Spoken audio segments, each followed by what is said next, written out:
Harper Audio presents Live by Night by Dennis Lehane. Performed by Jim Frangione.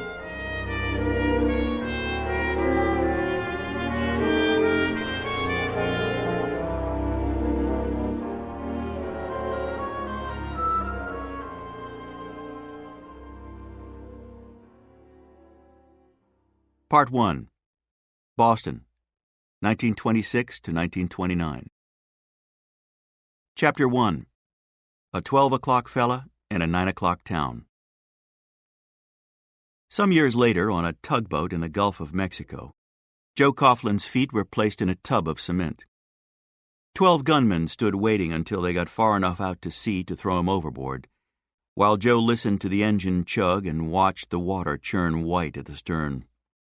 And it occurred to him that almost everything of note that had ever happened in his life, good or bad, had been set in motion the morning he first crossed paths with Emma Gould. They met shortly after dawn in 1926, when Joe and the Bartolo brothers robbed the gaming room at the back of an Albert White speakeasy in South Boston. Before they entered it, Joe and the Bartolos had no idea the speakeasy belonged to Albert White. If they had, they would have beat a retreat in 3 separate directions to make the trail all the harder to follow. They came down the back stairs smoothly enough. They passed through the empty bar area without incident.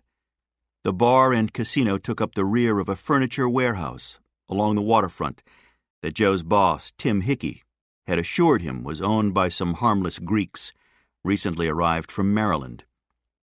But when they walked into the back room, they found a poker game in full swing, the 5 players drinking amber Canadian from heavy crystal glasses, a gray carpet of cigarette smoke hanging overhead. A pile of money rose from the center of the table. Not one of the men looked Greek or harmless. They had hung their suit jackets over the backs of their chairs, which left the guns on their hips exposed. When Joe, Dion, and Paolo walked in with pistols extended, none of the men went for the guns, but Joe could tell a couple were thinking about it. A woman had been serving drinks to the table. She put the tray aside, lifted her cigarette out of an ashtray and took a drag, looked about to yawn with 3 guns pointed at her, like she might ask to see something more impressive for an encore. Joe and the Bartolos wore hats pulled down over their eyes, and black handkerchiefs covered the lower halves of their faces, which was a good thing, because if anyone in this crowd recognized them, they'd have about half a day left to live. "A walk in the park," Tim Hickey had said. "Hit them at dawn when the only people left in the place would be a couple of mokes in the counting room," as opposed to 5 gun thugs playing poker. One of the players said, "You know whose place this is?" Joe didn't recognize the guy, but he knew the guy next to him. Brenny Loomis, ex-boxer and a member of the Albert White mob, Tim Hickey's biggest rival in the bootlegging business. Lately, Albert was rumored to be stockpiling Thompson machine guns for an impending war. The word was out. Choose a side or choose a headstone. Joe said, "Everyone does as they're told, no one gets so much as a scratch." The guy beside Loomis ran his mouth again. "I asked, you know whose game this was, you fucking dunce?" Dion Bartolo hit him in the mouth with his pistol. Hit him hard enough to knock him out of his chair and draw some blood. Got everyone else thinking how much better it was to be the one who wasn't getting pistol-whipped than the one who was. Joe said, "Everyone but the girl, get on your knees. Put your hands behind your head and lace the fingers." Brenny Loomis locked eyes with Joe. "I'll call your mother when this is over, boy. Suggest a nice dark suit for your coffin." Loomis, a former club boxer at Mechanics Hall and sparring partner for Mean Mo Mullins, was said to have a punch like a bag of cue balls. He killed people for Albert White. Not for a living, exclusively, but rumor was he wanted Albert to know, should it ever become a full-time position, he had seniority. Joe had never experienced fear like he did looking into Loomis's tiny brown eyes, but he gestured at the floor with his gun nonetheless, quite surprised that his hand didn't shake. Brendan Loomis laced his hands behind his head and got on his knees. Once he did, the others did the same. Joe said to the girl, "Come over here, miss. We won't harm you." She stubbed out her cigarette and looked at him like she was thinking about lighting another, maybe freshening her drink. She crossed to him, a girl near his own age, maybe 20 or so, with winter eyes and skin so pale he could almost see through it to the blood and tissue underneath. He watched her come as the Bartolo brothers relieved the card players of their weapons. The pistols made heavy thumps as they tossed them onto a nearby blackjack table. But the girl didn't even flinch. In her eyes, firelights danced behind the gray. She stepped up to his gun and said, "And what will the gentleman be having with his robbery this morning?" Joe handed her one of the 2 canvas sacks he'd carried in. "The money on the table, please." "Coming right up, sir." As she crossed back to the table, he pulled one pair of handcuffs from the other sack, then tossed the sack to Paolo. Paolo bent by the first card player and handcuffed his wrists at the small of his back, then moved on to the next. The girl swept the pot off the center of the table, Joe noting not just bills but watches and jewelry in there too, then gathered up everyone's stakes. Paolo finished cuffing the men on the floor and went to work gagging them. Joe scanned the room, the roulette wheel behind him, the craps table against the wall under the stairs. He counted 3 blackjack tables and 1 baccarat table. 6 slot machines took up the rear wall. A low table with a dozen phones on top constituted the wire service. A board behind it listing the horses from last night's 12th race at Reedville. The only other door besides the one they'd come through was chalk-marked with a T for toilet, which made sense, because people had to piss when they drank. Except that when Joe had come through the bar, he'd seen 2 bathrooms, which would certainly suffice, and this bathroom had a padlock on it. He looked over at Brenny Loomis, lying on the floor with a gag in his mouth, but watching the wheels turn in Joe's head. Joe watched the wheels in Loomis's head do their own turning, and he knew what he'd known the moment he saw that padlock. The bathroom wasn't a bathroom. It was the counting room. Albert White's counting room. Judging by the business Hickey casinos had done the past 2 days, the first chilly weekend of October, Joe suspected a small fortune sat behind that door. Albert White's small fortune. The girl came back to him with the bag of poker swag. "Your dessert, sir," she said and handed him the bag. He couldn't get over how level her gaze was. She didn't just stare at him. She stared through him. He was certain she could see his face behind the handkerchief and the low hat. Some morning he'd pass her walking to get cigarettes, hear her yell, "That's him!"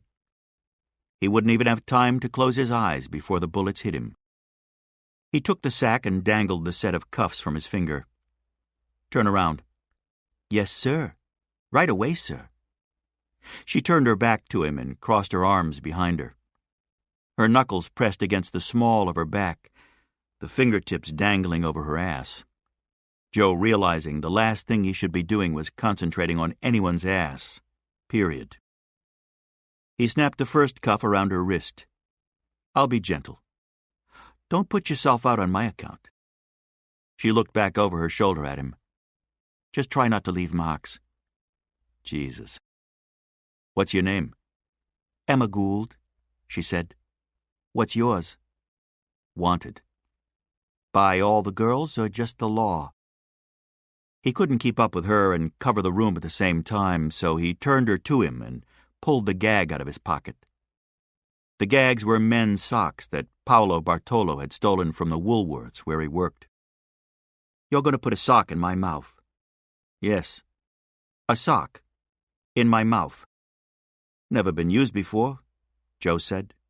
"I promise." She cocked one eyebrow. It was the same tarnished brass color as her hair and soft and shiny as ermine. "I wouldn't lie to you," Joe said, and felt, in that moment, as if he were telling the truth. That's usually what liars say." She opened her mouth like a child resigned to a spoonful of medicine, and he thought of saying something else to her, but couldn't think of what. He thought of asking her something, just so he could hear her voice again. Her eyes pulsed a bit when he pushed the sock into her mouth, and then she tried to spit it out. They usually did. Shaking her head as she saw the twine in his hand, but he was ready for her. He drew it tight across her mouth and back along the sides of her face. As he tied it off at the back of her head, she looked at him as if, until this point, the whole transaction had been perfectly honorable. A kick, even. But now he'd gone and sullied it. "It's half silk," he said. Another arch of her eyebrow. "The sock," he said. "Go join your friends." She knelt by Brendan Loomis, who had never taken his eyes off Joe, not once the whole time. Joe looked at the door to the counting room, looked at the padlock on the door. He let Loomis follow his gaze, and then he looked Loomis in the eyes. Loomis's eyes went dull as he waited to see what the next move would be. Joe held his gaze and said, "Let's go, boys. We're done." Loomis blinked once, slowly, and Joe decided to take that as a peace offering, or the possibility of one, and got the hell out of there. When they left, they drove along the waterfront. The sky was a hard blue streaked with hard yellow. The gulls rose and fell, cawing. The bucket of a ship crane swung in hard over the wharf road, then swung back with a scream as Paolo drove over its shadow. Longshoremen, stevedores, and teamsters stood at their pilings, smoking in the bright cold. A group of them threw rocks at the gulls. Joe rolled down his window, took the cold air on his face, against his eyes. It smelled like salt, fish blood, and gasoline. Dion Bartolo looked back at him from the front seat. "You asked the dollar name?" Joe said, making conversation. "You cuff her hands like you're putting a pin on her, asking her to the dance?" Joe leaned his head out the open window for a minute, sucked the dirty air in as deep as he could. Paolo drove off the docks and up toward Broadway, the Nash Roadster doing 30 miles an hour easy. "I seen her before," Paolo said. Joe pulled his head back in the car. "Where?" "I don't know, but I did. I know it." He bounced the Nash onto Broadway, and they all bounced with it. "You should write her a poem, maybe." "Write her a fucking poem," Joe said. "Why don't you slow down and stop driving like we did something?"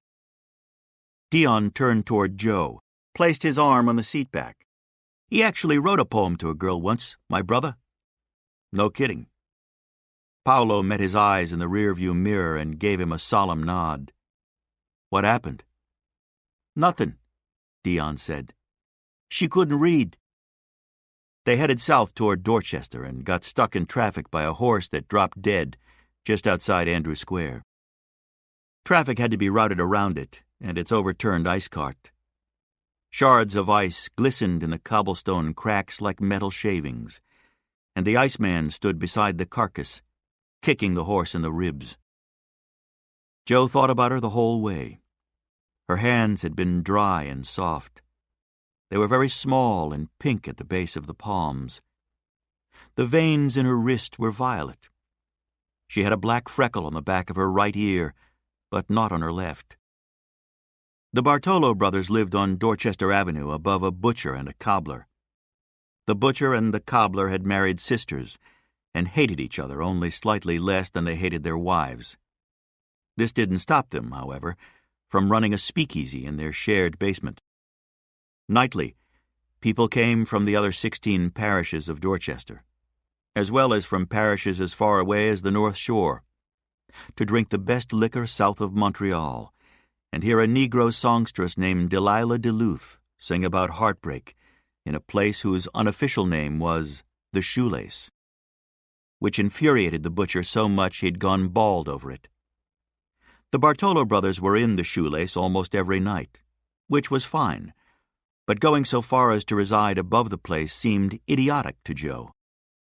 It would only take one legitimate raid by honest cops or T-men, however unlikely that might be, and it would be nothing for them to kick in Dion and Paolo's door and discover money, guns, and jewelry that two wops who worked in a grocery store and a department store respectively could never account for. True, the jewelry usually went right back out the door to Jaime Drago, the fence they'd been using since they were 15, but the money usually went no further than a gaming table in the back of the shoelace, or into their mattresses. Joe leaned against the icebox and watched Paolo put his and his brother's split there that morning, just pull back the sweat-yellowed sheet to reveal one of a series of slits they'd cut into the side. Dion handing the stacks of bills to Paolo and Paolo shoving them in like he was stuffing a holiday bird. At 23, Paolo was the oldest of them. Dion, younger by 2 years, seemed older, however. Maybe because he was smarter, or maybe because he was meaner. Joe, who would turn 20 next month, was the youngest of them, but had been acknowledged as the brains of the operation since they'd joined forces to knock over newsstands when Joe was 13. Paolo rose from the floor. "I know where I seen her." He slapped the dust off his knees. Joe came off the icebox. "Where?" "But he's not sweet on her," Dion said. "Where?" Joe repeated. Paolo pointed at the floor. "Downstairs." "In the shoelace?" Paolo nodded. "She come in with Albert." "Albert who?" "Albert the King of Montenegro," Dion said. "Albert, who do you think?" Unfortunately, there was only one Albert in Boston who could be referred to without a last name. Albert White, the guy they'd just robbed. Albert was a former hero of the Philippine Moro Wars and a former policeman who'd lost his job, like Joe's own brother, after the strike in 19. Currently, he was the owner of White Garage and Automotive Glass Repair, formerly Halloran's Tire and Automotive, White's Downtown Cafe, formerly Halloran's Lunch Counter, and White's Freight and Transcontinental Shipping, formerly Halloran's Trucking. Rumored to have personally rubbed out Bitsy Halloran. Bitsy got himself shot 11 times in an oak phone booth inside a Rexall drugstore in Eggleston Square. So many shots fired at such close range, they set the booth on fire. It was rumored Albert had bought the charred remains of the phone booth, restored it, and kept it in the study of the home he owned on Ashmont Hill. Made all his calls from it. So she's Albert's girl. It deflated Joe to think of her as just another gangster's moll. He'd already had visions of them racing across the country in a stolen car, unencumbered by a past or a future, chasing a red sky and a setting sun all the way to Mexico. "I seen them together 3 times, Paolo said. "So now it's 3 times. Paolo looked down at his fingers for confirmation. "Yeah." "What's she doing fetching drinks at his poker games, then?" "What else she gonna do?" Dion said. "Retire?" "No, but—" "Albert's married," Dion said. "Who's to say how long a party gal lasts on his arm?" "She strike you as a party gal?" Dion slowly thumbed the cap off a bottle of Canadian gin, his flat eyes on Joe. "She didn't strike me as anything but a gal bagged up on money. I couldn't even tell you what color her hair was. I couldn't—" "Dark blonde. Almost light brown, but not quite." "She's Albert's girl." Dion poured them all a drink. "So she is," Joe said. "Bad enough we just knocked over the man's joint. Don't go getting any ideas about taking anything else from him, all right?" Joe didn't say anything. "All right," Dion repeated. "All right." Joe reached for his drink. "Fine." She didn't come into the shoelace for the next 3 nights. Joe was sure of it. He'd been there, open to close, every night.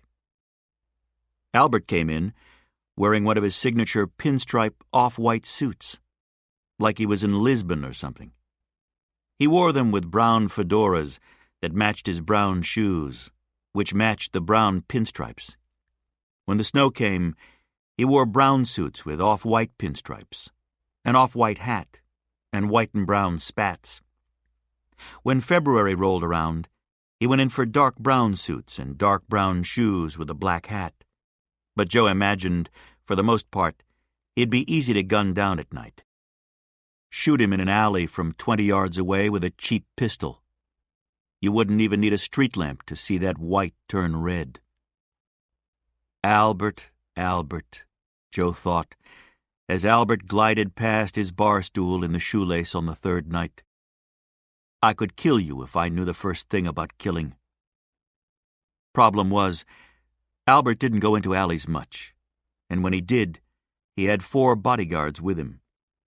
And even if you did get through them and you did kill him, and Joe, no killer, wondered why the fuck he found himself thinking about killing Albert White in the first place, all you'd manage to do would be to derail a business empire for Albert White's partners, who included the police, the Italians, the Jew mobs in Mattapan, and several legitimate businessmen, including bankers and investors with interests in Cuban and Florida sugarcane.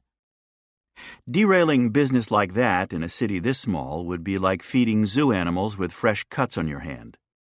Albert looked at him once. Looked at him in such a way that Joe thought, he knows. He knows. He knows I robbed him. Knows I want his girl. He knows. But Albert said, Got a light? Joe struck a match off the bar and lit Albert White's cigarette. When Albert blew out the match, he blew smoke into Joe's face.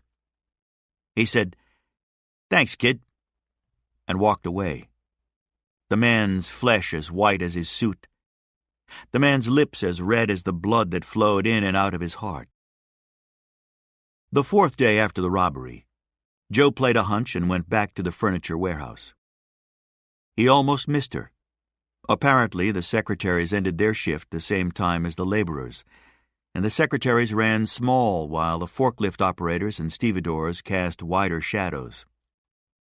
The men came out with their longshoremen's hooks hanging from the shoulders of their dirty jackets, talking loud and swarming the young women, whistling and telling jokes only they laughed at.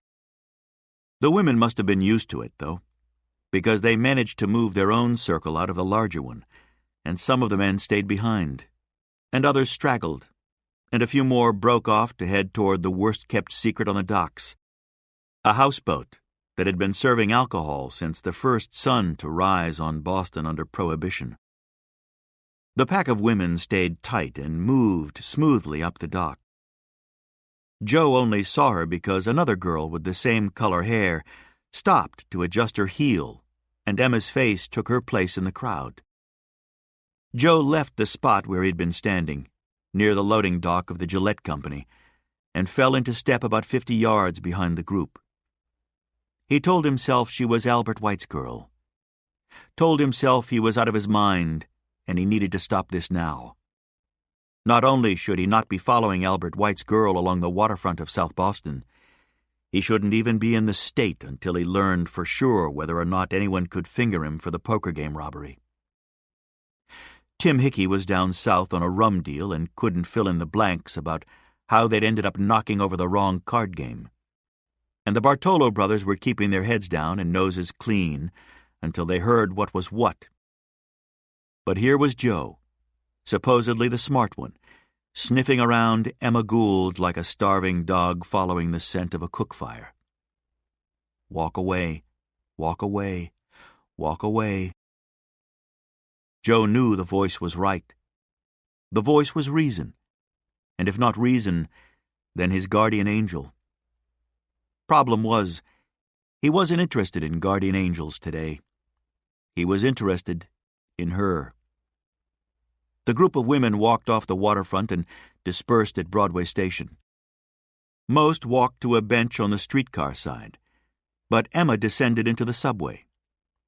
Joe gave her a head start, then followed her through the turnstiles and down another set of steps and onto a northbound train.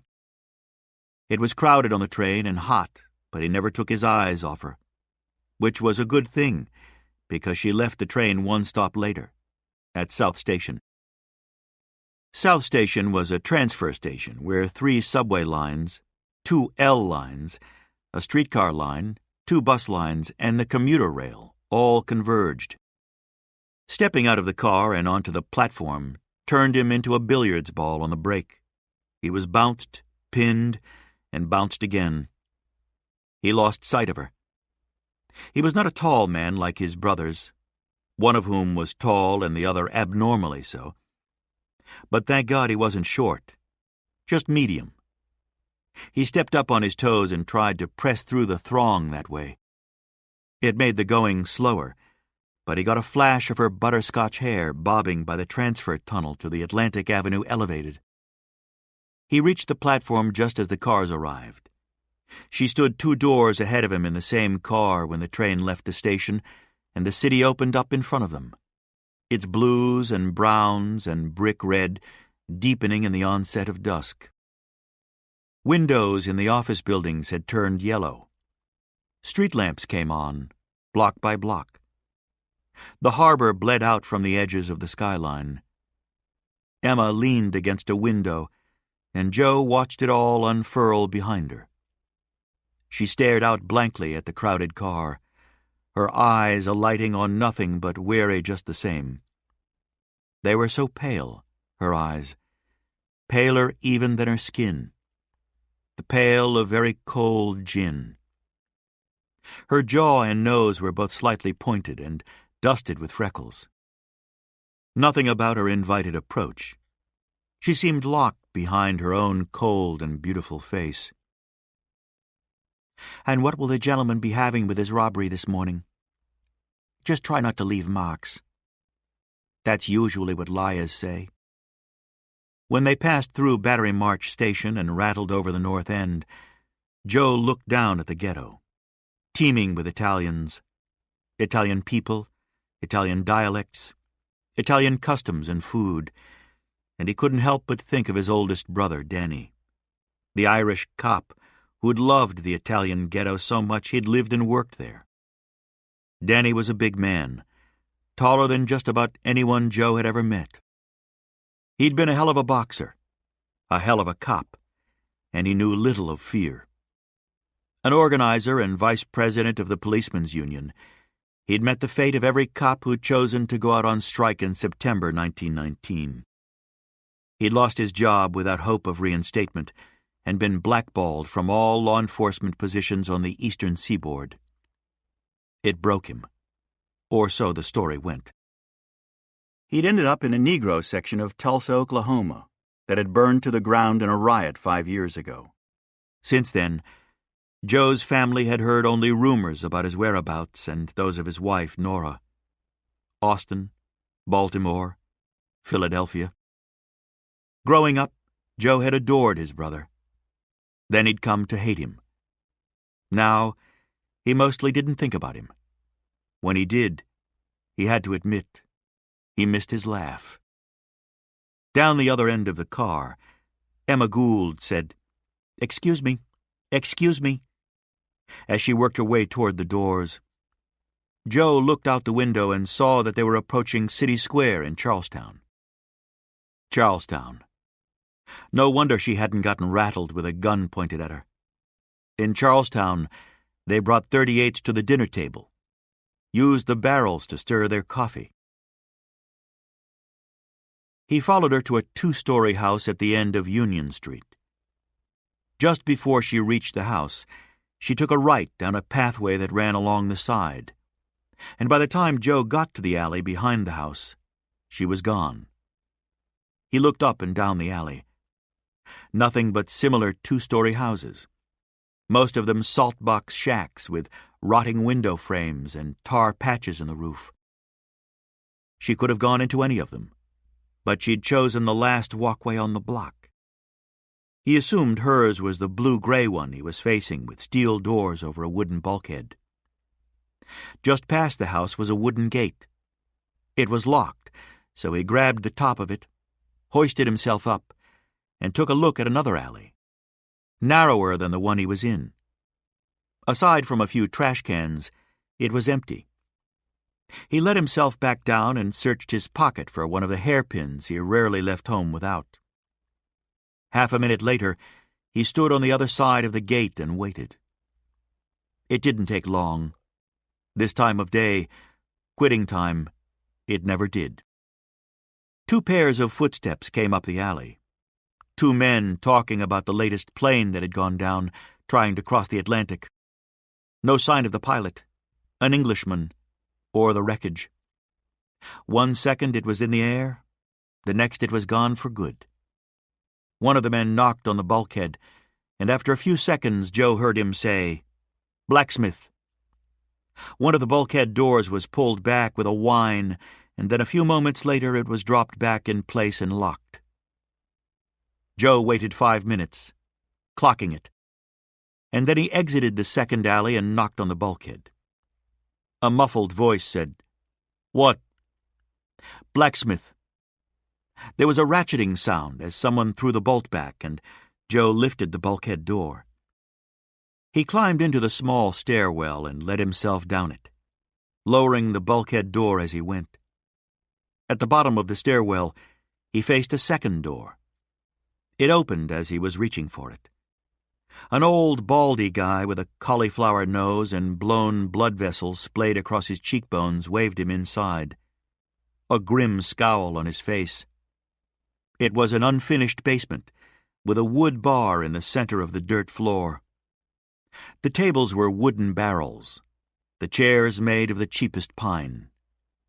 At the bar, Joe sat down at the end closest to the door, where a woman with fat that hung off her arms like pregnant bellies served him a bucket of warm beer that tasted a little of soap and a little of sawdust, but not a lot like beer or a lot like alcohol. He looked for Emma Gould in the basement gloom, saw only dock workers, a couple of sailors, and a few working girls. A piano sat against the brick wall under the stairs, unused, a few keys broken. This was not the kind of speak that went in for entertainment much beyond the bar fight that would open up between the sailors and the dock workers once they realized they were short 2 working girls.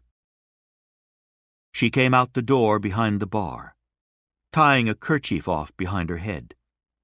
She'd traded her blouse and skirt for an off-white fisherman's sweater and brown tweed trousers. She walked the bar, emptying ashtrays and wiping spills, and the woman who'd served Joe his drink removed her apron and went back through the door behind the bar. When she reached Joe, her eyes flicked on his near-empty bucket. "You want another?" "Sure." She glanced at his face and didn't seem fond of the result. "Who told you about the place?" "Denny Cooper." "Don't know him," she said. That makes 2 of us, Joe thought, wondering where the fuck he'd come up with such a stupid name. Dinny? Why didn't he call the guy Lunch? "He's from Everett." She wiped the bar in front of him, still not moving to get his drink. "Yeah?" "Yeah. We worked the Chelsea side of the Mystic last week." "Dredge work?" She shook her head. "Anyway, Dinny pointed across the river. Told me about this place. Said you served good beer." "Now I know you're lying." "Because someone said you served good beer?"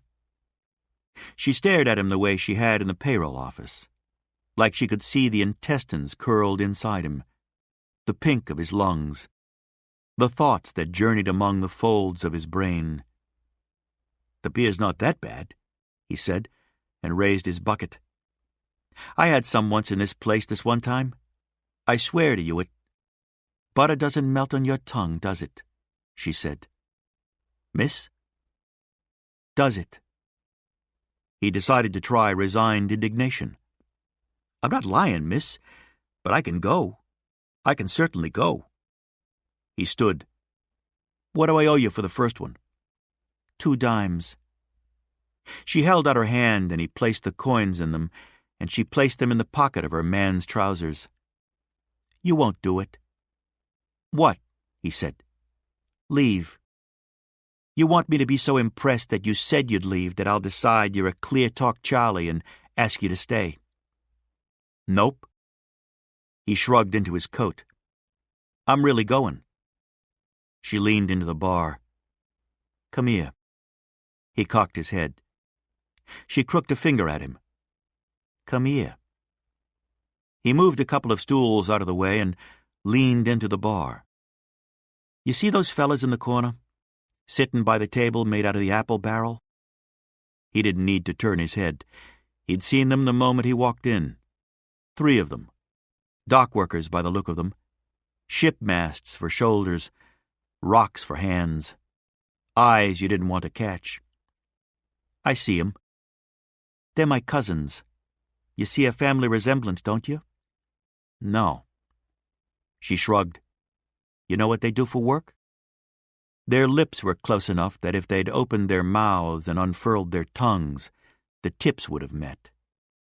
"I have no idea. They find guys like you who lie about guys named Dinny, and they beat them to death." She inched her elbows forward, and their faces grew even closer.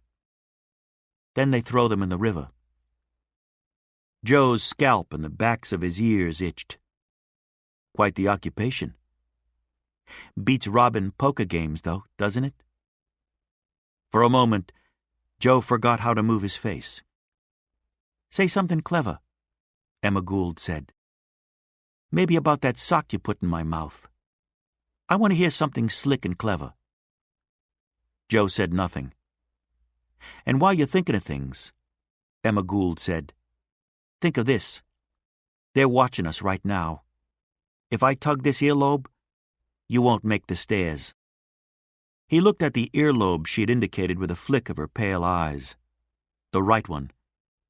It looked like a chickpea, but softer. He wondered what it would taste like first thing in the morning. Joe glanced down at the bar. "And if I pull this trigger?" She followed his gaze, saw the pistol he'd placed between them. "You won't reach your earlobe," he said. Her eyes left the pistol and rose up his forearm in such a way he could feel the hairs parting. She sculled across the center of his chest and then up his throat and over his chin. When she found his eyes, hers were fuller and sharper, lit with something that had entered the world centuries before civilized things. "I get off at midnight," she said.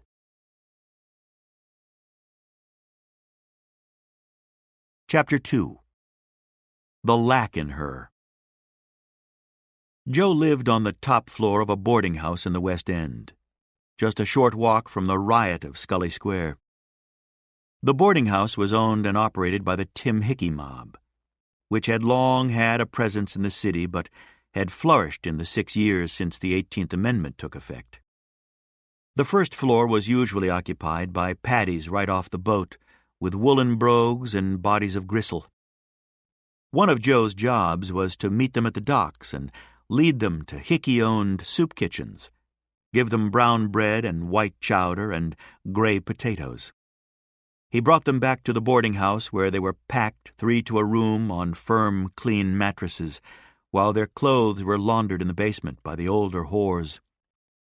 After a week or so, once they'd gotten some strength back and freed their hair of nits and their mouths of poisoned teeth, they'd sign voter registration cards and pledge bottomless support to Hickey candidates in next year's elections.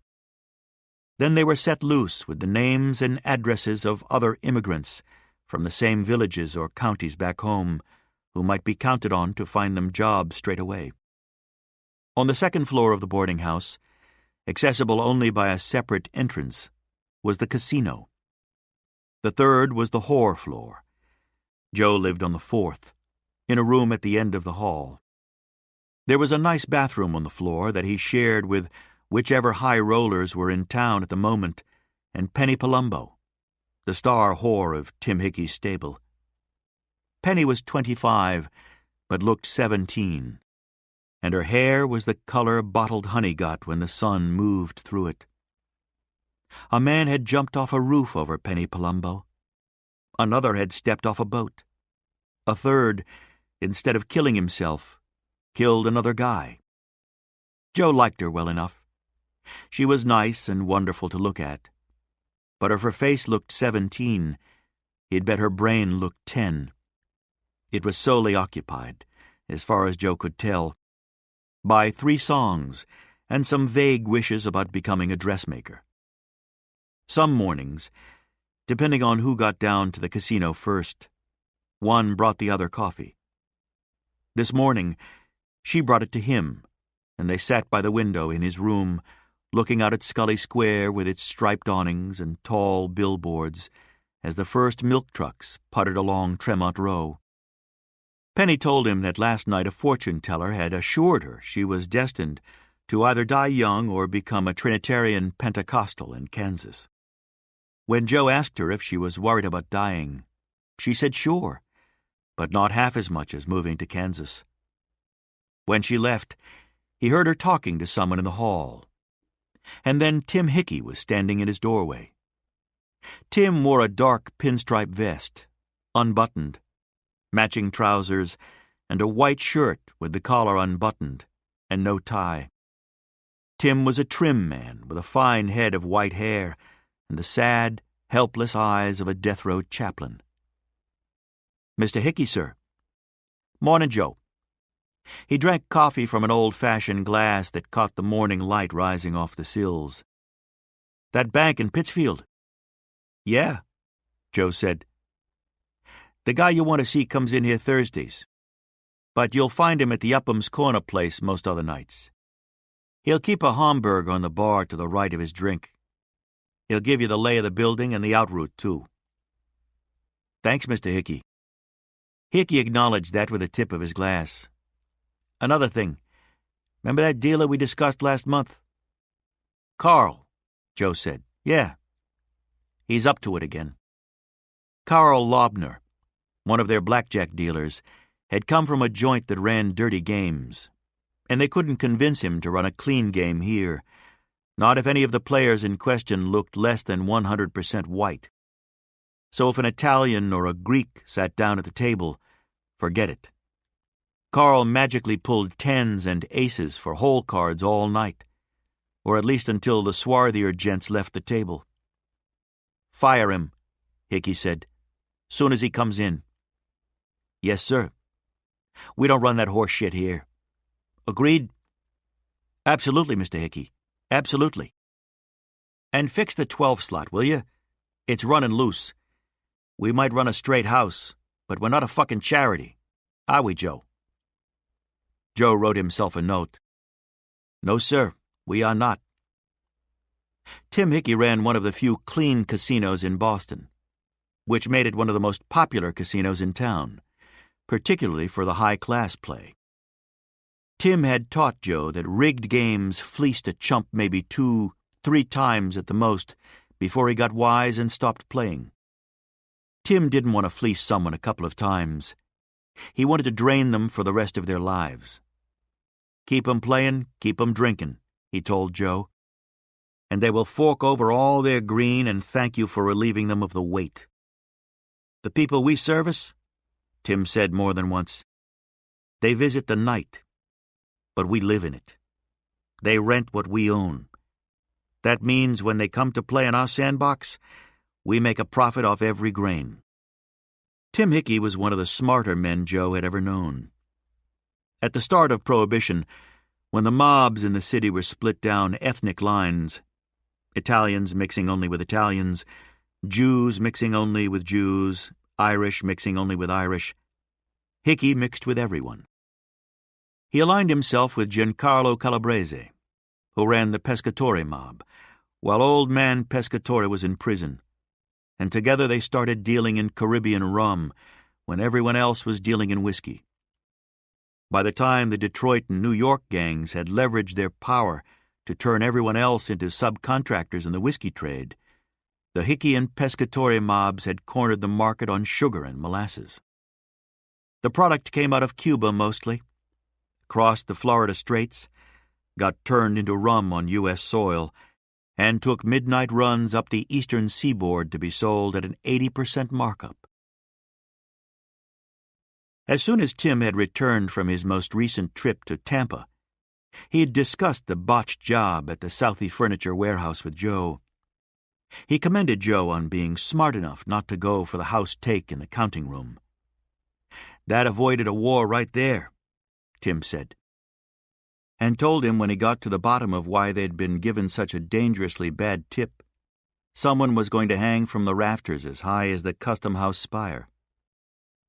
Joe wanted to believe him because the alternative was to believe Tim had sent them to that warehouse because he'd wanted to start a war with Albert White. It wouldn't be beyond Tim to sacrifice men he'd mentored since they were boys, with the aim of cornering the rum market for good. In fact, nothing was beyond Tim. Absolutely nothing. That's what it took to stay on top in the rackets. Everyone had to know you'd long ago amputated your conscience. In Joe's room now, Tim added a spot of rum from his flask to his coffee and took a sip. He offered the flask to Joe, but Joe shook his head. Tim returned the flask to his pocket. "Where you been lately?" "I've been here." Hickey held his gaze. "You've been out every night this week and the week before. You got a girl?" Joe thought about lying but couldn't see the point. "I do, yeah." "She a nice girl?" "She's lively. She's—" Joe couldn't think of the precise word. "Something." Hickey came off the door jamb. "You got yourself a blood sticker, huh?" He mimed a needle plunging into his arm. "I can see it." He came over and clamped a hand on the back of Joe's neck. "You don't get many shots at the good ones. Not in our line. She cook?" "She does." Truth was, Joe had no idea. That's important. Not if they're good or bad, just that they're willing to do it. Hickey let go of his neck and walked back to the doorway. "Talk to that fella about the Pittsfield thing." "I will, sir." "Good man," Tim said, and he headed downstairs to the office he kept behind the casino cashier. Carl Loebner ended up working 2 more nights before Joe remembered to fire him. Joe had forgotten a few things lately, including 2 appointments with Jaime Drago to move the merch from the Karshman Furs job. He had remembered to get to the slot machine and tighten the wheels good, but by the time Loebner came in on his shift that night, Joe was off with Emma Gould again. Since that night at the basement speakeasy in Charlestown, he and Emma had seen each other most nights. Most, not every.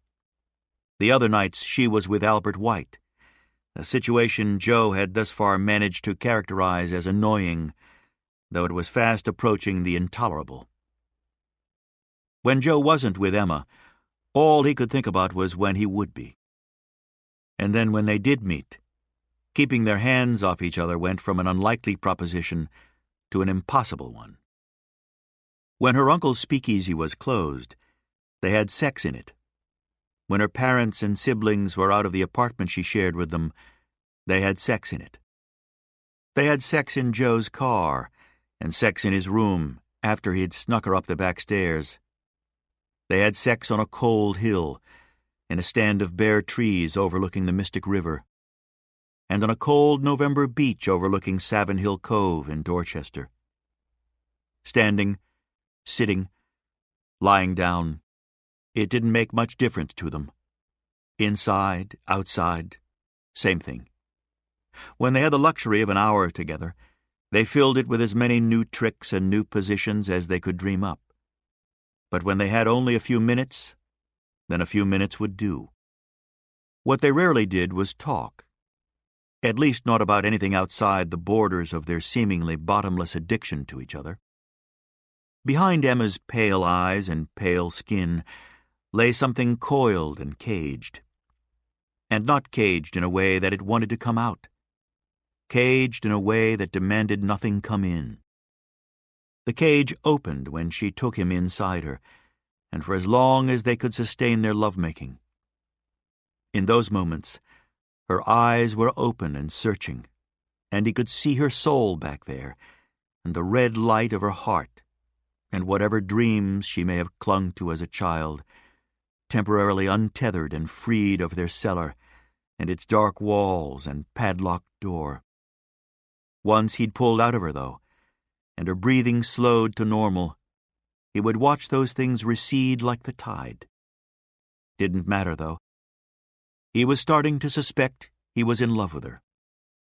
In those rare moments when the cage opened and he was invited in, he found a person desperate to trust, desperate to love, hell, desperate to live. She just needed to see he was worthy of risking that trust, that love, that life. And he would be. He turned 20 years old that winter, and he knew what he wanted to do with the rest of his life. He wanted to become the one man Emma Gould put all her faith in. As the winter wore on, they risked appearing in public together a few times, only on the nights when she had it on good authority that Albert White and his key men were out of town, and only at establishments that were owned by Tim Hickey or his partners. One of Tim's partners was Phil Kreger, who owned the Venetian Garden restaurant on the first floor of the Bromfield Hotel. Joe and Emma went there on a frigid night that smelled of snow, even though the sky was clear. They'd just checked their coats and hats when a group exited the private room behind the kitchen, and Joe knew them for what they were by their cigar smoke and the practiced bonhomie in their voices before he ever saw their faces. Pauls. Aldermen and selectmen and city councilors and fire captains and police captains and prosecutors. The shiny, smiling, grubby battery that kept the city's lights on. Barely. Kept the trains running and the traffic signals working. Barely. Kept the populace ever aware that those services and 1,000 more, big and small, could end, would end, were it not for their constant vigilance. He saw his father at the same moment his father noticed him. It was, as it usually was if they hadn't seen each other in a while, unsettling if for no other reason than how completely they mirrored each other. Joe's father was 60. He'd sired Joe late after producing 2 sons at a more respectably youthful age. But whereas Connor and Danny carried the genetic strains of both parents in their faces and bodies and certainly their height, which came from the Fennessy side of the family where the men grew tall, Joe had come out the spitting image of his old man. Same height, same build, same hard jawline, same nose and sharp cheekbones and eyes sunk back in their sockets just a little farther than normal, which made it all the harder for people to read what he was thinking. The only difference between Joe and his father was one of color. Joe's eyes were blue, whereas his father's were green. Joe's hair was the color of wheat, his father's the color of flax. Otherwise, Joe's father looked at him and saw his own youth, mocking him. Joe looked at his father and saw liver spots and loose flesh. Death standing at the end of his bed at 3 a.m., tapping an impatient foot. After a few farewell handshakes and backslaps, his father broke from the crowd as the men lined up for their coats. He stood before his son. He thrust out his hand. "How are you?" Joe shook his hand. "Not bad, sir. You?" "Tip-top. I was promoted last month." "Deputy Superintendent of the BPD," Joe said. "I heard. And you? Where are you working these days?" You'd have to have known Thomas Coughlin a long time to spot the effects of alcohol on him. It was never to be found in his speech, which remained smooth and firm and of consistent volume, even after half a bottle of good Irish. It wasn't to be found in any glassiness of the eyes, but if you knew where to look for it, you could find something predatory and mischievous in the glow of his handsome face, something that sized you up, found your weaknesses, and debated whether to dine on them. "Dad," Joe said, "this is Emma Gould."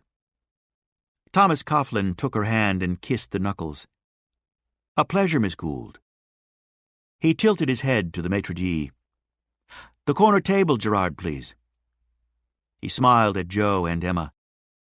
"Do you mind if I join you? I'm famished." They got through the salads pleasantly enough. Thomas told stories of Joe's childhood, the point of which was invariably what a scamp Joe had been, how irrepressible and full of beans. In his father's retelling, they were whimsical stories fit for the Hal Roach shorts at a Saturday matinee. His father left out how the stories had usually ended, with a slap or the strap.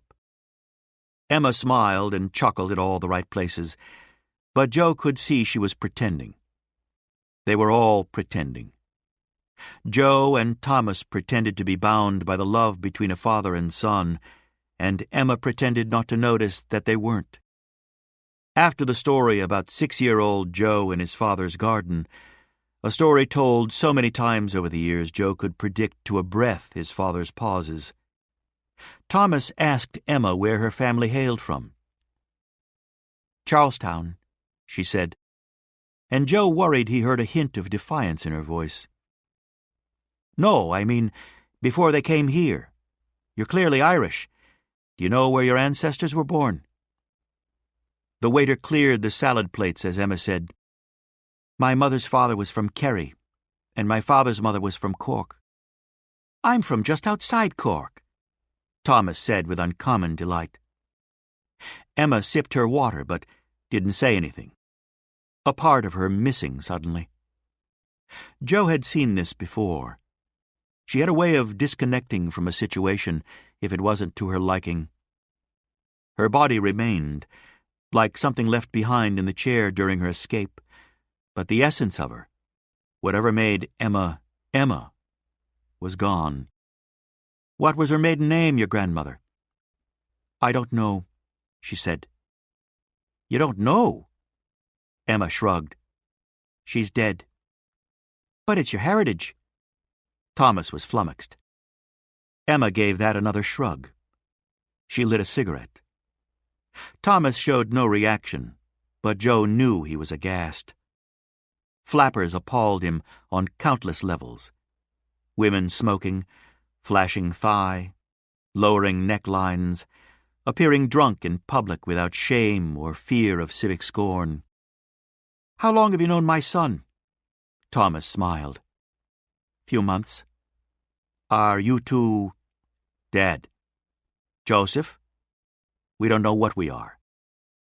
Secretly, he'd hoped Emma would take the opportunity to clarify what, in fact, they were. But instead she shot him a quick look that asked how much longer they had to sit here and went back to smoking. Her eyes drifting, anchorless, around the grand room. The entrees reached the table, and they passed the next 20 minutes talking about the quality of the steaks and the béarnaise sauce and the new carpeting Kreger had recently installed. During dessert, Thomas lit his own cigarette. "So what is it you do, dear?" "I work at Papadikis Furniture." "Which department?" "Secretarial." "Did my son pilfer a couch? Is that how you met?" "Dad," Joe said. "I'm just wondering how you met," his father said. Emma lit a cigarette and looked out at the room. "This is a real swank place. It's just that I'm well aware how my son earns a living. I can only assume that if you've come into contact with him, it was either during a crime or in an establishment populated by rough characters." "Dad," Joe said, "I was hoping we'd have a nice dinner." "I thought we just did.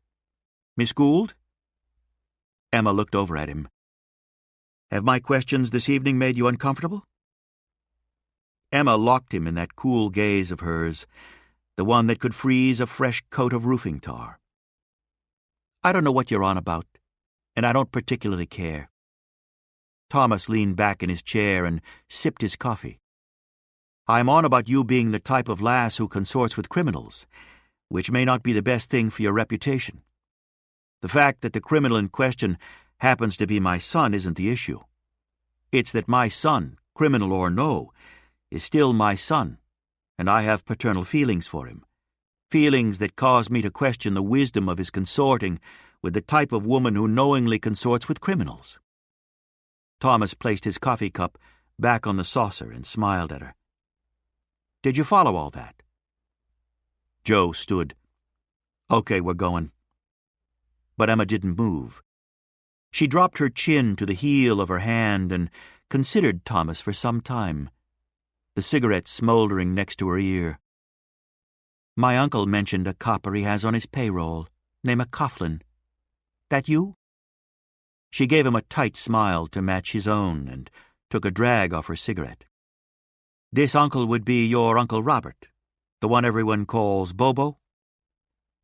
She flicked her eyelids in the affirmative. The police officer to whom you refer is named Elmore Conklin, Miss Gould. He's stationed in Charlestown and is known to collect shakedown payments from illegal establishments like Bobo's.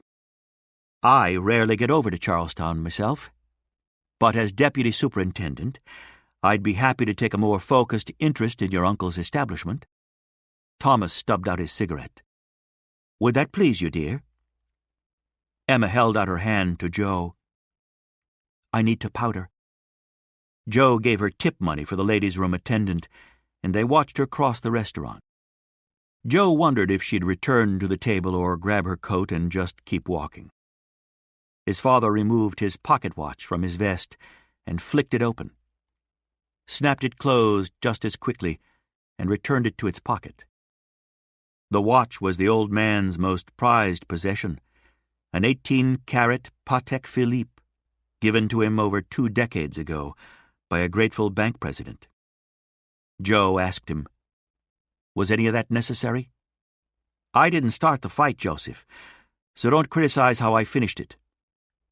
His father sat back in his chair and crossed one leg over the other. Some men wore their power as if it were a coat they couldn't get to fit or to stop itching. Thomas Coughlin wore his like it had been tailored for him in London. He surveyed the room and nodded at a few people he knew before looking back at his son. If I thought you were just making your way in the world on an unconventional path, do you think I'd take issue with it? Yes, Joe said. I do. His father gave that a soft smile and a softer shrug. I've been a police officer for 37 years, and I've learned one thing above all else. That crime never pays, Joe said, unless you do it at an institutional level. Another soft smile and a small tip of the head. No, Joseph, no. What I've learned is that violence procreates, and the children your violence produces will return to you as savage, mindless things. You won't recognize them as yours, but they'll recognize you. They'll mark you as deserving of their punishment. Joe had heard variations of this speech over the years. What his father failed to recognize, besides the fact that he was repeating himself, was that general theories need not apply to particular people. Not if the people, or person in question, was determined enough to make his own rules and smart enough to get everyone else to play by them. Joe was only 20, but he already knew he was that type of person. But to humor the old man, if for no other reason, he asked, And what exactly are these violent offspring punishing me for again? The carelessness of their reproduction. His father leaned forward, elbows on the table, palms pressed together. Joseph. Joe. Joseph, violence breeds violence. It's an absolute. He unclasped his hands and looked at his son. What you put out into the world will always come back for you. Yeah, Dad, I read my catechism. His father tipped his head in recognition as Emma came out of the powder room and crossed to the coat check room. His eyes tracking her, he said to Joe, But it never comes back in a way you can predict. I'm sure it doesn't. You're not sure of anything except your own certainty. Confidence you haven't earned always has the brightest glow. Thomas watched Emma hand her ticket to the coat-check girl. She's quite easy on the eyes. Joe said nothing.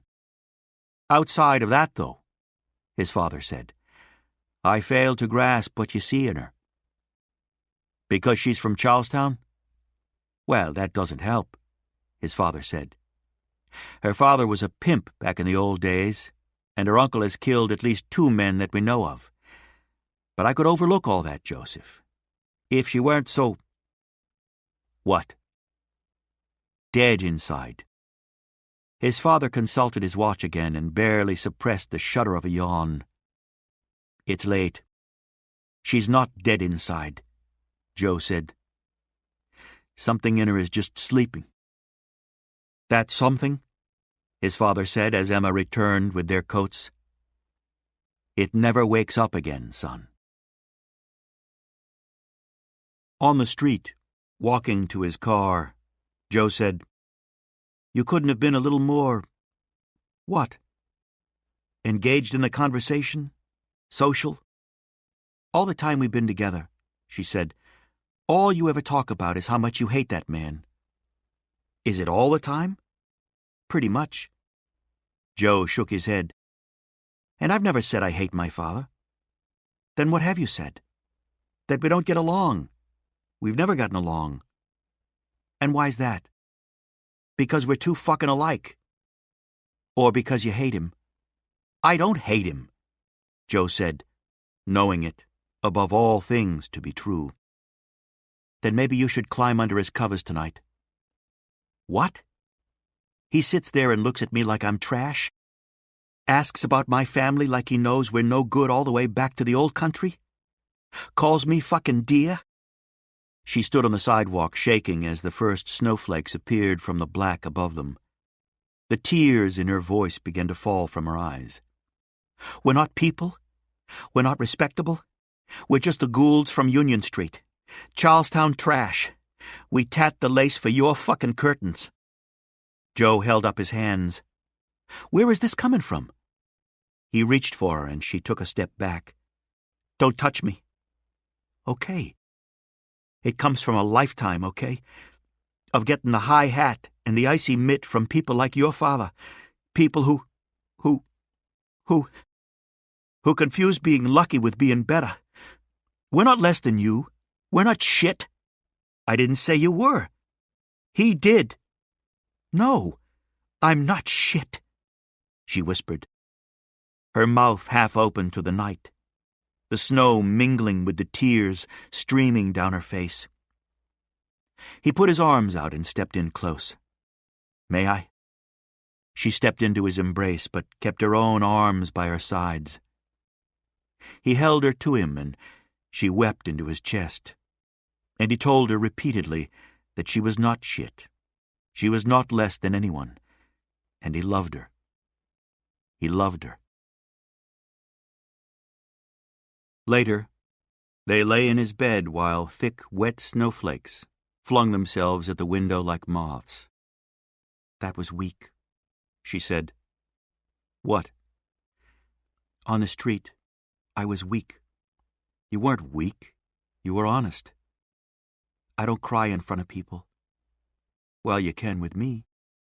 You said you loved me. Yeah. Do you? He looked in her pale, pale eyes. Yes. After a minute, she said, I can't say it back. He told himself that wasn't the same as saying she didn't feel it. Okay. Is it really okay? Because some guys need to hear it back. Some guys. How many guys had told her they loved her before he came along? I'm tougher than them, he said, and wished it were true. The window rattled in the dark February gusts, and a foghorn bayed, and down in Scully Square several horns beeped in anger. What do you want? He asked her. She shrugged and bit a hangnail and stared across his body out the window. For a lot of things to never have happened to me. What things? She shook her head, drifting away from him now. And sun, she mumbled after a while, her lips sleep-swollen. Lots and lots of sun.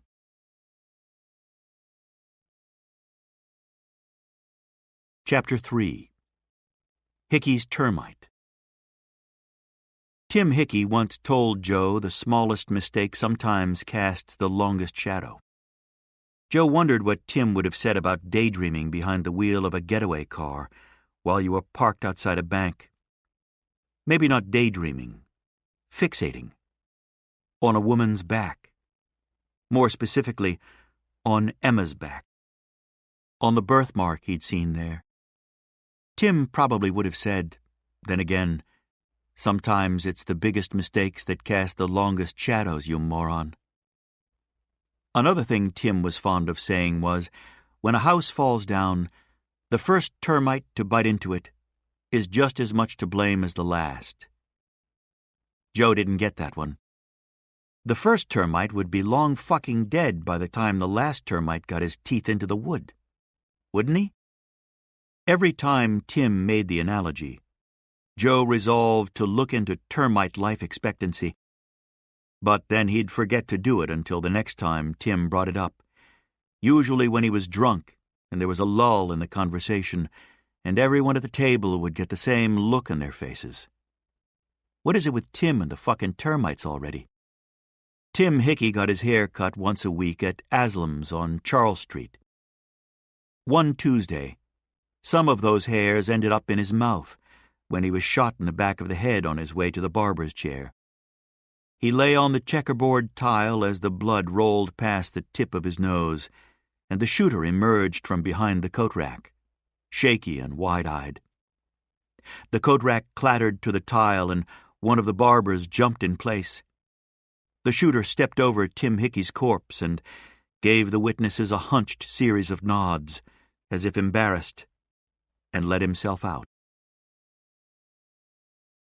When Joe heard, he was in bed with Emma. After he hung up the phone, Emma sat up in bed while he told her. She rolled a cigarette and looked at Joe while she licked the paper. She always looked at him when she licked the paper, and then she lit it. Did he mean anything to you, Tim?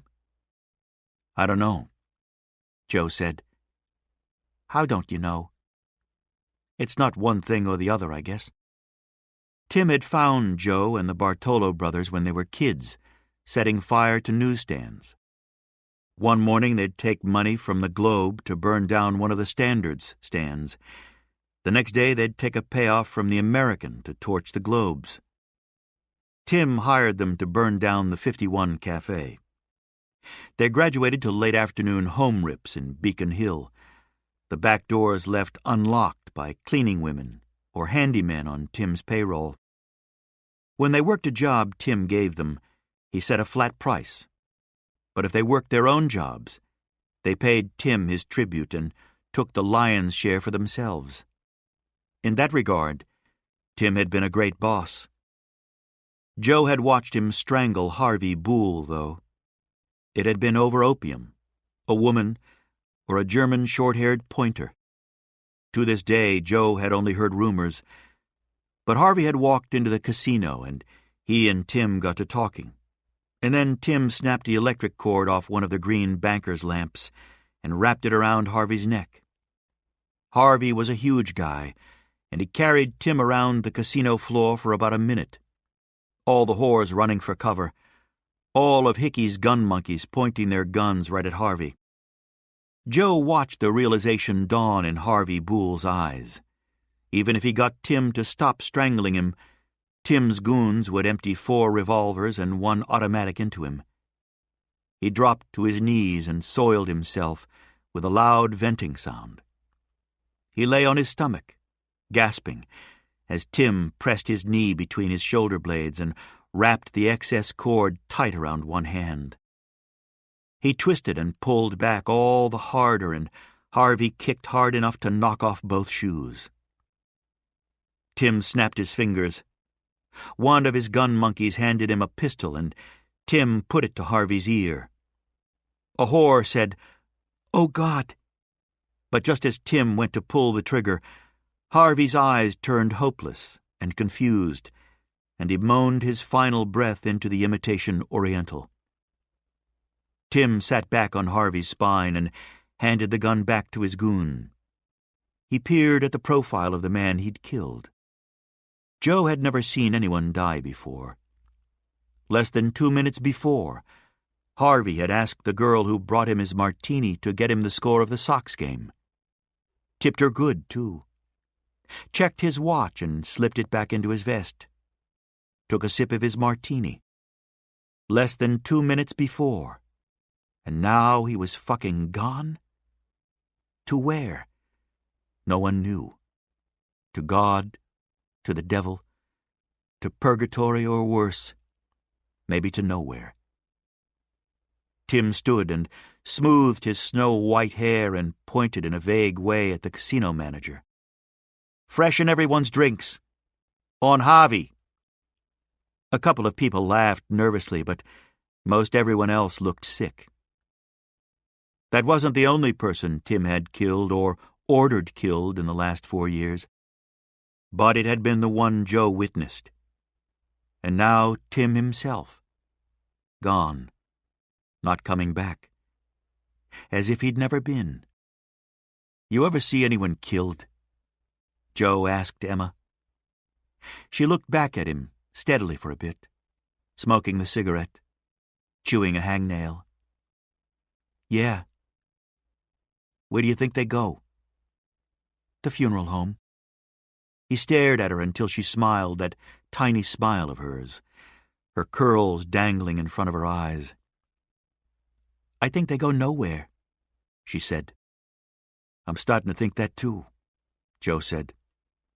He sat up and gave her a hard kiss, and she returned it just as hard. Her ankles crossed at his back. She ran her hand through his hair and finished her cigarette, and he looked into her. Feeling if he stopped looking at her, he'd miss something.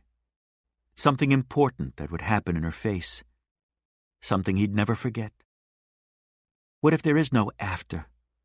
And this, she ground herself down on him, is all we get? "I love this," he said. She laughed. "I love this too." "In general, or with me?" She put her cigarette out. She took his face in her hands when she kissed him. She rocked back and forth. "With you." But he wasn't the only one she did this with, was he? There was still Albert. Still Albert. A couple days later, in the billiards room off the casino, Joe was shooting pool alone when Albert White walked in with the confidence of someone who expected an obstacle to be removed before he reached it. Walking in beside him was his chief gun monkey, Brenny Loomis. Loomis looking right at Joe like he had looked at him from the floor of the gaming room. Joe's heart folded itself around the blade of a knife and stopped. Albert White said, "You must be Joe." Joe willed himself to move. He met Albert's outstretched hand. "Joe Coughlin, yeah. Nice to meet you." "Good to put a face to a name, Joe." Albert pumped his hand like the pumping would get water to a fire. "Yes, sir." "This is Brendan Loomis," Albert said. "A friend of mine." Joe shook Loomis's hand, and it was like putting his hand between two cars as they backed into each other. Loomis cocked his head, and his small brown eyes roamed over Joe's face. When Joe got the hand back, he had to resist the urge to wring it. Loomis, meanwhile, wiped his own hand with a silk handkerchief, his face a rock. His eyes left Joe and looked around the room like he had plans for it. He was good with a gun, they said, and great with a knife. But most of his victims he just beat to death. Albert said, "I've seen you before, right?" Joe searched his face for signs of mirth. "I don't think so." "No, I have. Bren, you seen this guy before?" Brenny Loomis picked up the 9-ball and examined it. No. Joe felt a relief so overpowering he worried he might lose control of his bladder. "The shoelace." Albert snapped his fingers. "You're in there sometimes, aren't you?" "I am," Joe said. "That's it. That's it." Albert clapped Joe on the shoulder. "I run this house now.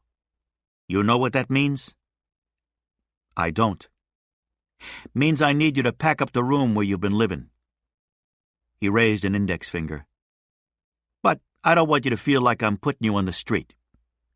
"Okay." "It's just this is a swell joint. We have a lot of ideas for it." "Absolutely."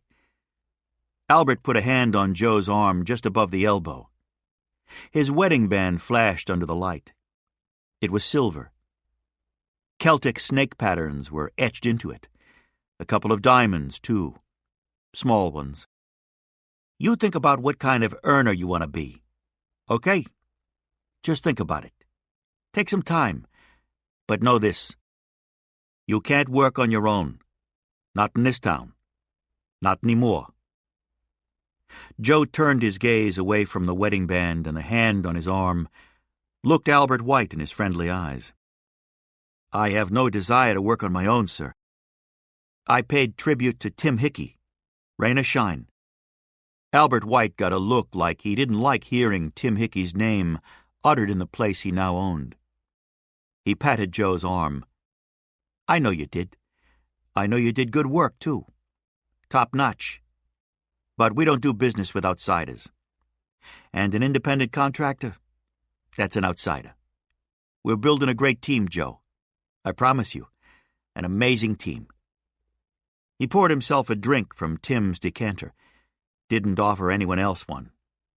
He carried it over to the pool table and hoisted himself up on the rail. Looked at Joe.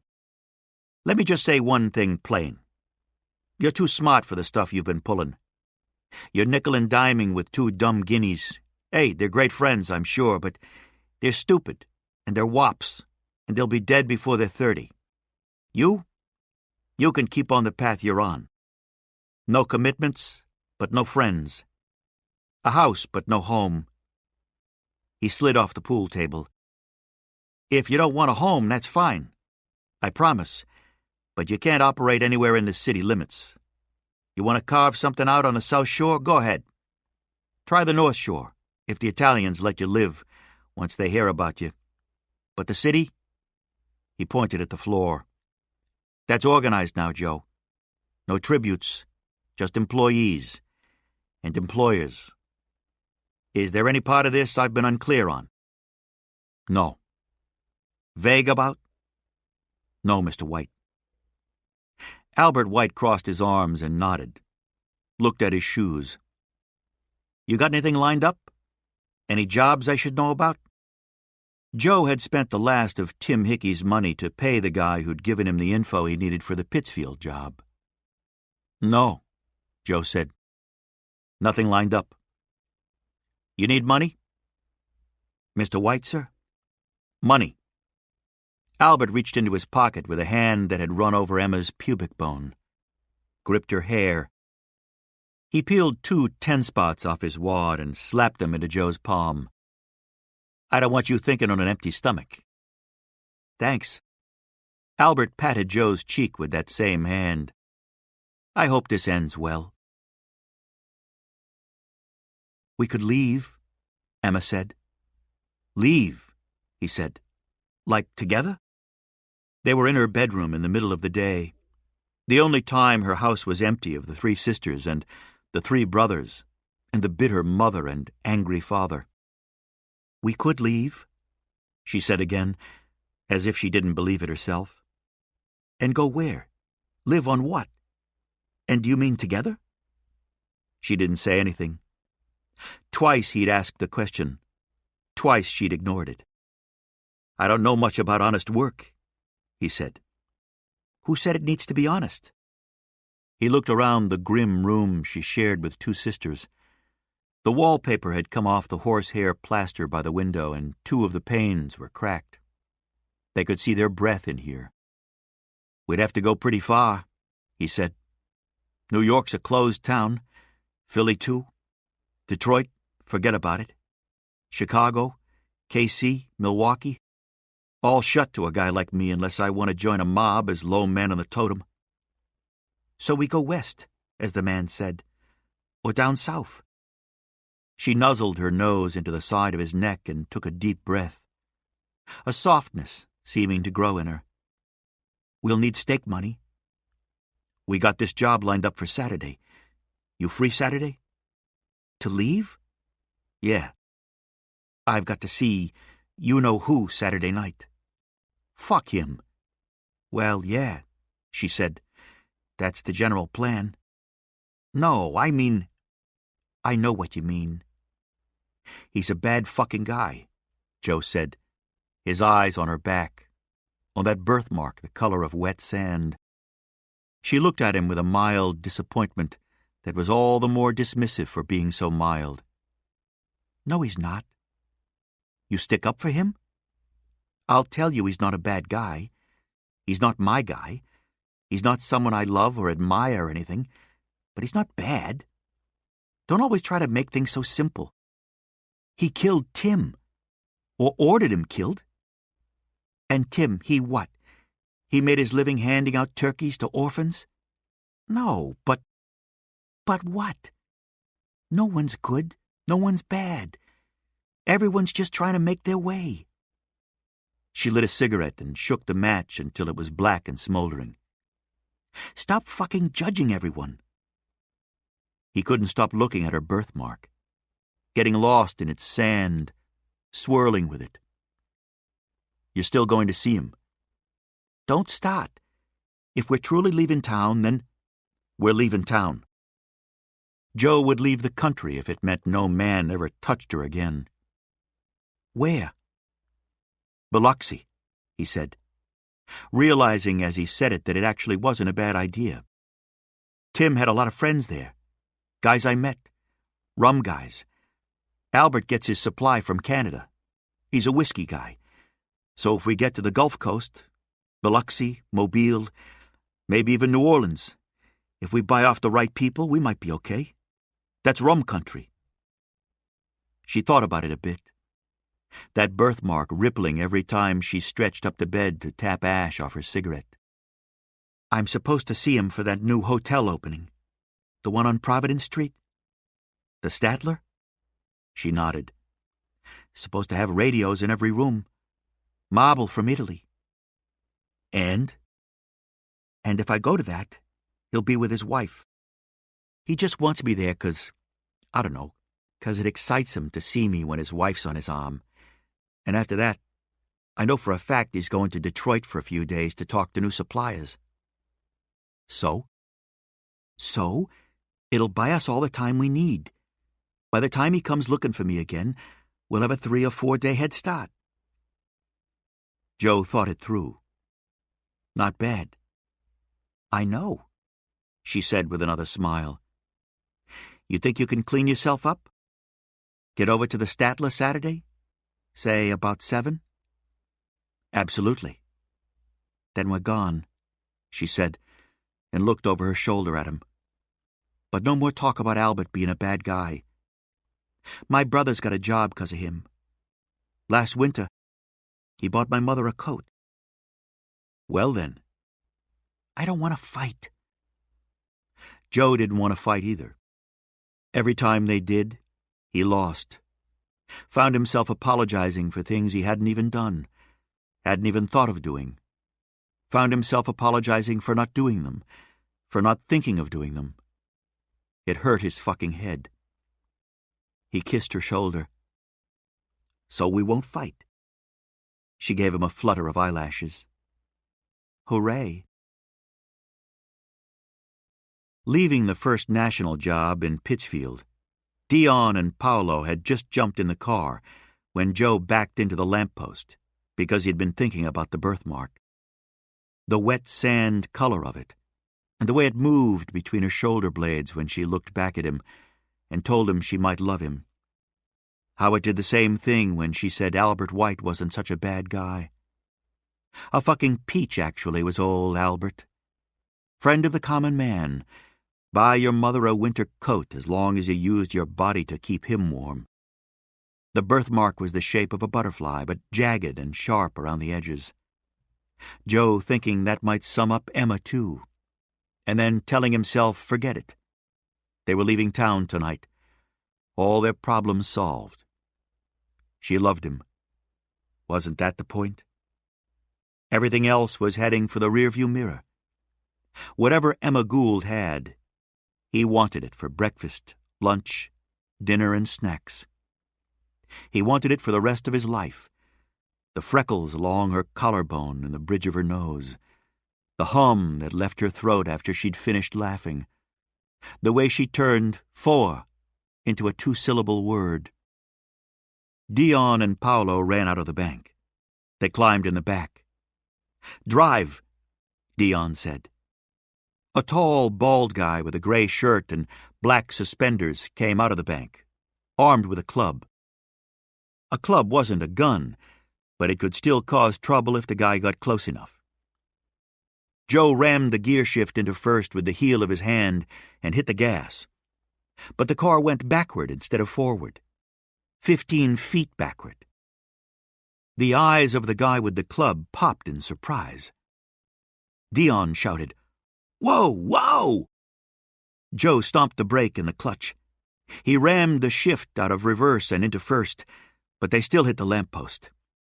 The impact wasn't bad, just embarrassing. The yokel with the suspenders would tell his wife and friends for the rest of his life how he'd scared 3 gun thugs so bad they'd reversed a getaway car to get away from him. When the car lurched forward, the tires kicked dust and small rocks off the dirt road and into the face of the man with the club. By now, another guy stood in front of the bank. He wore a white shirt and brown pants. He extended his arm. Joe saw the guy in the rearview mirror, his arm jumping. For a moment, Joe couldn't comprehend why. And then he understood. He said, "Get down!" And Dion and Paolo dropped in the back seat. The guy's arm jerked up again, then jerked a third or fourth time, and the side view mirror shattered, and the glass fell to the dirt street. Joe turned onto East Street and found the alley they'd scouted last week, banged a left into it, and stood on the gas pedal. For several blocks he drove parallel to the railroad tracks that ran behind the mills. By now they could assume the police were involved. Not enough so that they were setting up roadblocks or anything, but enough that they could follow tire tracks off the dirt road by the bank, know the general direction in which they'd headed. They'd stolen 3 cars that morning, all in Chicopee, about 60 miles south. They'd picked up the Auburn they were in now, as well as a black Cole with bald tires, and a 24 Essex coach with a raspy engine. Joe crossed the railroad tracks and drove another mile along Silver Lake to a foundry that had burned down some years before, the black shell of it listing to the right in a field of weeds and cattails. Both cars were waiting for them when Joe pulled into the back of the building, where the wall was long gone, and they parked beside the Cole and got out of the Auburn. Dion lifted Joe by his overcoat lapels and pushed him against the Auburn's hood. "What the fuck is wrong with you?" "It was a mistake," Joe said. "Last week, it was a mistake," Dion said. "This week, it's a fucking pattern." Joe couldn't argue, but he still said, "Take your hands off me." Dion let go of Joe's lapels. He breathed heavily through his nostrils and pointed a stiff finger at Joe. "You're fucking up." Joe took the hats and the kerchiefs and the guns and put them in a bag with the money. He put the bag in the back of the Essex coach. "I know it." Dion held out his fat hands. "We've been partners since we were little fucking kids, but this is bad." "Yeah." Joe agreed because he didn't see the point in lying about the obvious. The police cars, 4 of them, came through a wall of brown weeds on the edge of the field behind the foundry. The weeds were the color of a riverbed and stood 6 or 7 feet tall. The cruisers flattened them and revealed a small tent community behind them. A woman in a gray shawl and her baby leaned over a recently doused campfire, trying to scoop whatever heat was left into their coats. Joe jumped into the Essex and drove out of the foundry. The Bartolo brothers drove past him in their coal, the back end sliding away from them as they hit a patch of dry red dirt. The dirt spewed onto Joe's windshield and covered it. He leaned out the window and wiped at the dirt with his left arm while he drove with his right. The Essex bounced high off the uneven ground, and something took a bite out of Joe's ear. When he pulled his head back in, he could see a lot better, but blood poured from his ear, sluicing under his collar and down his chest. A series of pings and thunks hit the back window, the sound of someone skipping coins off a tin roof. And then the window blew out, and a bullet sparked off the dashboard. A cruiser appeared on Joe's left, and then another on his right. The one to his right had a cop in the back seat who rested the barrel of a Thompson on the window frame and opened fire. Joe stepped on the brake so hard the steel coils of his seat pressed against his back ribs. The passenger windows exploded, then the front window. The dashboard spit pieces of itself all over Joe in the front seat. The cruiser to his right tried to brake as it turned in toward him. It rose on its nose and left the ground like something lifted by a gust. Joe had time to see it land on its side before the other cruiser rammed the back of his Essex, and a boulder appeared out of the weeds just before the tree line. The front of the Essex collapsed, and the rest of it snapped to the right, Joe snapping with it. He never felt himself leave the car until he hit the tree. He lay there for a long time, covered in glass pebbles and pine needles, sticky with his own blood. He thought of Emma, and he thought of his father. The woods smelled like burning hair, and he checked his arm hair and head just in case. But he was fine. He sat in the pine needles and waited for the Pittsfield police to arrest him. Smoke drifted through the trees. It was black and oily and not too thick. It moved around the tree trunks like it was looking for someone. After a while, he realized the police might not be coming. When he stood and looked past the mangled Essex, he couldn't see the second cruiser anywhere.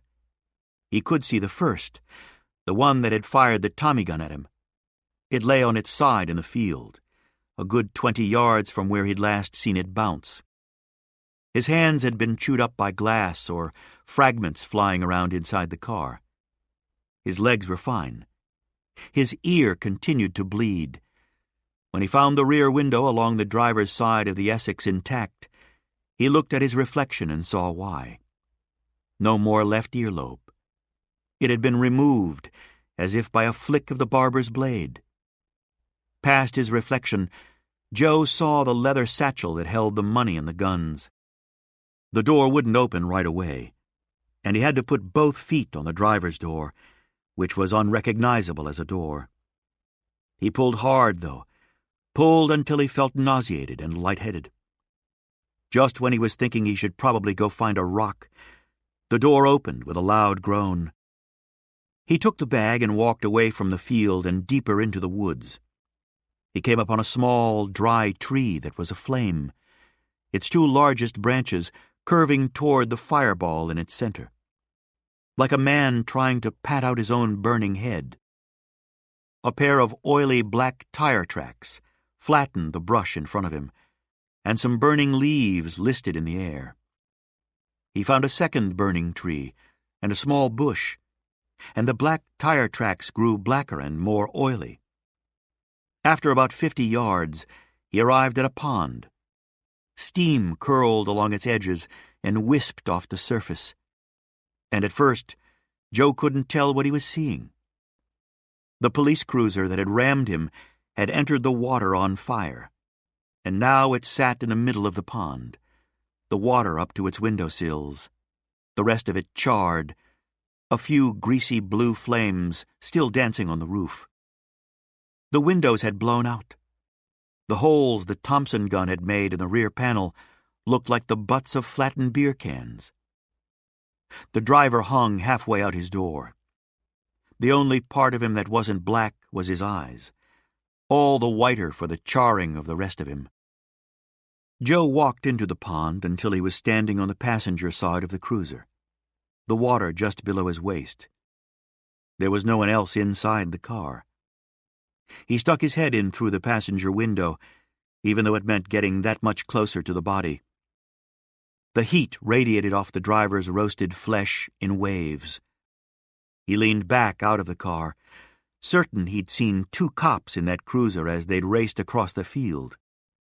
He got another whiff of cooked flesh and lowered his head. The other cop lay in the pond at his feet.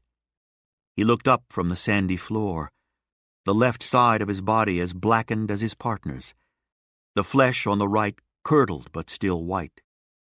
He was about Joe's age, maybe a year older. His right arm pointed up. He'd probably used it to pull himself out of the burning car and fell into the water on his back, and it had stayed that way when he died. But it still looked like he was pointing at Joe. The message clear. You did this. You. No one else. No one living anyway. You're the first termite. Chapter 4. A hole at the center of things. Back in the city, he dumped the car he'd stolen in Lenox and replaced it with a Dodge 126 he found parked along Pleasant Street in Dorchester. He drove it to K Street in South Boston and sat down the street from the house he'd grown up in while he considered his options. There weren't many. By the time night fell, he'd probably be out of them. It was in all the late editions. 3 Pittsfield policemen cut down. The Boston Globe. 3 mass police officers brutally slain. The Evening Standard. Cop slaughter in Western Mass. The American. The 2 men Joe had come across in the pond were identified as Donald Belinsky and Virgil Orton. Both had left wives behind. Orton had left 2 children. After studying their photos for a bit, Joe decided that Orton had been the one driving the car and Belinsky had been the one who pointed up at him from the water. He knew the real reason they were dead was because one of their brother lawmen had been stupid enough to fire a fucking Tommy gun from a car bouncing across uneven ground. He knew that. He also knew that he was Hickey's termite, and Donald and Virgil never would have been in that field if he and the Bartolo brothers hadn't come to their small city to rob one of their small banks.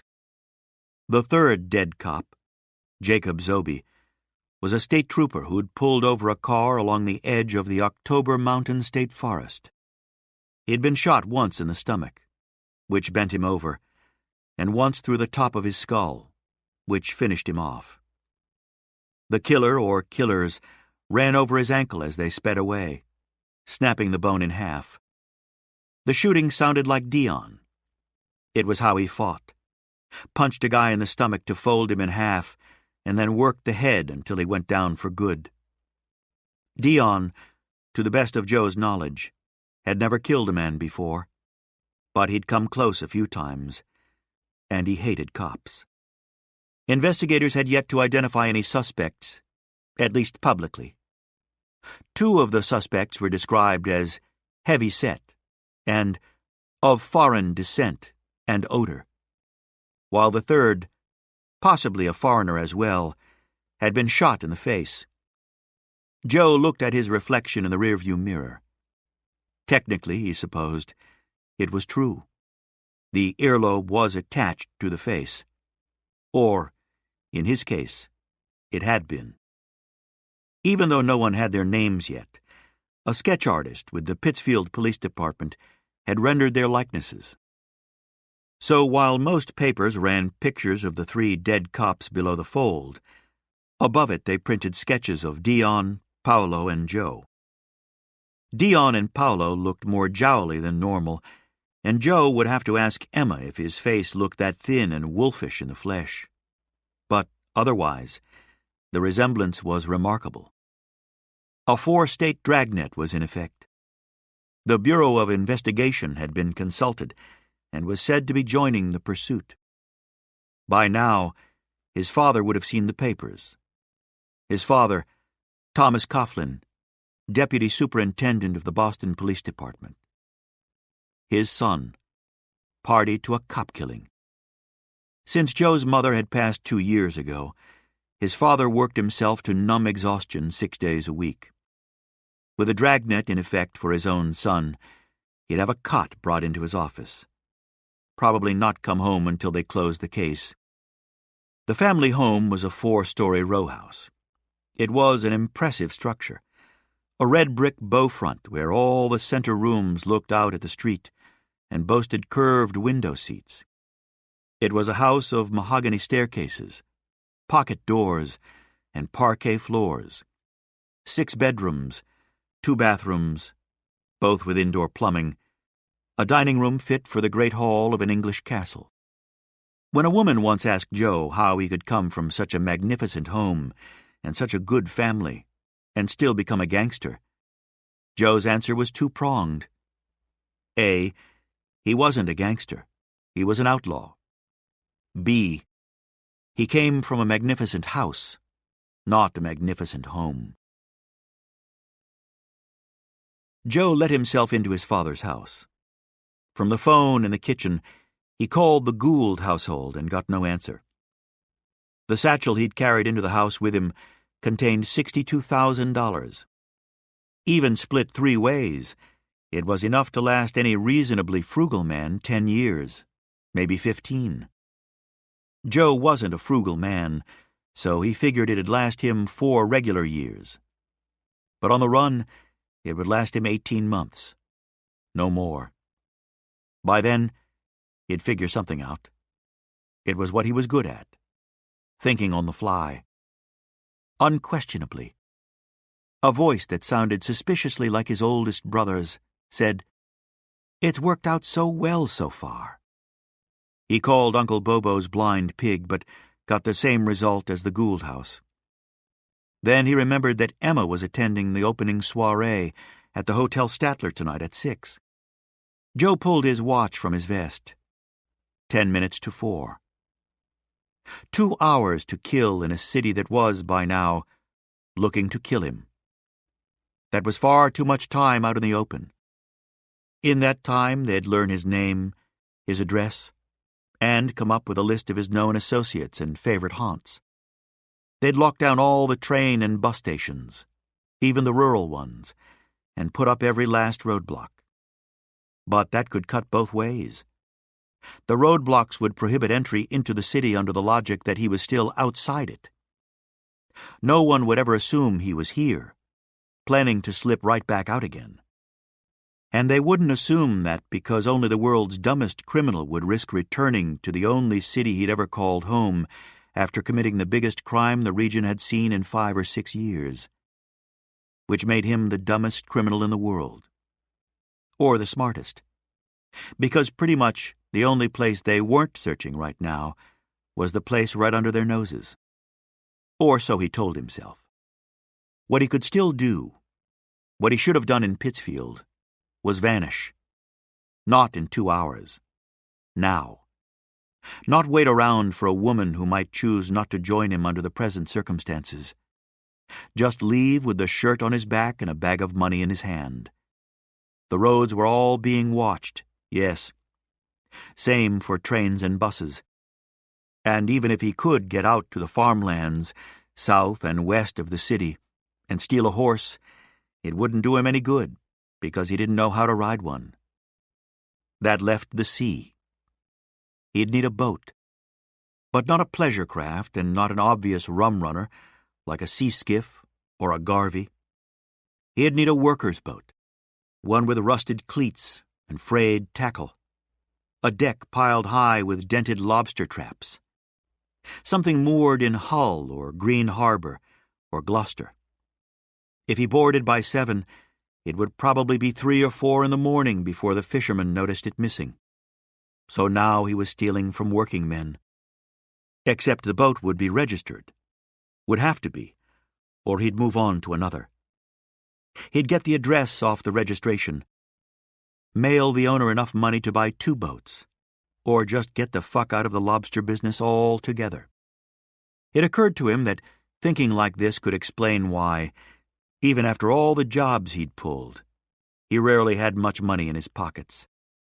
Sometimes it seemed like he stole money from one place just to give it away somewhere else.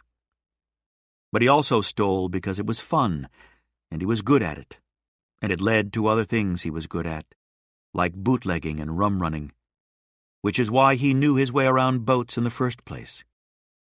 Last June, he'd run a boat from a no-name fishing village in Ontario across Lake Huron to Bay City, Michigan, another from Jacksonville to Baltimore in October, and just last winter ferried cases of newly distilled rum out of Sarasota and across the Gulf of Mexico to New Orleans, where he'd blown his entire profit one weekend in the French Quarter on sins that, even now, he could only remember in fragments. So he could pilot most boats, which meant he could steal most boats. He could walk out this door and be on the South Shore in 30 minutes. The North Shore would take a little longer, but this time of year there'd probably be more boats up there to choose from. If he set out from Gloucester or Rockport, he could reach Nova Scotia in 3 to 4 days. And then he'd send for Emma after a couple of months, which seemed a bit long. But she'd wait for him. She loved him. She'd never said it, true, but he could feel her wanting to. She loved him. He loved her. She'd wait. Maybe he'd just swing by the hotel, pop his head in real quick, see if he could spot her. If they both vanished, they'd be impossible to trace. But if he disappeared and then sent for her, by that point, the cops or the B.I. could have figured out who she was and what she meant to him, and she'd show up in Halifax with a posse on her tail. He'd open the door to greet her. They'd both go down in bullet rain. She wouldn't wait. He either went with her now or without her forever. He looked at himself in the glass of his mother's china cabinet and remembered why he'd come here in the first place. No matter where he decided to go, he wouldn't get far dressed like this. The left shoulder of his coat was black with blood. His shoes and trouser cuffs were caked in mud. His shirt torn from the woods and speckled with blood. In the kitchen he opened the bread box and pulled out a bottle of A. Fink's Widow Rum, or as most called it, Fink's. He removed his shoes and carried them and the rum with him up the service stairs to his father's bedroom. In the bathroom, he washed as much of the dried blood from his ear as he could, careful not to disturb the heart of the scab. When he was certain it wasn't going to bleed, he took a few steps back and appraised it in relation to the other ear and the rest of his face. As deformities went, it wasn't going to make anyone look twice once the scab fell away. And even now, the majority of the black scab clung to the underside of his ear. It was noticeable, no question, but not in the way a black eye or broken nose would have been. He had a few sips of the Fink's while he chose a suit from his father's closet. There were 15 of them, about 13 too many for a policeman's salary. Same with the shoes, the shirts, the ties and hats. Joe chose a striped Malacca tan single-breasted suit from Hart, Shafter and Marks, with a white arrow shirt. The silk tie was black with diagonal red stripes every 4 inches or so. The shoes a pair of black Nettletons, and the hat a nap felt, as smooth as a dove's breast. He stripped off his own clothes and folded them neatly on the floor. He placed his pistol and his shoes on top and changed into his father's clothes, then returned the pistol to the waistband at the small of his back. Judging by the length of the trousers, he and his father weren't exactly the same height after all. His father was a little taller. and his hat size a bit smaller than Joe's. Joe dealt with the hat problem by tilting it back off the crown a bit so it looked jaunty. As for the length of his trousers, he double-rolled the cuffs and used safety pins from his late mother's sewing table to hold them in place. He carried his old clothes and the bottle of good rum down into his father's study. Even now he couldn't deny that crossing the threshold into that room when his father wasn't present felt sacrilegious. He stood at the threshold and listened to the house, the ticking of its cast-iron radiators, the scratch of the chime hammers in the grandfather clock down the hall as they prepared to strike 4. Even though he was positive the house was empty, he felt watched. When the hammers did, in fact, fall on the chimes, Joe entered the office. The desk sat in front of tall bay windows overlooking the street. It was an ornate Victorian partner's desk, built in Dublin in the middle of the last century. The kind of desk no tenant farmer's son from the shitheel side of Clonakilty could have reasonably expected to ever grace his home. The same could be said for the matching credenza under the window, the oriental rug, the thick amber drapes, the Waterford decanters, the oak bookshelves and leather-bound books his father never bothered to read, the bronze curtain rods, the antique leather sofa and armchairs, the walnut humidor. Joe opened one of the cabinets beneath the bookshelves and crouched to confront the safe he found there. He dialed the combination, 3, 12, 10, the months in which he and his 2 brothers had been born, and opened the safe. Some of his mother's jewelry was in it, $500 in cash, the deed to the house, his parents' birth certificates, a stack of papers Joe didn't bother examining, and a little more than $1,000 in treasury bonds. Joe removed it all and placed it on the floor to the right of the cabinet door. At the back of the safe was a wall made of the same thick steel as the rest of it. Joe popped it off by pressing his thumbs hard against the upper corners and lay it on the floor of the first safe, while he faced the dial of the second. The combination here had been much harder to figure out. He'd tried all the birthdays in the family and got nowhere. He tried the numbers of the station houses where his father had worked over the years. Same result. When he recalled that his father sometimes said good luck, bad luck, and death all came in 3s, he tried every permutation of that number. No luck. He'd started the process when he was 14. One day, when he was 17, he'd noticed some correspondence his father had left out on his desk. A letter to a friend who had become fire chief in Lewiston, Maine. The letter was typed on his father's underwood and filled with lies that wrapped round and round the paper like ribbon. Ellen and I are blessed, still as smitten as the day we met. Aidan recovered quite well from the dark events of 9/19. Connor has made remarkable strides with his infirmity, and looks like Joseph will enter Boston College in the fall. He speaks of working in the bond trade.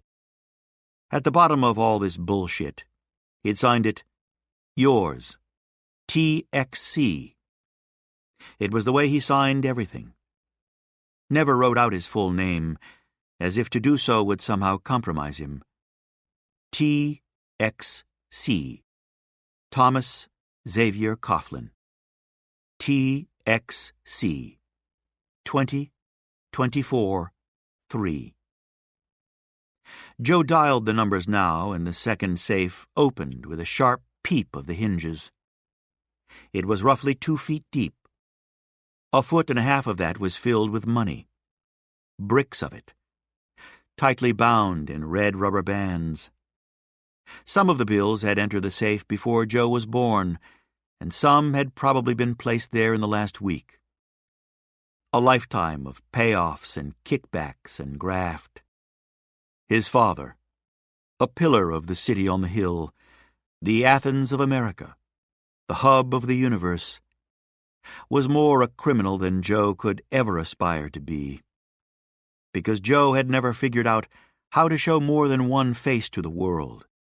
Whereas his father had so many faces at his disposal, the question was which of them was the original and which the imitations. Joe knew that if he cleaned out the safe tonight, he'd have enough to live on the run for 10 years. Or if he got to somewhere far enough that they stopped looking, he could buy his way into the refining of Cuban sugar and/or the distilling of molasses, turn himself into a pirate king within 3 years, never have to worry about shelter or a hot meal the rest of his days. But he didn't want his father's money. He'd stolen his clothes because the idea of leaving the city dressed as the old son of a bitch appealed to him. But he'd break his own hands before he'd spend his father's cash with them. He placed his neatly folded clothes and muddy shoes on top of his father's dirty money. He thought of leaving a note, but he couldn't think of anything else he'd want to say. So he closed the door and spun the dial. He replaced the fake wall of the first safe and locked that up too. He walked around the office for a minute, mulling it over one last time. To try to get to Emma during a function that most of the city's luminaries would attend, where the guests would arrive by limousine and invitation only, would be the pinnacle of insanity. In the cool of his father's study, maybe some of the old man's pragmatism, merciless as it was, finally rubbed off. Joe had to take what the gods had given him, an exit route out of the very city he was expected to enter. Time was not on his side, though. He had to go out this front door, hop into the purloined Dodge, and scoot north like the road itself had caught fire. He looked out the window at K Street on a damp spring evening and reminded himself that she loved him, and she'd wait. Out on the street, he sat in the Dodge and stared back at the house of his birth, the house that had shaped the man he was now. By Boston Irish standards, he'd grown up in the lap of luxury.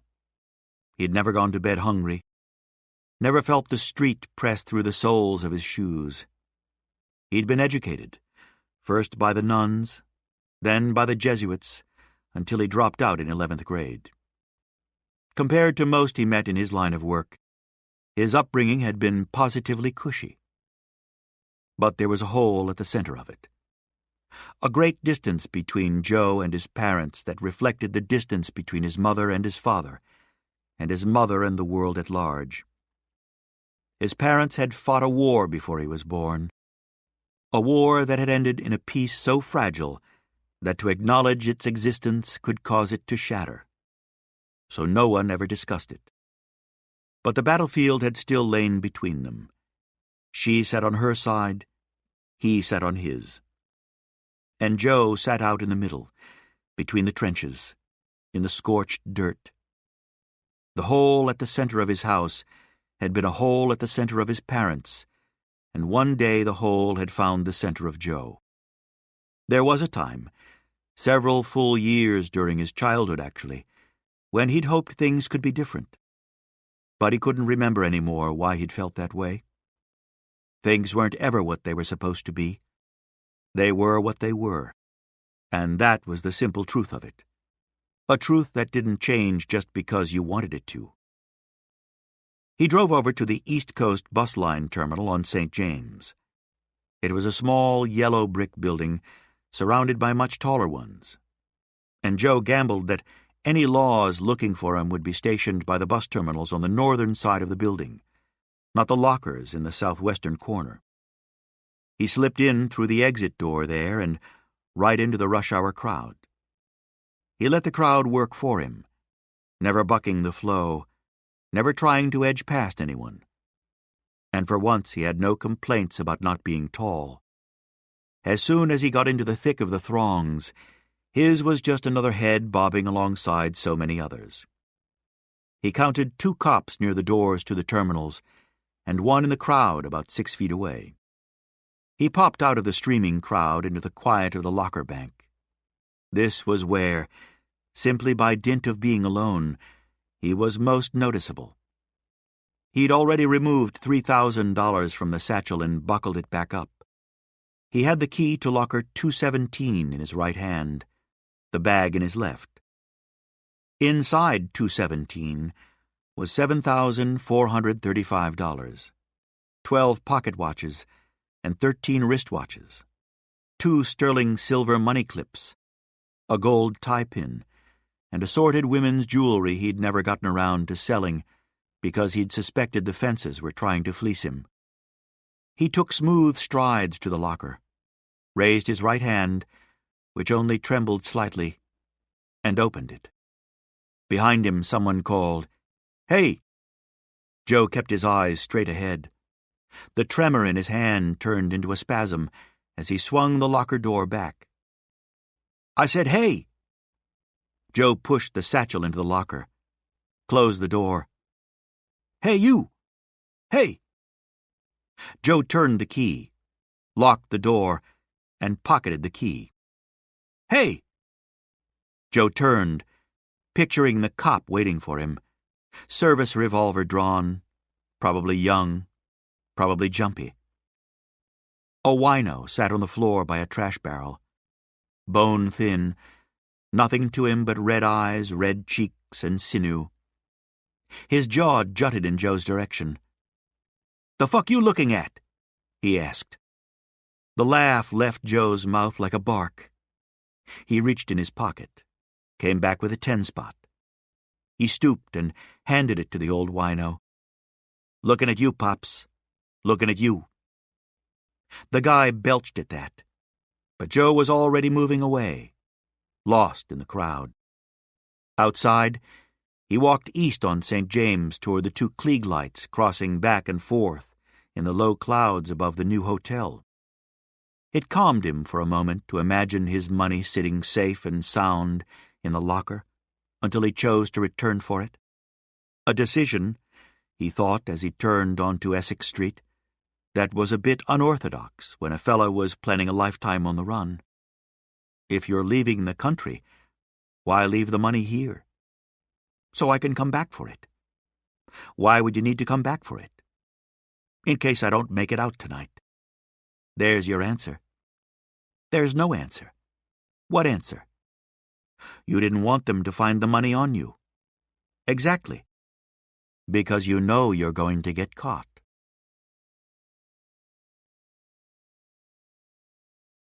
Chapter 5. Rough Work. He entered the Hotel Statler through the employee entrance. When a porter and then a dishwasher gave him curious glances, he lifted his hat and shot them confident smiles and 2-finger salutes. A bon vivant, avoiding the crowds out front, and they gave him nods and smiles in return. Going through the kitchen, he could hear a piano, a peppy clarinet, and a steady bass coming from the lobby. He climbed a dark concrete staircase. He opened the door up top and came out by a marble staircase into a kingdom of light and smoke and music. Joe had been in a few swank hotel lobbies in his time, but he had never seen anything like this. The clarinetist and the cellist stood near brass entrance doors, so unblemished the light bouncing off them turned the dust motes in the air gold. Corinthian columns rose from marble floors to wrought iron balconies. The molding was creamy alabaster, and every 10 yards a heavy chandelier descended, the same pendant shape as the candelabras that perched on 6-foot stands. Blood-dark couches perched on oriental rugs. 2 grand pianos, submerged in white flowers, sat on either side of the lobby. The pianists lightly tinkled the keys and carried on repartee with the crowd and each other. In front of the center staircase, WBZ had placed 3 radiophones in their black stands. A large woman in a light blue dress stood by one of them, consulting with a man in a beige suit and yellow bow tie. The woman patted the buns of her hair repeatedly and sipped from a glass of pale, foggy liquid. Most men in the crowd wore tuxedos or dinner jackets. There were a few in suits, so Joe wasn't the only sore thumb in the gathering, but he was the only one still wearing a hat. He thought of removing it, but that would put the face on the front page of everyone's evening edition in clear view. He glanced up at the mezzanine. There were plenty of hats up there because that's where all the reporters and photographers mingled with the swells. He dipped his chin and headed for the nearest staircase. It was slow going, the crowd pushing together, now that they'd seen the radiophones and the round woman in the blue dress. Even with his head down, he noticed Chappie Gagan and Boob Fowler talking with Red Ruffing. Joe, a Red Sox fanatic as long as he could remember, had to remind himself that it might not be a good idea for a wanted man to walk up to 3 baseball players and chat about their batting averages. He squeezed his way around the back of them, though, hoping he might hear a snippet to clear up the trade rumors about Gagan and Fowler. But all he heard was talk about the stock market. Gagan saying the only way to make real money was to buy on margin, and the other way was for suckers who wanted to stay poor. That's when the large woman in the light blue dress stepped up to the microphone and cleared her throat. The man beside her stepped to the other radiophone and raised an arm to the crowd. "Ladies and gentlemen, for your listening pleasure," the man said, "WBZ Radio Boston, 1030 on your dial, is here live from the grand lobby of the landmark Hotel Statler. I'm Edwin Mulver, and it gives me great pleasure to present to you Mademoiselle Florence Farrell, mezzo-soprano with the San Francisco Opera." Edwin Mulver stepped back, his chin tilted up, as Florence Farrell patted the buns of her hair one more time and then exhaled into her radiophone. The exhalation turned, without warning, into a mountain peak of a high note that thrummed through the crowd and climbed 3 stories to the ceiling. It was a sound so extravagant, and yet so authentic it filled Joe with an awful loneliness. She was bearing forth something from the gods, and as it moved from her body into his, Joe realized he would die someday. He knew it in a different way than he had known it coming through the door. Coming through the door, it had been a distant possibility. Now, it was a callous fact, indifferent to his dismay. In the face of such clear evidence of the otherworldly, he knew, beyond argument, that he was mortal and insignificant, and had been taking steps out of the world since the day he'd entered it. As she ventured deeper into the aria, the notes grew ever higher, ever longer, and Joe pictured her voice as a dark ocean, beyond end, beyond depth. He looked around at the men in their tuxedos and the women in their glittering taffeta and silk sheaths and lace wreaths, at the champagne flowing from a fountain in the center of the lobby. He recognized a judge and Mayor Curley and Governor Fuller and another infielder for the Sox, Baby Doll Jacobson. By one of the pianos, he saw Constance Flagstead, a local stage star, flirting with Ira Bumtroth, a known numbers man. Some people were laughing, and others tried so hard to look respectable it was laughable. He saw stern men with mutton-chop sideburns and wizened matrons with skirts the shape of church bells. He identified Brahmins and blue bloods and daughters of the American Revolution. He noted bootleggers and bootlegger lawyers, and even the tennis player Rory Johansson, who'd made it to the quarterfinals at Wimbledon last year before being knocked out by the Frenchman Henri Cochet. He saw bespectacled intellectuals trying not to get caught looking at frivolous flappers with insipid conversational skills but sparkling eyes and dazzling legs. And all of them soon to vanish from the earth. 50 years from now, someone could look at a photograph of this night and most of the people in the room would be dead, and the rest would be on their way. As Florence Farrell finished her aria, he looked up toward the mezzanine and saw Albert White. Standing dutifully behind his right elbow was his wife. She was middle-aged and twig-thin, carrying none of the ample weight of a well-to-do matron. Her eyes were the biggest part of her, noticeable even from where Joe stood. They were bulging and frantic, even as she smiled at something Albert said to a chuckling Mayor Curley, who'd found his way up there with a glass of scotch. Joe looked a few yards down the balcony, and there was Emma. She wore a silver sheath dress and stood in a crowd near the wrought iron railing, a glass of champagne in her left hand. In this light, her skin was the white of the alabaster, and she looked stricken and alone, lost in a private grief. Was this who she was when she didn't think he was looking? Was there some unnameable loss grafted to her heart? For a moment, he feared she'd jump over the balcony rail. But then the sickness in her face turned to a smile, and he realized what had placed the grief in her face. She'd never expected to see him again. Her smile widened, and she covered it with her hand. It was the same hand that held the champagne glass, so the glass tipped, and a few drops fell into the crowd below. One man looked up and touched the back of his head. A portly woman wiped at her brow, then blinked her right eye several times. Emma leaned back from the rail and tilted her head toward the staircase on his side of the lobby. Joe nodded. She moved away from the railing. He lost her in the crowd above as he worked his way through the one below. He had noticed that most of the reporters on the mezzanine wore their hats back on their heads, and their tie knots were crooked. So he pushed his hat back and loosened his tie as he squeezed through the last cluster of people and reached the staircase. Officer Donald Belinsky ran down toward him, a ghost who'd somehow risen from the pond floor, scraped the burned flesh from his bones, and now trotted down the staircase toward Joe. Same blonde hair, same blotchy complexion, same ridiculously red lips and pale eyes. No, wait. This guy was fleshier, and his blonde hair had already begun to recede and leaned a bit more toward red than pure blonde. And even though Joe had only seen Belinsky lying on his back, he was fairly certain the cop had been taller than this man, and probably smelled better, too. This guy smelling of onions.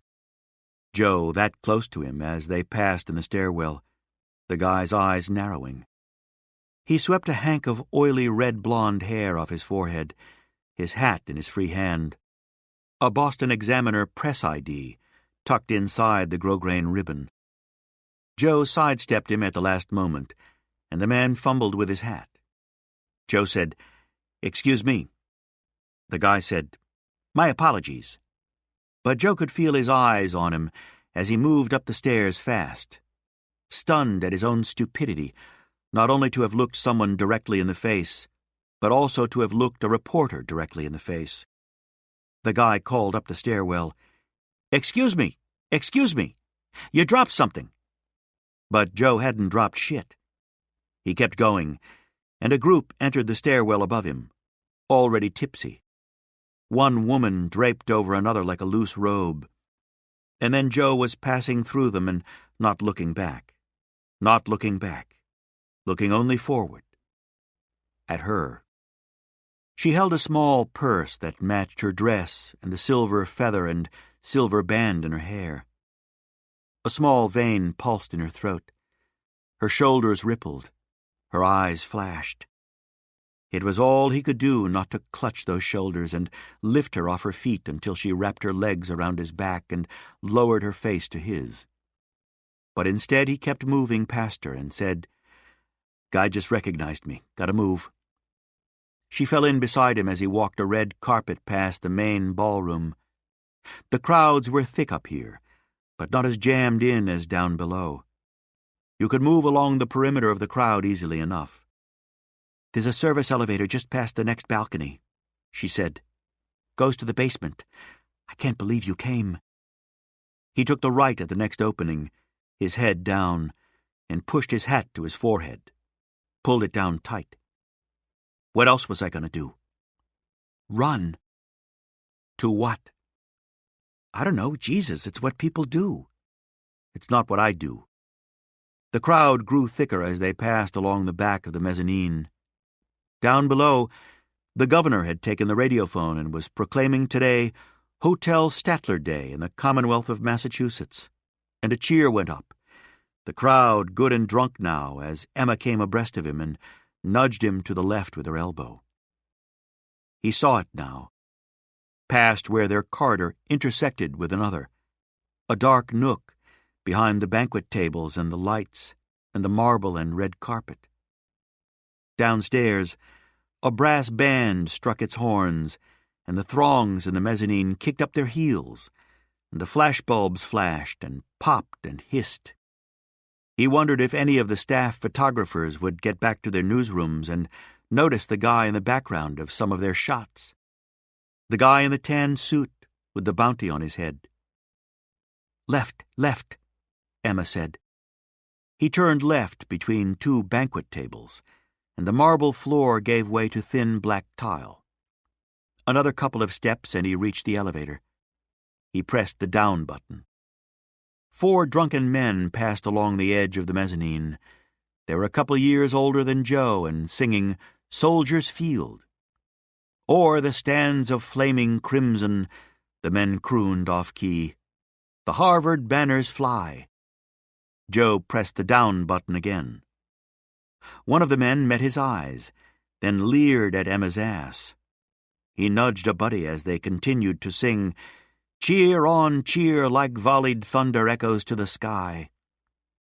Emma grazed the side of his hand with her own. She said, Shit, shit, shit. He pressed the button again. A waiter banged through the 2 kitchen doors to their left, a large tray held aloft. He passed within 3 feet of them, but never looked their way. The Harvard guys had passed, but they could still hear them. Then fight, fight, fight, for we win tonight.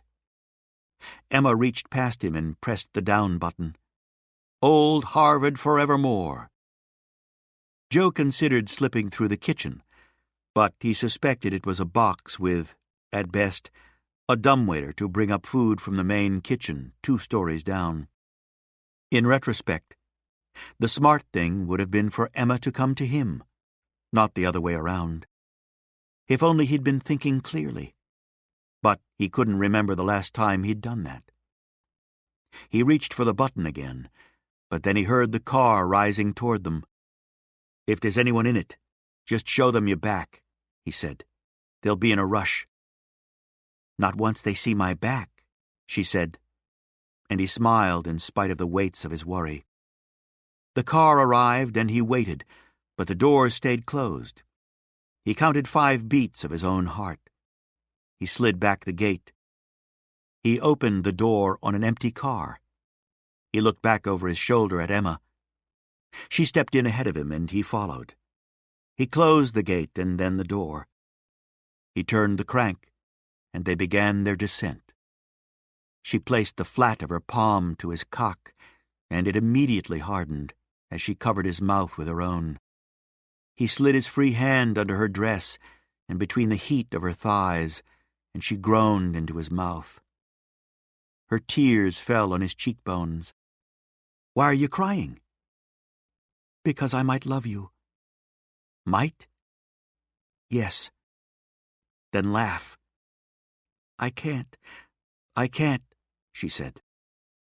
You know the bus station on St. James? She narrowed her eyes at him. What? Sure, of course. He placed the locker key in her hand. In case anything happens. What? Between here and freedom. No, she said. No, you take this. I don't want it. He waved it off. Put it in your purse. Joe, I don't want this. It's money. I know what it is, and I don't want it. She tried handing it to him, but he held his hands high. Hold on to it. No, she said. We'll spend it together. I'm with you now. I'm with you, Joe. Take the key. She tried handing it to him again, but they'd reached the basement. The window in the door was black because the lights were off for some reason. They weren't off for some reason, Joe realized. There was only one reason. He reached for the crank as the gate was thrown open from the other side, and Brendan Loomis reached in and pulled Joe out of the car by his tie. He pulled Joe's pistol free of the small of his back and tossed it off into the dark along the cement floor. Then he punched Joe in the face and the side of his head more times than Joe could count. All of it happening so fast, Joe barely got his hands up. Once he did, he reached back for Emma, thinking somehow he could protect her. But Brendan Loomis had a fist like a butcher's mallet. Every time it hit Joe's head, bap, bap, bap, bap. Joe felt his brain go numb and his vision white out. His eyes slid through the white, unable to fix on anything. He heard his own nose break, and then bap, bap, bap. Loomis hit him in the same spot 3 more times. When Loomis let go of his tie, Joe fell to all fours on the cement floor. He heard a series of steady drips, like leaky faucets, and opened his eyes to see his own blood dripping to the cement. The drops the size of nickels, but piling up so fast they'd turned into amoebas, and the amoebas became puddles. He turned his head to see if somehow, some way, Emma had used his beating to slam the elevator door shut and make a run for it. But the elevator wasn't where he'd left it. Or he wasn't where he'd left the elevator, because all he saw was a cement wall. That's when Brendan Loomis kicked him in the stomach, hard enough to lift him off the floor. When he landed in a fetal position, he couldn't find air. He gulped for it, but it wouldn't come. He tried to rise to his knees, but his legs slid away from him. So he used his elbows to lift his chest off the cement and gulped like a fish, trying to get something down his windpipe, but seeing his chest as a black stone, without openings, without gaps. Nothing in there but the stone. No room for anything else, because he could not fucking breathe. It pushed up his esophagus like a balloon through a fountain pen, squeezing his heart, crushing his lungs, closing off his throat. But then finally, it punched up past his tonsils and out through his mouth. It had a whistle at its tail, a whistle and several gasps, but that was okay. That was fine, because he could breathe again. At least he could breathe. Loomis kicked him in the groin from behind. Joe ground his head into the cement floor and coughed and might have puked. He had no idea. The pain, something he couldn't have imagined prior to this. His balls were stuffed into his intestines. Flames licked the walls of his stomach. His heart beat so fast, it had to give out soon. Just had to. His skull felt like someone had pried it open with their hands. His eyes bled. He vomited. Vomited for certain. Vomited bile and fire onto the floor. He thought he was done, and then he did it again. He fell onto his back and looked up at Brendan Loomis. "You look." Loomis lit a cigarette. "Unfortunate." Brendan swung from side to side with the room. Joe stayed where he was, but everything else was on a pendulum. Brendan looked down at Joe as he pulled on a pair of black gloves and flexed his fingers in them until they fit to his liking. Albert White appeared beside him. Albert on the same pendulum, and they both looked down at Joe. Albert said, "I have to turn you into a message, I'm afraid." Joe looked up through the blood in his eyes at Albert in his white dinner jacket. "To everyone out there who thinks it's okay to disregard what I say." Joe looked for Emma, but he couldn't find the elevator in all the swinging and swaying. "It's not going to be a nice message," Albert White said, "and I'm sorry about that." He squatted in front of Joe, his face sad, weary. "My mother always said everything happens for a reason. I'm not sure she was right, but I do think people often become what they're supposed to be. I thought I was supposed to be a cop, but then the city took my job and I became this. And most times I don't like it, Joe. I fucking hate it, to tell you the truth.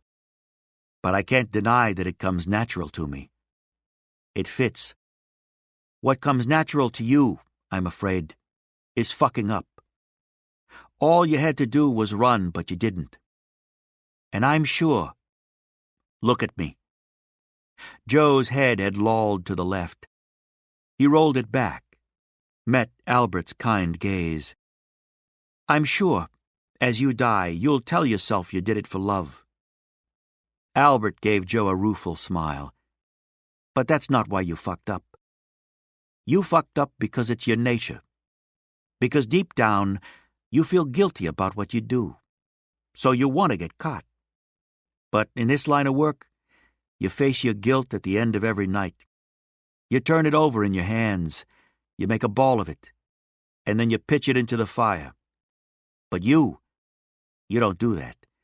So you've spent your short life hoping someone will punish you for your sins. Well, I'm that someone. Albert rose from his crouch, and Joe lost focus for a moment, everything turning to a blur. He caught a flash of silver, and then another, and he narrowed his eyes until the blurring sharpened, and everything came into focus again. And he wished it hadn't. Albert and Brendan still shimmied a bit, but the pendulum was gone. Emma stood beside Albert, her hand on his arm. For a moment, Joe didn't understand. And then he did. He looked up at Emma, and it no longer mattered what they did to him. He was okay with dying, because living hurt too much. I'm sorry, she whispered. I'm sorry. She's sorry, Albert White said. We're all sorry. He gestured toward somebody Joe couldn't see. Take her out of here. A beefy guy in a coarse wool jacket and knit hat pulled down on his forehead, put his hands on Emma's arm. You said you wouldn't kill him, Emma said to Albert. Albert shrugged. Albert, Emma said, that was the deal. And I'll honor it, Albert said. Don't you worry. Albert, she said, her voice catching in her throat. Dear? Albert's voice was far too calm. I never would have let him hear if... Albert slapped her face with one hand and smoothed his shirt with the other. Slapped her hard enough to split her lips. He looked down at his shirt. You think you're safe? You think I'm going to be humiliated by a whore? You're under the impression I'm mush for you. Maybe I was yesterday, but I've been up all night, and I've already replaced you. Get me? You'll see. You said... Albert wiped her blood off his hand with a kerchief. Put her in the fucking car, Donnie. Now, Donnie. The beefy guy wrapped Emma in a bear hug and started walking backward. Joe, please don't hurt him anymore. Joe, I'm sorry. I'm sorry. She screamed and kicked and scratched Donnie's head. Joe, I love you. I love you. The elevator gate slammed shut, and the car rose out of the basement. Albert squatted beside him and put a cigarette between his lips. A match flared, and the tobacco cackled, and he said, Inhale. You'll get your wits back faster. Joe did. For a minute, he sat on the floor and smoked, and Albert crouched beside him and smoked his own cigarette, and Brendan Loomis stood there watching. What are you going to do with her? Joe asked once he trusted himself to speak. With her? She just sold you down the river. For a good reason, I bet. He looked at Albert. There was a good reason, right? Albert chuckled. You're some kind of rube, aren't you? Joe raised a split eyebrow, and the blood fell in his eye. He wiped at it. What are you going to do with her? You should be more worried about what I'm going to do to you. I am, Joe admitted. But I'm asking what you're going to do with her. Don't know yet. Albert shrugged and pulled a speck of tobacco off his tongue, flicked it away. "But you, Joe, you're going to be the message." He turned to Brendan. "Get him up." "What message?" Joe said as Brendan Loomis slipped his arms under him from behind and hoisted him to his feet. "What happened to Joe Coughlin is what will happen to you if you cross Albert White and his crew." Joe said nothing. Nothing occurred to him. He was 20 years old.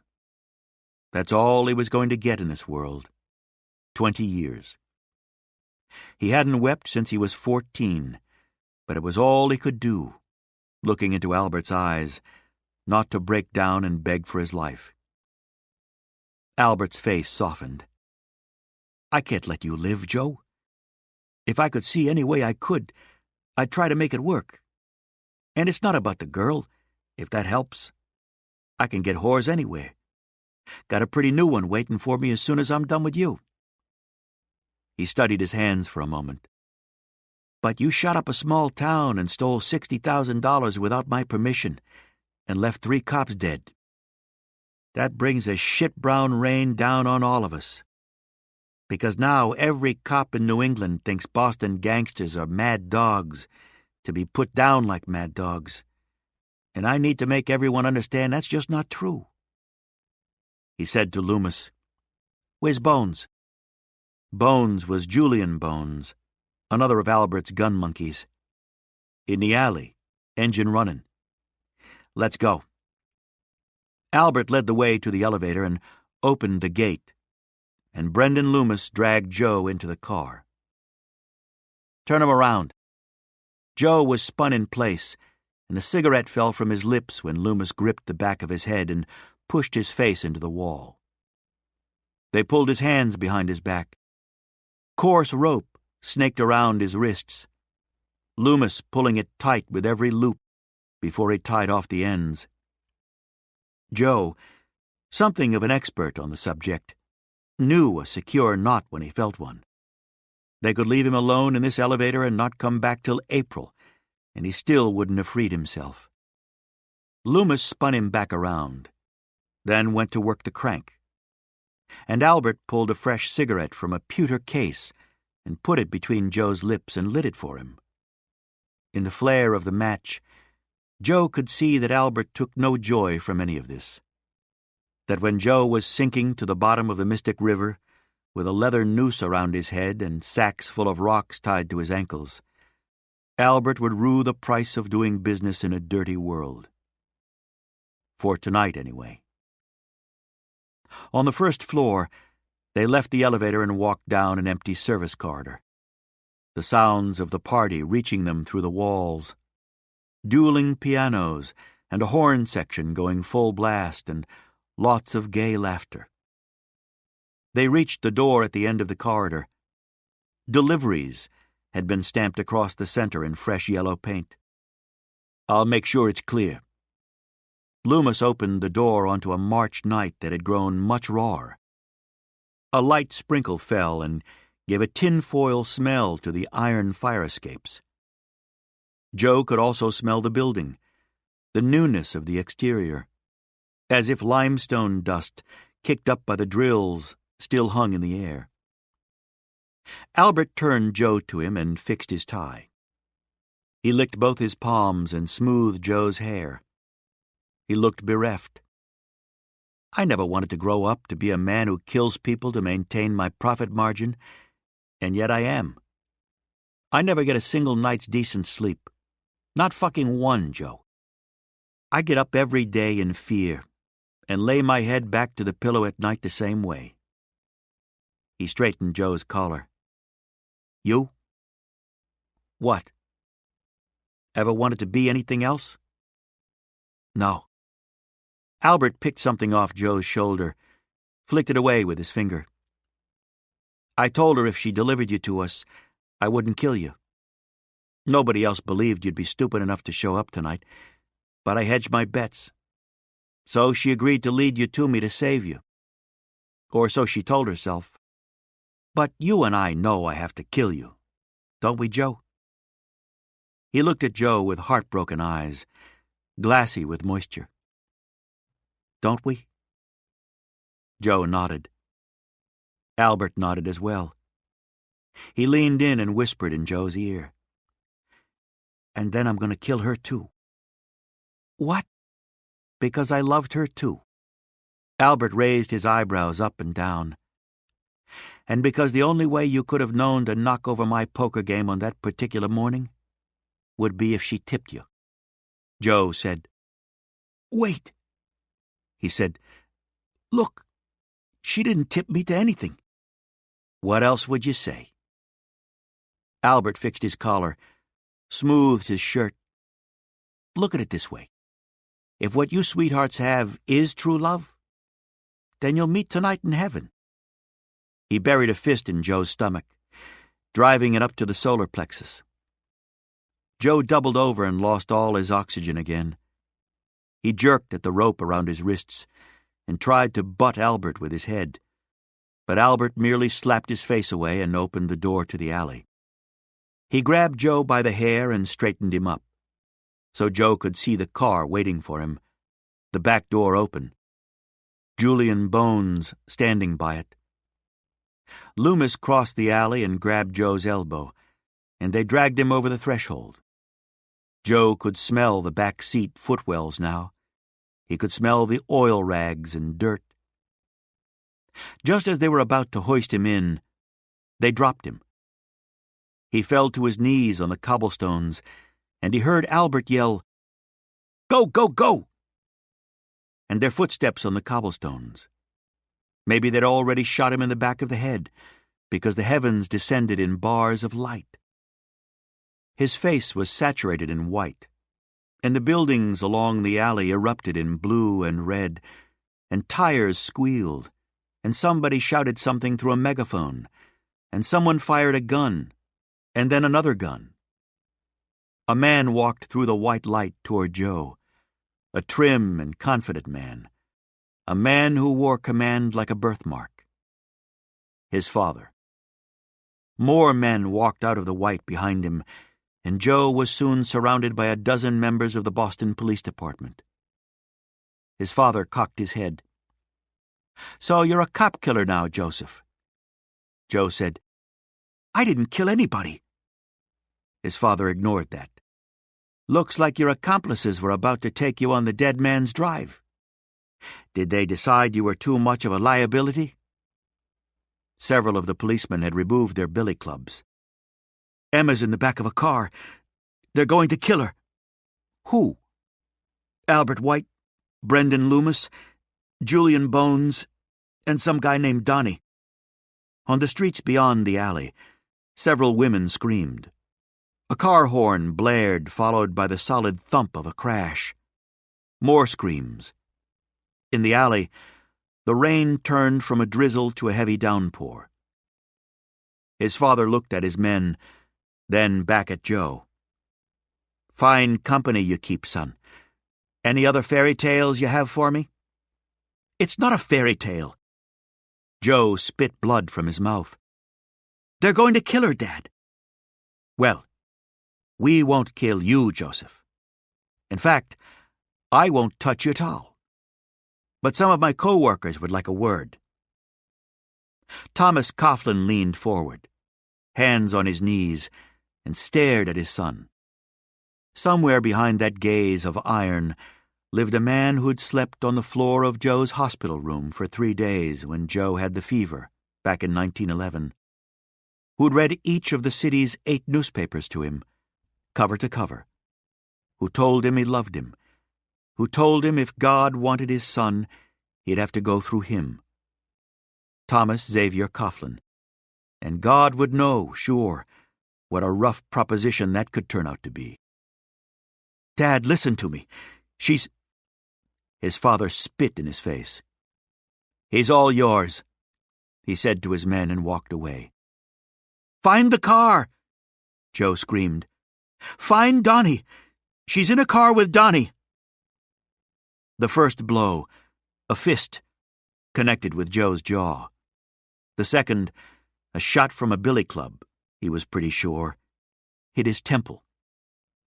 After that, all light disappeared from the night.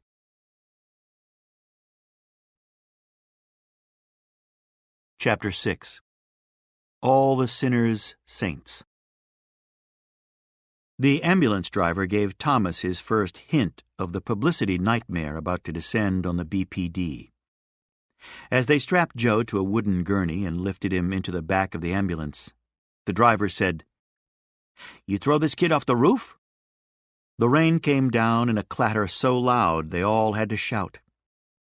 Thomas's aide and driver, Sergeant Michael Pooley, said, "His injuries were sustained before we arrived." "Yeah." The ambulance driver looked from one to the other, water pouring from the black brim of his white cap. "Horse shit." Thomas could feel the temperature rising in the alley, even in the rain, so he pointed at his son on the gurney. "This man was involved in the murders of those 3 police officers in New Hampshire." Sergeant Pooley said, "Feel better now, asshole?" The ambulance driver was checking Joe's pulse, eyes on his wristwatch. "I read the papers. All I do most days. Sit up in my cab and read the fucking papers. And this kid was the driver. And while they were chasing him, they shot another police car all to hell." He placed Joe's wrist on his chest. "He didn't do it, though." Thomas looked at Joe's face. Torn black lips, flattened nose, eyes swelled shut, a collapsed cheekbone, black blood crusted in his eyes and ears and nose and the corners of his mouth. Blood of Thomas's blood. His creation. "But if he hadn't robbed the bank," Thomas said, "they wouldn't be dead. If the other cops hadn't used a fucking machine gun, they wouldn't be dead." The driver closed the doors, looked at Pooley and Thomas was surprised by the revulsion in his eyes. "Your guys probably just beat this kid to death. But he's the criminal?"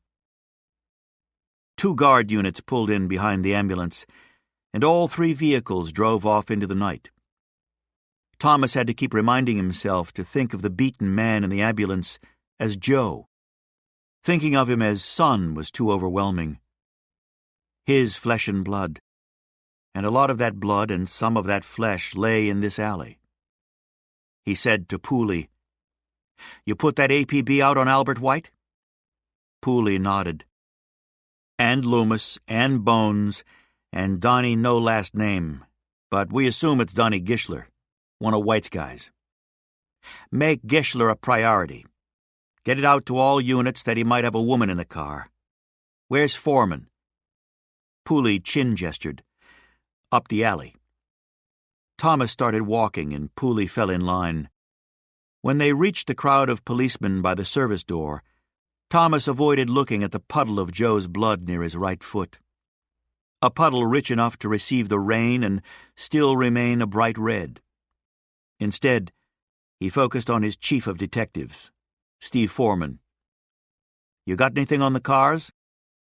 Foreman flipped open his steno notebook. "Dishwasher said there was a coal roadster parked in the alley between 8:15 and 8:30. After that, Dishwasher said it was gone. Said this Dodge replaced it." The Dodge was what they'd been trying to drag Joe into when Thomas and the cavalry had arrived.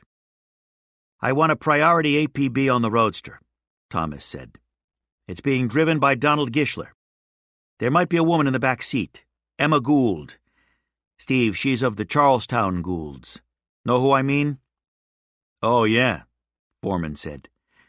"Not Bobo's kid. She's Ollie Gould's." "Okay. Send someone to make sure she's not safe and sound in bed on Union Street. Sergeant Pooley?" "Yes, sir." "Have you seen this Donnie Gishler in the flesh?" Pooley nodded. "He's about 5'6", 190 pounds. Usually wears black knit caps. Had a handlebar mustache last time I saw him. The 1-6 would have his mugshot. Send someone to get it. And get out the description to all units." He looked at the puddle of his son's blood. A tooth floated in it. He and his eldest son, Aidan, hadn't spoken in years, though he did receive the occasional letter filled with bland facts but no personal reflections. He didn't know where he lived or even if he was alive or dead.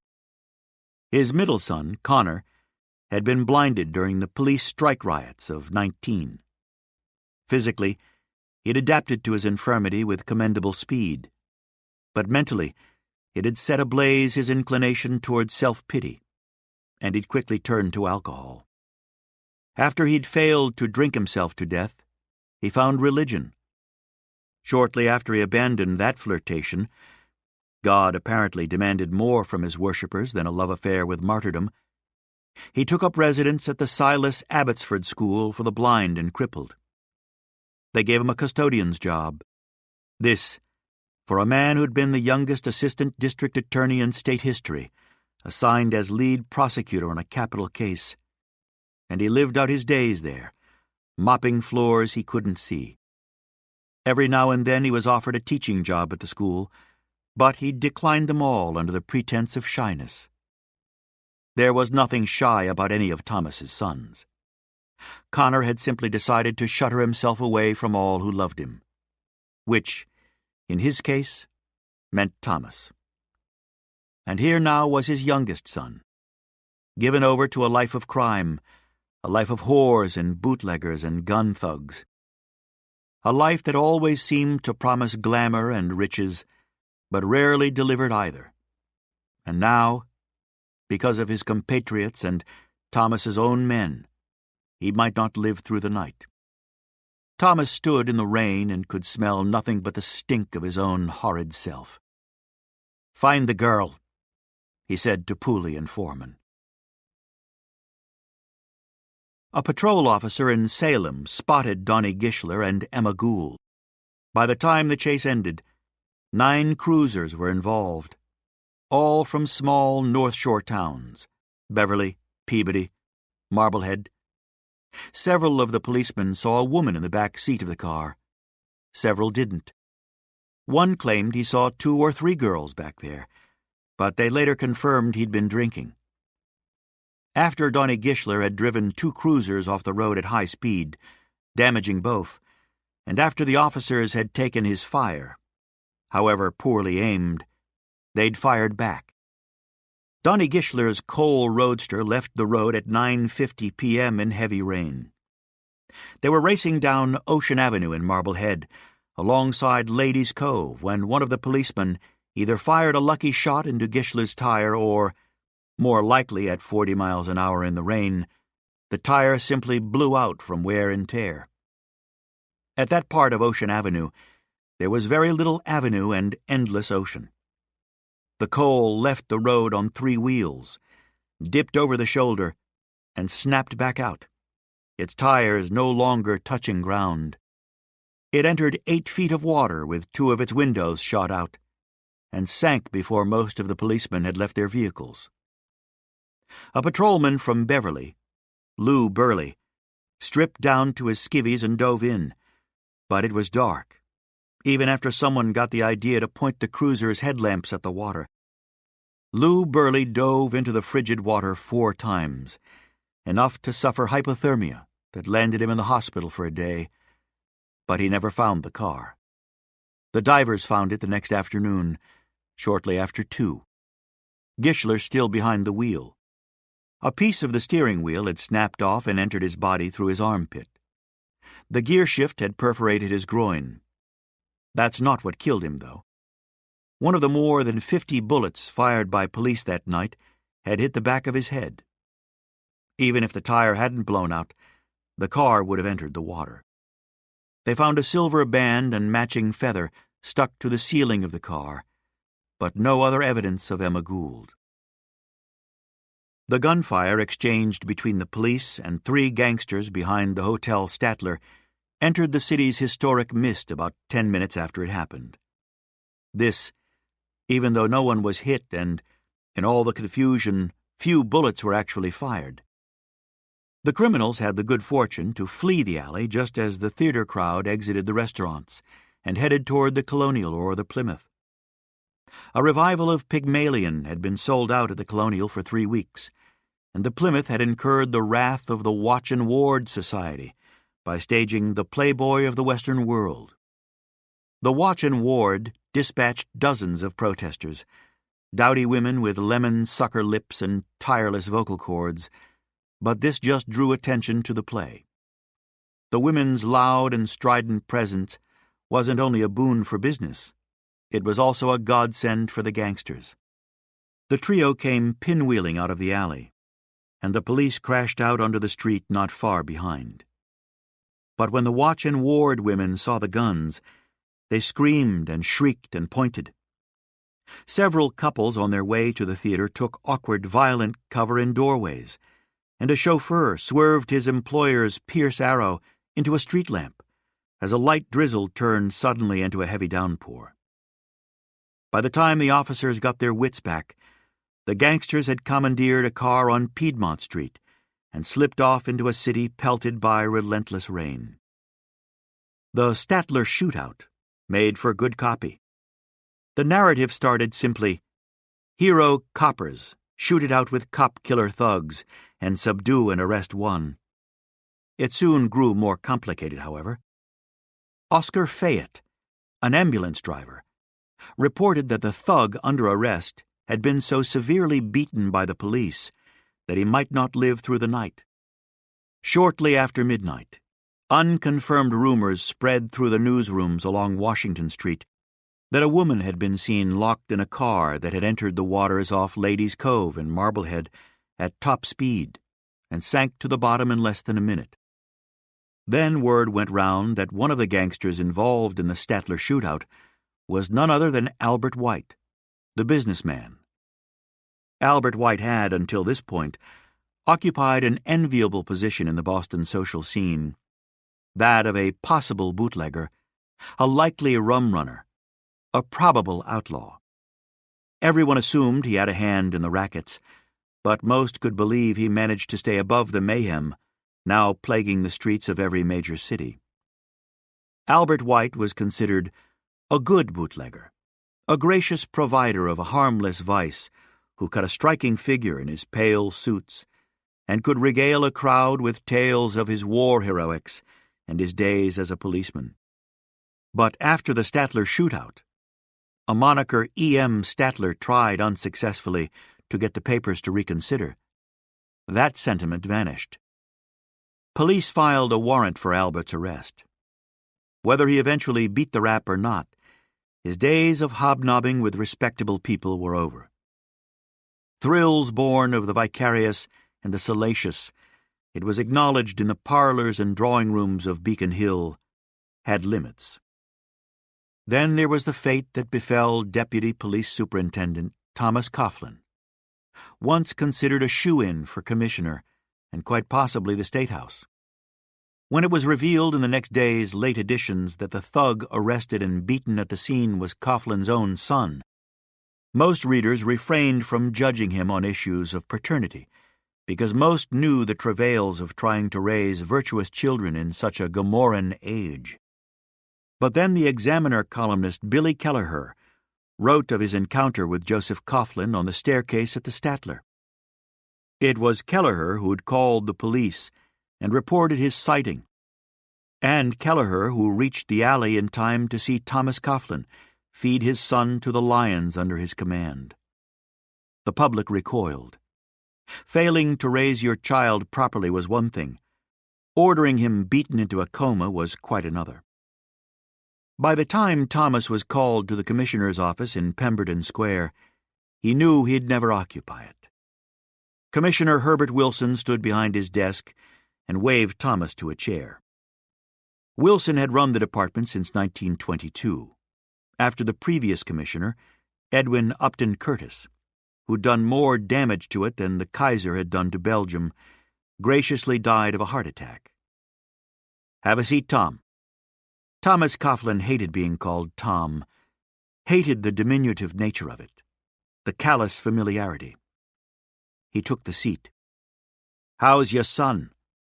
Commissioner Wilson asked him. "In a coma." Wilson nodded and exhaled slowly through his nostrils. "And every day he remains that way, Tom. The more he resembles a saint." The commissioner peered across the desk at him. "You look terrible. You been sleeping?" Thomas shook his head. "Not since." He had spent the last 2 nights at his son's hospital bed. counting his sins and praying to a God he scarcely believed in anymore. Joe's doctor had told him that even if Joe came out of the coma, brain damage was a possibility. Thomas, in a rage, that white-hot rage of which everyone from his shit of a father to his wife to his sons had been justifiably frightened, had ordered other men to bludgeon his own son. Now he pictured his shame as a blade left on hot coals until the steel was black and serpent coils of smoke slithered along the edges. The point entered his abdomen below the rib cage and moved through his insides, cutting and cutting until he couldn't see or breathe. "Any more information on the other two? The Bartolos?" the commissioner asked. "I would have thought you'd heard by now." Wilson shook his head. "I've been in budget meetings all morning. Just came over the teletype. They got Paolo Bartolo." "Who's they?" "Vermont State Police." "Alive?" Thomas shook his head. For some reason they might never understand, Paolo Bartolo had been driving a car stuffed with canned hams. They filled the back and were piled up in the footwell of the passenger seat. When he rolled a red light on South Main Street in St. Albans, about 15 miles shy of the Canadian border, a state trooper tried to pull him over. Paolo took off. The trooper gave chase, and other staties joined in, and they eventually drove the car off the road near a dairy farm in Enosburg Falls. Whether Paolo pulled a gun as he exited his car on a fine spring afternoon was still being ascertained. It was possible that he reached for his waistband. Also possible that he simply didn't raise his hands fast enough. Given that either Paolo or his brother Dion had executed State Trooper Jacob Zobe on the side of a road very similar to this one, the troopers took no chances. Every officer fired his service revolver at least twice. "How many cops responded?" Wilson asked. 7, I believe, sir." "And how many bullets struck the felon?" 11 is the number I heard, but the truth awaits a proper autopsy." "And Dion Bartolo?" "Holed up in Montreal, I'd assume, or nearby. Dion was always the smarter of the two. Paolo's the one you'd expect to stick his head up." The commissioner lifted a sheet of paper off one small pile on his desk and placed it atop another small pile. He looked out the window, seemed entranced by the Custom House spire a few blocks away. "The department can't let you walk back out of this office carrying the same rank you carried in, Tom. You understand that?" "I do, yes." Thomas glanced around the office he'd coveted for the past 10 years and felt no sense of loss. "And if I demoted you to captain, I'd have to have a division house to hand over to you." "Which you don't." "Which I don't." The commissioner leaned forward, his hands clasped together. "You can pray exclusively for your son now, Thomas, because your career just reached its highest floor." "She's not dead," Joe said. He'd come out of the coma 4 hours before. Thomas had arrived at Mass General 10 minutes after the doctor called. He'd brought the attorney Jack DeJarvis with him.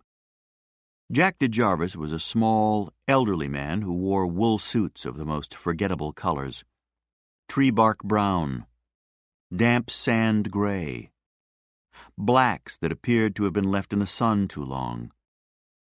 His ties usually matched the suits. The collars of his shirts were yellowed, and on the rare occasions he wore a hat, it seemed too big for his head, and perched on the tops of his ears. Jack DeJarvis looked ready to be put out to pasture, and he'd looked that way for the better part of 3 decades. But no one but a stranger was stupid enough to believe it. He was the best criminal defense lawyer in the city, and few could name a close second. Over the years, Jack DeJarvis had dismantled at least 24 ironclad cases Thomas had brought to the DA. It was said that when Jack DeJarvis died, he'd spend his time in heaven, springing all his former clients from hell. The doctors examined Joe for 2 hours while Thomas and DeJarvis cooled their heels in the corridor with the young patrolman manning the door. "I can't get him off," DeJarvis said. "I know that. Rest assured, though, the second-degree murder charge is a farce, and the state's attorney knows it. But your son will have to do time." "How much?" DeJarvis shrugged. 10 years would be my guess. "In Charlestown?" Thomas shook his head. "There'll be nothing left of him to walk back out those doors. 3 police officers are dead, Thomas." "But he didn't kill them." "Which is why he won't get the chair. But pretend this is anyone else but your son, and you'd want him to get 20 years. "But he is my son," Thomas said. The doctors exited the room. One of them stopped to talk to Thomas. "I don't know what his skull is made of, but we're guessing it's not bone." "Doctor?" "He's fine. No cranial bleeding, no loss of memory or speech disability. His nose and half his ribs are broken, and it'll be some time before he urinates without seeing blood in the bowl, but no brain damage that I can see." Thomas and Jack DeJarvis went in and sat by Joe's bed, and he considered them through his swollen black eyes. "I was wrong," Thomas said. "Dead wrong. And sure, there's no excuse for it." Joe spoke through black lips crisscrossed with sutures. "You shouldn't have let them beat me?" Thomas nodded. "I shouldn't have." "You going soft on me, old man?" Thomas shook his head. "I should have done it myself." Joe's soft chuckle traveled through his nostrils. "With all due respect, sir, I'm happy your men did it. If you'd done it, I might be dead." Thomas smiled. "So you don't hate me? First time I remember liking you in 10 years. Joe tried to raise himself off the pillow but failed. "Where's Emma?" Jack DeJarvis opened his mouth, but Thomas waved him off. He looked his son steadily in the face as he told him what had happened in Marblehead. Joe sat with the information for a bit, turning it over. He said, somewhat desperately, "She's not dead." "She is, son.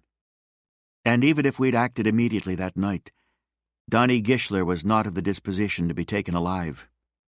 She was dead as soon as she got in that car." "There's no body," Joe said. "So she's not dead."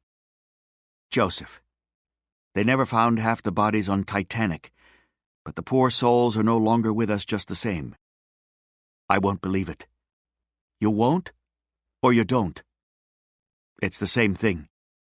"Far from it." Thomas shook his head. "We've pieced together some of what happened that night. She was Albert White's Moll. She betrayed you." "She did," Joe said. "And?" Joe smiled, sutured lips and all. "And I don't give a shit. I'm crazy about her." "Crazy isn't love," his father said. "No? What is it?" "Crazy. All due respect, Dad, I witnessed your marriage for 18 years, and that wasn't love." "No," his father agreed. "It wasn't. So I know whereof I speak." He sighed. "Either way, she's gone, son. As dead as your mother, God rest her." Joe said, "What about Albert?" Thomas sat on the side of the bed. "In the wind." Jack DeJarvis said, "But rumored to be negotiating his return." Thomas looked over at him, and DeJarvis nodded. "Who are you?" Joe asked DeJarvis. The lawyer extended his hand. "John DeJarvis, Mr. Coughlin. Most people call me Jack." Joe's swollen eyes opened as wide as they had since Thomas and Jack had entered the room. "Damn," he said. "Heard of you." "I've heard of you, too," DeJarvis said. "Unfortunately, so has the whole state. On the other hand, one of the worst decisions your father has ever made could end up being the best thing that could have happened to you." "How so?" Thomas asked. By beating him to a pulp, you turned him into a victim. The state's attorney isn't going to want to prosecute. He will, but he won't want to. Bondurant is the state's attorney these days, right? Joe asked. DeJarvis nodded. You know him? I know of him, Joe said, the fear apparent on his bruised face. Thomas, DeJarvis asked, watching him carefully. Do you know Bondurant?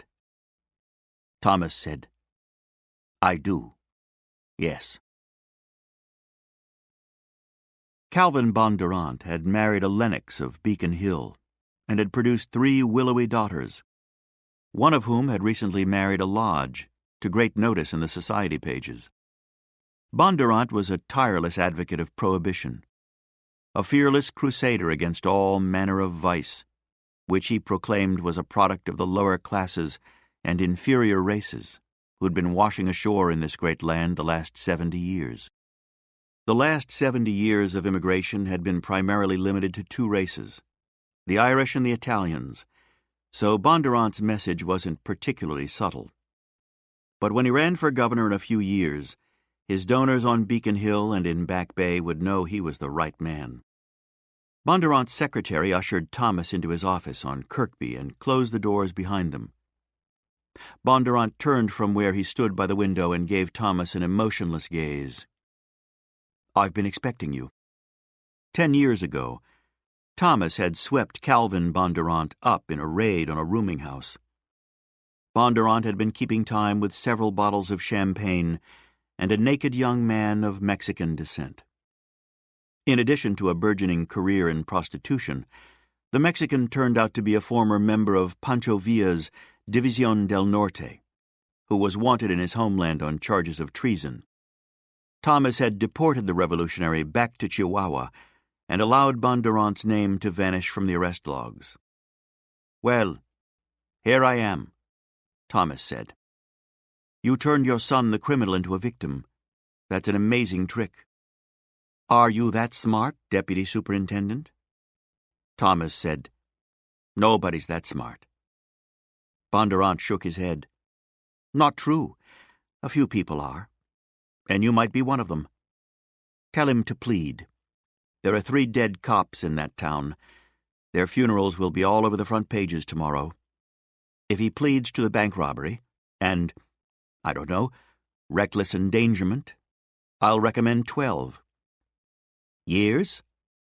For 3 dead cops? That's light, Thomas. 5. Excuse me? 5, Thomas said. Not a chance. Bondurant shook his head. Thomas sat in his chair and didn't move. Bondurant shook his head again. Thomas crossed his legs at the ankle. Bondurant said, Look. Thomas cocked his head slightly. Let me disabuse you of a notion or 2, Deputy Superintendent. Chief Inspector. I'm sorry? I was demoted yesterday to Chief Inspector. The smile never reached Bondurant's lips, but it slipped through his eyes. A glint, and then gone. Then we can leave unsaid the notion I was going to dispel for you. I have no notions or illusions, Thomas said. I'm a practical man. He removed a photograph from his pocket and placed it on Bondurant's desk. Bondurant looked down at the picture. A door, faded red, the number 29 in its center. It was the door to a row house in Back Bay. What fluttered through Bondurant's eyes this time was the opposite of mirth. Thomas placed one finger on the man's desk. If you move to another building for your liaisons, I'll know within an hour. I understand you're building quite the war chest for your run for the governor's office. Make it deep, Counselor. A man with a deep war chest can take on all comers. Thomas placed his hat on his head. He tugged at the center of the brim until he was sure it sat straight. Bondurant looked at the piece of paper on his desk. I'll see what I can do. Seeing what you can do is of little interest to me. I'm one man. 5 years, Thomas said. He gets 5 years. It was another 2 weeks before a woman's forearm washed up in Lehane. 3 days after that, a fisherman off the coast of Lehane pulled a femur into his net. The medical examiner determined that the femur and the forearm came from the same person, a woman in her early 20s, probably of Northern European stock, freckle-skinned and pale of flesh. In the Commonwealth of Massachusetts versus Joseph Coughlin, Joe pled guilty to aiding and abetting an armed robbery. He was sentenced to 5 years and 4 months in prison. He knew she was alive. He knew it because the alternative was something he couldn't live with. He had faith in her existence because not to believe left him feeling stripped and flayed. "She's gone," his father said to him just before they transferred him from the Suffolk County Jail to Charlestown Penitentiary. "No, she's not. Listen to yourself. No one saw her in the car when it went off the road. At high speed in the rain at night. They put her in the car, son. The car went off the road. She died and floated off into the ocean. Not until I see a body." "The parts of the body weren't enough?" His father held a hand up in apology.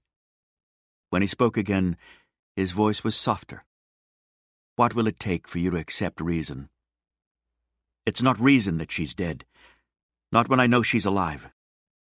The more Joe said it, the more he knew she was dead. He could feel it in the same way he could feel that she'd loved him, even as she'd betrayed him. But if he admitted it, if he faced it, what did he have left but 5 years in the worst prison in the Northeast? No friends, no God, no family. "She's alive, Dad." His father considered him for some time. "What did you love about her?" "I'm sorry? What did you love about this woman?" Joe searched for the words. Eventually, he stumbled over a few that felt less inadequate than the rest. "She was becoming something with me that was different than what she showed to the rest of the world. Something, I don't know, softer." "That's loving a potential, not a person." "How would you know?" His father cocked his head at that. "You were the child that was supposed to fill the distance between your mother and me. Were you aware of that?" Joe said, "I knew about the distance." "Then you saw how well that plan worked out." "People don't fix each other, Joseph, and they never become anything but what they've always been." Joe said, "I don't believe that." "Don't or won't?" His father closed his eyes. "Every breath, son, is luck." He opened his eyes and they were pink in the corners. "Achievement? Depends on luck. To be born in the right place at the right time and be of the right color. To live long enough to be in the right place at the right time to make one's fortune. Yes. Hard work and talent make up the difference. They are crucial. And you know I'd never argue different. But the foundation of all lives is luck. Good or bad. Luck is life, and life is luck. And it's leaking from the moment it lands in your hand. Don't waste yours pining for a dead woman who wasn't worthy of you in the first place." Joe's jaw clenched, but all he said was, "You make your luck, Dad." "Sometimes," his father said, "but other times it makes you." They sat in silence for a bit. Joe's heart had never beat so hard. It punched at his chest, a frantic fist. He felt for it the way he'd feel for something outside himself. A stray dog on a wet night, perhaps. His father looked at his watch, put it back in his vest. "Someone will probably threaten you your first week behind the walls. No later than the second. You'll see what he wants in his eyes, whether he says it or not." Joe's mouth felt very dry. "Someone else, a real good egg of a fella, will stand up for you in the yard or in the mess hall. and after he backs the other man down, he'll offer you his protection for the length of your sentence. Joe, listen to me. That's the man you hurt. You hurt him so he can't get strong enough again to hurt you. You take his elbow, or his kneecap, or both. Joe's heartbeat found an artery in his throat. And then they'll leave me alone? His father gave him a tight smile and started to nod, but the smile went away, and the nod went with it. No, they won't. So what will make them stop? His father looked away for a moment, his jaw working. When he looked back, his eyes were dry. Nothing.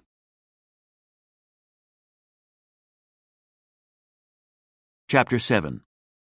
The Mouth of It. The distance from Suffolk County Jail to the Charlestown Penitentiary was little more than a mile.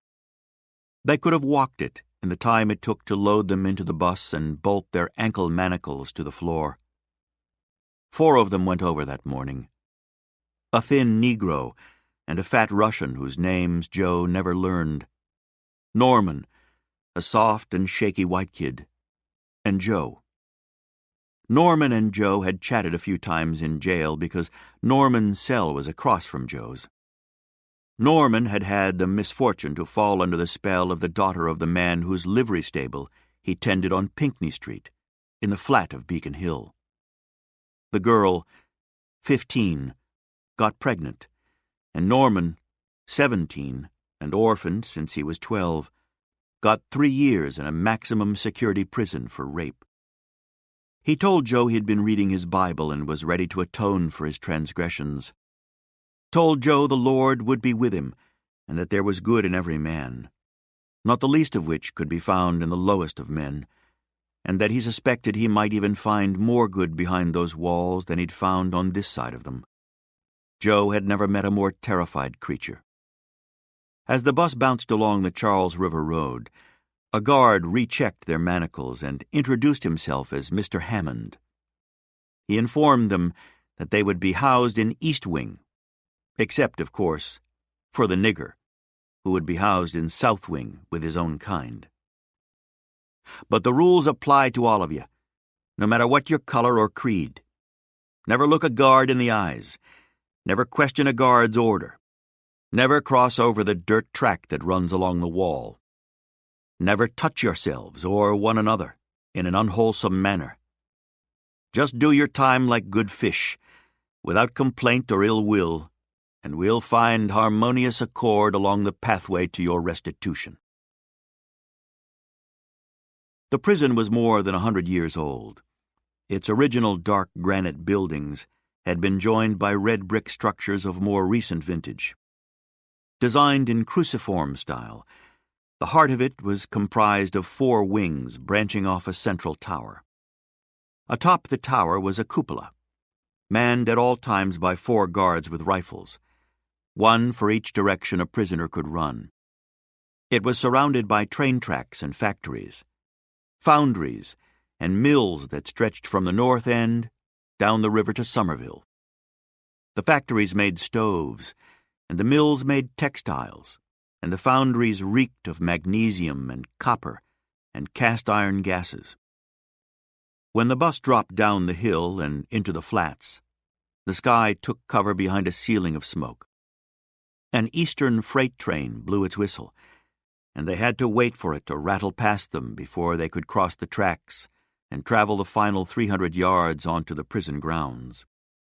The bus pulled to a stop, and Mr. Hammond and another guard unlocked their manacles, and Norman started to shiver, and then he blubbered, the tears dripping off his jaw like sweat. Joe said, "Norman."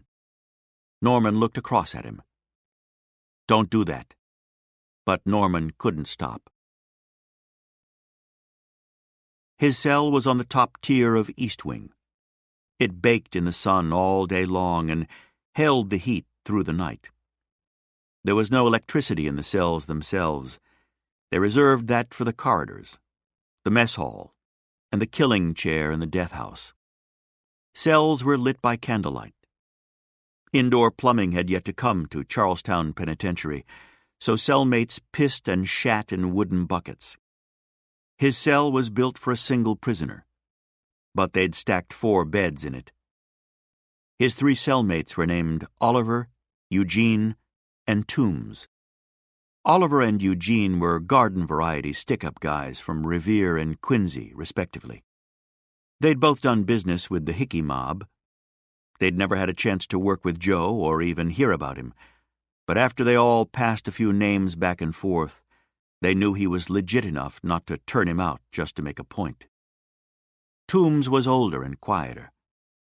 He had stringy hair and stringy limbs, and something foul lived behind his eyes that you didn't want to look at. As the sun set on their first night, he sat on his top bunk, legs dangling over the edge, and every now and then Joe found Toombs's blank stare turned in his direction, and it was all he could do to meet it and then casually move off it. Joe slept on one of the low bunks, across from Oliver. He had the worst mattress, and the bunk sagged, and his sheet was coarse and moth-eaten and smelled like wet fur.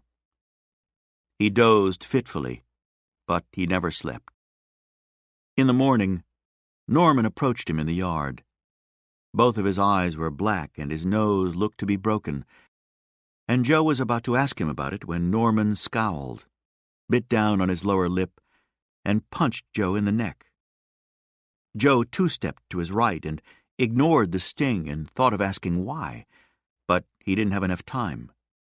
Norman came for him, both arms awkwardly raised.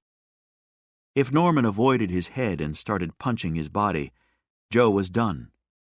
His ribs weren't healed. Sitting up in the morning still hurt so much he saw stars. He shuffled, his heels scrabbling the dirt. High above them, the guards in their watchtowers watched the river to the west, or the ocean to the east. Norman drilled a punch into the other side of his neck, and Joe raised his foot and brought it down on Norman's kneecap. Norman fell onto his back, his right leg at an awkward angle. He rolled in the dirt, then used his elbow to try to stand. When Joe stomped the knee a second time, half the yard heard Norman's leg break. The sound that left his mouth wasn't quite a scream. It was something softer and deeper. A huffing noise, something a dog would make after it crawled under a house to die. Norman lay in the dirt, and his arms fell to his sides, and the tears leaked from his eyes into his ears. Joe knew he could help Norman up, now that he was no danger, but that would be seen as weakness. He walked away. He walked across the yard, already sweltering at 9 a.m., and felt the eyes on him, more than he could count.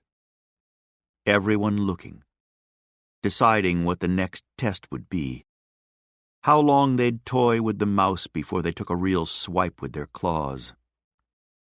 Norman was nothing. Norman was a warm-up, and if anyone here got a sense of how badly Joe's ribs were damaged, it hurt to fucking breathe at the moment. It hurt to walk. There'd be nothing but bones left by morning. Joe had seen Oliver and Eugene over by the west wall, but now he watched their backs melt into a crowd. They wanted no part of him until they saw how this played out. So now he was walking toward a group of men he didn't know. If he stopped suddenly and looked around, he'd look foolish. And foolish in here was the same thing as weak. He reached the group of men on the far side of the yard, by the wall, but they walked away too. It went that way all day. No one would talk to him. Whatever he had, no one wanted to catch it. He returned that night to an empty cell. His mattress, the lumpy one, lay on the floor. The other mattresses were gone. The bunks had been removed. Everything had been removed except the mattress, the scratchy sheet, and the shit bucket. Joe looked back at Mr. Hammond as he locked the door behind him. "Where'd everyone else go?" "They went," Mr. Hammond said and walked down the tier. For the second night in a row, Joe lay in the hot room and barely slept. It wasn't just his ribs, and it wasn't simply fear. The reek of the prison was matched only by the reek of the factories outside. There was a small window at the top of the cell, 10 feet up. Maybe the thought behind placing it there had been to give the prisoner a merciful taste of the outside world. But now it was just a conduit for the factory smoke, for the stench of textiles and burning coal. In the heat of the cell, as vermin scuttled along the walls and men groaned in the night, Joe could not fathom how he could survive 5 days here, never mind 5 years. He'd lost Emma. He'd lost his freedom. And now he could feel his soul beginning to flicker and wane. What they were taking from him was all he had. The next day, more of the same. And the day after that. Anyone he approached walked away from him. Anyone he made eye contact with looked away. But he could feel them watching as soon as his gaze moved on. It was all they did. Every man in the prison. They watched him. Waiting. For what? He said at lights out, as Mr. Hammond turned the key in the cell door. What are they waiting for? Mr. Hammond stared through the bars at him with his lightless eyes. The thing is, Joe said, I'm happy to straighten things out with whoever I offended, if I did in fact offend somebody, because if I did, I didn't do so knowingly, so I'm willing to— You're in the mouth of it, Mr. Hammond said. He looked up at the tiers arrayed above and behind him. It decides to roll you around on its tongue, or it bites down real hard like, grind its teeth into you, or it lets you climb over them teeth and jump out. But it decides, not you. Mr. Hammond swung his enormous ring of keys in a circle before hooking them to his belt. You wait. For how long? Joe asked. Till it says so. Mr. Hammond walked up the tier. The boy who came for him next was just that. A boy. Trembling and jump-eyed, and no less dangerous for it. Joe was walking to the Saturday shower when the kid dislodged himself from the line, about 10 men up, and walked down toward Joe. Joe knew from the moment the kid left the line that he was coming for him, but there was nothing he could do to stop it. The kid wore his striped prison pants and coat and carried his towel and soap bar like the rest of them, but he also had a potato peeler in his right hand, its edges sharpened by a whetstone. Joe stepped to meet the kid, and the kid acted like he was moving on, but then he dropped his towel and soap, planted his foot, and swung his arm at Joe's head. Joe feinted to his right, and the kid must have anticipated that because he went to his left and sank the potato peeler into Joe's inner thigh. Joe didn't have time to register the pain before he heard the kid pull it back out. It was the sound that enraged him. It sounded like fish parts sucked into a drain. His flesh, his blood, his meat hung off the edges of the weapon. On his next pass, the kid lunged for Joe's abdomen or groin. Joe couldn't tell in all the ragged breathing and left-right, right-left scrabbling. He stepped inside the kid's arms and gripped the back of his head and pulled it to his chest. The kid stabbed him again, this time in the hip, but it was a feeble stab with no momentum behind it. Still hurt worse than a dog bite. When the kid pulled his arm back to get a better thrust, Joe ran him backward until he cracked the kid's head against the granite wall. The kid sighed and dropped the potato peeler, and Joe banged his head off the wall twice more to be sure. The kid slid to the floor. Joe had never seen him before. In the infirmary, a doctor cleaned his wounds, sutured the one in his thigh, and wrapped it tightly in gauze. The doctor, who smelled of something chemical, told him to keep off the leg and the hip for a while. "How do I do that?" Joe asked. The doctor went on as if Joe had never spoken. "And keep the wounds clean. Change the dressing twice a day." "Do you have more dressing for me?" "No," the doctor said, as if embittered by the stupidity of the question. "So, good as new," the doctor said and stepped back. He waited for the guards to come and mete out their punishment for the fight. He waited to hear if the boy who'd attacked him was alive or dead. But no one said anything to him. It was as if he'd imagined the whole incident. At lights out, he asked Mr. Hammond if he'd heard about the fight on the way to the showers. "No." "No, you didn't hear?" Joe asked. "Or no, it didn't happen?" "No," Mr. Hammond said, and walked away. A few days after the stabbing, an inmate spoke to him. There was little special about the man's voice. It was lightly accented, Italian, he guessed, and a bit gravelly. But after a week of almost total silence, it sounded so beautiful that Joe's throat closed up and his chest filled. He was an old man with thick glasses, too big for his face. He approached Joe in the yard as Joe limped across it. He'd been in the line to the showers on Saturday. Joe remembered him because he'd looked so frail one could only imagine the horrors this place had foisted upon him over the years. "Do you think they'll run out of men to fight you soon?" He was about Joe's height. He was bald up top, a shade of silver on the sides that matched his pencil-thin mustache. Long legs and a short, pudgy torso. Tiny hands. Something delicate about the way he moved, almost tiptoeing, like a cat burglar, but eyes as innocent and hopeful as a child's on his first day of school. "I don't think they can run out," Joe said. "Lot of candidates." "Won't you get tired?" "Sure," Joe said. "But I'll go as long as I can, I guess." "You're very fast." "I'm fast. I'm not very fast."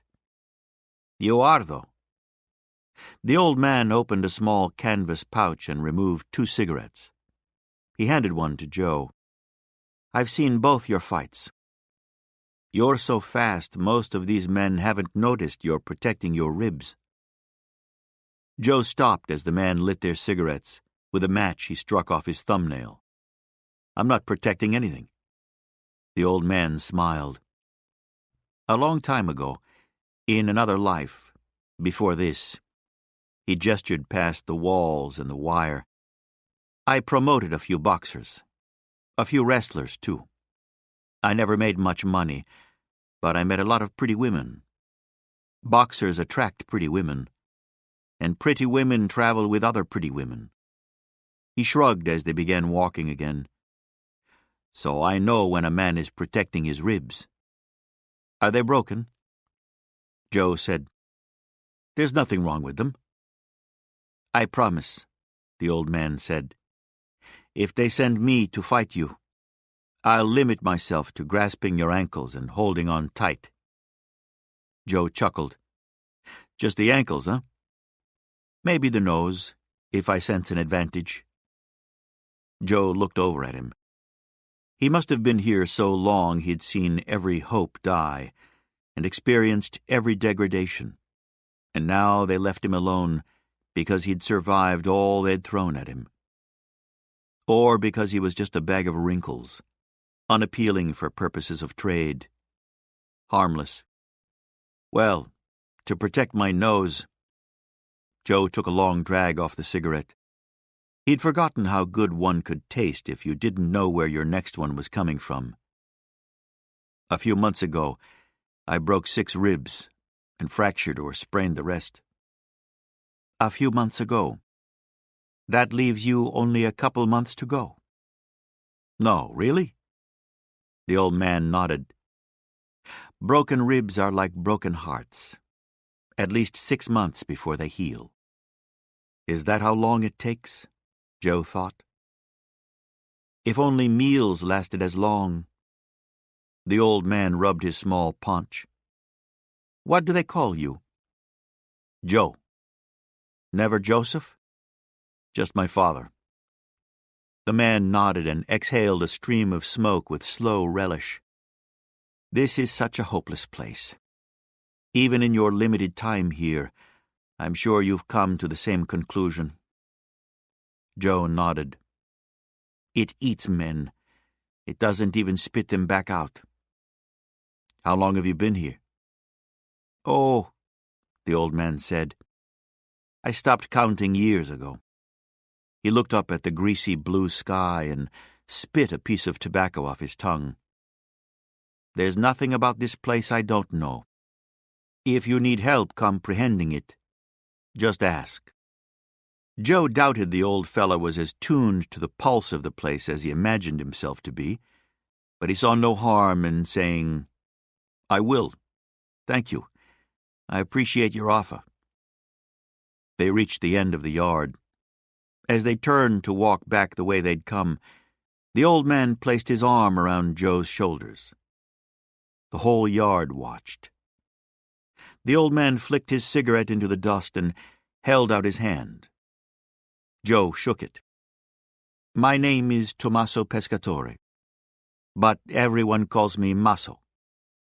Consider yourself under my care." Joe knew the name. Maso Pescatore ran the North End and most of the gambling and women on the North Shore. From behind these walls, he controlled a lot of the liquor coming up from Florida. Tim Hickey had done a lot of work with him over the years, and usually mentioned that extreme caution was the only sensible course of action when dealing with the man. "I didn't ask to be under your care, Maso.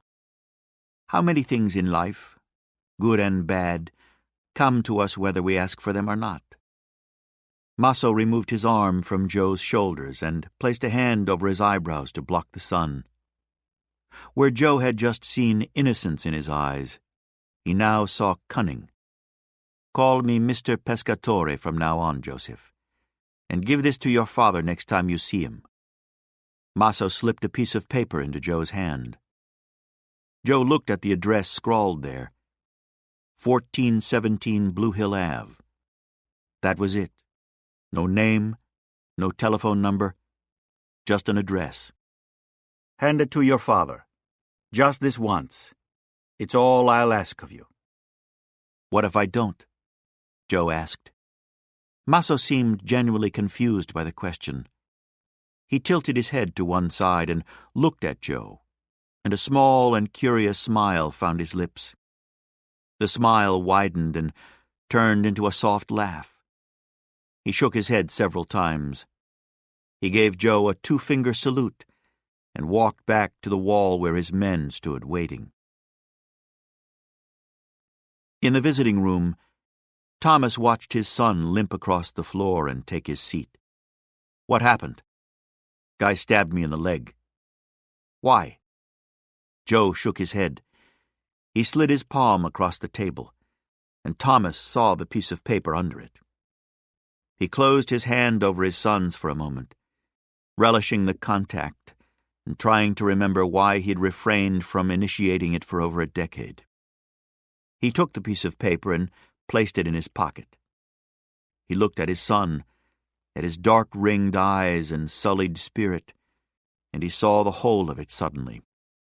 "I'm to do someone's bidding," he said. Joe looked up from the table and met his eyes. "Whose bidding, Joseph?" "Maso Pescatore's." Thomas sat back and asked himself just how much he loved his son. Joe read the question in his eyes. "Don't try to tell me you're clean, Dad. I do civilized business with civilized people. You're asking me to get under the thumb of a bunch of Dagos one generation removed from a cave. It's not under their thumb. No. What's on the piece of paper?" "An address. Just an address." "Yeah, I don't know any more than that." His father nodded several times, his breath exiting through his nostrils. "Because you're a child. Some wop gives you an address to give your father, a member of police command, and you don't grasp that the only thing that address could be is the location of a rival's illicit supply?" "Of what?" most likely a warehouse, filled to the bursting with liquor. His father stared up at the ceiling and ran a hand over his trim white hair. He said just this once. His father gave him a malevolent smile. And you believed him. He left the prison. He walked down the path toward his car, surrounded by the smell of chemicals. Smoke rose from the factory stacks. It was dark gray in most places, but it turned the sky brown and the earth black. Trains chugged along the outskirts. For some odd reason, they reminded Thomas of wolves circling a medical tent. He had sent at least 1,000 men here over the course of his career. Many of them had died behind the granite walls. If they arrived with any illusions about human decency, they lost those straight away. There were too many prisoners and too few guards for the prison to run as anything but what it was: a dumping ground, and then a proving ground for animals. If you went in a man, you left a beast. If you went in an animal, you honed your skills. He feared his son was too soft. For all his transgressions over the years, his lawlessness, his inability to obey Thomas or the rules or much of anything, Joseph was the most open of his sons. You could see his heart through the heaviest winter coat. Thomas reached a call box at the end of the path.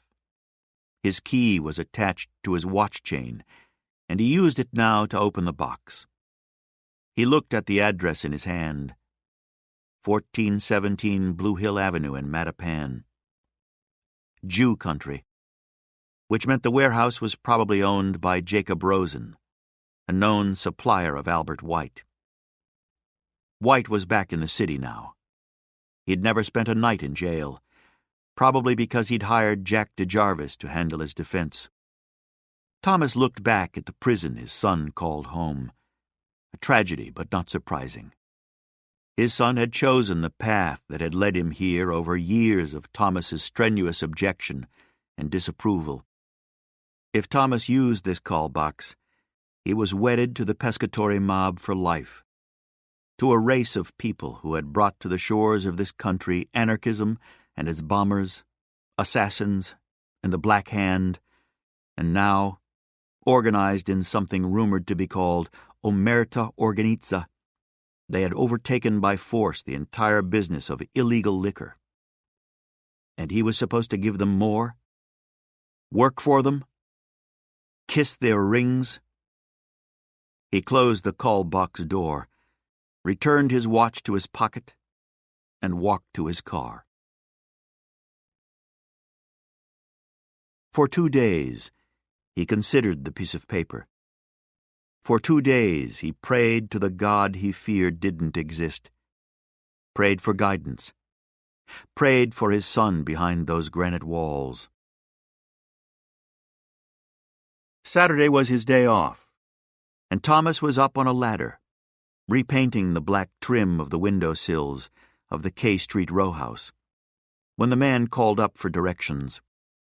It was a hot and humid afternoon, a few purple clouds undulating in his direction.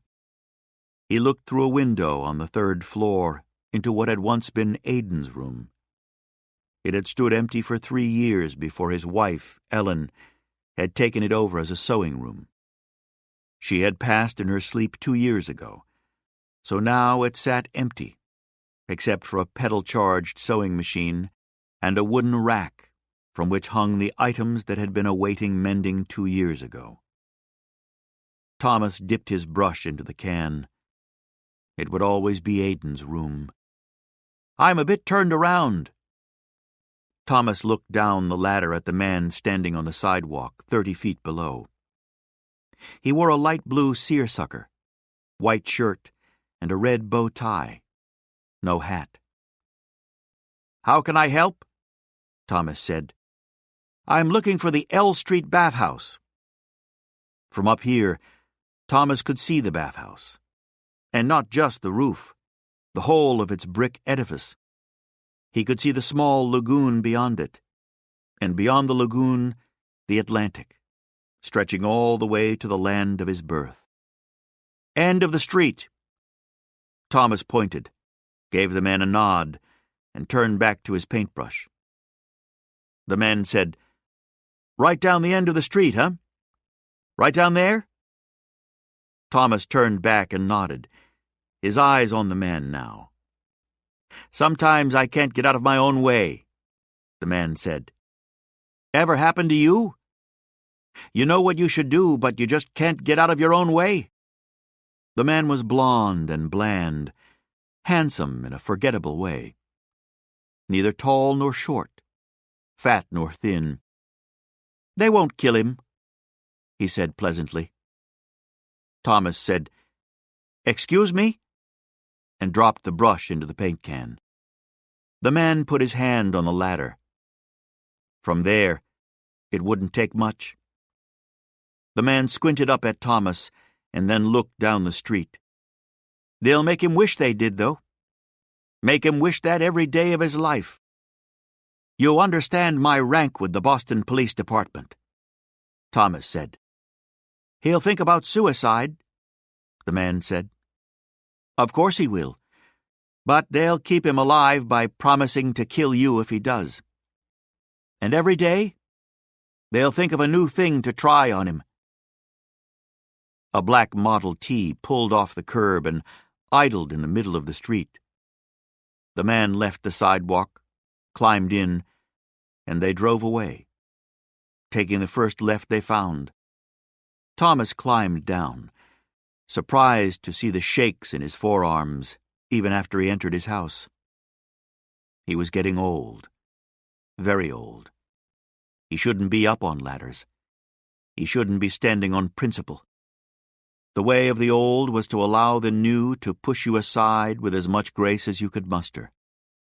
He called Kenny Donlin, the captain of the 3rd District in Mattapan.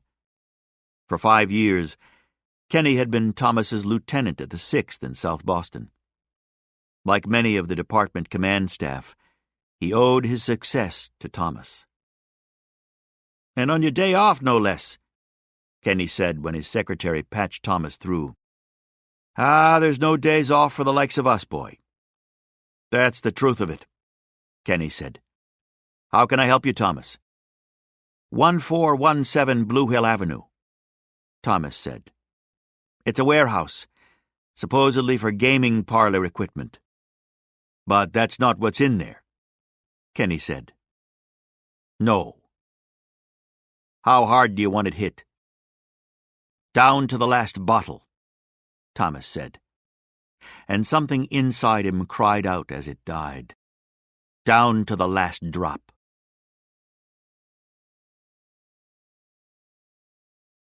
Chapter 8. In the Gloaming. That summer at Charlestown Penitentiary, the Commonwealth of Massachusetts prepared to execute 2 famous anarchists. Global protests didn't deter the state from its mission, nor did a flurry of last-minute appeals, stays, and further appeals. In the weeks after Sacco and Vanzetti were taken to Charlestown from Dedham and housed in the death house to await the electric chair, Joe's sleep was interrupted by throngs of outraged citizens gathered on the other side of the dark granite walls. Sometimes they remained there through the night, singing songs and shouting through megaphones and chanting their slogans.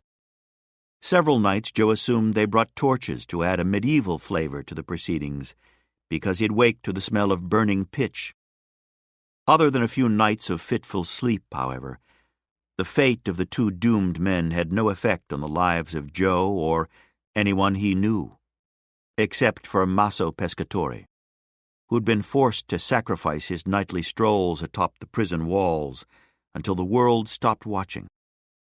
On that famous night in late August, the excess voltage used on the hapless Italians sapped the rest of the electricity in the prison, and the lights on the tiers flickered and dimmed, or snapped off entirely. The dead anarchists were taken to Forest Hills and cremated. The protesters dwindled and then went away. Maso returned to the nightly routine he had been following for 10 years. Walking the tops of the walls along the thick, curled wire and the dark watchtowers that overlooked the yard within and the blasted landscape of factories and slums without. He often took Joe with him. To his surprise, Joe had become some kind of symbol to Maso. Whether as the trophy scalp of the high-ranking police officer now under his thumb, or as a potential member of his organization, or as a puppy, Joe didn't know, and he didn't ask. Why ask when his presence on the wall beside Maso at night clearly stated one thing above all others? He was protected. "Do you think they were guilty?" Joe asked one night. Maso shrugged. "It doesn't matter. What matters is the message." "What message?" "They executed 2 fellas who might have been innocent." "That was the message," Maso said. And every anarchist in the world heard it. Charlestown Penitentiary spilled blood all over itself that summer. Joe first believed the savagery to be innate, the pointless dog-eat-dog viciousness of men killing each other over pride. In your place in line, in your right to continue walking to the yard on the path you'd chosen, in not being jostled or elbowed or having the toe of your shoe scuffed. It turned out to be more complicated than that. An inmate in the East Wing lost his eyes when someone clapped handfuls of glass into them.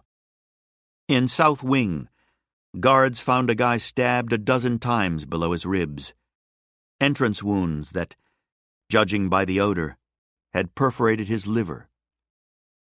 Inmates 2 tiers down smelled the guy die. Joe heard of all-night rape parties on the Lawson block, the block so named because 3 generations of the Lawson family, the grandfather, one of his sons, and 3 grandsons, had all been jailed there at the same time. The last one, Emil Lawson, had once been the youngest of the Lawson inmates, but always the worst of them, and he was never getting out. His sentences added up to 114 years. Good news for Boston, bad news for Charlestown Penn. When he wasn't leading gang rapes of new fish, Emil Lawson did murder for whoever paid him, though he was rumored to be working exclusively for Maso during the recent troubles. The war was fought over rum. It was fought on the outside, of course, to some public consternation, but also on the inside, where no one thought to look and wouldn't have shed a tear if they had. Albert White, an importer of whiskey from the north, had decided to branch out into importing rum from the south before Maso Pescatore was released from prison. Tim Hickey had been the first casualty in the White Pescatore War. By the end of the summer, though, he was one of a dozen. On the whiskey end of things, they shot it out in Boston and Portland and along the back roads that branched off the Canadian border. Drivers were run off roads in towns like Messina, New York, Derby, Vermont, and Allagash, Maine. Some were hijacked with just a beating, though one of White's fastest drivers was forced to his knees in a bed of pine needles and had his jaw blown off at the hinge because he'd talked sass. As for rum, the battle was waged to keep it out. Trucks were waylaid as far south as the Carolinas and as far north as Rhode Island. After they were coaxed to the shoulder and the drivers were convinced to vacate their cabs, White's gangs set fire to the trucks. Rum trucks burned like Viking funeral boats, yellowing the underside of the night sky for miles in every direction. "He's got a stockpile somewhere," Maso said on one of their walks. "He's waiting until he's bled New England of rum, and then he'll ride in, the savior, with his own supply. Who'd be stupid enough to supply him?" Joe knew of most of the suppliers in South Florida. "It's not stupid," Maso said. "It's smart. It's what I'd do if I had to choose between a slick operator like Albert and an old man who's been inside since before the Tsar lost Russia. But you've got eyes and ears everywhere." The old man nodded. "But they're not exactly my eyes, and they're not exactly my ears, so they're not connected to my hand. And my hand wields the power." That night, one of the guards on Masso's payroll was off duty in a South End speakeasy when he left with a woman no one had ever seen before. A real looker, though, and definitely a pro. The guard was found 3 hours later in Franklin Square, sitting on a bench, a canyon cut through his Adam's apple, deader than Thomas Jefferson. Masso's sentence ended in 3 months, and it was all starting to feel a bit desperate on Albert's part, and the desperation only made things more dangerous. Just last night, Boyd Holter, Masso's best forger, had been tossed off the Ames building downtown. He'd landed on his tailbone, pieces of his spine spitting up into his brain pan like gravel. Masso's people responded by blowing up one of Albert's fronts, a butcher's shop on Morton Street. The hairdresser and the haberdashery on either side of the butcher also burned to the ground, and several cars along the street lost their windows and paint. So far, no winner, just a lot of mess. Along the wall, Joe and Masso stopped to watch an orange moon as big as the sky itself rise over the factory smokestacks and the fields of ash and black poison, and Masso handed Joe a folded piece of paper. Joe didn't look at them anymore, just folded them another couple of times and hid them in a slot he'd cut in the sole of his shoe until he saw his father next. "Open it," Masso said before Joe could pocket it. Joe looked at him, the moon making it feel like daylight up here. Masso nodded. Joe turned the piece of paper in his hand and thumbed the top edge back. At first, he couldn't make sense of the 2 words he saw there. Brendan Loomis. Masso said, "He was arrested last night. Beat a man outside of Filene's. Because they both wanted to buy the same coat. Because he's a savage who doesn't think. The victim has friends, so Albert White's right hand is not returning to Albert's wrist any time in the immediate future." He looked at Joe, the moon turning his flesh orange. "You hate him?" Joe said, "Of course." "Good." Masso patted his arm once. "Give the note to your father." At the bottom of the copper mesh screen between Joe and his father was a gap big enough to slide notes back and forth. Joe meant to place Masso's note on his side of the gap and push, but he couldn't bring himself to lift it off his knee.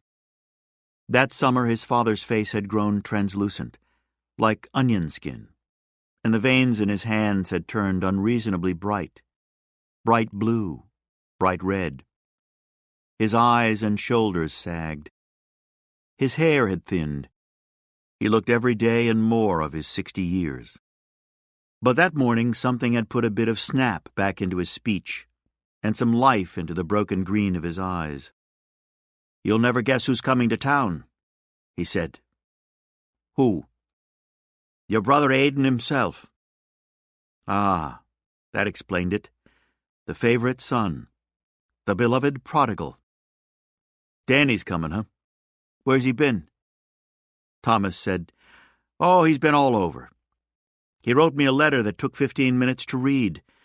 He's been to Tulsa and Austin and even Mexico. Of late, he's apparently been in New York, but he's coming to town tomorrow." "With Nora?" "He didn't mention her," Thomas said in a tone that suggested he would prefer to do the same. "Did he say why he was coming to town?" Thomas shook his head. "Just said he'd be passing through." His voice trailed off as he looked around at the walls, like he couldn't get used to them. And he probably couldn't. Who could, unless they had to? "You holding up?" Joe shrugged. What? Trying, Dad. Trying. Well, that's all you can do. Yeah. They stared through the mesh at each other, and Joe found the courage to remove the note from his knee and push it across to his father. His father unfolded it and looked at the name there. For a long moment, Joe wasn't sure if he was still breathing. And then, no. What? No. Thomas pushed the note back across the table and said it again. No. No isn't a word Maso likes, Dad. So it's Maso now. Joe said nothing. I don't do murder for hire, Joseph. That's not what they're asking, Joe said, thinking, is it? How naive can you be before it becomes unforgivable? His father's breath exited through his nostrils. If they give you the name of a man in police custody, then they want that man found hanging in his cell or shot in the back, trying to escape. So, Joseph, given the degree of ignorance you seem willfully to cling to in such matters, I need you to hear exactly what I have to say. Joe met his father's stare, surprised by the depth of love and loss he saw there. His father, it seemed quite clear, now sat at the culmination of a life's journey, and the words about to leave his mouth were a summation of it. I will not take the life of another without cause. Even a killer? Joe said. Even a killer. And the man responsible for the death of a woman I loved? You told me you think she's alive. That's not the point, Joe said. No, his father agreed. It's not. The point is that I don't engage in murder. Not for anyone. Certainly not for that Dago devil you've sworn your allegiance to. I've got to survive in here, Joe said. In here. And you do what you have to. His father nodded, his green eyes brighter than usual. And I'll never judge you for it, but I won't commit homicide. Even for me? Especially for you. Then I'll die in here, Dad. That's possible, yes. Joe looked down at the table, the wood blurring, everything blurring. Soon. And if that happens. His father's voice was a whisper. I'll die soon after of a broken heart, but I won't murder for you, son. Kill for you? Yes. But murder? Never. Joe looked up. He was ashamed how wet his voice sounded when he said, Please. His father shook his head. Softly. Slowly. Well then, there was nothing left to say. Joe went to stand. His father said, Wait. What? His father looked at the guard standing by the door behind Joe. That screw.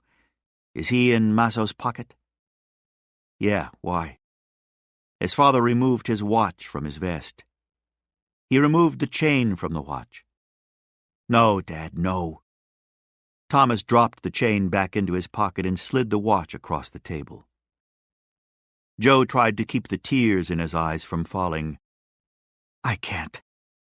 You can. You will. His father stared through the screen at him like something on fire. All the exhaustion swept from his face, all the hopelessness, too. It's worth a fortune, that piece of metal, but that's all it is, a piece of metal. You buy your life with it. You hear me? You give it to that Dago devil and buy your life. Joe closed his hand over the watch, and it was still warm from his father's pocket, ticking against his palm like a heart. He told Maso in the mess hall. He hadn't intended to. He hadn't guessed it would come up. He thought he'd have time. During meals, Joe sat with members of the pescatori crew, but not with the ones at the first table who sat with Maso himself. Joe sat at the next one over with guys like Rico Gastmeyer, who ran the Daily Number, and Larry Kahn, who made toilet gin in the basement of the guards' quarters. He came back from his meeting with his father and took a seat across from Rico and Ernie Rowland, a counterfeiter from Saugus. But they were pushed down the bench by Hippo Fassini, one of the soldiers closest to Maso.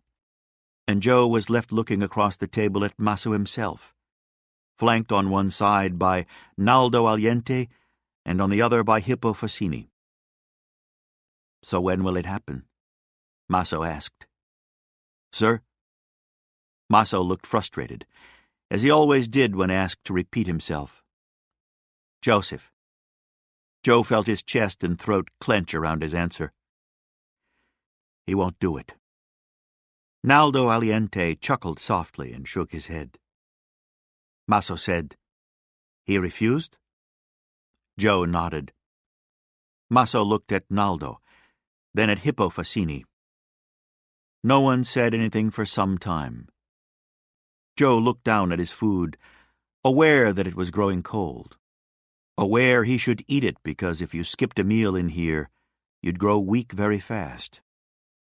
"Joseph, look at me." Joe looked across the table. The face, staring back at him, seemed amused and curious, like a wolf who'd come upon a nest of newborn chicks where he'd least expected. "Why weren't you more convincing with your father?" Joe said, "Mr. Pescatori, I tried." Maso looked back and forth between his men. He tried. When Naldo Aliente smiled, he exposed a row of teeth that looked like bats hanging in a cave. "Not hard enough." "Look," Joe said. "He gave me something." Maso put a hand behind his ear. "Gave me something to give to you."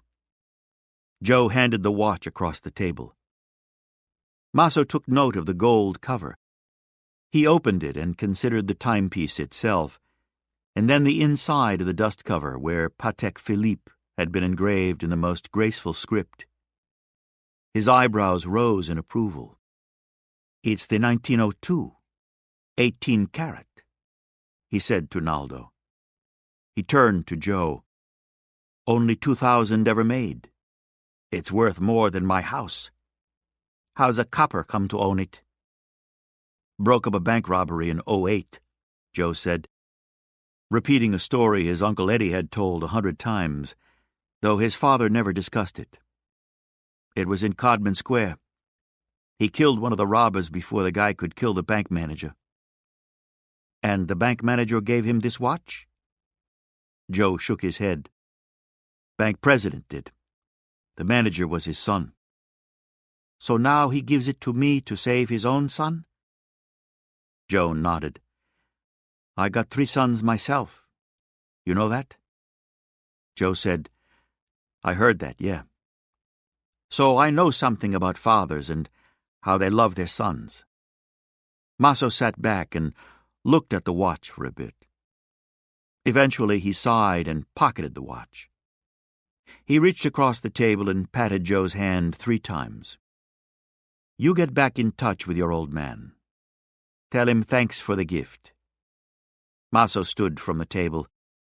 "And then tell him to do what I fucking told him to do." Maso's men all stood together, and they left the mess hall.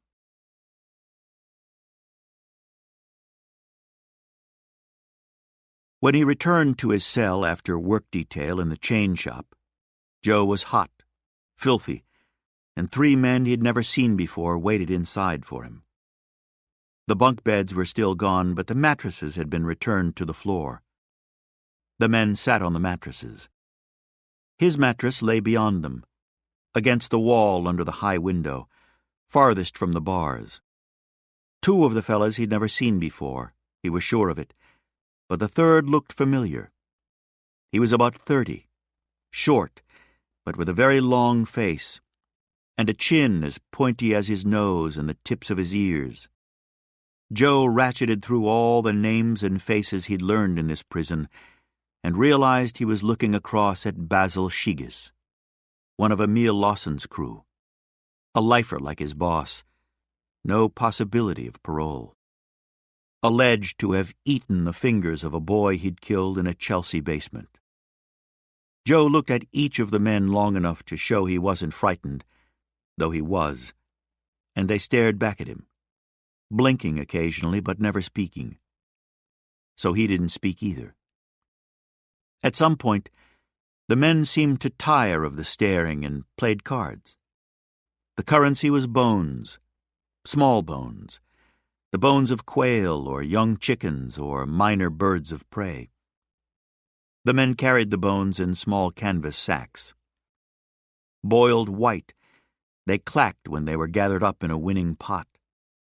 When the light dimmed, the men continued playing, never speaking except to say, "Raise," or "See ya," or "Fold." Every now and then one of them would glance at Joe, but never for very long, and then he'd go back to playing cards. When full dark descended, the lights along the tiers were shut off. The three men tried to finish their hand, but then Basil Shigas's voice floated out of the black. "Fuck this." And cards scraped as they gathered them off the floor, and the bones clicked as they returned them to their sacks. They sat in the dark, breathing. Time wasn't something Joe knew how to measure that night. He could have sat in the dark 30 minutes or 2 hours. He had no idea. The men sat in a half circle across from him, and he could smell their breath and their body odor. The one to his right smelled particularly bad, like dried sweat so old it had turned to vinegar. As his eyes adjusted, he could see them, and the deep black became a gloaming. They sat with their arms across their knees, their legs crossed at the ankles. Their eyes were fixed on him. In one of the factories behind him, a whistle blew. Even if he'd had a shank, he doubted he could have stabbed all three of them. Given that he'd never stabbed anyone in his life, he might not have been able to get to one of them before they took it away and used it on him. He knew they were waiting for him to speak. He didn't know how he knew, but he knew. That would be the signal for them to do whatever they intended to do to him. If he spoke, he'd be begging. Even if he never asked for anything or pleaded for his life, speaking to these men would be a plea in itself, and they'd laugh at him before they killed him. Basil Shigas's eyes were the blue a river got not long before it froze. In the dark, it took a while for the color to return, but eventually it did. Joe imagined feeling the burn of that color on his thumbs when he drove them into Basil's eyes. They're men, he told himself, not demons. A man can be killed, even 3 men. You just need to act.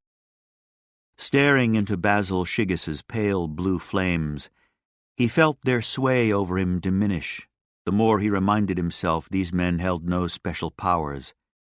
No more so than he, anyway. The mind and the limbs and willpower, all working as one. And so it was entirely possible that he could overpower them. But then what?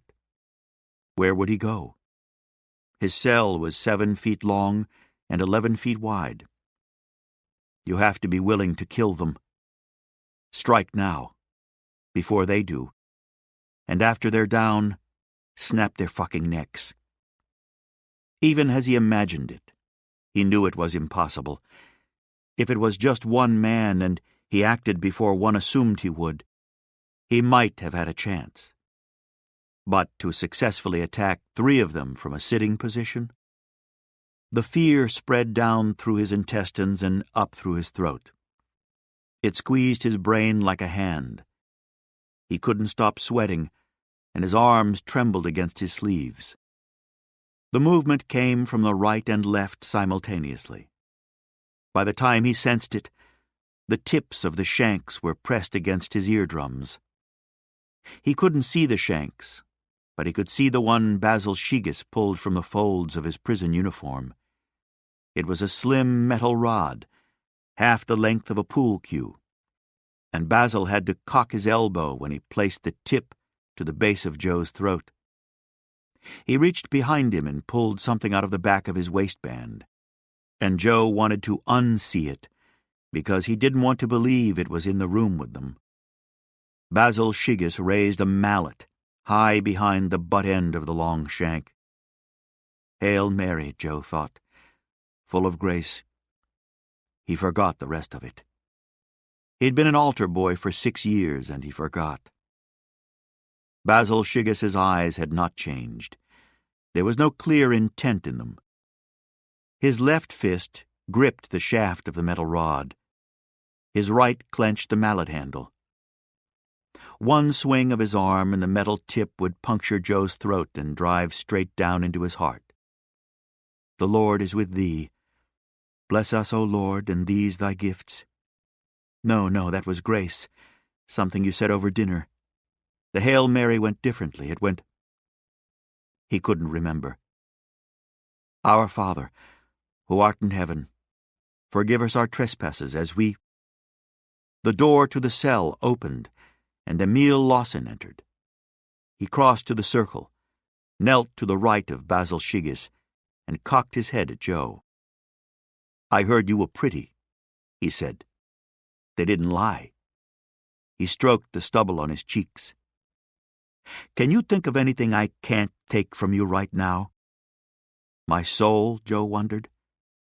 But in this place, this dark, they could probably get that too. Damned if he'd answer, though.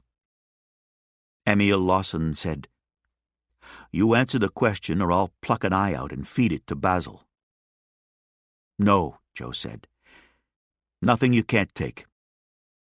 Emil Lawson wiped the floor with a palm before sitting. You want us to go away? Leave your cell tonight? Yeah, I do. You were asked to do something for Mr. Pescatore and you refused. I didn't refuse. The final decision wasn't up to me.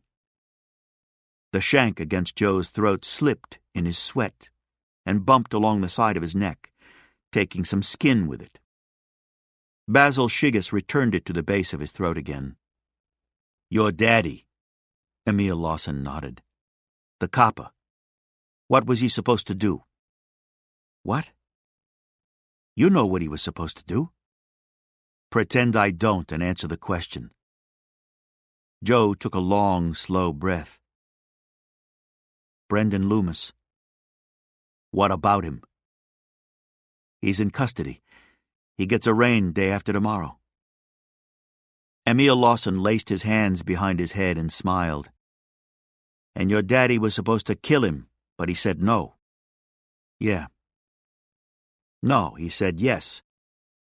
He said no. Emil Lawson shook his head. You're going to tell the first Pescatore hood you see that your father got word back to you through a guard. He'll take care of Brenny Loomis. He also found out where Albert White's been sleeping at night. And you've got the address to give to old man Pescatore. But only face to face. You following me so far, pretty boy? Joe nodded. Emil Lawson handed Joe something wrapped in oilcloth. Joe unwrapped it. Another shank, almost as thin as a needle. It had been a screwdriver at one point, the kind people used on the hinges of their eyeglasses. But those weren't sharp like this. The tip was like a rose thorn. Joe ran his palm over it lightly and cut a path there. They removed the shanks from his ears and throat. Emil leaned in close. When you get close enough to whisper that address in Pescatore's ear, you drive that shank right through his fucking brain. He shrugged. Or his throat. Whatever kills him. I thought you worked for him, Joe said. I work for me. Emil Lawson shook his head. I did some jobs for his crew when I was paid to. Now someone else is paying. Albert White, Joe said. That's my boss. Emil Lawson leaned forward and lightly slapped Joe's cheek. And now he's your boss, too. In the small spit of land behind his house on K Street, Thomas Coughlin kept a garden. His efforts with it had, over the years, met with varying degrees of success and failure, but in the 2 years since Ellen had passed on, he'd had nothing but time. Now the bounty of it was such that he made a small profit every year when he sold the surplus. Years ago, when he was 5 or 6, Joe had decided to help his father harvest in early July. Thomas had been sleeping off a double shift, and the several nightcaps he'd consumed with Eddie McKenna afterward. He woke to the sound of his son talking in the backyard. Joe had talked to himself a lot back then, or maybe he spoke to an imagined friend. Either way, he'd had to talk to somebody. Thomas could admit to himself now, because he certainly wasn't being spoken to much around the house. Thomas worked too much, and Ellen, well, by that point, Ellen had firmly established her fondness for tincture number 23, a cure-all first introduced to her after one of the miscarriages that had preceded Joe's birth. Back then, number 23 wasn't yet the problem it would become for Ellen, or so Thomas had told himself.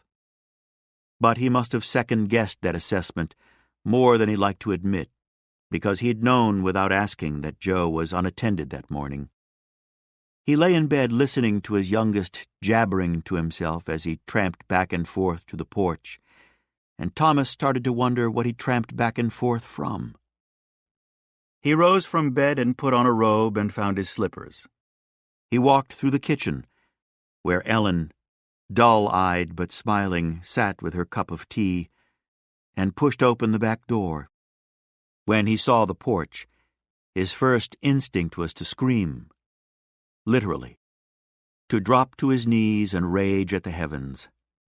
His carrots and parsnips and tomatoes, all still green as grass, lay on the porch, their roots splayed like hair across the dirt and wood. Joe came walking up from the garden with another crop in his hands.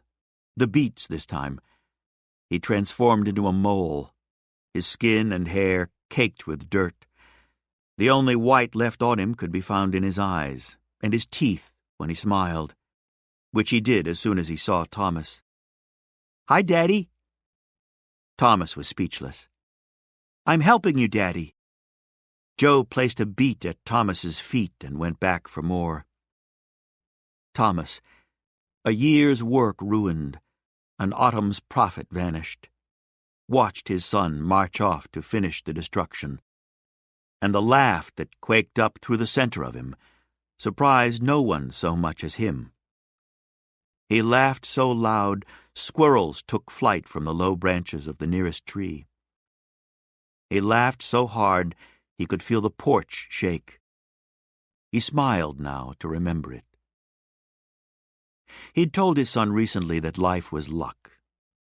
But life, he'd come to realize as he aged, was also memory. The recollection of moments often proved richer than the moments themselves.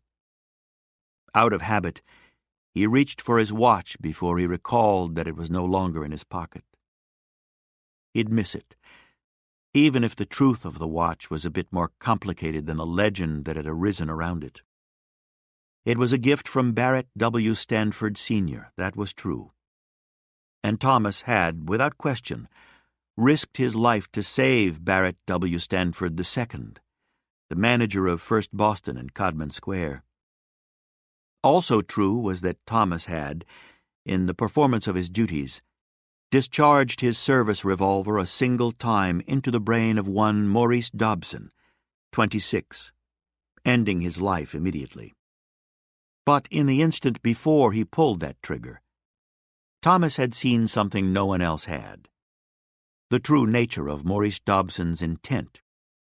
He would tell the hostage, Barrett W. Stanford II, about it first, and then relate the same tale to Eddie McKenna, then to his watch commander, and then to the members of the BPD shooting board. With their permission, he told the same story to the members of the press, and also to Barrett W. Stanford Sr., who was so overcome with gratitude that he gave Thomas a watch that had been presented to him in Zurich by Joseph Emile Philippe himself. Thomas attempted 3 times to refuse such an extravagant gift, but Barrett W. Stanford Sr. wouldn't hear of it. So he carried the watch, not with the pride that so many presumed, but with a gravely intimate respect. In the legend, Maurice Dobson's intent was to kill Barrett W. Stanford II, and who could argue with that interpretation, given that he'd placed a pistol to Barrett's throat? But the intent Thomas had read in Maurice Dobson's eyes in that final instant, and it was that quick, an instant, was surrender. Thomas had stood 4 feet away, service revolver drawn and steady in his hand, finger on the trigger, so ready to pull it, and you had to be, or else why draw the gun in the first place? That when he saw an acceptance of his fate pass through Maurice Dobson's pebble-gray eyes, an acceptance that he was going to jail, that this was over now, Thomas felt unfairly denied. Denied of what? He couldn't rightly say at first. But as soon as he pulled the trigger, he knew. The bullet entered the left eye of the unfortunate Maurice Dobson, the late Maurice Dobson, before he even reached the floor, and the heat of it singed a stripe into the skin just below Barrett W. Stanford II's temple. When the finality of the bullet's purpose conjoined with finality of its usage, Thomas understood what had been denied him and why he'd taken such permanent steps to rectify that denial. When 2 men pointed their guns at each other, a contract was established under the eyes of God, the only acceptable fulfillment of which was that one of you send the other home to him. Or so it had felt at the time. Over the years, even in the deepest of his cups, even with Eddie McKenna, who knew most of his secrets, Thomas had never told another soul what kind of intent he'd actually seen in Maurice Dobson's eyes. And while he felt no pride in his actions that day, and so took none in his possession of the pocket watch, he never left his house without it, because it bore witness to the profound responsibility that defined his profession. We don't enforce the laws of men, we enforce the will of nature. God was not some white-robed cloud king, prone to sentimental meddling in human affairs. He was the iron that formed its core, and the fire in the belly of the blast furnaces that ran for 100 years. God was the law of iron and the law of fire. God was nature, and nature was God. There could not be one without the other. And you, Joseph, my youngest, my wayward romantic, my prickly heart, it's now you who has to remind men of those laws, the worst men, or die from weakness, from moral frailty, from lack of will. I'll pray for you, because prayer is all that remains when power dies, and I have no power anymore. I can't reach behind those granite walls. I can't slow or stop time. Hell, at the moment, I can't even tell it. He looked out at his garden, so close to harvest. He prayed for Joe. He prayed for a tide of his ancestors, most unknown to him, and yet he could see them so clearly. A diaspora of stooped souls, stained by drink and famine and the dark impulse. He wished for their eternal rest to be peaceful, and he wished for a grandson. Joe found Hippo Fassini on the yard and told him his father had undergone a change of heart. "That'll happen," Hippo said. "He also gave me an address." "Yeah." The fat man leaned back on his heels and looked out at nothing. "Whose?" "Albert White's. Albert White lives in Ashmont Hill. I hear he doesn't visit much lately. So give me the address." "Fuck you." Hippo Facini looked at the ground, all 3 chins dropping onto his prison stripes. "Excuse me? Tell Masso I'll bring it to the wall with me tonight." "You ain't in a bargaining position, kid." Joe looked at him until Hippo met his eyes. He said, "Sure I am," and walked off across the yard. An hour before his meeting with Pescatore, he threw up twice into the oak bucket. His arms shook.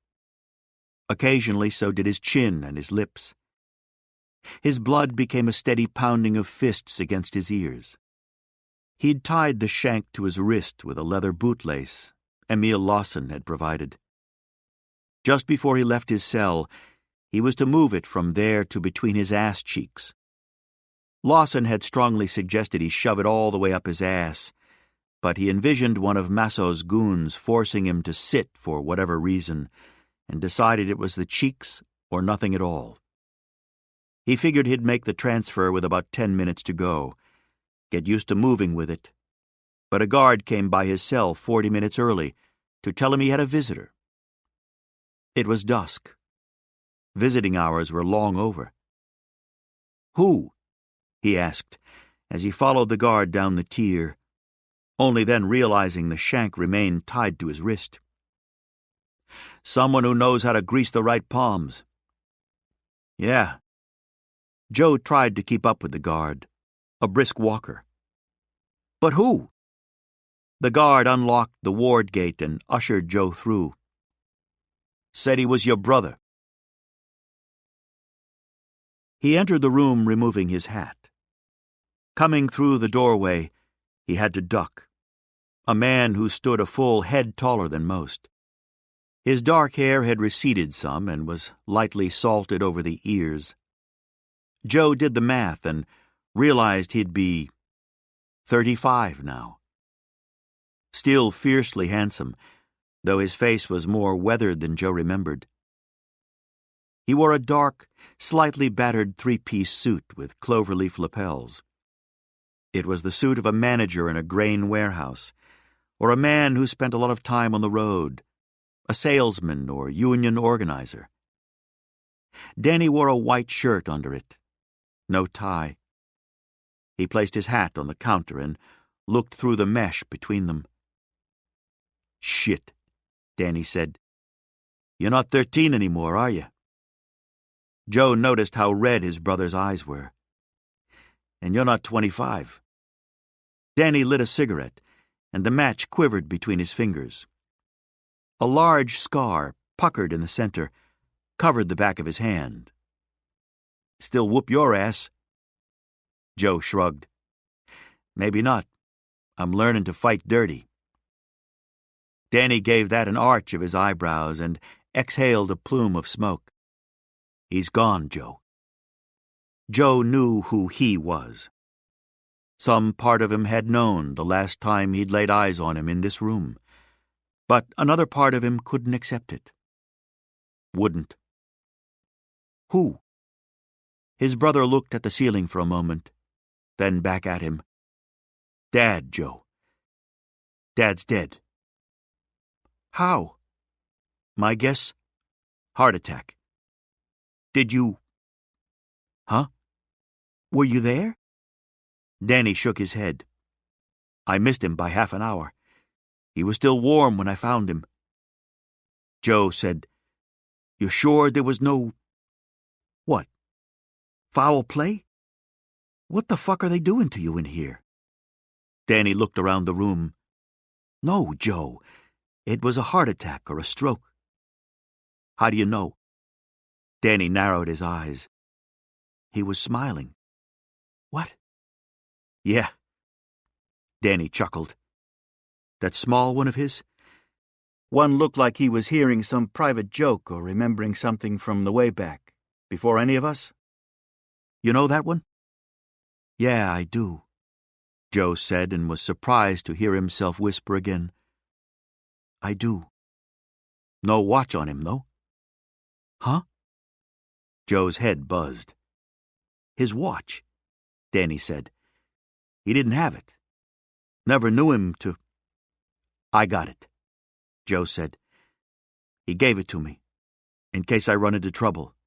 You know, in here. So you've got it. I got it, he said, the lie burning his stomach.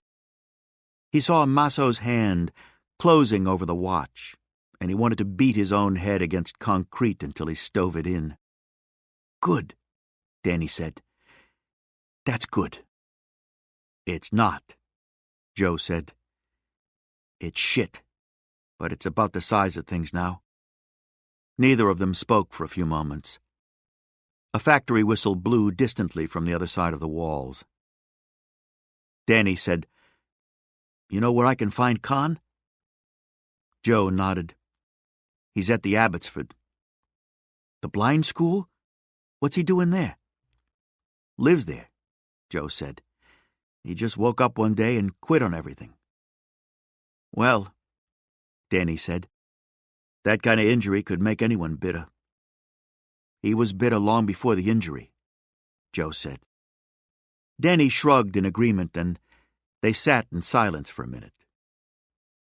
Joe said, Where was he when you found him? Where do you think? Danny dropped his cigarette to the floor and stepped on it, the smoke leaving his mouth from under the curl in his upper lip. Out back, sitting in that chair on the porch, you know, looking out at his... Danny lowered his head and waved at the air. Garden, Joe said.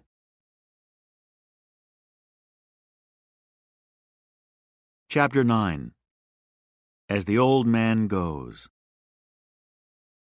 Even in prison, news of the outside world trickled in. That year, all the sports talk concerned the New York Yankees and their murderer's row of Combs, Koenig, Ruth, Gehrig, Musil, and Lazzeri. Ruth alone hit a mind-boggling 60 home runs, and the other 5 hitters were so dominant that the only question left was by how humiliating a margin they'd sweep the Pirates in the World Series. Joe, a walking encyclopedia of baseball, would have loved to see this team play, because he knew their like might never come around again. And yet his time in Charlestown had also instilled in him a reactionary contempt for anyone who would call a group of ball players murderer's row. You want a murderer's row, he thought that evening just after dusk. I'm walking it. The entrance to the walkway along the top of the prison wall was on the other side of a door at the end of F Block, on the uppermost tier of North Wing. It was impossible to reach that door unobserved. A man couldn't even reach the tier without going through 3 separate gates. Once he did, he faced an empty tier. Even in a prison as overcrowded as this, they kept the 12 cells there empty and cleaner than a church font before a baptism. As Joe walked along the tier now, he saw how they kept it so clean. Each cell was being mopped by a convict trustee. The high windows in the cells, identical to the window in his own, revealed a square of sky. The squares were all a blue so dark it was nearly black, which left Joe to wonder how much the moppers could see in those cells. All the light was on the corridor. Maybe the guards would provide lanterns when dusk became night in a matter of minutes. But there were no guards. Just the one leading him down the tier. The one who'd led him to and from the visiting room. The one who walked too fast, which would get him into trouble someday because the objective was to keep the convict ahead of you. If you got ahead of the convict, he could get up to all sorts of nefarious things, which is how Joe had moved the shank from his wrist to his butt 5 minutes ago. He wished he'd practiced it, though. Trying to walk with clenched ass cheeks and appear natural was no easy thing. But where were the other guards?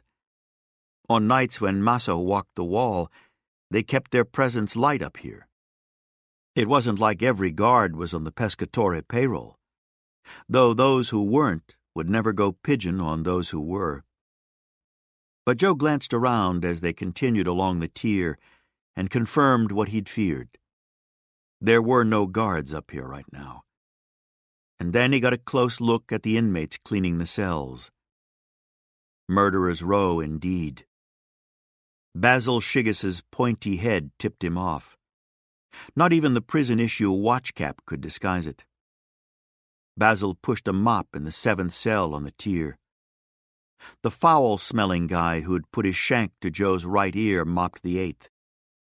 Pushing a bucket around the 10th empty cell was Dom Pokaski, who'd burned his own family alive. Wife, 2 daughters, mother-in-law, not to mention 3 cats he'd locked in the fruit cellar. At the end of the tier, Hippo and Naldo Aliente stood by the stairwell door. If they thought there was anything odd about the higher-than-usual inmate presence and lower-than-ever guard presence, they were doing a first-class job of masking it. Nothing showed on their faces, really, except the smug entitlement of the ruling class.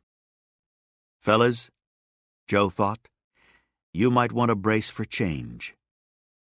Hands up, Hippo told Joe. I gotta frisk you. Joe didn't hesitate, but he did regret not shoving the shank all the way up his ass. The handle, small as it was, rested against the base of his spine, but Hippo might feel an abnormal shape there. Pull up his shirt, and then use the shank on him. Joe kept his arms raised, surprised by how steady he seemed. No shakes, no sweat, no outward signs of fear. Hippo slapped his paws up Joe's legs and then along his ribs, and ran one down his chest and the other down his back. The tip of Hippo's fingers grazed the handle, and Joe could feel it tilt back. He clenched harder, aware that his life depended on something as absurd as how tight he could clench his buttocks. Hippo grabbed Joe's shoulders and turned him to face him. Open your mouth. Joe did. Wider. Joe complied. Hippo peered into his mouth. He's clean, he said, and stepped back. As Joe went to pass, Naldo Aliente blocked the door. He looked into Joe's face like he knew all the lies behind it. Your life goes as that old man's goes, he said. You understand? Joe nodded, knowing that whatever happened to him or Pescatore, Naldo was living the final minutes of his life right now. You bet. Naldo stepped aside. Hippo opened the door, and Joe stepped through. There was nothing on the other side but an iron spiral staircase. It rose from the concrete box to a trap door that had been left open to the night.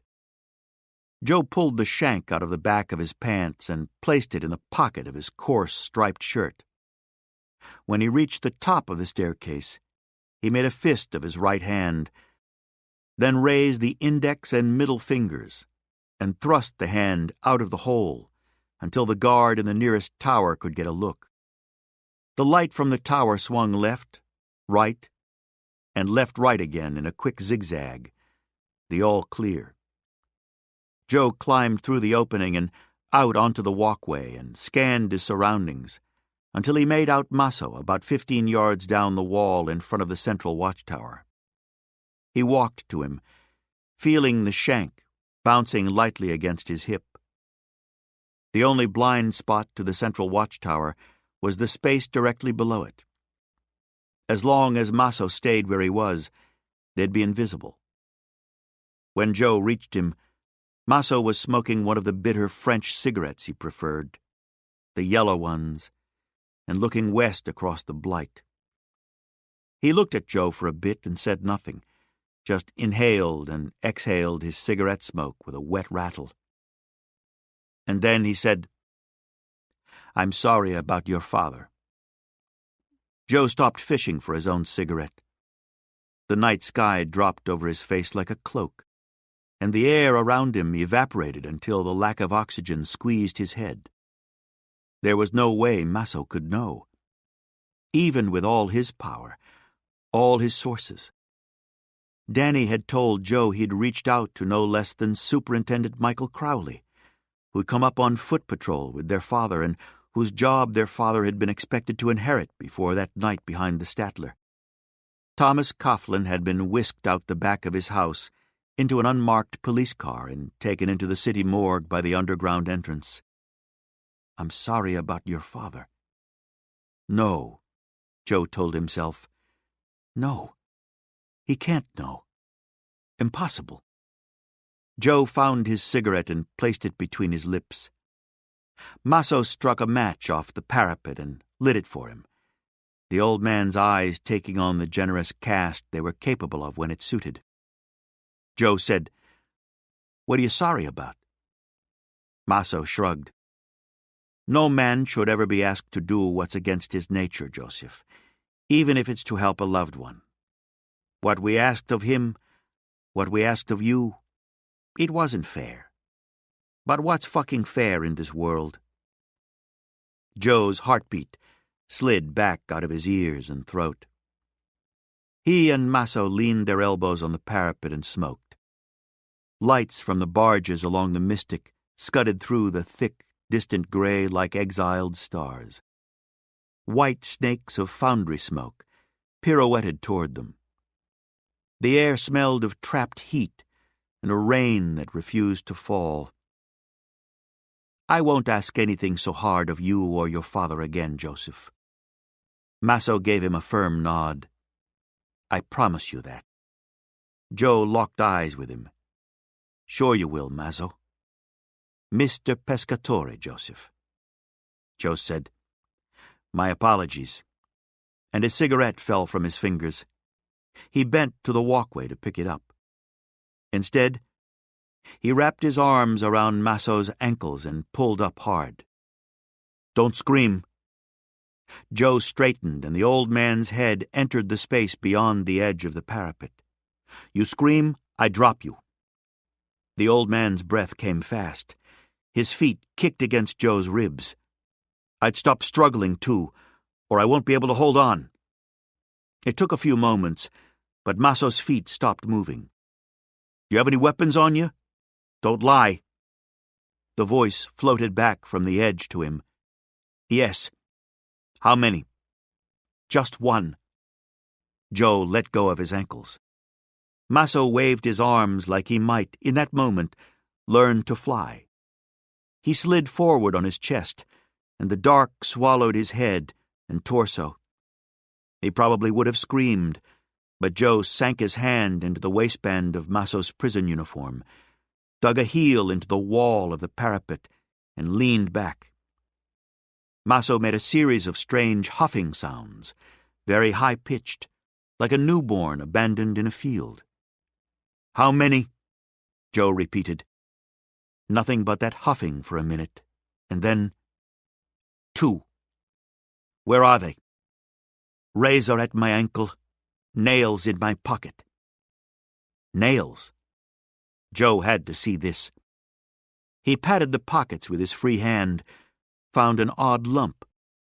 He reached in gingerly and came back with what he might have mistaken for a comb at first glance. 4 short nails were soldered to a bar that was, in turn, soldered to 4 misshapen rings. "This goes over your fist?" Joe said. "Yes." "That's nasty." He placed it on the parapet and then found the straight razor in Maso's sock. A Wilkinson with a pearl handle. He placed it beside the nail knuckles. "Getting lightheaded yet?" A muffled, "Yes." "Expect so." Joe adjusted his grip on the waistband. "Are we agreed, Maso? That if I open my fingers, you're one dead guinea?" "Yes." "I got a hole in my leg from a fucking potato peeler because of you." You. What? Speak clearly." It came out a hiss. "I saved you, so you could get to my father." Joe pushed down between Maso's shoulders with his elbow. The old man let out a squeak. "What do you want?" Maso's voice was starting to flutter from lack of oxygen. "You ever hear of Emma Gould?" "No." "Albert White killed her." I never heard of her." Joe wrenched him back up and then flipped him on his back. He took one step back and let the old man catch his breath. Joe held out his hand, snapped his fingers. "Give me the watch." Maso didn't hesitate. He pulled it from his trouser pocket and handed it over. Joe held it tight in his fist, its ticking moving through his palm and into his blood. "My father died today," he said, aware he probably wasn't making much sense. Jumping from his father to Emma and back again, but he didn't care. He needed to put words to something there weren't words for. Maso's eyes skittered for a moment, and then he went back to rubbing his throat. Joe nodded. "Heart attack. I blame myself." He slapped Maso's shoe, and that jolted the old man enough that he slammed both palms down on the parapet. Joe smiled. "Blame you too, though. Blame you a whole fucking lot." "So kill me," Maso said. But there wasn't much steel in his voice. He looked over his shoulder, then back at Joe. "That's what I was ordered to do." "Who ordered you?" "Lawson," Joe said. "He's got an army down there waiting for you. Basil Shigas, Pekaski, all of Emil's carny freaks. Your guys, Naldo and Hippo?" Joe shook his head. "They're definitely tits up by now. You got a whole hunting party at the bottom of that staircase there in case I fail." A bit of the old defiance returned to Maso's face. "And you think they'll let you live?" Joe had given that plenty of thought. "Probably. This war of yours has put a lot of bodies in the earth. Ain't too many of us left who can spell gum and chew it at the same time. Plus, I know Albert. We used to have something in common. This was his peace offering, I think. Kill Maso and rejoin the fold." "So why didn't you?" "Because I don't want to kill you." "No?" Joe shook his head. "I want to destroy Albert." "Kill him?" "Don't know about that," Joe said. "But destroy him, definitely." Maso fished in his pocket for his French cigarettes. He removed one and lit it, still catching his breath. Eventually he met Joe's eyes and nodded. "You have my blessing on that ambition." "Don't need your blessing," Joe said. "I won't try to talk you out of it," Maso said. "But I never saw much profit in revenge. Ain't about profit. Everything in a man's life is about profit. Profit or succession." Maso looked up at the sky and then back again. "So how do we get back down there alive?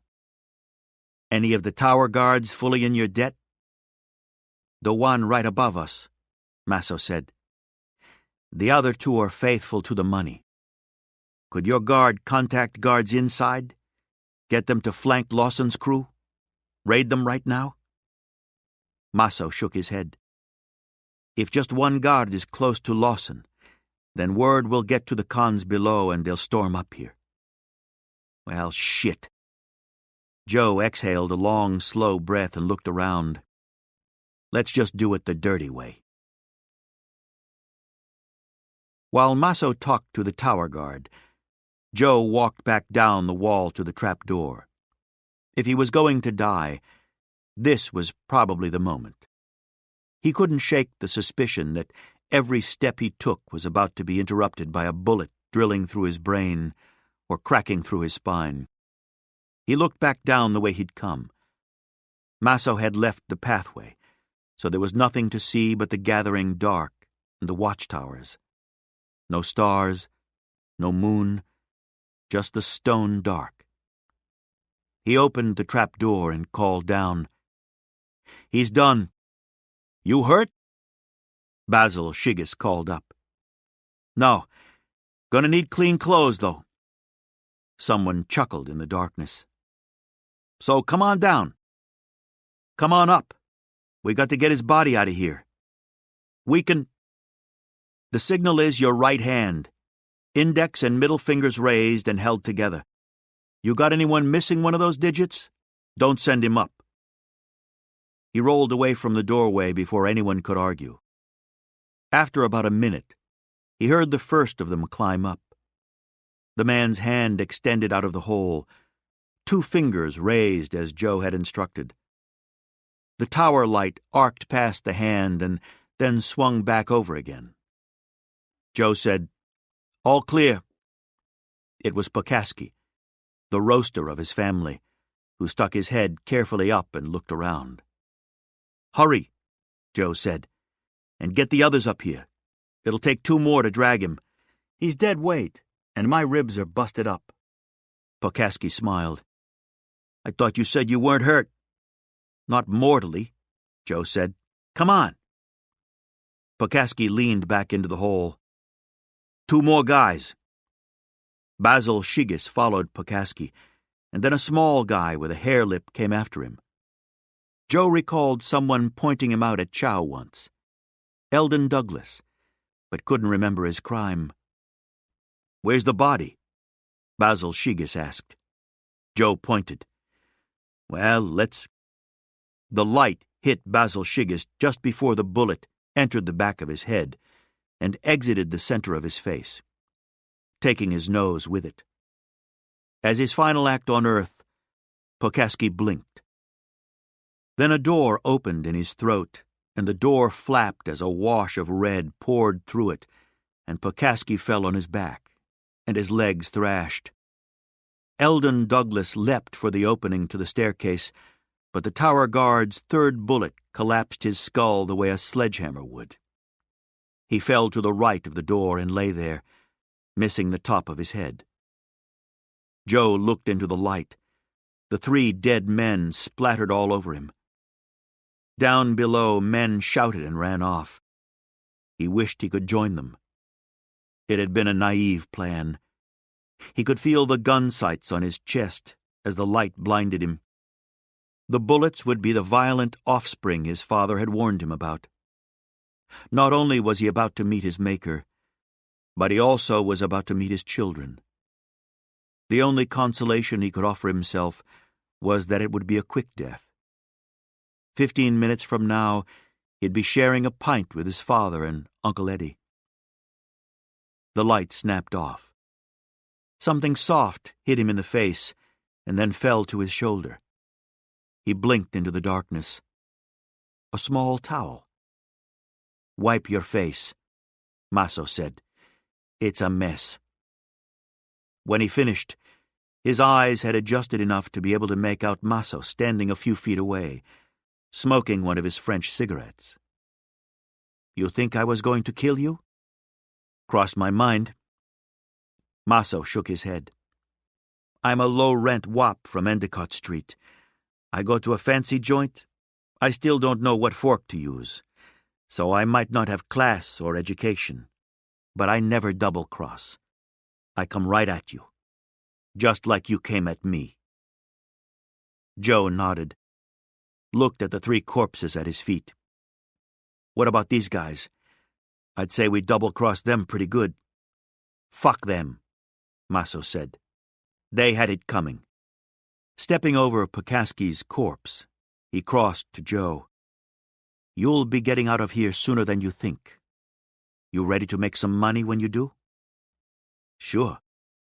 Your duty will always be to the Pescatore family first, and yourself second. Can you abide that?" Joe looked into the old man's eyes and was certain that they'd make a lot of money together, and that he could never trust him. "I can abide that." Maso extended his hand.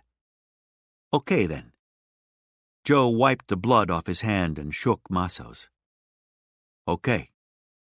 "Mr. Pescatore," someone called from below. "Coming." Maso walked to the trap door and Joe followed. "Come, Joseph." "Call me Joe. Only my father called me Joseph." "Fair enough."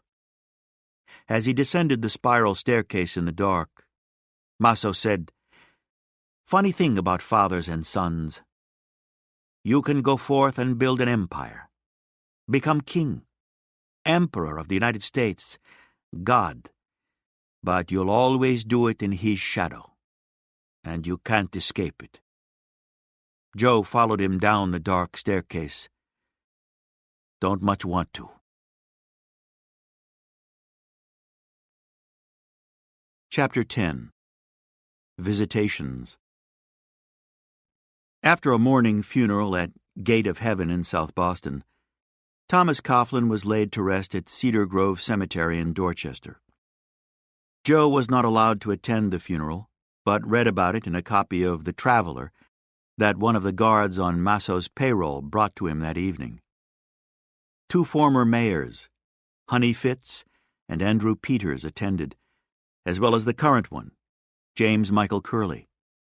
So did 2 ex-governors, 5 former district attorneys, and 2 attorney generals. The cops came from all over, city cops and state police, retired and active, from as far south as Delaware and as far north as Bangor, Maine. Every rank, every specialty. In the photo accompanying the article, the Neponset River snaked along the far edge of the cemetery, but Joe could barely see it because the blue hats and blue uniforms consumed the view. This was power, he thought. This was a legacy. And in nearly the same breath, so what? So his father's funeral had brought 1,000 men to a graveyard along the banks of the Neponset. And someday, possibly, cadets would study in the Thomas X. Coughlin building at the Boston Police Academy, or commuters would rattle over the Coughlin Bridge on their way to work in the morning. Wonderful. And yet dead was dead. Gone was gone. No edifice, no legacy, no bridge named after you could change that. You were only guaranteed one life, so you'd better live it. He placed the paper beside him on the bed. It was a new mattress, and it had been waiting for him in the cell after work detail yesterday with a small side table, a chair, and a kerosene table lamp. He found the matches in the drawer of the side table beside a new comb. He blew out the lamp now and sat in the dark, smoking. He listened to the sounds of the factories and the barges out on the river, signaling one another in the narrow lanes. He flicked open the cover of his father's watch, then snapped it closed, then opened it again. Open, close, open, close, open, close, as the chemical smell from the factories climbed over his high window. His father was gone. He was no longer a son. He was a man without history or expectation, a blank slate, beholden to none. He felt like a pilgrim who'd pushed off from the shore of a homeland he'd never see again, crossed a black sea under a black sky, and landed in the new world, which waited, unformed, as if it had always been waiting. For him. To give the country a name, to remake it in his image so it could espouse his values and export them across the globe. He closed the watch and closed his hand over it, and closed his eyes until he saw the shore of his new country, saw the black sky above give way to a far-flung scatter of white stars that shone down on him and the small stretch of water left between them. I will miss you. I will mourn you. But I am now newly born, and truly free. 2 days after the funeral, Danny made his last visit. He leaned into the mesh and asked, "How you doing, little brother?" "Finding my way," Joe said. "You?" "You know," Danny said. "No," Joe said. "I don't. I don't know anything.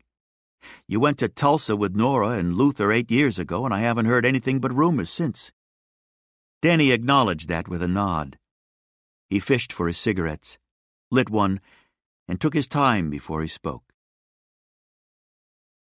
"Me and Luther started a business together out there. Construction. We built houses in the colored section. We were doing all right.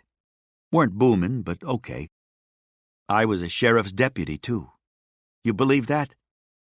Joe smiled. You wear a cowboy hat? Son, Danny said with a twang, I wore 6 guns, 1 on each hip. Joe laughed. String tie? Danny laughed too.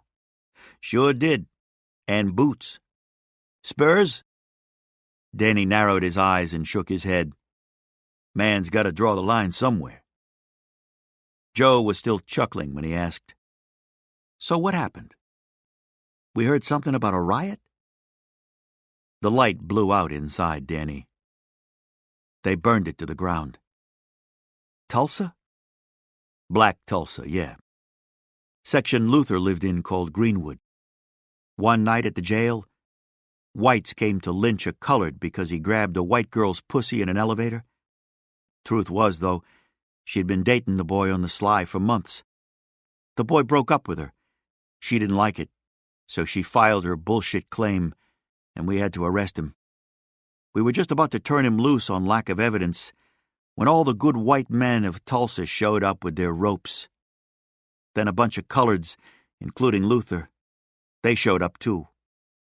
The coloreds, well, they were armed. No one expected that, and that backed off the lynch mob. For the night. Danny stubbed his cigarette out under his heel. Next morning, the whites crossed the tracks, showed the colored boys what happens when you raise a gun to one of them. So that was the riot. Danny shook his head. Wasn't no riot. It was a massacre. They gunned down or lit on fire every colored they saw. Kids, women, old men, didn't make a difference. These were the pillars of the community doing the shooting, mind you, the churchgoers and the Rotarians. In the end, the fuckers flew overhead in crop dusters, dropping grenades and homemade firebombs onto the buildings. The colored folk would run out of the burning buildings and the whites had machine gun nests set up. Just mowed 'em down in the fucking street. Hundreds of people killed. Hundreds. Just lying in the streets. Looked like nothing more than piles of clothes gone red in the wash. Danny laced his hands together behind his head and blew air through his lips. I walked around afterward, loading the bodies onto flatbeds. I kept thinking, where's my country? Where'd it go? Neither spoke for a long time until Joe said, Luther? Danny held up one hand. He survived. Last I saw him and his wife and kid were heading for Chicago. He said, Thing about that kind of event, Joe, you survive it, and it's like you've got this shame. I can't even explain it. Just this shame, big as your whole body. And everyone else who survived, they have it too. And you can't look each other in the eye. You're all wearing the stink of it and trying to figure out how to live the rest of your life with the odor.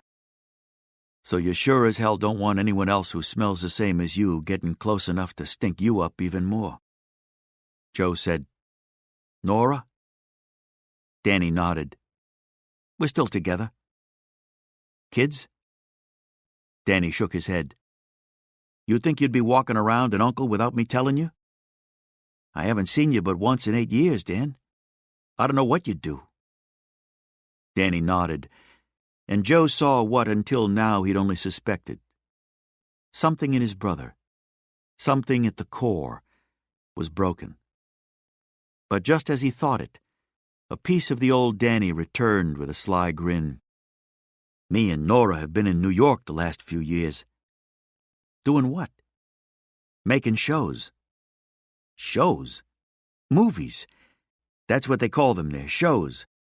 I mean, it's a little confusing because a lot of people call plays shows too. But anyway, yeah. Movies, Joe. Flickers. Shows. You work in movies? Danny nodded, animated now. Nora started it. She got a job with this company, Silver Frame. Jews, but good guys. She was handling all their bookkeeping, And then they asked her to do some side work with publicity and even costumes. It was that kind of outfit back then. Just everyone pitching in. The directors making coffee, the camera guys walking the lead actress's dog. Movies? Joe said. Danny laughed. So wait, it gets better. Her bosses meet me, and one of them, Herm Silva, great guy, lot on the ball. He asks me, "You ready?" He asks me if I ever did stunts. Fuck are stunts? Joe lit a cigarette. You see an actor fall off a horse? It ain't him.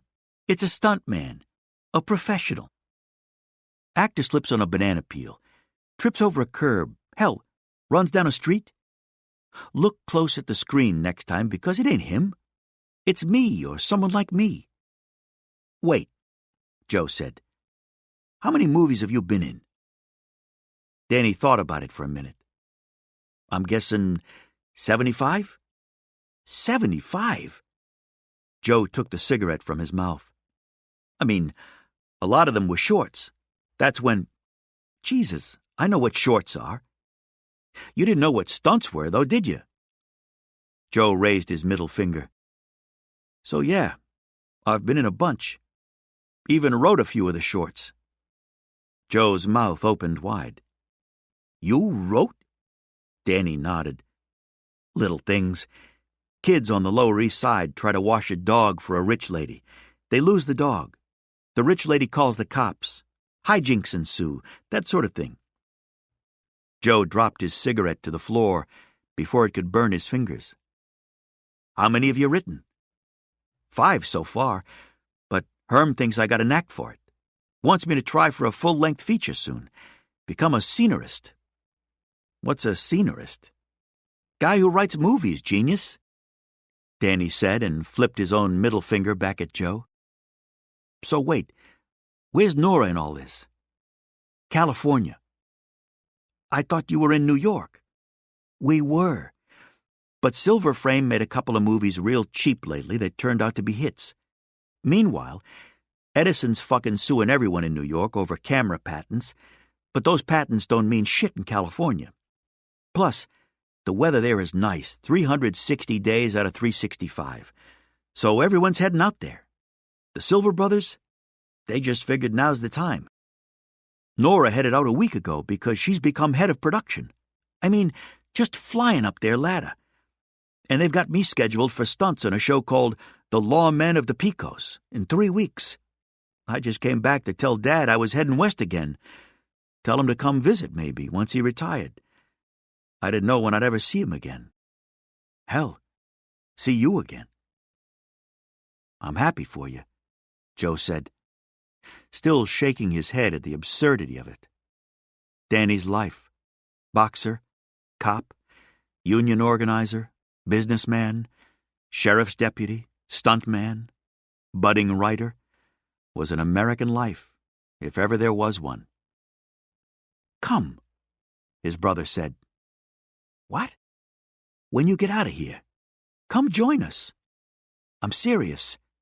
Fall off a horse for money and pretend to get shot and fall through sugar windows made up to look like glass. Lie in the sun the rest of the time. Meet a starlet by the pool. For a moment, Joe could see it. Another life, a dream of blue water, honey-skinned women, palm trees.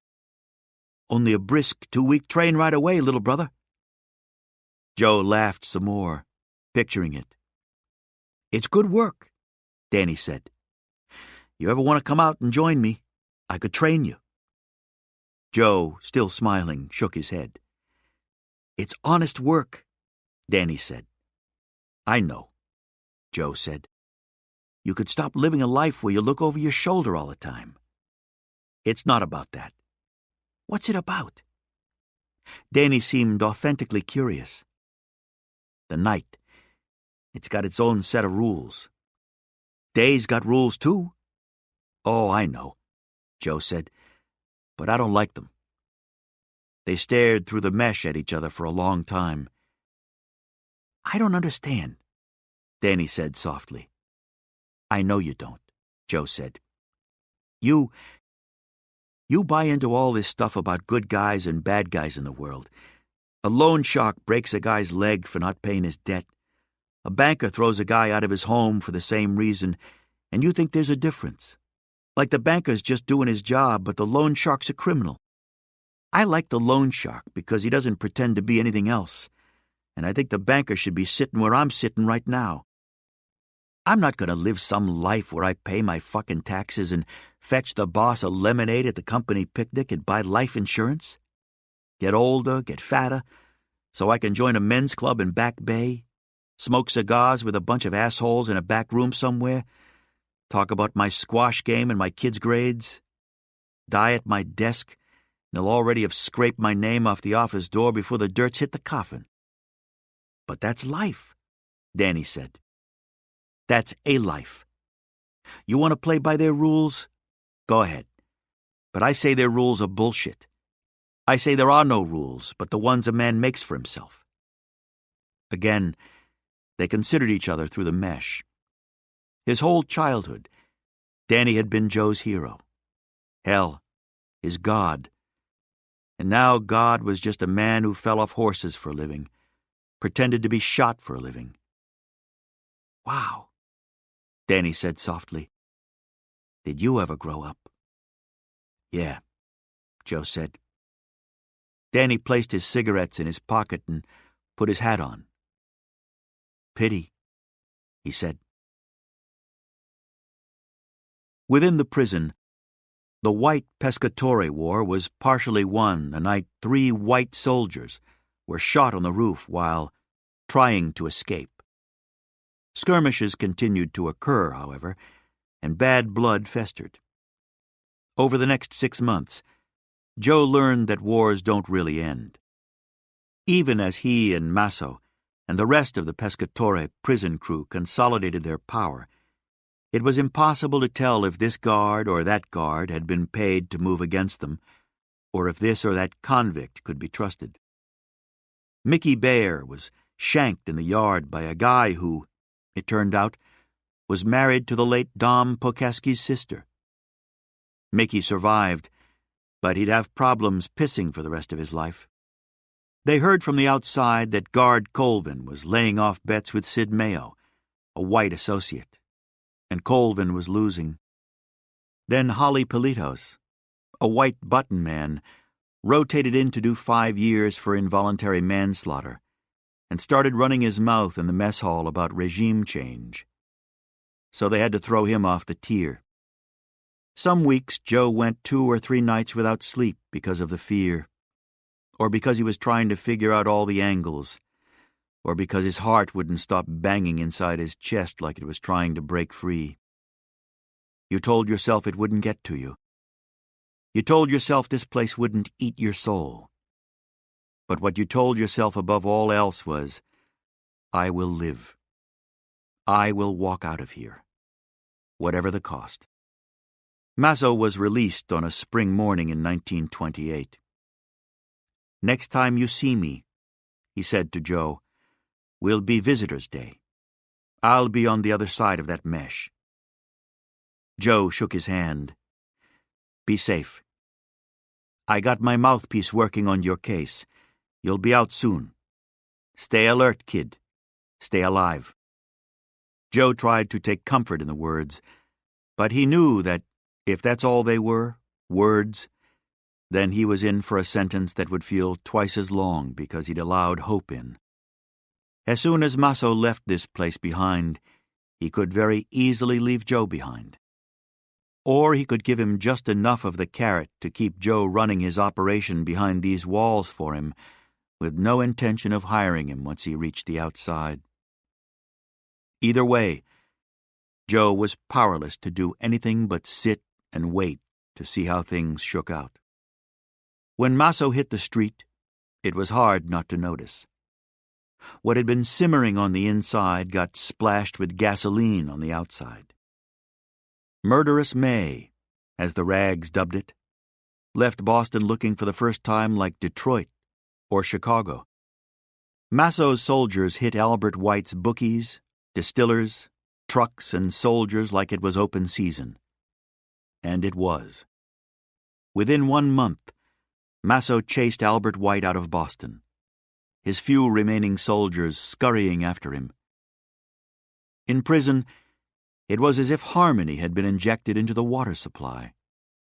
The stabbings stopped. For the rest of 28, no one got thrown off a tier or shanked in the chow line. Joe knew that peace had truly come to Charlestown Penitentiary when he was able to forge a deal with 2 of Albert White's best incarcerated distillers to ply their trade behind the walls. Soon, the guards were smuggling gin out of Charlestown Penitentiary. The shit so good it even picked up a street name: Penal Code. Joe slept soundly for the first time since he'd walked through the front gates in the summer of 27. It also gave him time to mourn his father and mourn Emma, a process he'd held at bay when it would have pulled his thoughts to places they shouldn't have gone, while others plotted against him. The cruelest trick God played on him through the second half of 28 was sending Emma to visit him while he slept. He'd feel her legs snake between his, smell the single drops of perfume she placed behind each ear, open his eyes to see hers an inch away, feel her breath on his lips. He'd raise his arms off the mattress so he could run his palms down her bare back, and his eyes would open for real. No one, just the dark. And he'd pray. He'd ask God to let her be alive, even if he never saw her again. Please let her be alive. But, God, alive or dead, could you please stop sending her to my dreams? I can't lose her again and again. It's too much. It's too cruel. Lord, Joe asked, have mercy. But he didn't. The visitations continued, and would continue, for the rest of Joe's incarceration at Charlestown Penitentiary.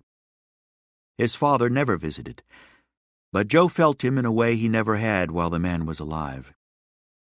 Sometimes he sat on his bunk, flicking the watch cover open and closed, and he imagined conversations they might have had if all the stale sins and withered expectations hadn't stood in the way. Tell me about Mom. What do you want to know? Who was she? A frightened girl. A very frightened girl, Joseph. What was she afraid of? Out there. What's out there? Everything she didn't understand. Did she love me? In her own way. That's not love. For her it was. Don't look at it as if she left you. How am I supposed to look at it? That she hung on because of you. Otherwise, she would have left us all years ago. I don't miss her. Funny. I do. Joe looked into the dark. I miss you. You'll see me soon enough. Once Joe had streamlined the prison's distillery and smuggling operations, as well as its protection rackets, he had plenty of time to read. He read just about everything in the prison library, which was no small feat, thanks to Lancelot Hudson III. Lancelot Hudson III had been the only rich man anyone could ever remember who had been sentenced to hard time in Charlestown Pen. But Lancelot's crime had been so outrageous and so public. He'd thrown his unfaithful wife, Catherine, from the roof of their 4-story Beacon Street townhouse into the Independence Day Parade of 1919 as it flowed down Beacon Hill, that even the Brahmins had put down their bone china long enough to decide that if there was ever a time to feed one of their own to the natives, this was it. Lancelot Hudson III served 7 years at Charlestown for involuntary manslaughter. If it wasn't exactly hard labor, it was hard time, mitigated only by the books he'd had shipped into the prison, a deal dependent on his leaving them behind when he left. Joe read at least 100 books of the Hudson collection. You knew they were his because In the top right corner of the title page, he'd written in tiny, cramped penmanship, "Originally the property of Lancelot Hudson III. Fuck you." Joe read Dumas and Dickens and Twain. He read Malthus, Adam Smith, Marx and Engels, Machiavelli, the Federalist Papers, and Bastiat's Economic Sophisms. When he'd burned through the Hudson collection, he read whatever else was on hand, dime novels and westerns mostly, as well as every magazine and newspaper they allowed in. He became something of an expert at figuring out what words or whole sentences they'd censored. Browsing an issue of the Boston Traveler, he came across a story about a fire at the East Coast bus line terminal on St. James. A frayed electrical cord had sent sparks into the terminal Christmas tree. In short order, the building caught fire. The breath in Joe's body went small and trapped as he studied the photographs of the damage. The locker where he'd stashed his life savings, including the $62,000 from the Pittsfield job, was in the corner of one shot.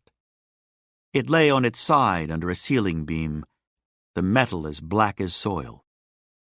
Joe couldn't decide which felt worse, the sensation that he'd never breathe again, or the feeling that he was about to vomit fire through his windpipe. The article claimed the building was a total loss. Nothing salvaged. Joe doubted that. Someday, when he had the time, he was going to track down which employee of the East Coast bus line had retired young and was rumored to be living abroad and in style. Until then, he was going to need a job.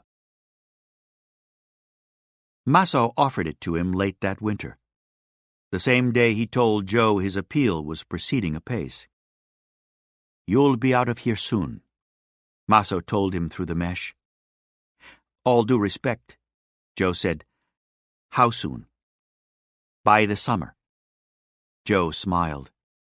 "Really?" Masso nodded. "Judges don't come cheap, though. You're going to have to work that off. Why don't we call us even for me not killing you?" Masso narrowed his eyes. A natty figure now in his cashmere topcoat and a wool suit complete with a white carnation in his lapel that matched his silk hatband. "Sounds like a deal. Our friend Mr. White is making a lot of noise in Tampa, by the way." "Tampa?" Masso nodded. He still held on to a few places here. "I can't get them all because New York owns a piece and they've made it clear I don't fuck with them right now. He runs the rum up on our roots, and there's nothing I can do about that either. But because he's infringing on my turf down there, the boys in New York gave us permission to push him out." "What level of permission?" Joe said. "Short of killing him." "Okay, so what are you going to do?" "Not what I'm going to do. It's what you're going to do, Joe. I want you to take over down there." "But Lou Ormino runs Tampa. He's going to decide he doesn't want the headache anymore." "When's he going to decide that?"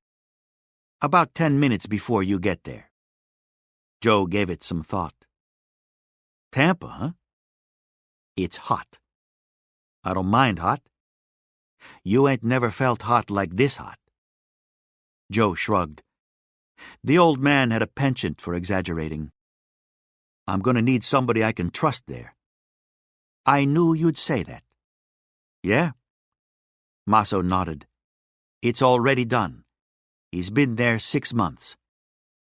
"Where'd you find him?" "Montreal." 6 months, Joe said. "How long you been planning this?"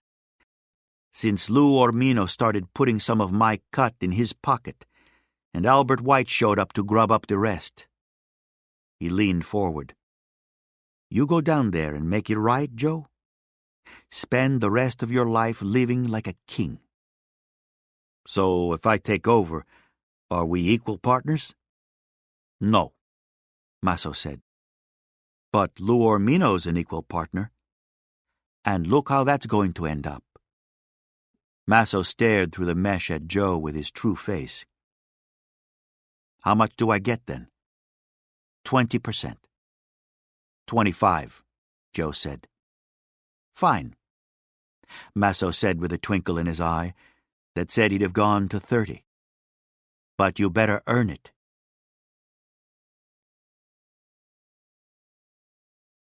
Part 2.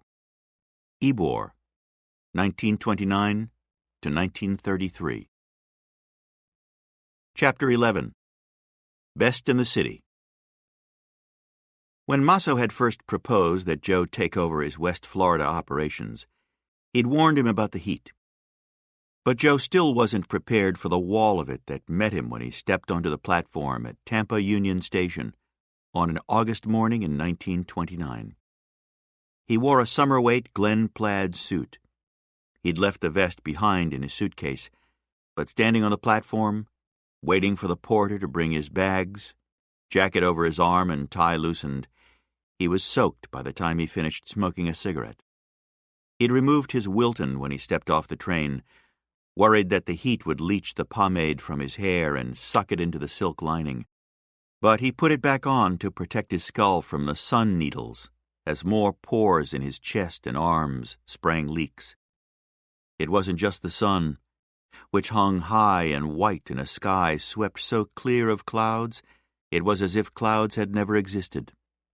And maybe they didn't down here. Joe had no idea. It was the jungle humidity, like he was wrapped inside a ball of steel wool someone had dropped onto a pot of oil. And every minute or so, the burner got turned up another notch. The other men who'd exited the train had, like Joe, removed their suit jackets. Some had removed their vests and ties and rolled up their sleeves. Some had donned their hats. Others had removed them and waved them in front of their faces. The women travelers wore wide-brimmed velvet hats, felt cloches or poke bonnets. Some poor souls had elected for even heavier material and ear treatments. They wore crepe dresses and silk scarves, but they didn't look very happy about it. Their faces red, their carefully tended hair sprouting splits and curls, the chignons unraveling at the napes of a few necks. You could tell the locals easily. The men wore skimmers, short-sleeved shirts, and gabardine trousers. Their shoes were two-toned like most men's these days, but more brightly colored than those of the train passengers. If the women wore headgear, they wore straw gigolo hats. They wore very simple dresses, lots of white, like the one on the gal passing him now. Absolutely nothing special about her white skirt and matching blouse, and both a little threadbare. But Jesus, Joe thought, the body under it, moving under the thin fabric like something outlawed that was hoping to slip out of town before the Puritans got word.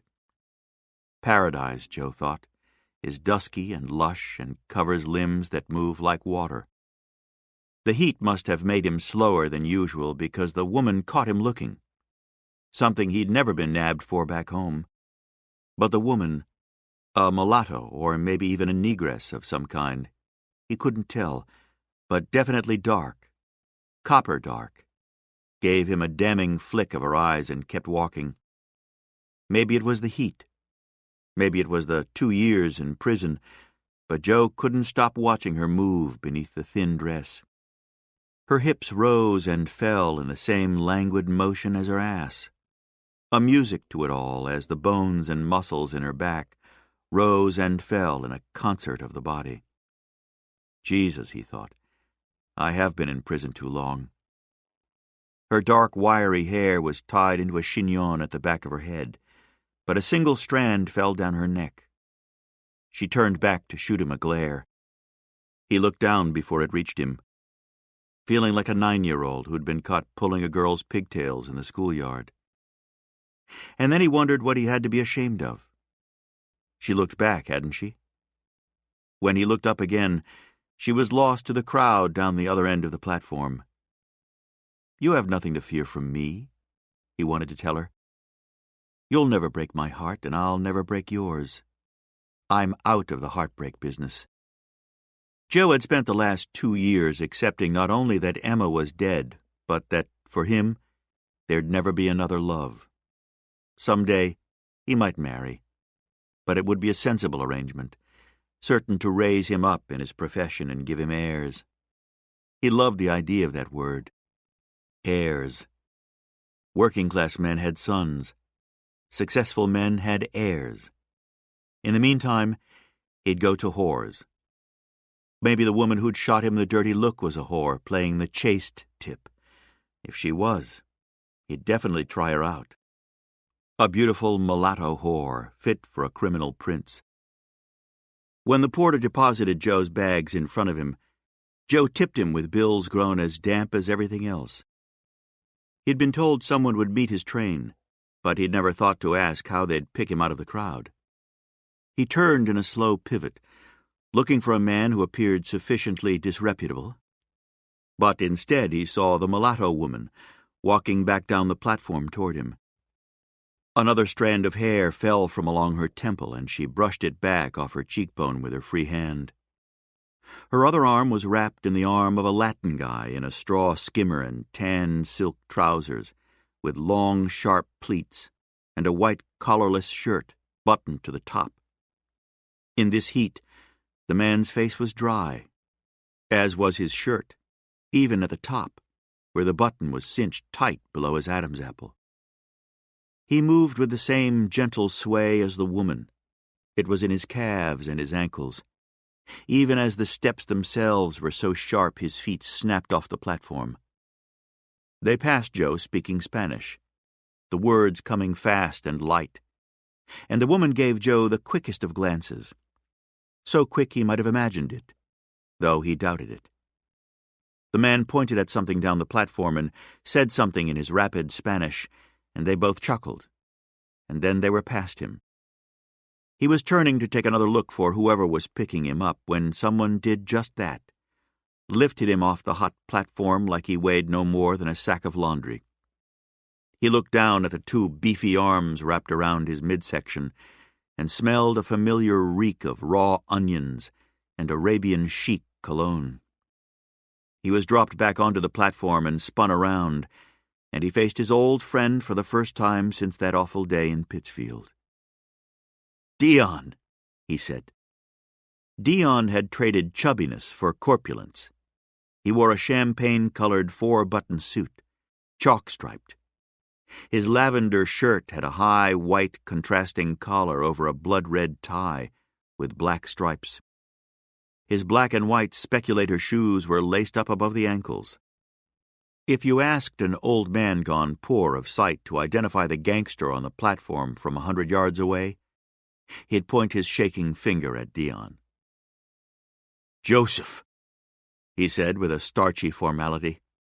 Then his round face collapsed around a wide smile, and he lifted Joe off the ground again. This time from the front, and hugged him so tight Joe feared for his spine. "Sorry about your father," he whispered.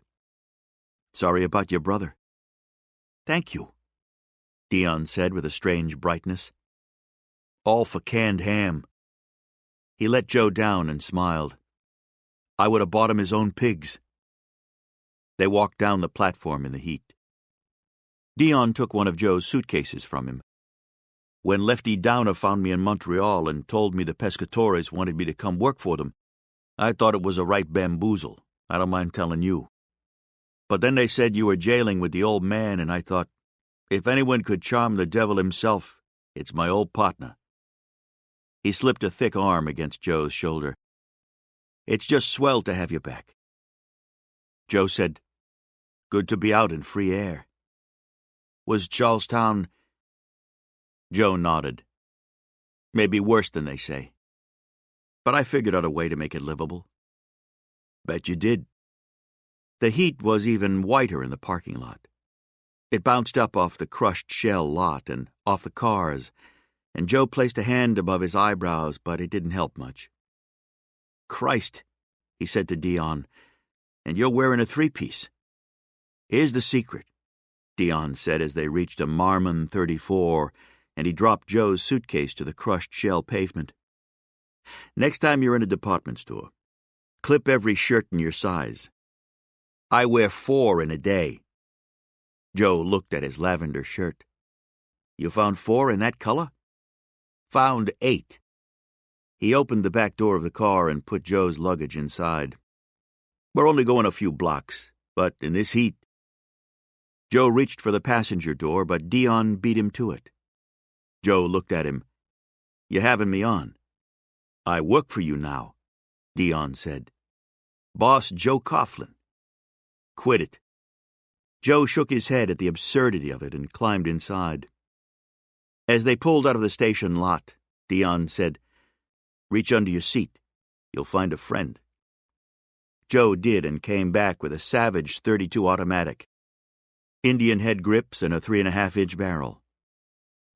Joe slid it into the right pocket of his trousers and told Dion he'd need a holster for it, feeling a mild irritation that Dion hadn't thought to bring one with him. "You want mine?" Dion said. "No," Joe said. "I'm fine." "Because I can give you mine." "No," Joe said, thinking that being the boss was going to take some getting used to. "I'll just need one soon." "End of the day," Dion said. "No later, I promise." Traffic moved as slow as everything else down here. Dion drove them into Ybor City. Here the sky lost its hard white and picked up a bronze smear from the factory smoke. Cigars, Dion explained, had built this neighborhood. He pointed at brick buildings and their tall smokestacks, and the smaller buildings, some just shotgun shacks with front and back doors open, where workers sat hunched over tables rolling cigars. He rattled off the names: El Reloj and Cuesta Rey, Bustillo, Celestino Vega, El Paraíso, La Pila, La Trocha, El Naranjal, Perfecto Garcia.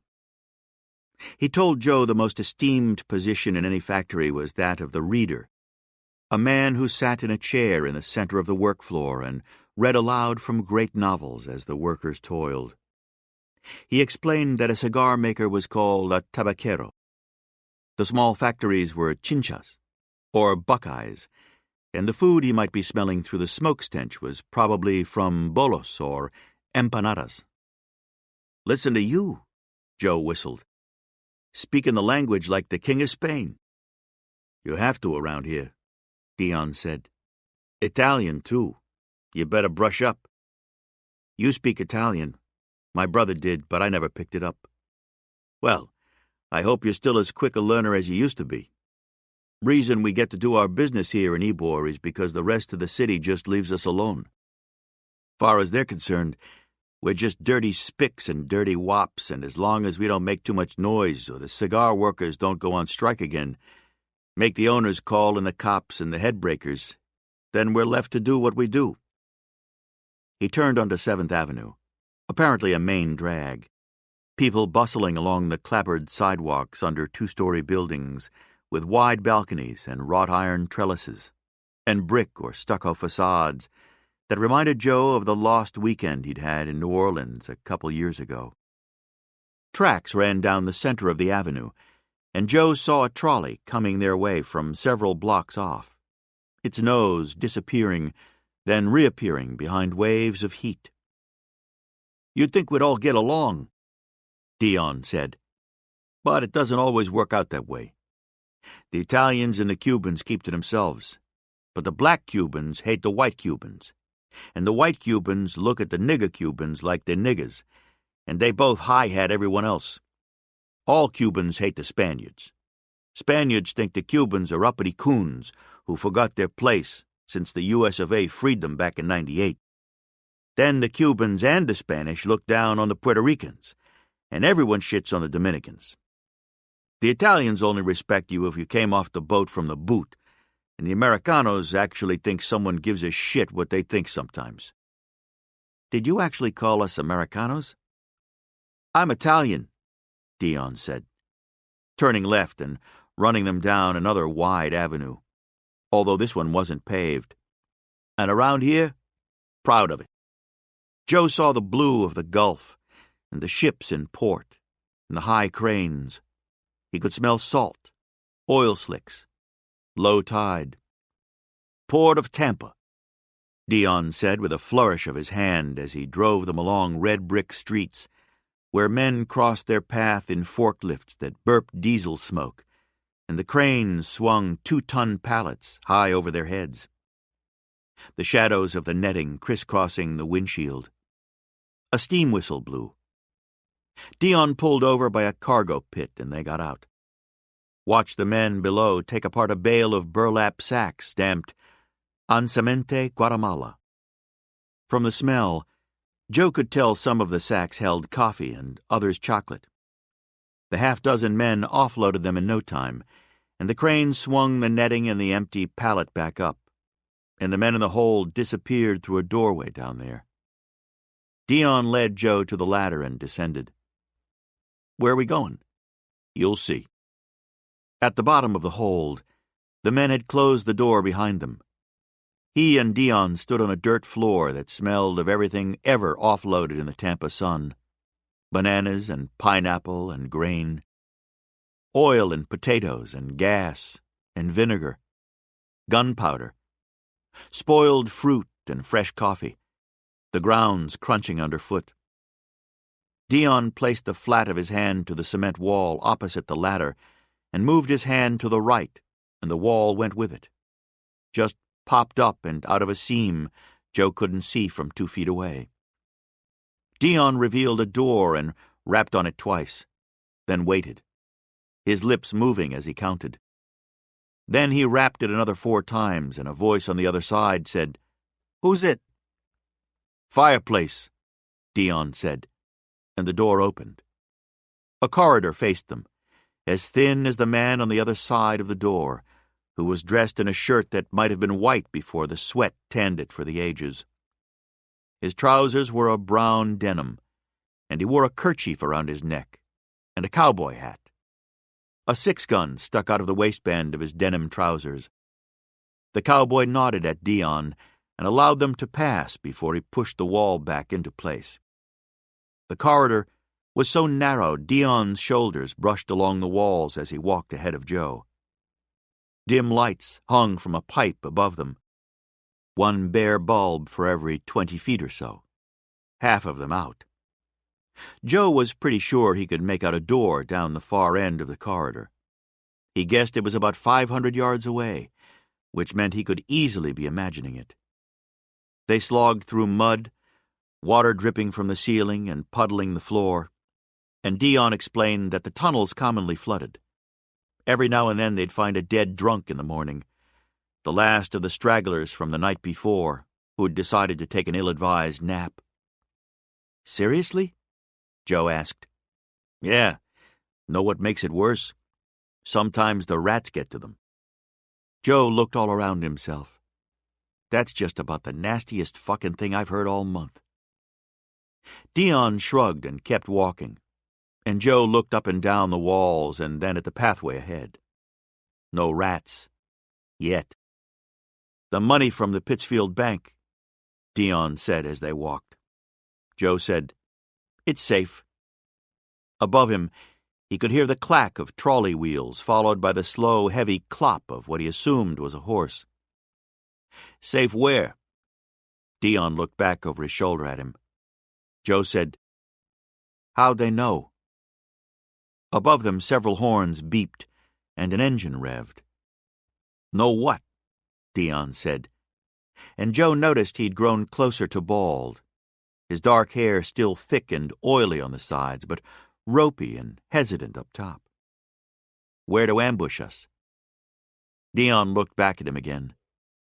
"They just did." "There's no way they just did. We scouted that location for weeks. The cops never came out that way because they had no reason to. Nothing to protect and no one to serve." Dion nodded his big head. "Well, they didn't hear anything from me." "Me either," Joe said. Near the end of the tunnel now, the door revealed itself to be brushed steel with an iron deadbolt. The street sounds had given way to the distant clank of silverware and plates being stacked, and waiters' footsteps rushing back and forth. Joe pulled his father's watch from his pocket and clicked it open. Noon. Dion produced a sizable key ring from somewhere in his wide trousers. He opened the locks on the door, threw back the bars, and unlocked the bolt. He removed the key from the ring and handed it to Joe. "Take it. You'll use it, believe me." Joe pocketed the key. "Who owns this place?" "Ormino did." "Did? Oh, you didn't read today's papers?" Joe shook his head. "Ormino sprung a few leaks last night." Dion opened the door, and they climbed a ladder to another door that was unlocked. They opened it and entered a vast, dank room with a cement floor and cement walls. Tables ran along the walls, and on top of the tables were what Joe would have expected to see: fermenters and extractors, retorts and Bunsen burners, beakers and vats, and skimming utensils. "Best money can buy," Dion said, pointing out thermometers fixed to the walls and connected to the stills by rubber tubing. "You want light rum, you got to remove the fraction at between 168 and 186 Fahrenheit. That's really important to keep people from, dying when they drink your hooch. These babies don't make a mistake. "I know how to make rum," Joe said. "In fact, you name the substance, D. After 2 years in prison, I know how to recondense it. I could probably distill your fucking shoes. What I don't see here, though, are two things that are pretty essential to making rum." "Oh?" Dion said.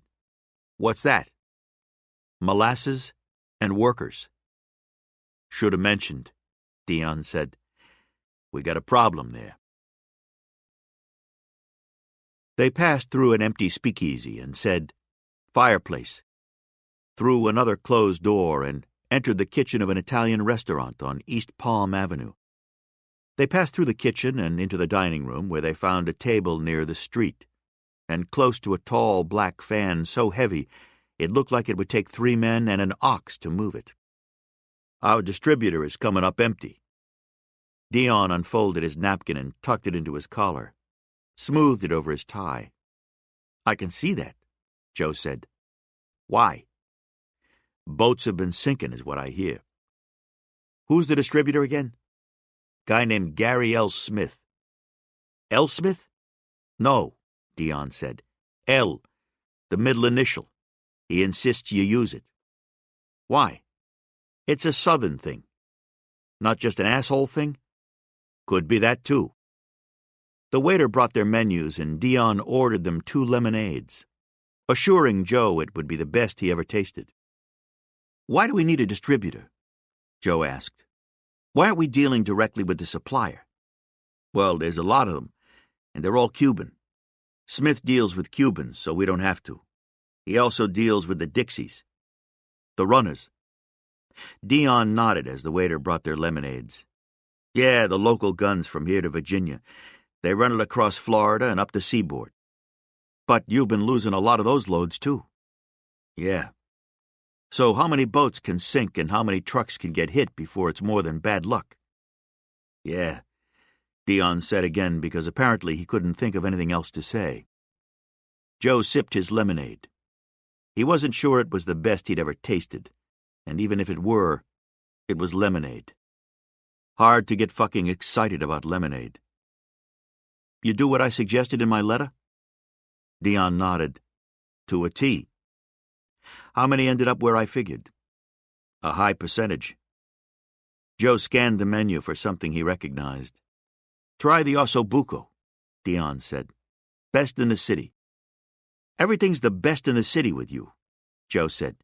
"The lemonade, the thermometers." Dion shrugged and opened his own menu.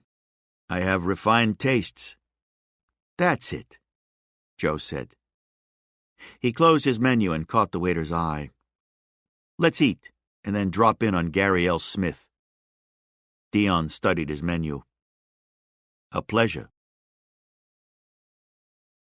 The morning edition of the Tampa Tribune lay on a table in the waiting room of Gary L. Smith's office.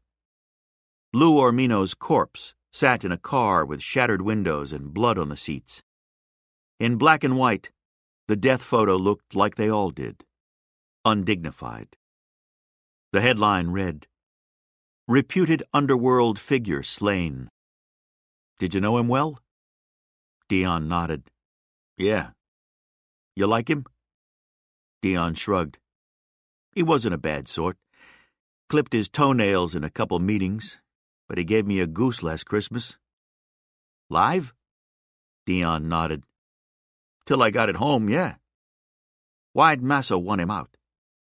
"He never told you?" Joe shook his head. Dion shrugged. "Never told me either."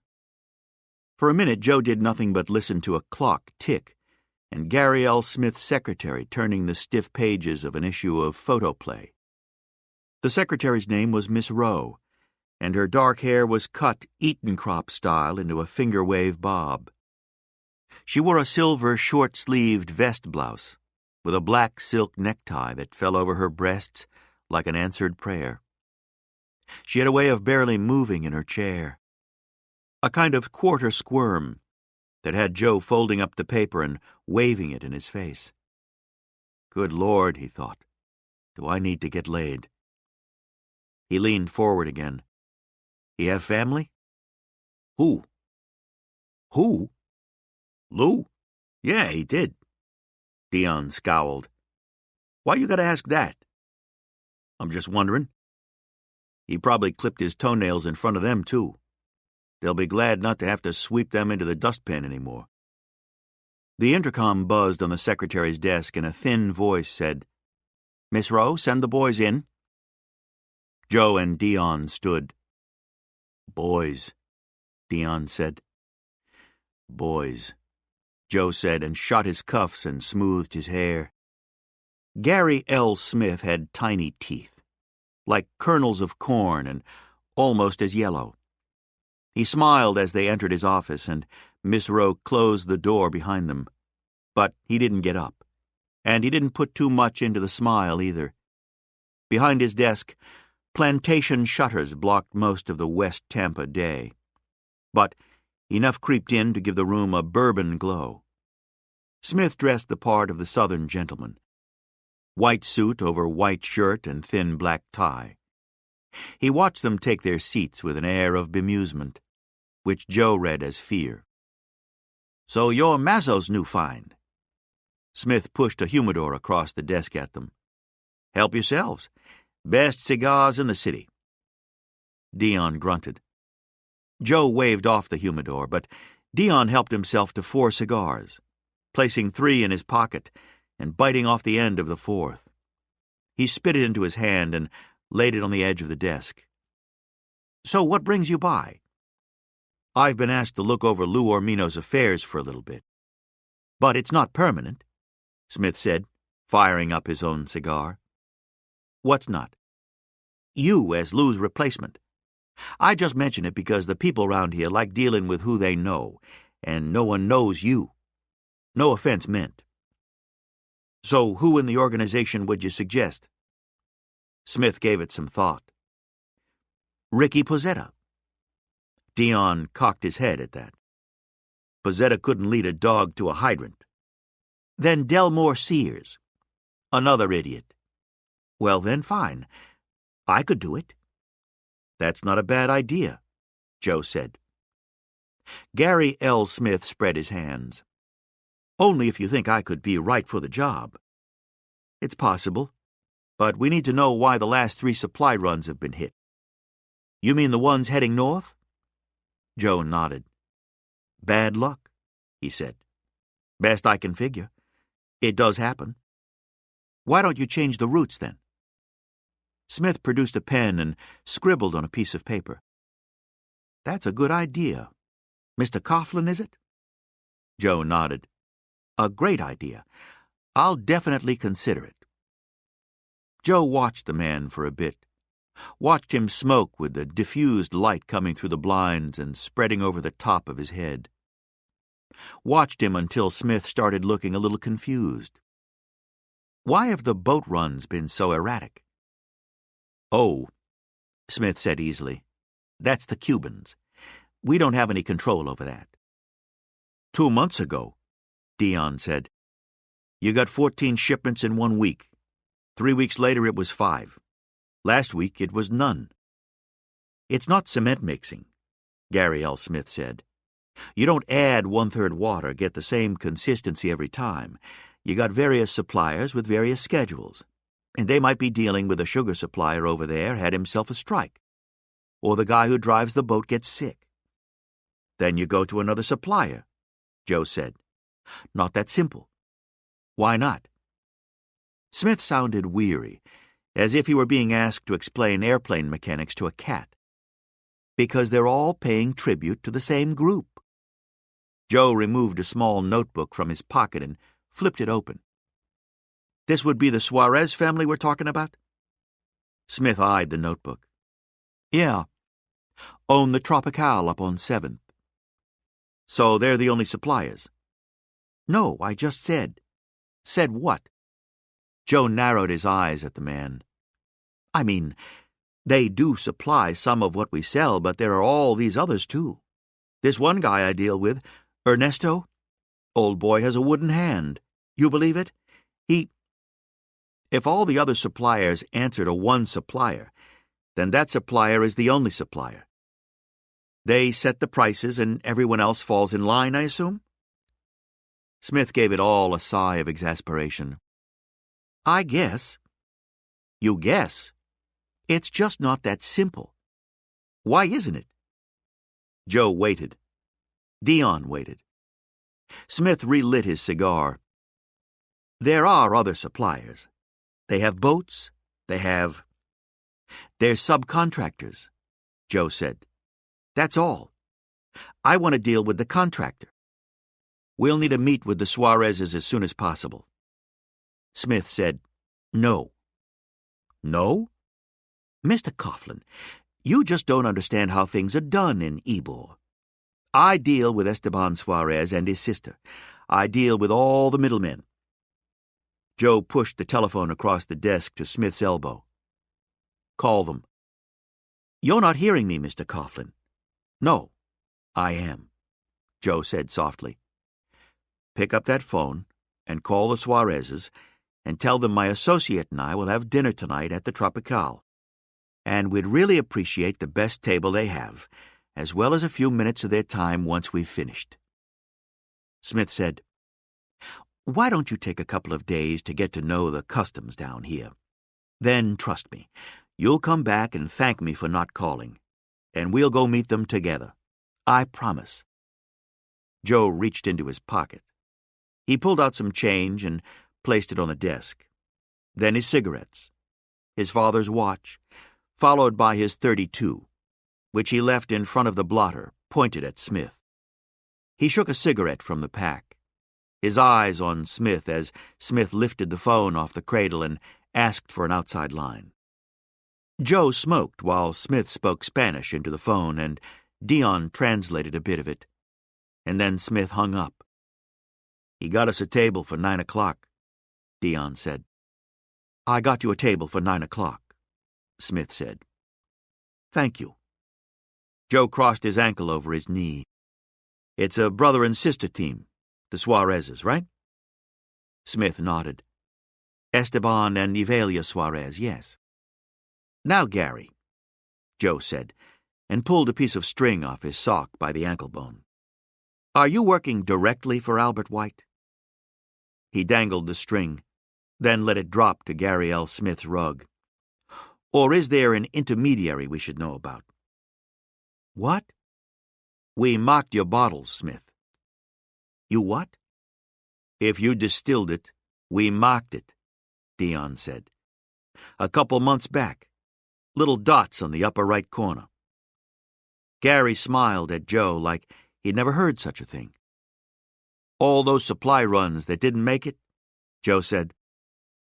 Just about every bottle ended up in one of Albert White's speaks. He flicked his ash on the desk. You explain that? I don't understand. You don't... Joe put both feet back on the floor. No, I mean, I don't... What? Joe reached for his gun. Sure you do. Gary smiled. He stopped smiling. He smiled again. No, I don't. Hey, Hey, you've been pointing Albert White to our northeastern supply runs. Joe ejected the .32's magazine into his palm. He thumbed the top bullet. Gary said it again. He said, "Hey." Joe peered down the sight. He said to Dion, "There's still one in the chamber. You should always leave one in there. In case." "In case of what?" Joe jacked the bullet out of the chamber and caught it. He placed it on the desk, the tip pointing at Gary L. Smith. "I don't know," Dion said. "Things you can't see coming." Joe slammed the magazine back into the grip. He snapped a bullet into the chamber and placed the gun on his lap. "I had Dion drive by your house on the way over. You've got a nice house. Dion said the neighborhood's called Hyde Park?" "Yes, it is." "Funny." "What?" "We've got a Hyde Park in Boston." "Oh, that is funny." "Well, it's not hilarious or anything. Just interesting, kind of." "Yes." "Stucco?" "Sorry?" "Stucco. It's made of stucco, right?" "Well, it's a wood frame, but yeah. Stucco skin." "Oh, so I was wrong." "No, you weren't wrong. You said wood. The frame's wood, but the skin, the surface, that's stucco. So that's what it is. A stucco house." "You like it?" "Huh?" "The wood frame stucco house, do you like it?" "It's a little big now that my kids are—" "What?" "Grown. They're gone." Joe scratched the back of his head with the barrel of the .32. "You're going to have to pack it up." "I don't— or hire someone to pack it up for you." He shot his eyebrows in the direction of the phone. "They can send the stuff to wherever you end up." Smith tried to get back what had left the office 15 minutes ago, the illusion that he was in control. "End up? I'm not leaving." Joe stood and reached into the pocket of his suit jacket. "You fucking her?" "What? Who?" Joe jerked his thumb at the door behind him. "Miss Rowe." Smith said, "What?" Joe looked at Dion. "He's fucking her." Dion stood. "Without question." Joe pulled a pair of train tickets out of his jacket. "She is a work of art, that one. Falling asleep inside of her must be like getting a glimpse of God. After that, you know everything's going to be all right." He placed the tickets on the desk between them. "I don't care who you take. Your wife, Miss Rowe, hell, both of them or neither of them. But you will board the 11 o'clock Seaboard to do it. Tonight, Gary." He laughed. It was a short laugh. "I don't think you under—" Joe slapped Gary L. Smith across the face so hard he left his chair and banged his head on the radiator. They waited for him to get off the floor. He righted his chair. He sat in it. All the blood gone from his face now, though some speckled his cheek and lip. Dion tossed a handkerchief at his chest. "You either put yourself on that train, Gary." Joe lifted his bullet off the desk. "Or we put you under it." Heading to the car, Dion said, "You serious about that?" "Yes." Joe was irritated again, though not sure why. Sometimes a darkness just came over him. He'd like to say these sudden black moods had been happening only since prison, but the truth was they'd been descending on him since he could remember, sometimes without reason or warning. But in this case, maybe because Smith had mentioned having children and Joe didn't like thinking about a man he'd just humiliated having any kind of life outside this job. "So if he doesn't get on that train, you're prepared to kill him?" Or maybe simply because he was a dark guy given to dark moods. "No." Joe stopped at the car and waited. "Men who work for us will." He looked at Dion. "What am I? A fucking field hand?" Dion opened the door for him, and Joe climbed inside.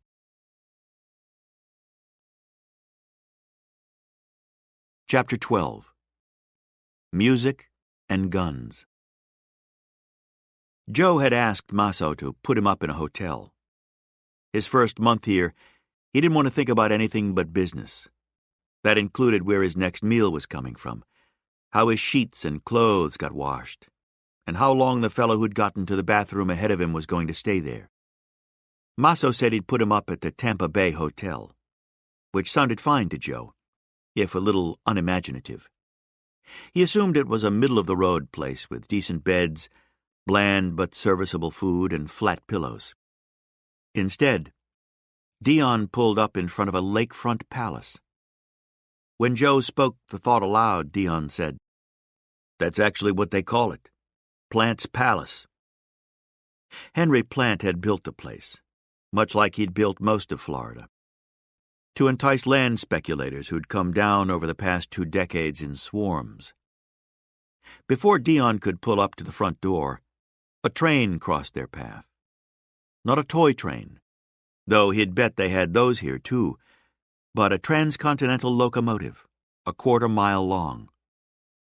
Joe and Dion sat just short of the parking lot and watched the train disgorge rich men and rich women and their rich children. While they waited, Joe counted more than 100 windows in the building. At the top of the red brick walls were several dormers Joe assumed housed the suites.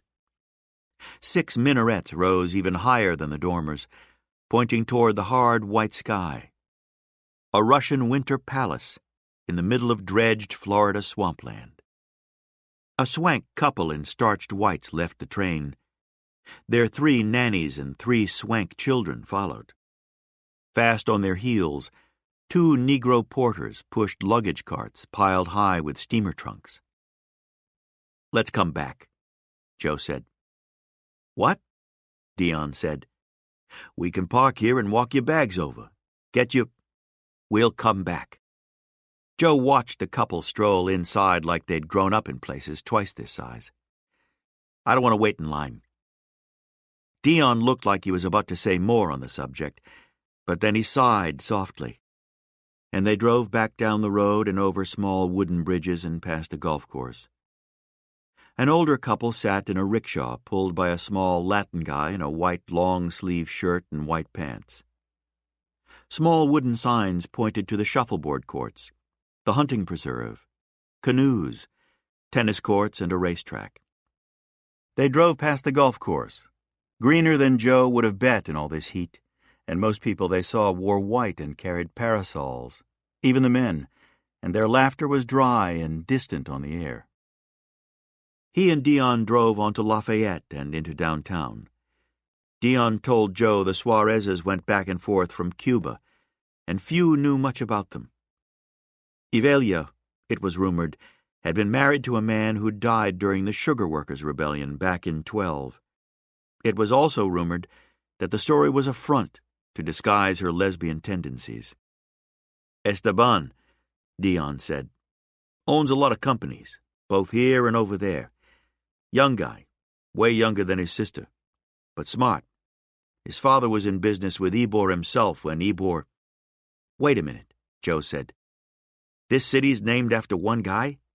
"Yeah," Dion said. "Vicente Ybor. He was a cigar guy. Now that," Joe said, "is power." He looked out the window and saw Ybor City to the east, handsome from a distance, reminding Joe again of New Orleans, but a much smaller version. "I don't know," Dion said. "Coughlin City?" He shook his head. "Doesn't have a ring to it." "No," Joe agreed. "But Coughlin County?" Dion chuckled. "You know, that's not bad. Sounds good, doesn't it? How many sizes your hat go up when you were in prison?" Dion asked. "Suit yourself," Joe said. "Dream small. How about Coughlin Country? No, hold it. Coughlin Continent." Joe laughed and Dion roared and slapped the wheel, and Joe was surprised to realize how much he'd missed his friend and how much it would break his heart if he had to order his murder by the end of the week. Dion drove them down Jefferson toward courthouses and government buildings. They ran into a snarl of traffic, and the heat found the car again. "Next on the agenda?" Joe asked. "You want heroin? Morphine? Cocaine?" Joe shook his head. "Gave them all up for Lent." Dion said, "Well, if you ever decide to get hooked, this is the place to come, sport. Tampa, Florida. Illegal narcotics center of the South. Chamber of Commerce know that? And they're plenty sore about it. Anyway, reason I bring it up is—" "Oh, a point," Joe said. "I do have them now and again." "By all means, then. Proceed, sir." "One of Esteban's guys, Arturo Torres, he was pinched last week for cocaine. So normally he'd be out half an hour after you went in. But they got this federal task force sniffing around right now. IRS guys came down beginning of the summer with a bunch of judges, and the furnace got turned on. Arturo was going to be deported. Why do we care? He's Esteban's best cooker. Round Ybor, you see a bottle of rum with Torres's initials on the cork. It's going to cost you double. When's he supposed to be deported? In about 2 hours. Joe placed his hat over his face and slouched in his seat. He felt exhausted suddenly from the long train ride, the heat, the thinking, that dizzying display of wealthy white people in their wealthy white clothes. "Wake me when we get there." After meeting with the judge, they walked from the courthouse to pay a courtesy call on Chief Irving Figgis of the Tampa Police Department. Headquarters sat on the corner of Florida and Jackson, Joe having oriented himself enough to realize he'd have to pass by it every day as he went from the hotel to work in Ybor. Cops were like nuns that way, always letting you know they were watching. "He asked you to come to him," Dion explained as they walked up the steps of the headquarters, "so he won't have to come to you."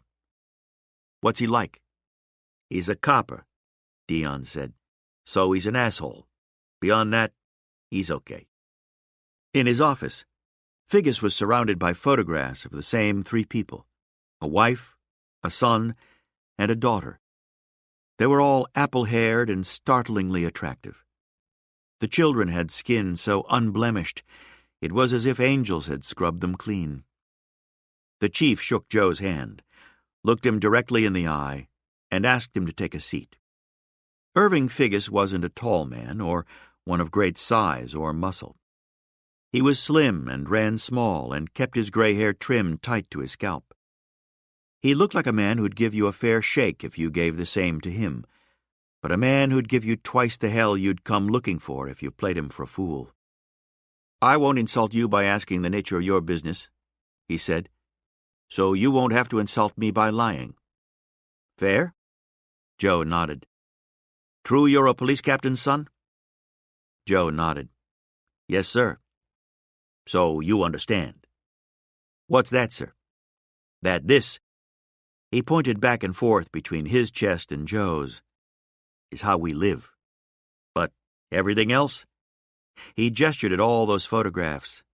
"Well, that's why we live." Joe nodded. "And never the twain shall meet." Chief Figgis smiled. "Heard you were educated, too." A small glance for Dion. "Don't find much of that in your trade." "Or in yours," Dion said. Figgis smiled and tipped his head in acknowledgement. He fixed Joe in a mild gaze. "Before I settled here, I was a soldier, and then a U.S. Marshal. I've killed 7 men in my lifetime," he said without a hint of pride. 7, Joe thought. Christ. Chief Figgis's gaze remained mild, even. "I killed them because it was my job. I take no pleasure from it, and, truth be told, their faces haunt me most nights. But if I had to kill an 8th tomorrow to protect and serve this city, mister, I would do so with a steady arm and a clear eye. You follow?"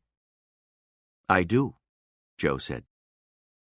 Chief Figgis stood by a city map on the wall behind his desk and used his finger to draw a slow circle around Ybor City.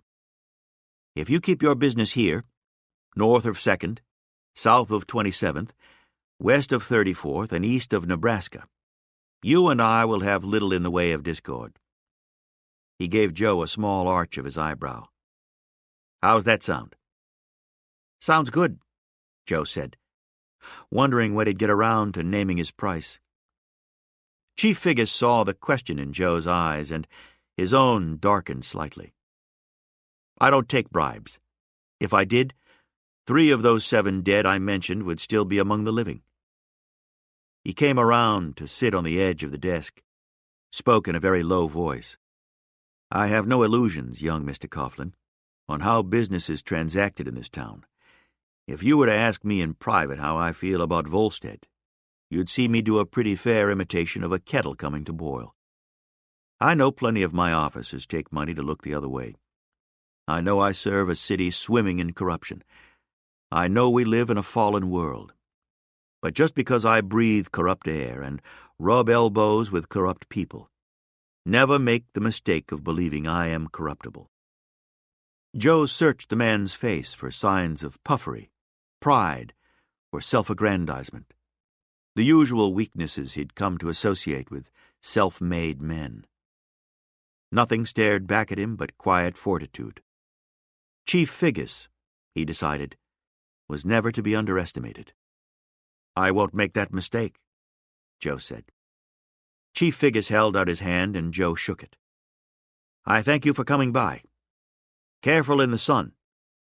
A flash of humor passed through Figgis's face. "That skin of yours could catch fire, I suspect." "A pleasure meeting you, Chief." Joe went to the door. Dion opened it, and a teenage girl, all breathless energy, stood on the other side.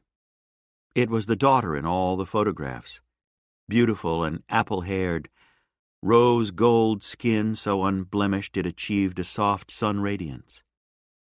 Joe guessed she was 17. Her beauty found his throat, stopped it for a moment, put a catch in the words about to leave his mouth. So all he could manage was a hesitant, "Miss?" Yet it wasn't a beauty that evoked anything carnal in him. It was somehow purer than that. The beauty of Chief Irving Figgis's daughter wasn't something you wanted to despoil. It was something you wanted to beatify. "Father," she said, "I apologize. I thought you were alone." "That's all right, Loretta. These gentlemen were leaving. Your manners," he said. "Yes, Father, I'm sorry." She turned and gave Joe and Dion a small curtsy. "Miss Loretta Figgis, gentlemen." "Joe Coughlin, Miss Loretta. Pleased to meet you." When Joe lightly shook her hand, he felt the strangest urge to genuflect. It stayed with him all afternoon. How pristine she was, how delicate, and how hard it must be to parent something so fragile. Later that evening, they ate dinner at Vidado Tropical at a table off to the right of the stage, which gave them a perfect view of the dancers and the band. It was early, so the band, a drummer, piano player, trumpeter, and slide trombonist, kept it peppy but didn't go full bore yet. The dancers wore little more than shifts, pale as ice, the color matching their headgear, which varied. A couple of them wore sequined bandeaux, with aigrettes arching out from the center of their foreheads. Others wore silver hairnets with frosted bead rosettes and fringe. They danced with one hand on their hips and one raised to the air, or pointing out at the audience. They gave the dinner crowd just enough flesh and gyrations not to offend the missus, but to guarantee the mister would return at a later hour. Joe asked Dion if their dinner was the best in the city. Dion smiled around a forkful of lechon asado and fried yuca. "In the country." Joe smiled. "It's not bad, I gotta say." Joe had ordered ropa vieja, with black beans and yellow rice. He wiped the plate clean and wished the plate was bigger. The maitre d' came over and informed them that their coffee was waiting with their hosts. Joe and Dion followed the man across the white tile floor, past the stage, and through a dark velvet curtain. They went down a corridor the cherry oak of rum casks, and Joe wondered if they had brought a few hundred of them across the gulf just to make this hallway. They would have had to bring more than a few hundred, actually, because the office was constructed of the same wood. It was cool in there. The floor was dark stone, and iron ceiling fans hung from the crossbeams, clacking and creaking. The slats of honey-colored plantation shutters were open to the evening and the infinite hum of dragonflies. Esteban Suarez was a slim man with unblemished skin the color of weak tea. His eyes were the pale yellow of a cat's, and his hair, slicked back off his forehead, was the color of the dark rum in the bottle on his coffee table. He wore a dinner jacket and black silk bow tie, and he came to them with a bright smile and a vigorous handshake. He led them to high wing-back armchairs that had been arranged around a copper coffee table. On the table were 4 tiny cups of Cuban coffee, 4 water glasses, and the bottle of Suarez Reserve rum in a weave basket. Esteban's sister, Evelia, rose from her seat and extended her hand. Joe bowed, took her hand, and brushed it lightly with his lips. Her skin smelled of ginger and sawdust. She was much older than her brother, with tight skin over a long jaw and sharp cheekbones and brow. Her thick eyebrows rolled together like a silkworm, and her wide eyes seemed trapped in her skull, bulging to escape but helpless to do so. "How were your meals?" Esteban asked when they sat. "Excellent," Joe said. "Thank you." Esteban poured them glasses of rum and raised his in toast. "To a fruitful relationship." They drank. Joe was stunned by how smooth and rich it was. This is what liquor tasted like when you had more than an hour to distill it, more than a week to ferment it. Christ.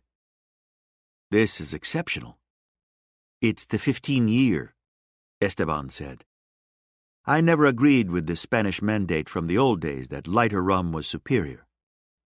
He shook his head at the notion and crossed his legs at the ankles. "Of course, we Cubans went along because of our belief that lighter is better in all things. Hair, skin, eyes. The Suarezes were light-skinned themselves, descended from the Spanish strain, not the African." "Yes," Esteban said, reading Joe's thought. "My sister and I aren't of the lesser classes.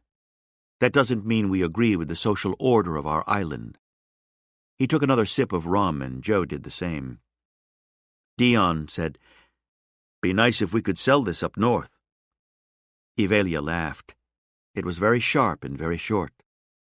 "Someday, when your government treats you like adults again." "No rush," Joe said. "We'd all be out of a job." Esteban said, "My sister and I would be fine. We have this restaurant and 2 in Havana and 1 in Key West. We have a sugar plantation in Cardenas and a coffee plantation in Marianao. So why do this at all?" Esteban shrugged in his perfect dinner jacket. "Money." "More money, you mean?" He raised his glass to that. "There are other things to spend money on besides." He waved his arm at the room. "Things." "So says the man with a lot of things," Dion said, and Joe shot him a look. Joe noticed for the first time that the west wall of the office was given over entirely to black and white photographs. Street scenes mostly, the facades of nightclubs, a few faces, a couple of villages, so dilapidated they'd fall over in the next wind.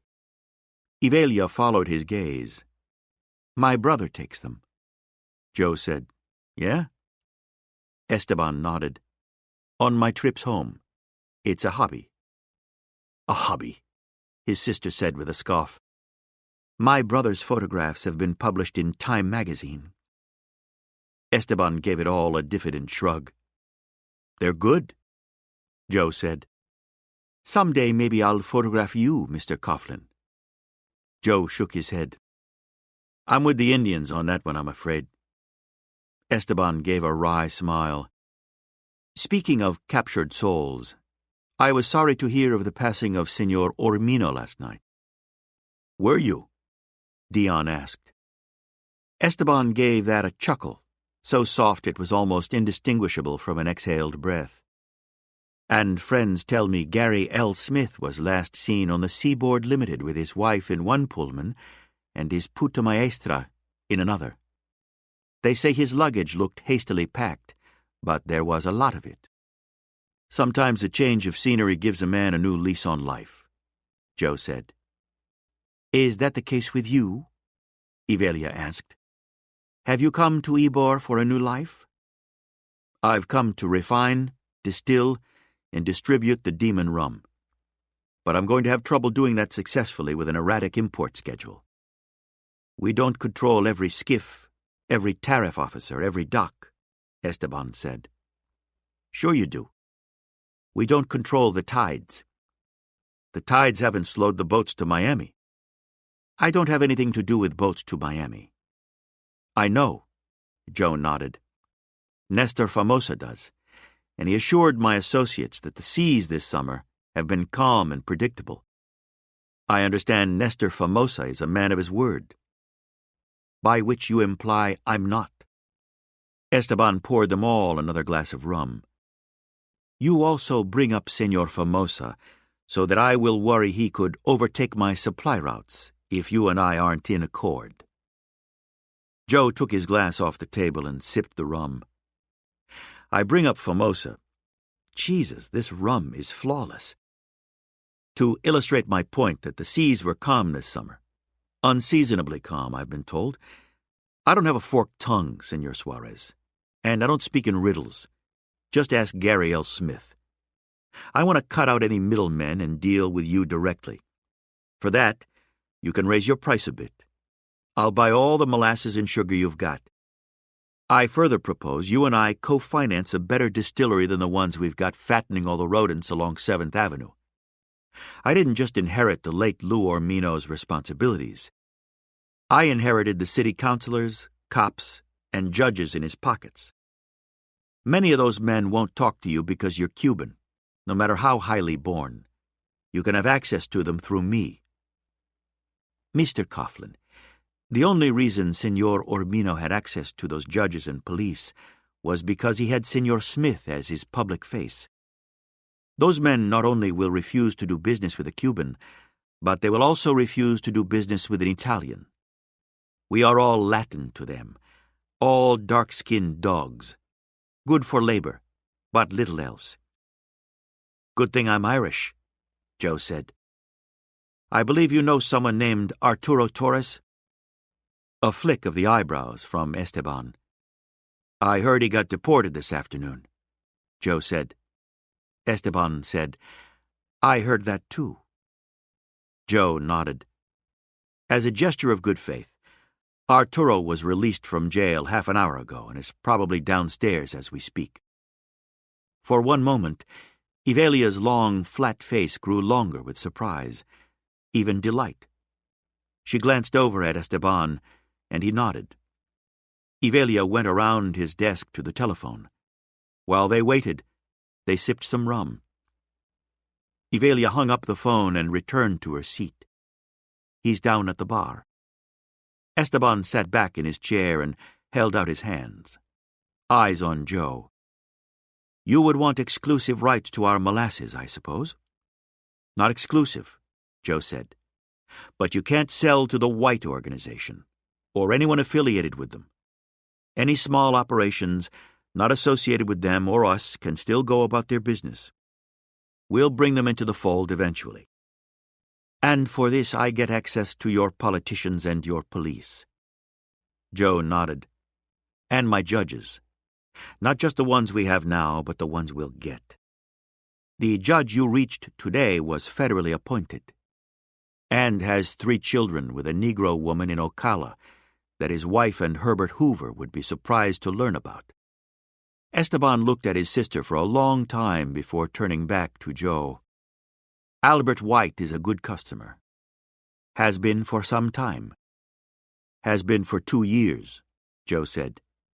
Ever since someone cut Clive Green's throat in a warehouse on East 24th. Esteban raised his eyebrows. I've been in prison since March of 27, Senor Suarez. I've had nothing to do but my homework. Can Albert White offer you what I'm offering? No, Esteban admitted. But to cut him out would bring me a war I can't afford. I simply can't. I would have liked to have met you 2 years ago. Well, you're meeting me now, Joe said. I've offered you judges, police, politicians, and a distilling model that's centralized so we both share all the profits evenly. I've weeded out the 2 weakest links in my organization and kept your prized liquor cook from being deported. I did all this so you would consider ending your embargo on the pescatore operation in Ybor, because I thought you were sending us a message. And if you tell me what you need, I'll get it. But you must give me what I need. Another look between Esteban and his sister. There's something you could get us, she said. Okay. But it's well guarded and won't be given up without a fight. Fine, Joe said. We'll get it. You don't even know what it is. If we get it, will you cut all ties with Albert White and his associates? Yes. Even if it brings bloodshed. It will most certainly bring bloodshed, Esteban said. Yes, Joe said. It will. Esteban mourned the thought for a moment, the sadness filling the room. Then he sucked it right back out of the room. If you do what I ask, Albert White will never see another drop of Suarez molasses or distilled rum. Not one. Will he be able to buy sugar in bulk from you? No. Deal, Joe said. What do you need? Guns. Okay. Name your model. Esteban reached behind him and took a piece of paper off his desk. He adjusted his glasses as he consulted it. Browning automatic rifles, automatic handguns, and 50 caliber machine guns with mounting tripods. Joe looked at Dion and they both chuckled. Anything else? Yes, Esteban said. Grenades and box mines. What's a box mine? Esteban said. It's on the ship. What ship? The military transport ship, Evelia said. Pier 7. She tilted her head toward the rear wall. 9 blocks from here. You want us to raid a Navy ship, Joe said. Yes. Esteban looked at his watch. Within 2 days, please, or they leave port. He handed Joe a folded piece of paper. As Joe opened it, he felt a hollowing of his center, and he remembered how he'd carried notes like these to his father. He'd spent 2 years telling himself the weight of those notes hadn't killed his father. Some nights he almost convinced himself. Circulo Cubano, 8 a.m. You'll go there in the morning, Esteban said. You'll meet a woman there, Graciela Corrales. You'll take your orders from her and her partner. Joe pocketed the paper. I don't take orders from a woman. If you want Albert White out of Tampa, Esteban said, you'll take orders from her.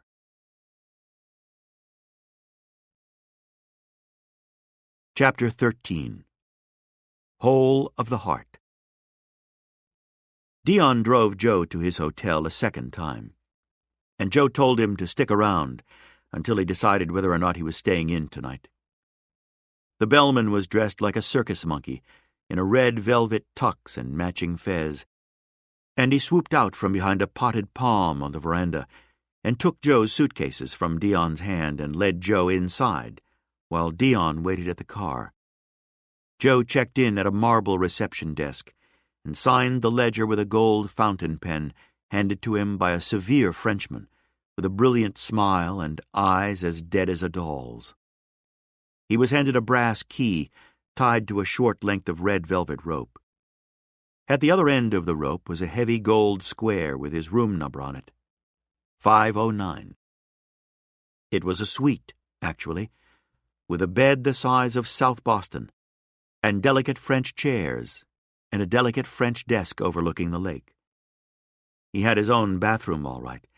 It was bigger than his cell in Charlestown. The bellman showed him where the outlets were and how to turn on the lamps and the ceiling fans. He showed him the cedar closet where Joe could hang his clothes. He showed him the radio, complimentary in every room, and it made Joe think of Emma and the grand opening of the Hotel Statler. He tipped the bellman and shooed him out and sat in one of the delicate French chairs and smoked a cigarette and looked out at the dark lake and the massive hotel reflected in it. Squares and squares of light tilted sideways on the black surface. And he wondered what his father could see right now, and what Emma could see. Could they see him? Could they see the past and the future, or vast worlds far beyond his imaginings? Or could they see nothing? Because they were nothing. They were dead. They were dust. Bones in a box, and Emma's not even attached. He feared this was all there was. Didn't just fear it. Sitting in that ridiculous chair, looking out the window at the yellow windows canted in the black water, he knew it. You didn't die and go to a better place. This was the better place because you weren't dead. Heaven wasn't in the clouds. It was the air in your lungs. He looked around the room with its high ceilings and chandelier over the enormous bed and curtains as thick as his thigh, and he wanted to come out of his skin. "I'm sorry," he whispered to his father, even though he knew he couldn't hear him. It wasn't supposed to be. He looked around the room again. This. He stubbed out his cigarette and left. Outside of Ybor, Tampa was strictly white. Dion showed him a few places above 24th Street with wooden signs stating their position on the matter. A grocery store on 19th Avenue wanted it known that no dogs or Latins were allowed, and a druggist on Columbus had a no Latins on the left side of his door and no Dagos on the right. Joe looked at Dion. "You all right with that?" "Of course not. But what are you going to do?" Joe took a hit off Dion's flask and passed it back to him. "Got to be some rocks around here." It had started to rain, which did nothing to cool things off. Down here, rain felt more like sweat. It was close to midnight, and things just seemed hotter. The humidity a woolen embrace around everything you did. Joe got into the driver's seat and kept the engine idling while Dion shattered both of the druggist windows, and then hopped into the car and they drove back into Ybor. Dion explained that the Italians lived around here, in the higher-numbered streets between 15th and 23rd. The lighter spicks were between 10th and 15th. The nigger spicks below 10th Street and west of 12th Avenue, where most of the cigar factories were. They found a joint down there at the end of an almost road that went past the Vaio cigar factory and vanished into a cowl of mangrove and cypress. It was nothing more than a shotgun shack on stilts overlooking a swamp. They'd strung netting from the trees along the banks, and the netting covered the shack and the cheap wood tables beside it and the porch out back. They played some music in there. Joe had never heard anything quite like it. Cuban rumba, he guessed, but brassier and more dangerous. And the people on the dance floor were doing something that looked far more like fucking than dancing. Most everyone in there was black. Some American black, mostly Cuban black, though. And those who were merely brown didn't have the Indian features of the high-born Cubans or the Spaniards. Their faces were rounder, their hair more wiry. Half the people knew Dion. The bartender, an older woman, gave him a jug of rum and 2 glasses without him asking. "You the new boss?" she asked Joe. I guess I am, Joe said. I'm Joe, and you are... Phyllis. She slipped a dry hand into his. This is my place. It's nice.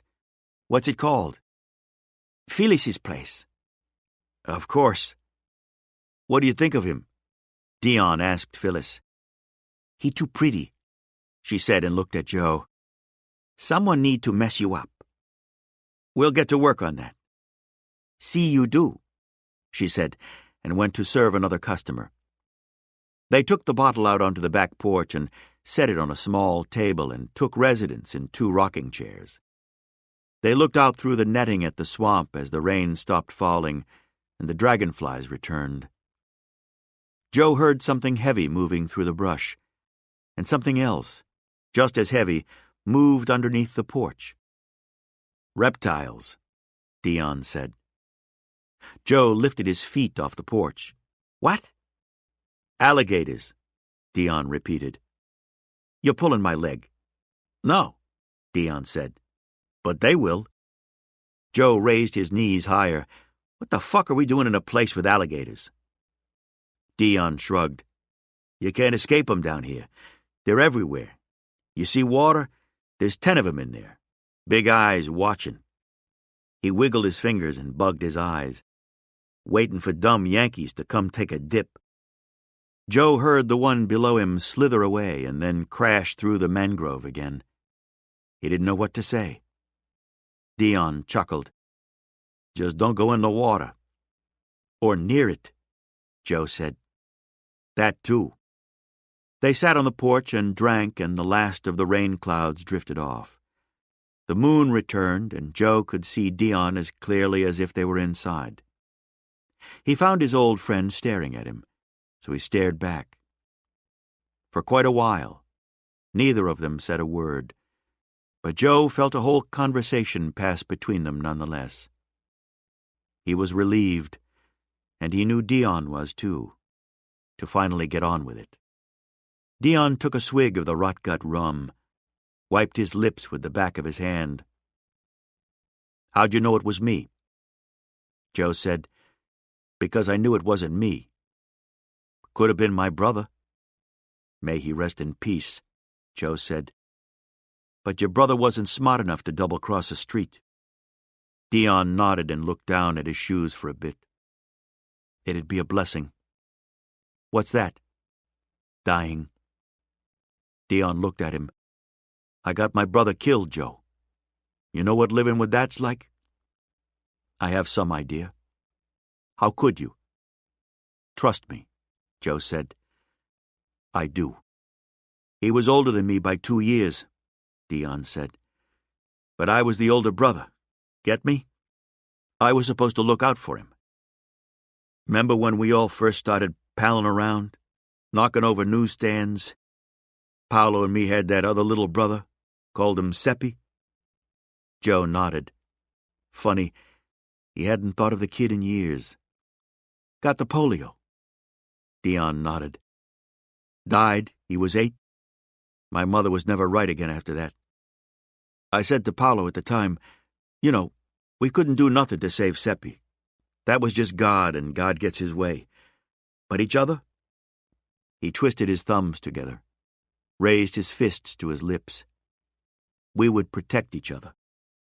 Behind them, the shack thumped with bodies and bass. In front of them, mosquitoes rose off the swamp like claps of dust and found the moonlight. So what now? You requested me from prison. You had them find me in Montreal and pull me all the way down here. Give me a good living. And for what? Why'd you do it? Joe asked. Because he asked me to. Albert? Joe whispered. Who else? Joe closed his eyes for a moment. He reminded himself to breathe slowly. He asked you to rat us all out? Yeah. He pay you? Fuck no. He offered, but I wouldn't take his fucking money. Fuck him. You still work for him? No. Why would you tell the truth, Dee? Dion removed a switchblade from his boot. He placed it on the small table between them and followed it with 2 .38 long barrels and 1 .32 snub-nose. He added a lead sap and brass knuckles, then wiped his hands clean of them and showed his palms to Joe.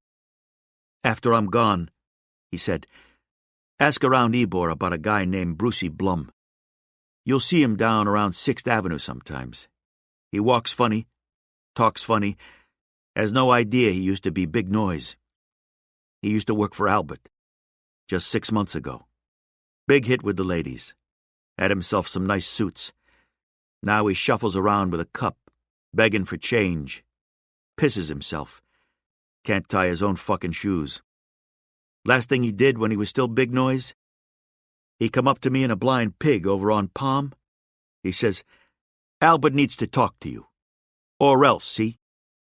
So I chose or else, and beat his fucking head in. So no, I don't work for Albert no more. It was a one-time job. Just ask Brucey Blum." Joe sipped the awful rum and said nothing. "You're going to do it yourself or get someone else to do it?" Joe met his eyes. "I'll kill you myself."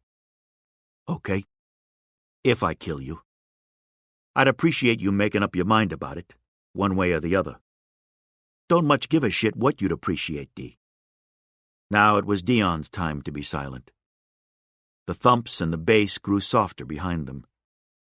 More and more cars left the grounds and headed back up the mud path toward the cigar factory. "My father's gone," Joe said eventually. "Emma's dead.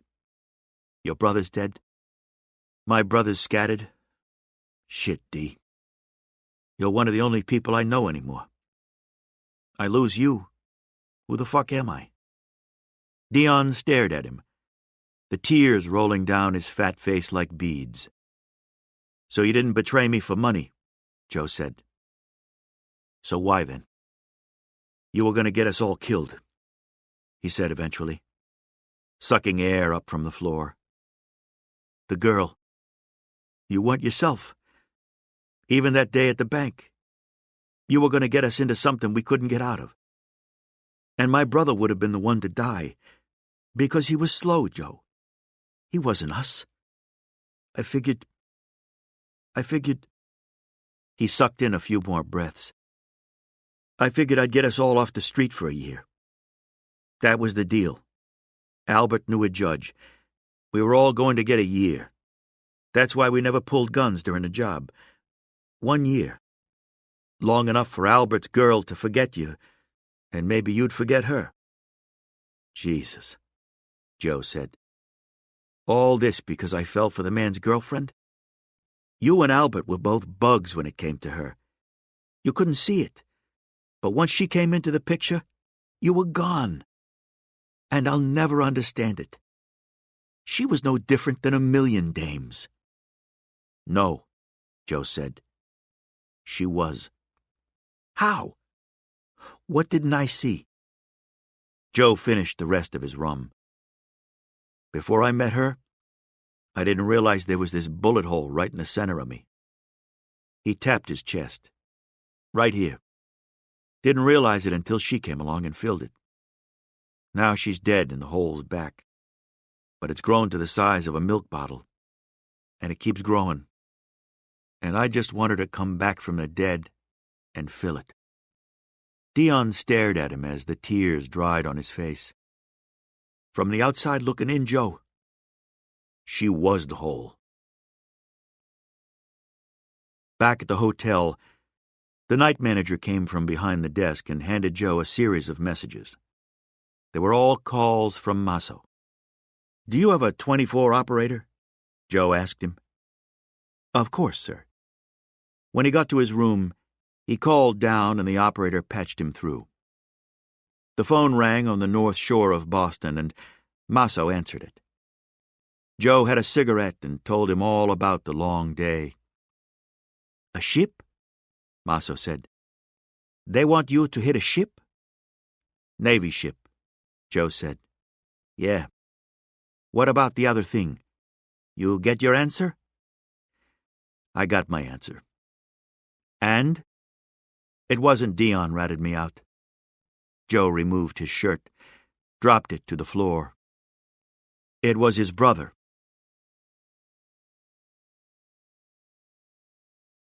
Chapter 14. Boom. The Circulo Cubano was the most recent of Ybor's social clubs. The Spaniards had built the first, Centro Español, on 7th Avenue back in the 1890s. At the turn of the century, a group of northern Spaniards had splintered from the Centro Español to form Centro Asturiano on the corner of 9th and Nebraska. The Italian club was a couple blocks down 7th from the Centro Español, both addresses prime Ybor real estate. The Cubans, though, in keeping with their lowly status in the community, had to settle for a far less fashionable block. The Circulo Cubano sat on the corner of 9th Avenue and 14th Street. Across the street was a seamstress and a pharmacist, both marginally respectable. But next door was Silvana Padilla's whorehouse, which catered to the cigar workers, not the managers, so knife fights were common, and the whores were often sick and unkempt. As Dion and Joe pulled to the curb, a whore in last night's wrinkled dress came out of an alley 2 doors up. She walked past them, smoothing her flounces and looking broken and very old and in need of a drink. Joe guessed she was about 18. The guy who came out of the alley after her wore a suit and a white skimmer and walked in the opposite direction, whistling. And Joe had the irrational urge to get out of the car, chase the guy down, and bang his head off one of the brick buildings lining 14th. Bang it until blood rushed out of his ears. We own that? Joe indicated the whorehouse with a tilt of his chin. We own a piece. Then our piece says the girls don't do alley work. Dion looked at him to be sure he was serious. Fine. I'll look into it, Father Joe. Can we concentrate on the issue at hand? I'm concentrating. Joe checked his tie in the rearview mirror and got out of the car. They walked up a sidewalk already so hot at 8 in the morning he felt it in the soles of his feet, even though he wore good shoes. The heat made it harder to think, and Joe needed to think. Plenty of other guys were tougher, braver, and better with a gun, but he'd match wits with any man and feel he had a fighting chance. It would help, though, if someone dropped by to shut off the fucking heat. Concentrate. Concentrate. You are about to be presented with a problem that you have to fix. How do you relieve the U.S. Navy of 60 crates of weaponry without them killing or maiming you? As they walked up the steps of the Circulo Cubano, a woman came out the front door to greet them. The truth was, Joe did have an idea about how to remove the weapons, but now it went right out of his head because he was looking at the woman, and she was looking at him, recognition blossoming. It was the woman he'd seen on the train platform yesterday, the one with skin the color of brass and long, thick hair as black as anything Joe had ever seen except, perhaps, her eyes, which were just as dark and locked on him as he approached. "Senor Coughlin?" She held out a hand. "Yes." He shook her hand. "Graciela Corrales." She slipped her hand out of his. "You're late." She led them inside across a black and white tile floor to a white marble staircase. It was much cooler in here. The high ceilings and dark wood paneling and all the tile and marble managing to keep the heat at bay for a few hours longer. Graciela Corrales spoke with her back to Joe and Dion. "You are from Boston, yes?" "Yes," Joe said. "Do all men from Boston leer at women on train platforms?" "We try to stop short of making a career out of it." She looked back over her shoulder at them. "It's very rude." Dion said, "I'm originally from Italy." "Another rude place." She led them through a ballroom at the top of the stairs. Pictures on the wall of various groups of Cubans gathered in this very room. Some of the shots were posed, others catching the feel of the dance nights in full bloom, arms flung in the air, hips cocked, skirts twirling. They moved quickly, but Joe was pretty sure he saw Graciela in one of the photos. He couldn't be certain because the woman in the photo was laughing, with her head thrown back and her hair down, and he couldn't imagine this woman with her hair down. Past the ballroom was a billiards parlor. Joe started to think some Cubans lived pretty well, and past the billiards parlor was a library with heavy white curtains and 4 wooden chairs. The man waiting for them approached with a broad smile and a vigorous handshake. Esteban. He shook their hands as if they hadn't met last night. Esteban Suarez, gentlemen. Good of you to come. Sit, sit. They took their seats. Dion said, "Are there 2 of you?" "I'm sorry?" "We spent an hour with you last night. You shake our hands like we're strangers." "Well, last night you met the owner of El Vidado Tropical. This morning you meet the recording secretary of Circulo Cubano." He smiled, as if he were a teacher humoring 2 schoolchildren who would likely repeat the grade. "Anyway," he said, "thank you for your help." Joe and Dion nodded but said nothing. "I have 30 men," Esteban said, "but I estimate I'll need 30 more. How many can you?" Joe said, "We're not committing any men. We're not committing to anything." "No?" Graciela looked at Esteban. "I'm confused." "We've come to hear you out," Joe said. "Whether we get involved from that point remains to be seen." Graciela took her seat beside Esteban. "Please don't act like you have a choice. You're gangsters who depend on a product supplied by one man and one man only. If you refuse us, your supply dries up." "In which case," Joe said, "we go to war. And we'll win, because we've got numbers, and, Esteban, you don't. I've looked into it. You want me to risk my life against the United States military? I'll take my chances against a few dozen Cubans on the street of Tampa. At least I know what I'll be fighting for." "Profit," Graciela said. Joe said, "A way to make a living. A criminal way. What do you do?" He leaned forward, his eyes scanning the room. "Sit around here counting your Oriental rugs?" "I roll cigars, Mr. Coughlin. At La Trocha. I sit in a wooden chair and do this from 10 every morning until 8 every evening. When you leered at me on the platform yesterday, I didn't leer at you. That was my first day off in 2 weeks, and when I'm not working, I volunteer here." She gave him a bitter smile. "So don't let the pretty dress fool you." The dress was even more threadbare than the one she'd worn yesterday. It was cotton, with a gypsy girdle straddling a flounced skirt, at least a year out of style, maybe 2. Washed and worn so many times, it had traded its original color for something not quite white, not quite tan. "Donations paid for this club," Esteban said smoothly. "Its doors are kept open the same way. When Cubans go out on a Friday night, they want to go to a place where they can dress up, a place that makes them feel like they are back in Havana, a place with style. Pizzazz, yes?" He snapped his fingers. "In here, nobody calls us spics or mudmen. We are free to speak our language and sing our songs and recite our poetry." "Well, that's nice.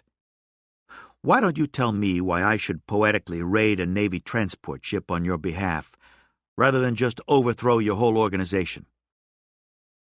Graciela opened her mouth at that, eyes aflame, but Esteban stopped her with a hand to her knee. "You're correct. You could probably overthrow my operation. But what would you get but a few buildings? My supply routes, my contacts in Havana, all the people I work with in Cuba, they would never work with you. So, do you really want to kill the golden goose for some buildings and a few old cases of rum?" Joe met his smile with one of his own. They were starting to understand each other. They didn't respect each other yet, but the possibility was there. Joe jerked his thumb behind him. You take those photos in the hallway? Most of them. What don't you do, Esteban? Esteban removed his hand from Graciela's knee and sat back. Do you know much about Cuban politics, Mr. Coughlin? No, Joe said. And I don't need to. It won't help me get this job done. Esteban crossed his ankles. How about Nicaragua? We put down a rebellion there a few years back, if I remember right. That's where the weapons are going, Graciela said. And there was no rebellion. Your country occupies theirs just like they occupy mine when they see fit. Take it up with the Platt Amendment. That put a rise in one of her eyebrows. An educated gangster? I'm not a gangster. I'm an outlaw, he said, although he wasn't sure that was true anymore. And there's not much else to do where I've spent the last 2 years but read. So why's the Navy running guns to Nicaragua? They've opened a military training school there, Esteban said, to train the armies and police of Nicaragua, Guatemala, and Panama, of course, how to best remind the peasants of their place. Joe said, So you're going to steal weapons from the U.S. Navy and reapportion them to Nicaraguan rebels? Nicaragua's not my fight, Esteban said. So you're going to arm Cuban rebels? A nod. Machado is no president. He is a common thief with a gun. So, you'll steal from our military to overthrow your military? Esteban gave that a small tip of his head. Graciela said, Does it bother you? Don't mean shit to me. Joe looked over at Dion. Bother you? Dion asked Graciela, You ever think if you people could police yourselves, maybe pick a leader who didn't loot you 6 ways from Sunday 5 minutes after getting sworn in, we wouldn't have to keep occupying you? Graciela fixed him in a flat stare. I think if we didn't have a cash crop you wanted for yourselves, you would have never heard of Cuba. Dion looked over at Joe. What do I care? Let's hear this plan. Joe turned to Esteban. You do have a plan, don't you? Esteban's eyes registered offense for the first time. We have a man who will be calling on the boat tonight. He'll cause a diversion in a forward compartment and— What kind of diversion? Dion asked. A fire. When they go to put it out, we'll go down to the hold and pull out the weapons. The hold will be locked. Esteban gave them a confident smile. We have bolt cutters for that. You've seen the lock? It's been described to me. Dion leaned forward. But you don't know what kind of material it's made of. It could be stronger than your bolt cutters. Then we will shoot it. Which will alert the people fighting the fire, Joe said, and probably get somebody killed by a ricochet. We will move fast. How fast can anyone move with 60 boxes of rifles and grenades? We'll have 30 men. 30 more men if you provide them. They'll have 300, Joe said. But they won't be 300 Cubanos. The American soldier fights for his own pride. The Cubano fights for his country. Jesus, Joe said. Esteban's smile got even more smug. You doubt our bravery? No, Joe said. I doubt your intelligence. I'm not afraid to die, Esteban said. I am. Joe lit a cigarette. And if I wasn't, I'd like to die for a better reason than this. It takes 2 guys to lift a crate of rifles. That means 60 guys would have to make 2 trips onto a burning naval ship. And you think this is possible? We only learned about the ship 2 days ago, Graciela said. If we had more time, we could have more men and a better plan. But that ship leaves tomorrow. Doesn't have to, Joe said. What do you mean? You said you can get a guy on the ship. Yes. That mean you already got an inside guy on there? Why? Jesus, because I fucking asked you, all right, Esteban? Do you have one of the sailors on your payroll or not? We do, Graciela said. What are his duties? Engine room. What was he going to do for you? Cause an engine malfunction. So you're outside guy, he's a mechanic? A pair of nods. He comes in to fix the engine, starts the fire. You raid the weapons hold. Esteban said, Yes. As plans go, it's not half bad, Joe said. Thank you. Don't thank me. If half a plan isn't bad, it means the other half is. When were you going to do this? Tonight, Esteban said. 10 o'clock. The moon's supposed to be quite weak.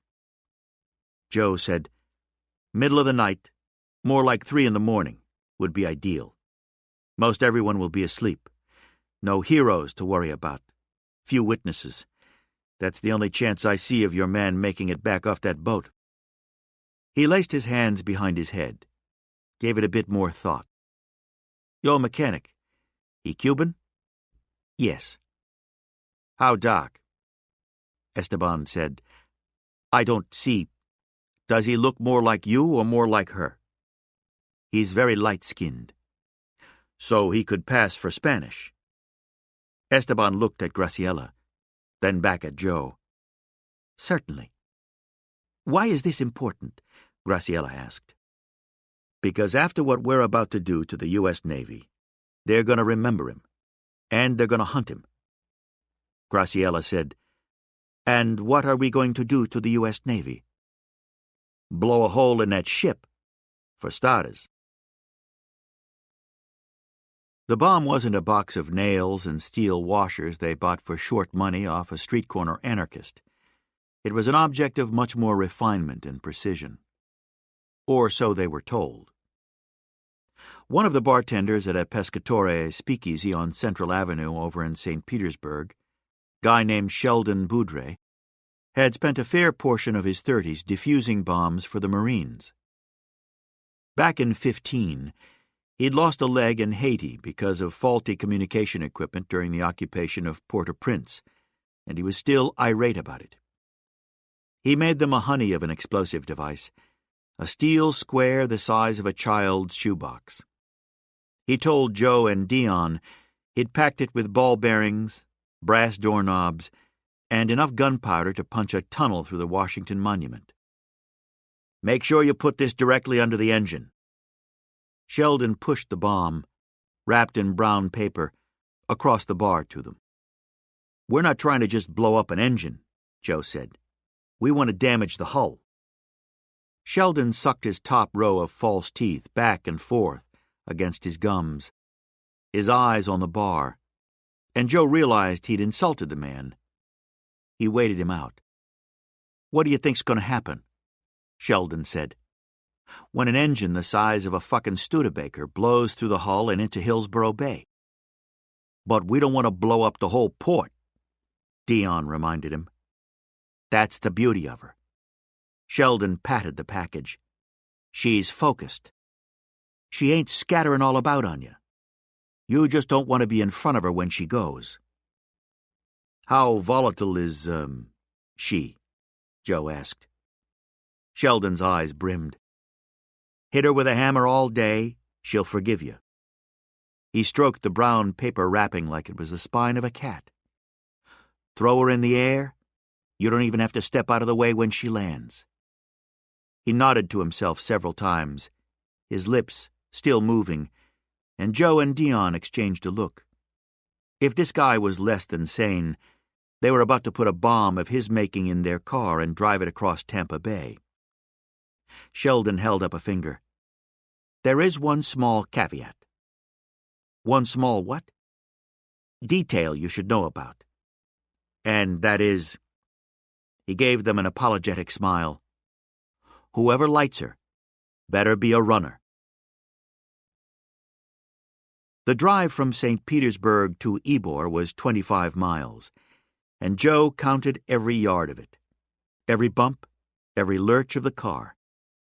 Every rattle of the chassis became the sound of his immediate death.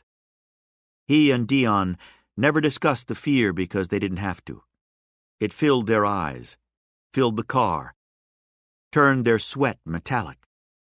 They looked straight ahead mostly, occasionally off to the bay as they crossed the Gandy Bridge, and the strip of shoreline on either side of them was sharp white against the dead blue water.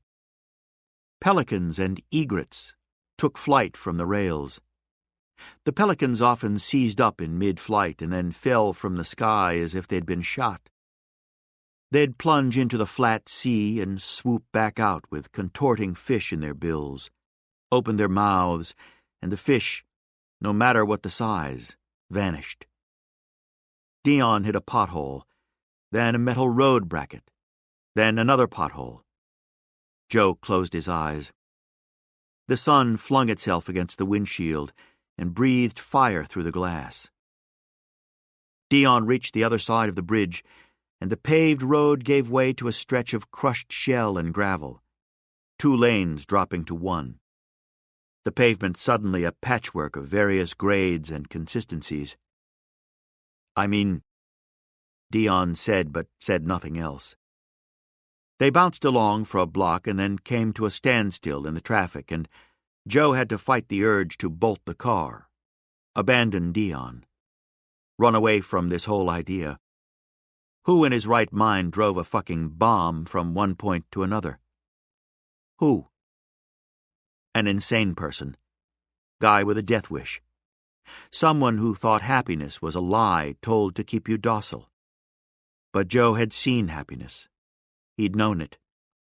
And now he was risking any possibility of ever feeling it again to transport an explosive powerful enough to pitch a 30-ton engine through a steel-plated hull. There'd be nothing left of him to recover. No car, no clothes. His 30 teeth would sprinkle the bay like pennies flung into a fountain. Be lucky if they found a knuckle to mail back to the family plot in Cedar Grove. The last mile was the worst. They left Gandy and drove down a dirt road that ran parallel to some train tracks, the road sloughing to the right with the heat, creviced in all the wrong places. It smelled like mildew and things that had crawled and died in warm mud and were left there until they fossilized.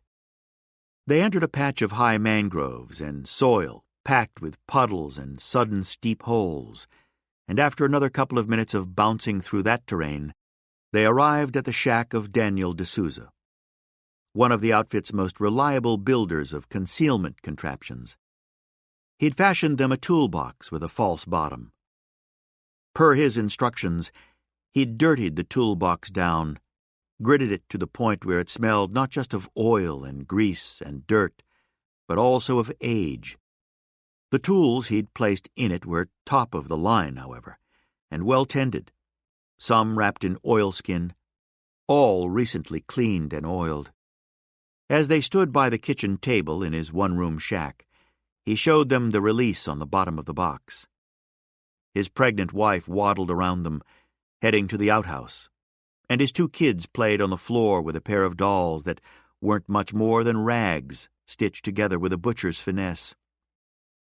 Joe noted 1 mattress on the floor for the kids, 1 for the adults, neither with a sheet or pillow.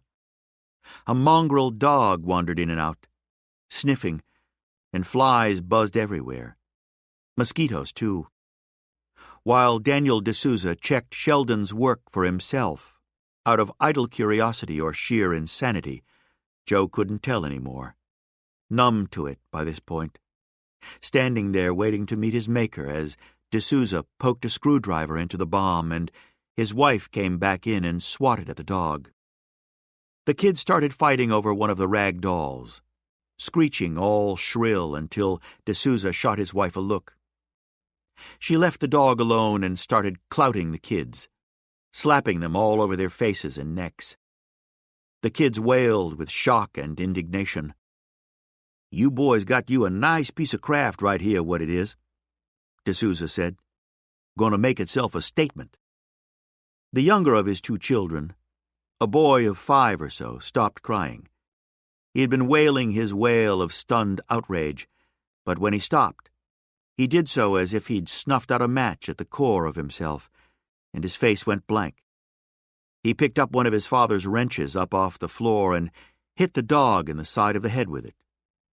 The dog snarled and looked like it might lunge for the boy. But then it thought better of it and scurried out of the shack.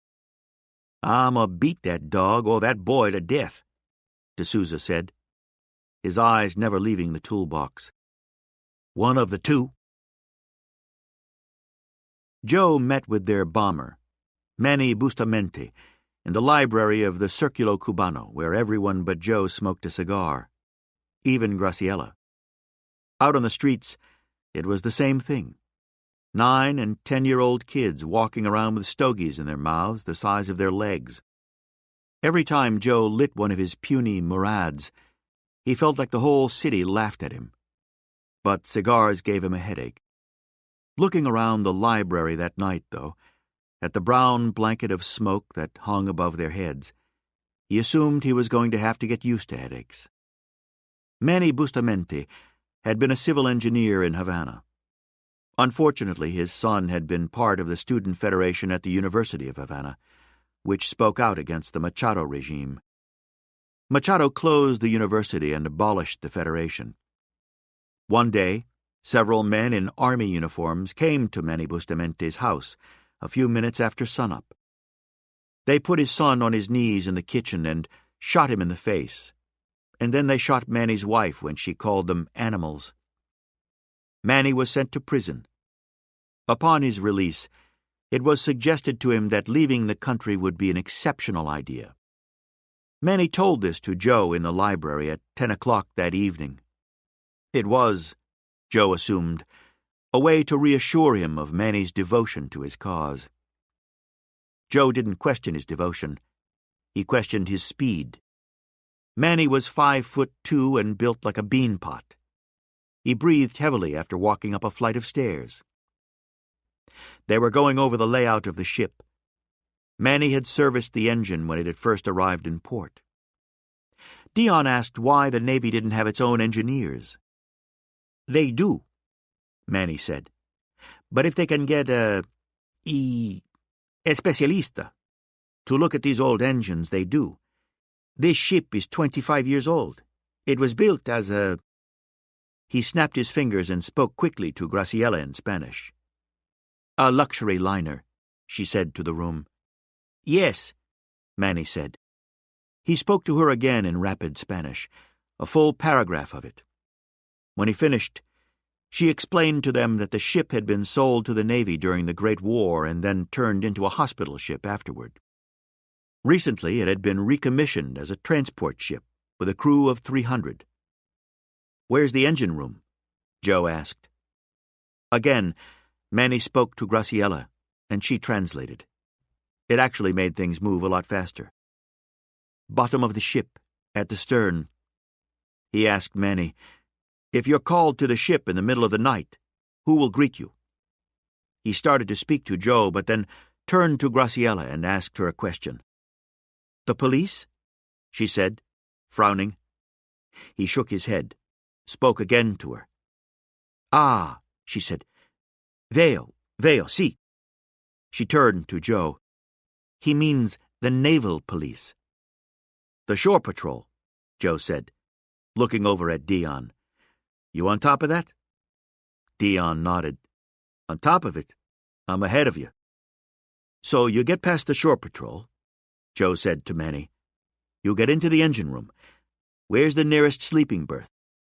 "One deck up, and down the other end," Manny said. "So the only personnel near you are the 2 engineers?" "Yes." "And how do you get them out of there?" From over by the window, Esteban said, "We have it on good authority that the chief engineer is a drunk. If he even goes to the engine room to double-check our man's assessment, he won't stay." "What if he does, though?" Dion said. Esteban shrugged. "They improvise." Joe shook his head. "We don't improvise." Manny surprised them all when he reached into his boot and came back with a one-shot derringer with a pearl handle. "I will take care of this man if he does not leave." Joe rolled his eyes at Dion, who was closer to Manny. Dion said, "Give me that," and snatched the derringer from Manny's hand. "You ever shot anybody?" Joe said. "Ever kill a man?" Manny sat back. No. Good, because you're not starting tonight. Dion tossed the gun to Joe. He caught it and held it up before Manny. I don't care who you kill, he said, and wondered if that were true. But if they frisked you, they would have found this. Then they would have taken an extra hard look at your toolbox and found the bomb. Your primary job tonight, Manny, is to not fuck this up. Think you can handle that? Yes, Manny said. Yes. If the chief engineer stays in that room, you repair the engine and walk away. Esteban came off the window. No. Yes, Joe said. Yes. This is an act of treason against the United States government. Do you comprehend that? I'm not doing it just so I can get caught and strung up at Leavenworth. If anything goes south, Manny, you walk the fuck back off that boat and we figure out another way. Do not look at me, Manny. Do not improvise. Comprende? Manny nodded eventually. Joe indicated the bomb in the canvas bag at his feet. This has a short fuse. I understand this. Manny blinked at a drop of sweat that fell from his eyebrow, and then wiped the brow with the back of his hand. I am fully committed to this event. Great, Joe thought. He's overweight and overheated. I appreciate that, Joe said, catching Graciella's eyes for a moment, seeing the same concern in hers that probably lived in his. But, Manny, you have to be committed to doing it and getting off that boat alive. I'm not saying this because I'm so swell and I care about you. I'm not, and I don't. But if you're killed, and they identify you as a Cuban national, the plan falls apart right there and then. Manny leaned forward, his cigar as thick as a hammer grip between his fingers. I want freedom for my country, and I want Machado dead, and the United States to leave my lands. I have remarried, Mr. Coughlin. I have 3 bambinas, all under 6 years old. I have a wife I love, God forgive me, more than my wife who died. I'm old enough that I would rather live as a weak man than die a brave one. Joe gave him a grateful smile. Then you're the guy I want delivering this bomb. The USS Mercy weighed 10,000 tons. It was a 400-foot-long, 52-foot-wide, plumb-bow displacement ship with 2 smokestacks and 2 masts. The main mast sported a crow's nest that seemed to Joe like it belonged on a ship from another time, when brigands roamed the high seas. 2 faded crosses were painted on the smokestacks, which confirmed her history as a hospital ship, as did the white of her paint. She looked worked over, creaky, but the white of her gleamed against the black water and the night sky. They were up on the catwalk above a grain silo at the end of McKay Street. Joe, Dion, Graciela, and Esteban, looking out at the ship moored at Pier 7. A dozen silos clustered there, 60 feet high, the last of the grain having been stored there this afternoon by a Cargill ship.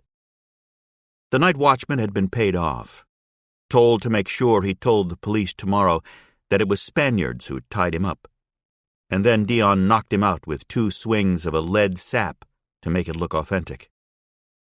Graciela asked Joe what he thought. Of what? Our chances. Graciela's cigar was long and thin. She blew rings over the rail of the catwalk and watched them float over the water. Honestly, Joe said, slim to none. Yet it's your plan. And it's the best one I could think of. It seems quite good. Is that a compliment? She shook her head, though he thought he saw the smallest twitch of her lips. It's a statement. If you played good guitar, I would tell you and still not like you. Because I leered? Because you are arrogant. Oh, like all Americans. And all Cubans are what? Proud. He smiled. According to the papers I've been reading, you're also lazy, quick to anger, incapable of saving money, and childish. You think this is true? No, he said. I think assumptions about an entire country or an entire people are pretty fucking stupid in general. She drew on her cigar and looked at him for a bit. Eventually, she turned to look out at the ship again. The lights of the waterfront turned the lower edges of the sky a pale, chalky red. Beyond the channel, the city lay sleeping in the haze.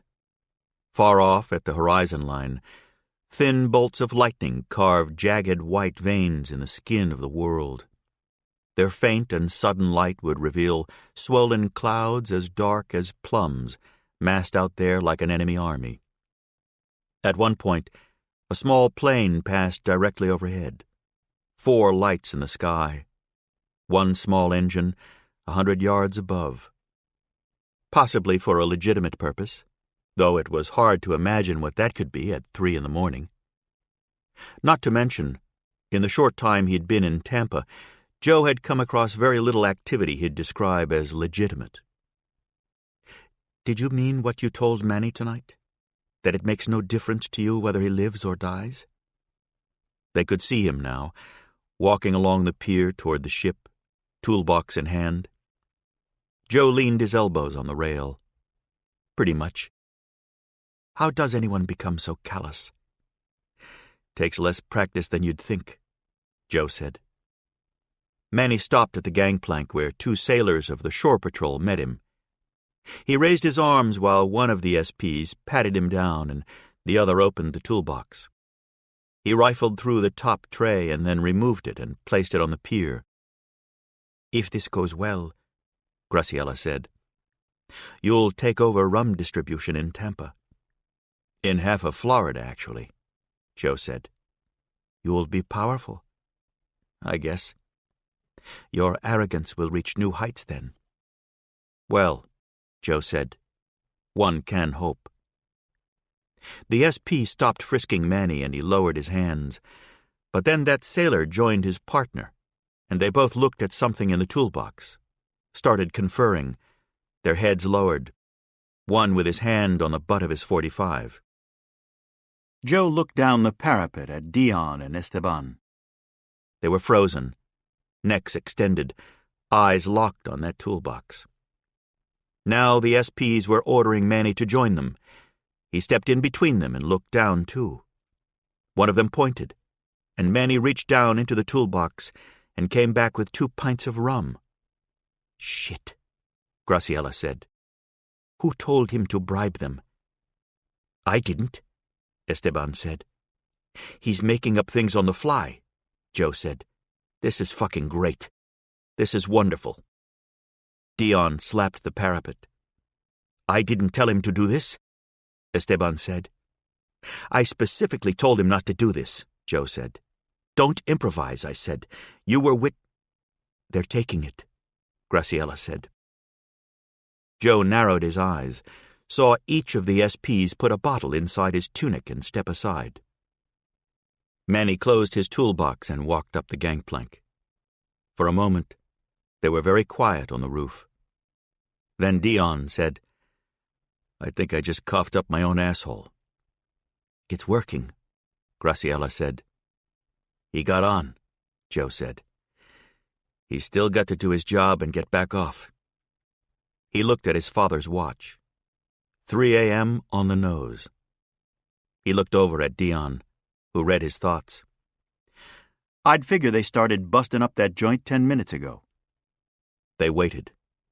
The metal of the catwalk was still warm from the day of baking in the August sun. 5 minutes later, one of the SPs walked to a ringing phone on the deck. A few moments later, he came running back down the gangplank and slapped his partner's arm. The SPs ran a few yards along the pier to a scout car. They drove down the pier and turned left, headed into Ybor, to the club on 17th where 10 of Dion's guys were, at this moment, beating the shit out of about 20 sailors. So far, Dion smiled at Joe. Admit it. Admit what? Everything's going like clockwork. So far, Joe said. Beside him, Graciela drew on her cigar. The sound reached them, the echo of a surprisingly dull thud. Didn't sound like much, but the catwalk swayed for a moment, and they all held out their arms as if they stood atop the same bicycle. The USS Mercy shuddered. The water around it rippled, and small waves broke against the pier. Smoke as thick and gray as steel wool billowed from a hole in the hull the size of a piano. The smoke grew thicker, darker, and after a few moments of staring at it, Joe could see a yellow ball looming behind it, pulsing like a beating heart. He kept looking until he saw red flames mixed in with the yellow, but then both colors vanished behind the plumes of smoke, which was now the black of fresh tar. It filled the channel and blotted out the city beyond, blotted out the sky. Dion laughed, and Joe met his eyes, and Dion kept laughing, shaking his head and nodding at Joe. Joe knew what the nod meant. This was why they became outlaws. To live moments the insurance salesmen of the world, the truck drivers and lawyers and bank tellers and carpenters and realtors would never know. Moments in a world without nets. None to catch you and none to envelop you. Joe looked at Dion and recalled what he'd felt after the first time they'd knocked over that newsstand on Bowden Street when they were 13 years old. We will probably die young. But how many men, as they stepped into the night country of their own final hour and crossed dark fields toward the fog bank of whatever world lay beyond this one, could take one last look over their shoulders and say, I once sabotaged a 10,000-ton transport ship. Joe met Dion's eyes again and chuckled. He never came back out. Graciela stood beside him, looking at the ship, which was now almost completely obscured by the smoke. Joe said nothing. Manny, she said, though she didn't have to. Joe nodded. Is he dead? I don't know, Joe said, but what he thought was, I certainly hope so.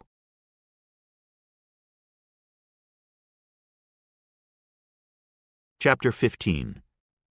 His Daughter's Eyes. At dawn, the sailors offloaded the weapons and placed them on the pier. The crates sat in the rising sun, beaded with dew that turned to steam as it evaporated. Several smaller boats arrived, and sailors got off them, followed by officers, and they all took a look at the hole in the hull. Joe, Esteban, and Dion wandered among the crowd behind the cordon set up by the Tampa police, and heard that the ship had settled at the bottom of the bay, and there was some question as to whether she could be salvaged. The Navy was purportedly sending a crane on a barge down from Jacksonville to answer that question. As for the weapons, they were looking into getting a ship to Tampa that could handle the load. In the meantime, they'd have to stow them someplace. Joe walked back off the pier. He met Graciela at a cafe on 9th. They sat outdoors under a stone portico and watched a streetcar clack along the tracks in the center of the avenue and come to a stop in front of them. A few passengers got on, a few got off, and the streetcar rattled away again. Did you see any sign of him? Graciela asked. Joe shook his head. But Dion's watching, and he put a couple of his guys in the crowd, so... He shrugged and sipped his Cuban coffee. He had been up all night and hadn't slept much the previous night. But as long as the Cuban coffee kept coming, he assumed he could stay awake for a week. What do they put in this stuff? Cocaine? Graciela said. It's just coffee. That's like saying vodka is just potato juice. He finished it and returned the cup to the saucer. Do you miss it? Cuba? Yeah. She nodded. Very much. Then why are you here? She looked off at the street as if she could see Havana on the other side of it. You don't like the heat. What? You, she said. You are always waving your hand at the air, your hat, I see you make faces and look up at the sun, as if you want to tell it to set faster. I didn't realize it was that obvious. You're doing it now. She was right. He had been waving his hat by the side of his head. This kind of heat? Some people would say it's like living on the sun. I say it's like living in the sun. Christ, how do you people function down here? She leaned back in her chair, lovely brown neck arching against the wrought iron. It can never get too warm for me. Then you're insane. She laughed, and he watched the laugh run up her throat. She closed her eyes. So you hate the heat, but you are here. Yes. She opened her eyes, tilted her head, looked at him. Why? He suspected. No, he knew. That what he'd felt for Emma was love. It was love. So the feeling Graciela Corrales stirred in him had to be lust. But a lust unlike any he'd ever encountered. Had he ever seen eyes that dark? There was something so languid in everything she did, from walking, to smoking her cigars, to picking up a pencil, that it was easy to imagine that languid motion in play as her body draped over his, took him inside her while she exhaled a long breath into his ear. The languor in her didn't resemble laziness but precision. Time didn't bend it. It bent time to uncoil as she desired. No wonder the nuns had railed so vehemently against the sins of lust and covetousness. They could possess you surer than a cancer, kill you twice as quick. Why? He said, not even sure where he was in the conversation for a moment. She was looking at him curiously. Yes, why? A job, he said. I come for the same reason. To roll cigars? She straightened in her chair and nodded. The pay is much better than anything in Havana. I send it home to family. Most of it. When my husband is released, we will decide where to live. Oh, Joe said. You're married. Yes. He saw a flash of triumph in her eyes. Or did he imagine it? But your husband's in prison. Another nod. But not for what you do. What do I do? She waved at the air. Little dirty crimes. Oh, that's what I do. He nodded. I'd been wondering. Adan fights for something bigger than himself. What kind of sentence they hand out for that? Her face darkened, the joking over. He was tortured to tell them who his accomplices were. Myself and Esteban. But he did not tell them, no matter what they did to him. Her jaw was extended, her eyes flashing in a way that reminded Joe of the slim bolts of lightning they'd seen last night. I don't send money home to my family because I don't have a family. I send it to Adan's family so they can get him out of that shithole prison and home to me. Was it just lust he felt, or something he hadn't been able to define yet? Maybe it was his exhaustion and 2 years in prison, and the heat. Maybe so. Probably so. Still, he couldn't shake the feeling that he was drawn to a part of her he suspected was deeply broken. Something frightened and angry and hopeful all at the same time. Something at her core that struck at something at his. He's a lucky man, Joe said. Her mouth opened before she realized there was nothing to retort to. A very lucky man. Joe stood and placed some coins on the table. Time to make that phone call. They made the call from a phone in the back of a bankrupt cigar factory on the east side of Ybor. They sat on a dusty floor in the empty office, and Joe dialed while Graciela took one last glance over the message he'd typed up last night around midnight. City desk, the guy on the other end said.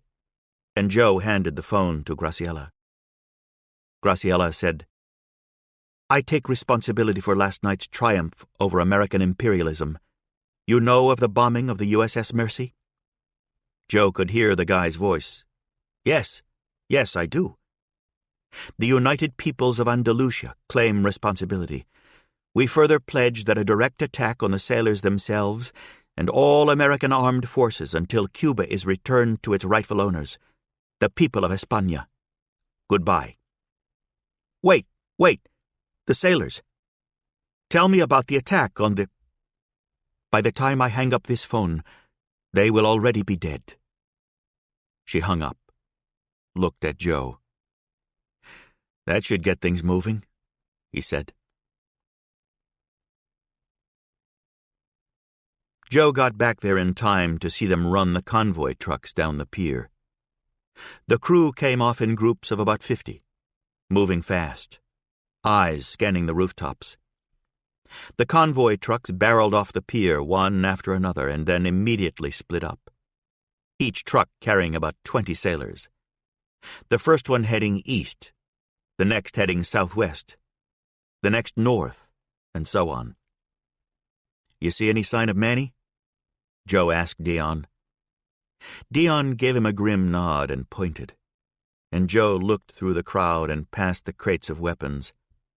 There, on the edge of the pier, lay a canvas body bag tied off at the legs, the chest, and the neck. After a while, a white van arrived and picked up the corpse and drove it off the pier with a shore patrol escort.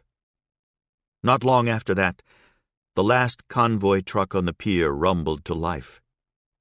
It made a U-turn, then stopped, its gears grinding with the high pitch of gulls, and then it backed up to the crates. A sailor hopped out and opened its rear gate. The few sailors left on the USS Mercy started filing off then, all carrying BARs and most wearing sidearms. A chief warrant officer waited on the pier for them as they mustered by the gangplank. Sal Urso, who worked in the central office of the Pescatore sports book in South Tampa, sidled up and handed Dion some keys. Dion introduced him to Joe, and they shook hands. Sal said, "She's about 20 yards behind us. Full tank of gas. Uniforms on the seat." He looked Dion up and down. "You weren't an easy fit, mister." Dion slapped the side of his head, but not too hard. "What's it like out there?" "The laws are everywhere. They're looking for Spaniards, though." "Not Cubans?" Sal shook his head. "You got this city riled up, son." The last of the sailors had mustered, and the chief was giving them orders, pointing at the crates. "Time to move," Joe said. "Good to meet you, Sal." "You too, sir. I'll see you there." They left the edge of the crowd and found the truck where Sal had said it would be. It was a 2-ton flatbed with a steel bed and steel roll bars covered by a canvas tarp. They hopped up front, and Joe ground the shifter into first, and they lurched out onto 19th Street. 20 minutes later, they pulled over along the side of Route 41. There was a forest here, long-leaf pines taller than Joe had imagined a tree could get, and smaller slash and pond pines, all rising from a thick warren of overgrown palmetto and briars and scrub oak. By the smell of it, he guessed a swamp lay somewhere just east of them. Graciela was waiting for them by a tree that had snapped in half during a recent storm. She'd changed the dress she'd been wearing for a gaudy black net evening gown with zigzag hem, imitation gold seed beads, black sequins, and a low neckline that exposed her cleavage, and the edges of her brassiere cups completed the impression of a party girl who'd stayed out well past the end of the party and drifted, in the light of day, into a much crueler place. Joe looked at her through the windshield and didn't get out of the truck. He could hear his own breathing. "I can do it for you," Dion said. "No," Joe said. "My plan, my responsibility. You got no problem delegating other things." He turned and looked at Dion. "You sayin' I want to do this?" "I seen the way you look at each other." Dion shrugged. "Maybe she likes it rough. Maybe you do too." "What the fuck are you talking about? The way we look at each other? You keep your eyes on your work, not on her." "All due respect," Dion said. "You too." Shit, Joe thought. As soon as a guy felt sure you weren't going to kill him, he sassed you. Joe got out of the truck and Graciela watched him come. She'd already done some of the work herself. There was a tear in her dress by her left shoulder blade and light scratches on her left breast, and she'd bit her lower lip hard enough to draw blood. As he approached, she dabbed at it with a handkerchief.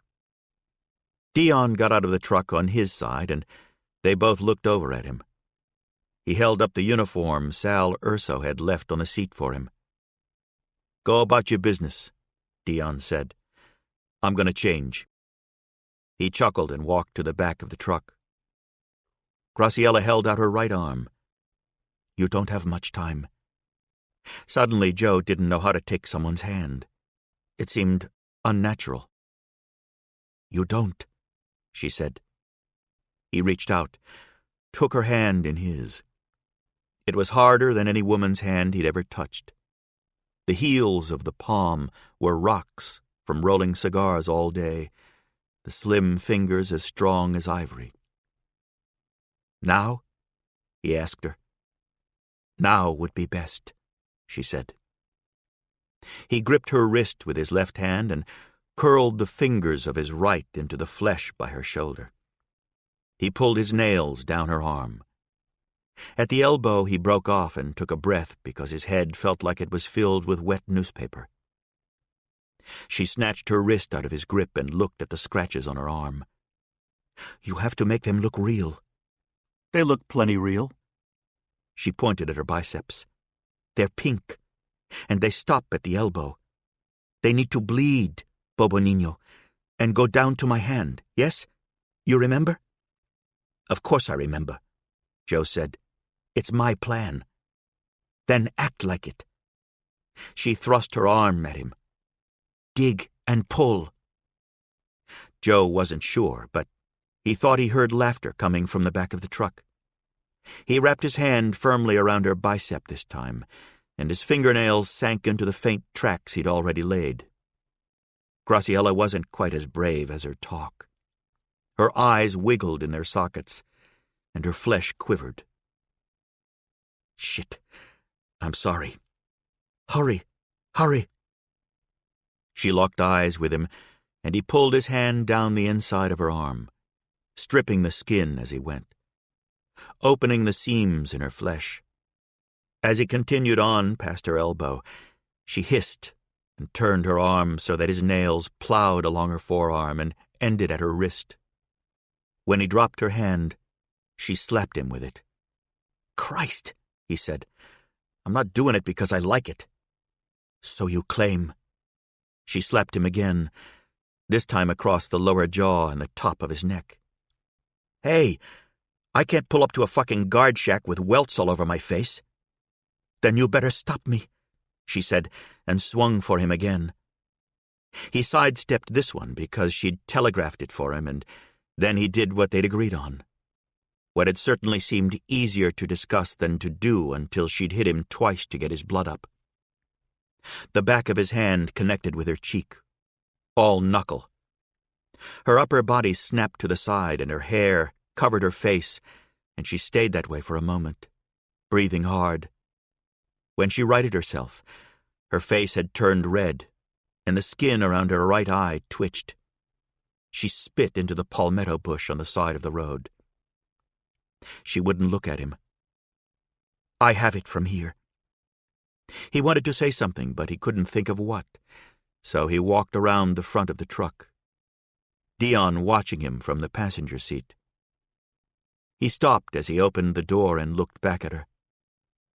"I hated doing that." "And yet," she said and spit onto the road, "it was your plan." On the road, Dion said, Hey, I don't like hitting them either, but sometimes it's all a dame respects. I didn't hit her because she had it coming, Joe said. No, you hit her to help her get her hands on a bunch of BARs and Thompsons to send back to all her little friends on Sin Island. Dion shrugged. It's a shitty business, so we do shitty things. She asked you to get the guns. You came up with a way to get them. Ain't got 'em yet, Joe said. They pulled to the side of the road one last time for Joe to change into his uniform. Dion wrapped his hand on the wall between the cab and the back of the truck and said, "Everybody be as quiet as cats when the dogs were around. Comprende?" From the back of the truck came a chorus of, "Si." And then the only thing they could hear were the ever-present insects in the trees. "You ready?" Joe said. Dion slapped the side of the door. "Why I get up every morning, chum." The National Guard Armory was way up in unincorporated Tampa, at the northern edge of Hillsborough County. A harsh landscape of citrus groves and cypress swamps, and broom sage fields gone dry and brittle in the sun, waiting for the chance to burn and turn the whole county black with the smoke. 2 guards manned the gate, one armed with a Colt .45, the other with a Browning automatic rifle, the very items they'd come to steal. The guard with the sidearm was tall and lanky, with dark, spiky hair, and the sunken cheeks of a very old man or a very young man with bad teeth.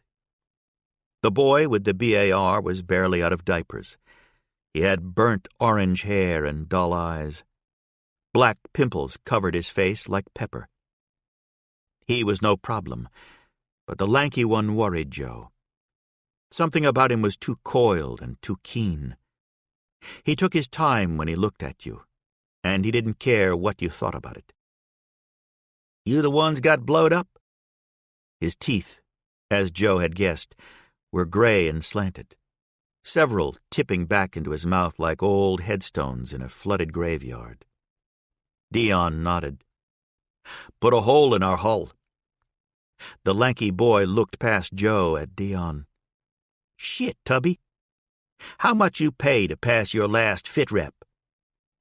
The short one left the shack with his BAR cradled lazily in his arm, the barrel slanting across his hip.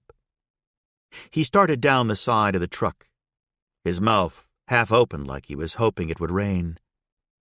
The one by the door said, "I asked you a question, Tubby." Dion smiled pleasantly. $50. "That what you paid?" "Yep," Dion said. "Got yourself a bargain. And who was that you paid exactly?" "What's that?" "Name and rank of the man you paid," the boy said. "Chief Petty Officer Brogan," Dion said. "Why, you thinking of joining?" The guy blinked and gave them both a cold smile but said nothing. Just stood there while the smile evaporated. "Don't accept bribes myself." "All right," Joe said, his nerves getting the better of him. "All right." Joe nodded and resisted the urge to smile like a fool, show the guy how nice he was. "I know it's all right.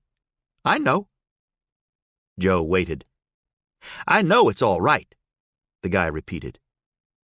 "Gave you the impression I needed your counsel on the matter?" Joe said nothing. "I did not," the boy said. Something thumped in the back of the truck, and the boy looked back there for his partner, and when he looked at Joe again, Joe placed his Savage .32 against the boy's nose.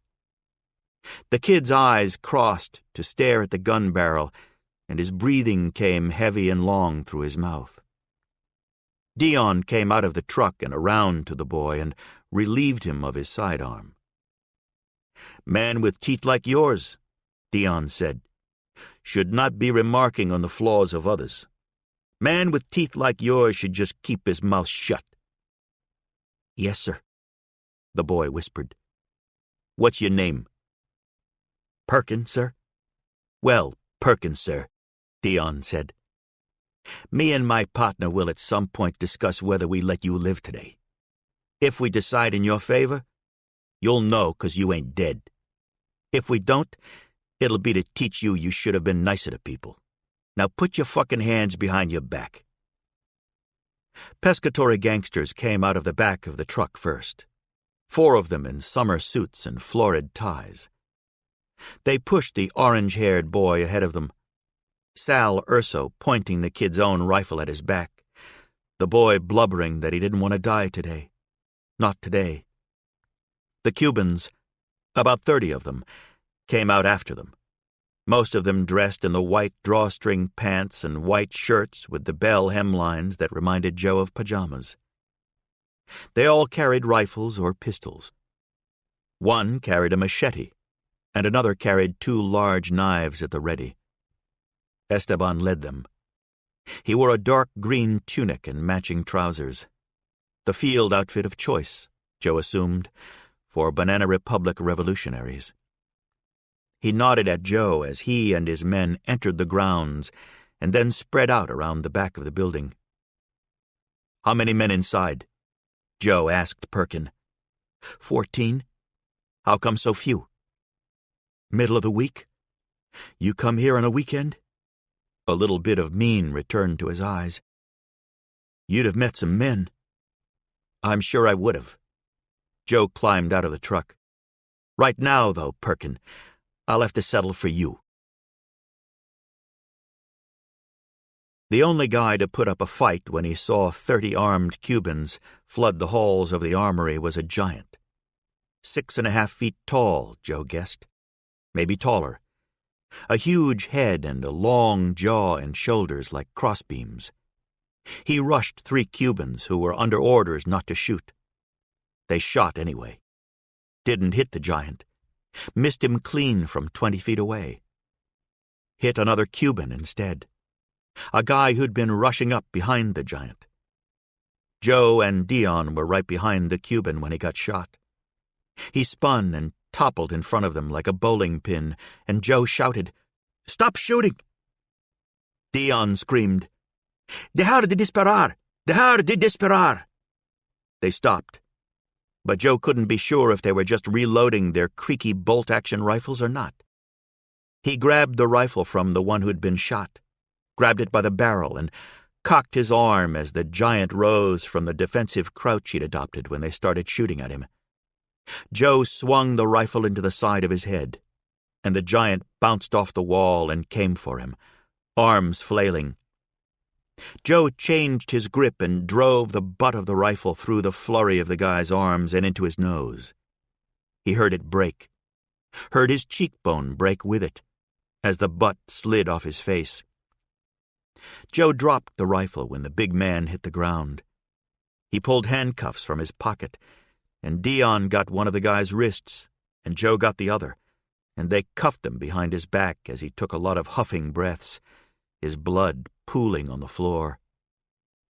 "You gonna live?" Joe asked him. "Gonna kill you." "Sounds like you're gonna live." Joe turned to the 3 trigger-happy Cubans. "Get another guy and take this one to the cells." He looked at the one they'd shot. He was curled on the floor, mouth open and gasping. He didn't sound good, and he didn't look good. Marble white. Way too much blood flowing from his midsection. Joe knelt by him. But in the moment it took to do so, the boy died. His eyes were open and tilted up and to the right, as if he were trying to remember his wife's birthday or where he'd left his wallet. He lay on his side, one arm pinned awkwardly beneath him, the other splayed up and behind his head. His shirt had bunched up at his ribs and left his abdomen exposed. The 3 men who'd killed him blessed themselves as they dragged the giant past him and Joe. When Joe closed the boy's eyelids, he looked quite young. He might have been 20, or he could have been as young as 16. Joe rolled him onto his back and crossed his arms over his chest. Below his hands, just below the steeple where his lowest ribs met, Dark blood climbed from a hole in him the size of a dime. Dion and his men lined the National Guardsmen up against the wall, and Dion told them to strip to their skivvies. The dead boy had a wedding ring on his finger. Looked to be made of tin. Probably had a picture of her on him somewhere, but Joe wasn't going to look for it. He was also missing one of his shoes.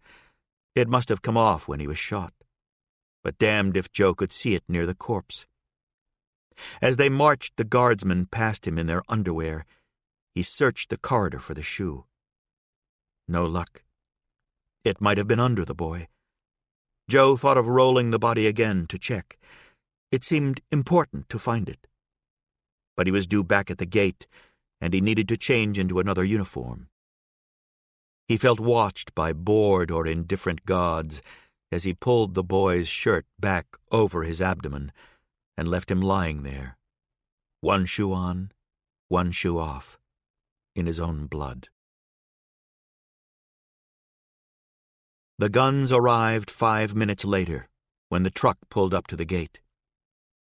The driver was a seaman no older than the boy Joe had just watched die, but riding shotgun was a petty officer in his mid-30s, with a permanently wind-burned face. He had a 17 Colt .45 riding his hip, the butt weathered from use.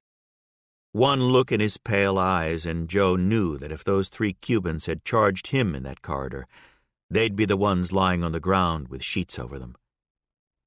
The IDs they handed over identified them as Seaman Apprentice Orwit Pluff and Petty Officer Walter Craddock. Joe handed the IDs back with the signed orders Craddock had given him. Craddock gave that a cock of his head, left Joe's hand hanging in the space between them. "That's for your CO's files." "Right." Joe withdrew his hand.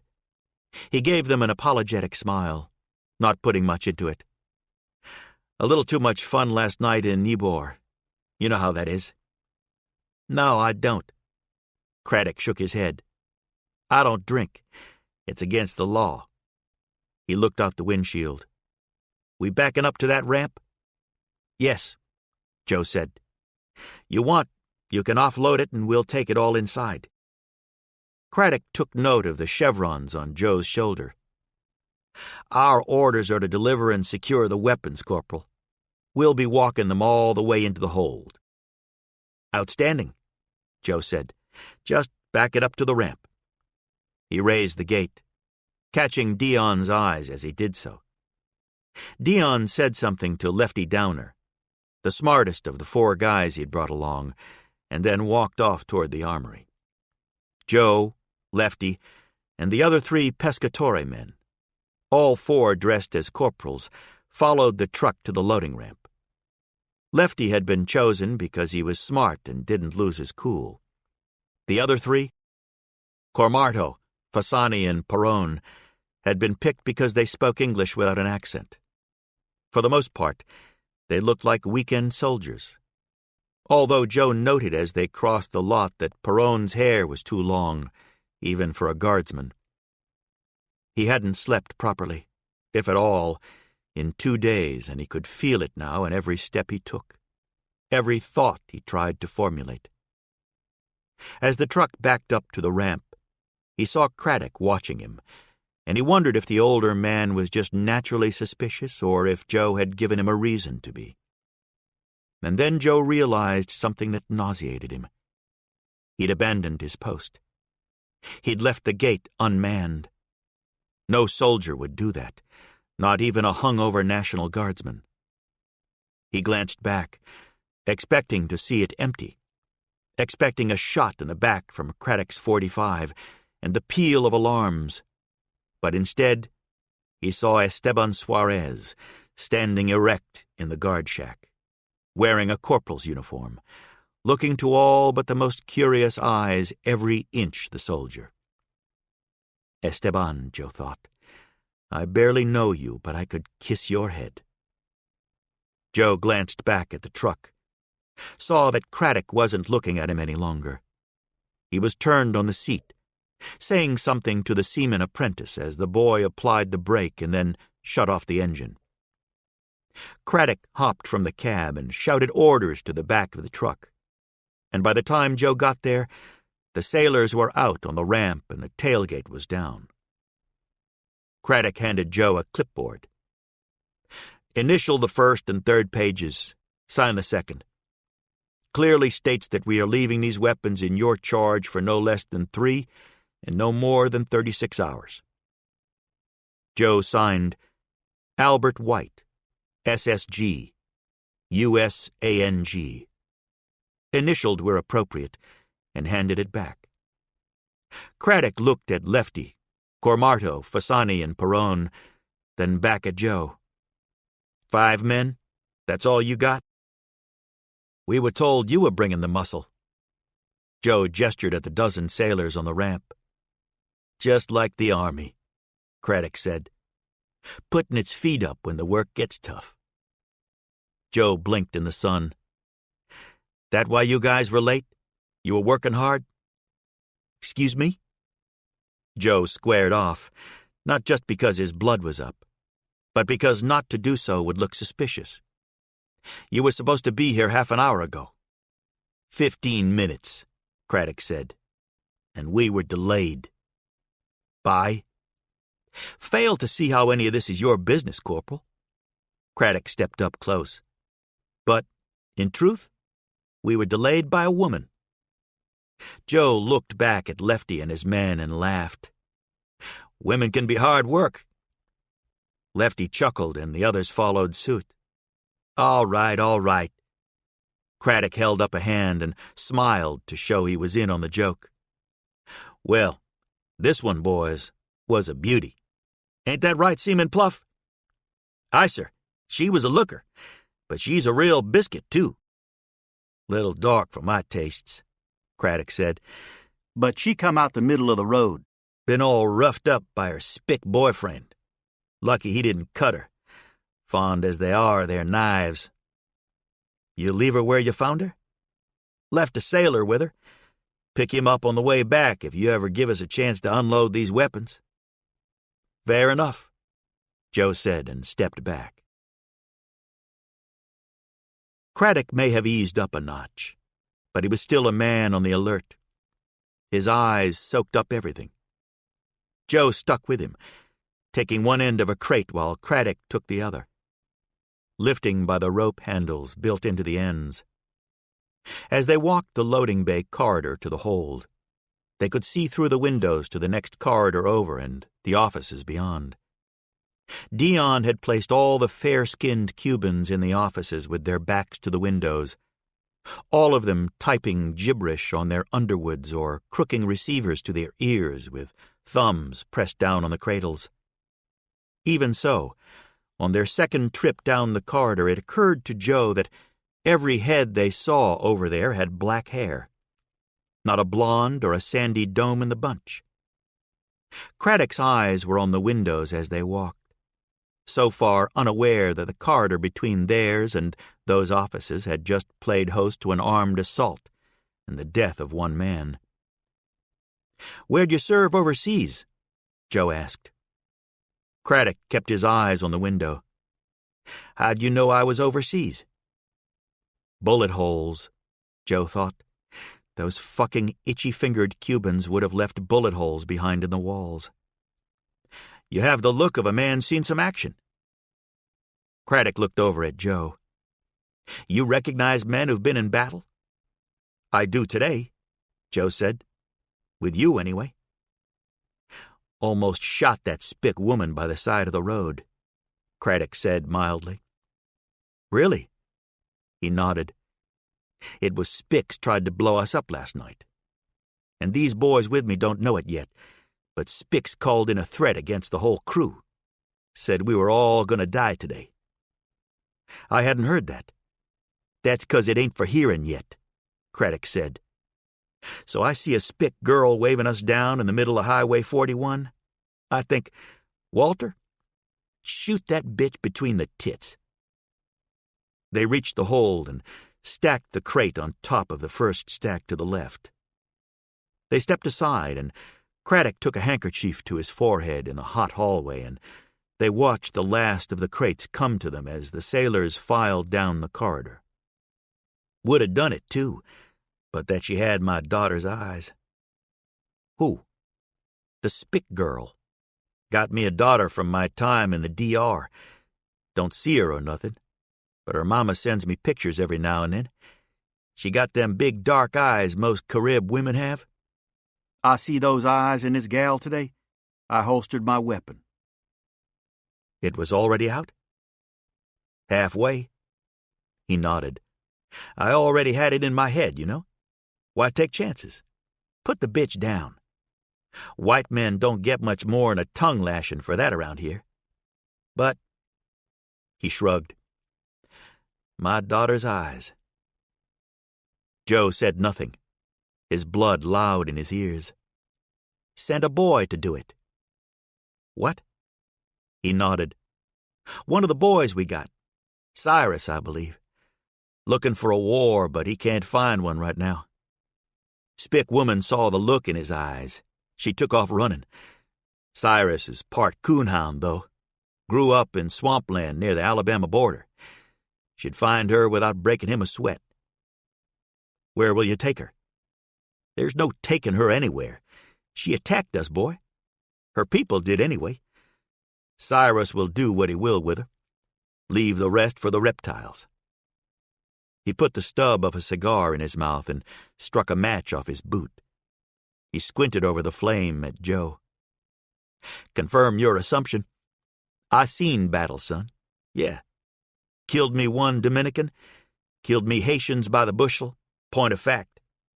Few years later, I took out 3 Panamanians with 1 Thompson burst on account they were all bunched together, praying I wouldn't. The truth of it all, and don't let no one ever tell you different. He got the cigar going and flicked the match over his shoulder. It was some fun.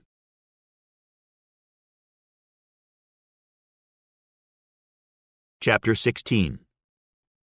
Gangster. As soon as the sailors left, Esteban ran to the motor pool to grab a vehicle. Joe changed out of his uniform as Dion backed the truck over to the ramp, and the Cubans began pulling the crates right back out of the hold. You got this? Joe asked Dion. Dion beamed. Got it. We own it. You go get her. We'll see you at the spot in an hour. Esteban pulled up in a scout car, and Joe hopped in, and they took off down Highway 41. Within 5 minutes, they saw the transport truck, about a half-mile ahead, rumbling down a road so straight and flat you could practically see Alabama at the other end. If we can see them, Joe said, they can see us. Not for long, Esteban said. The road appeared to their left.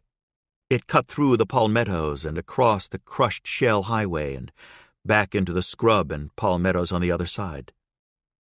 Esteban turned left, and they bounced onto it.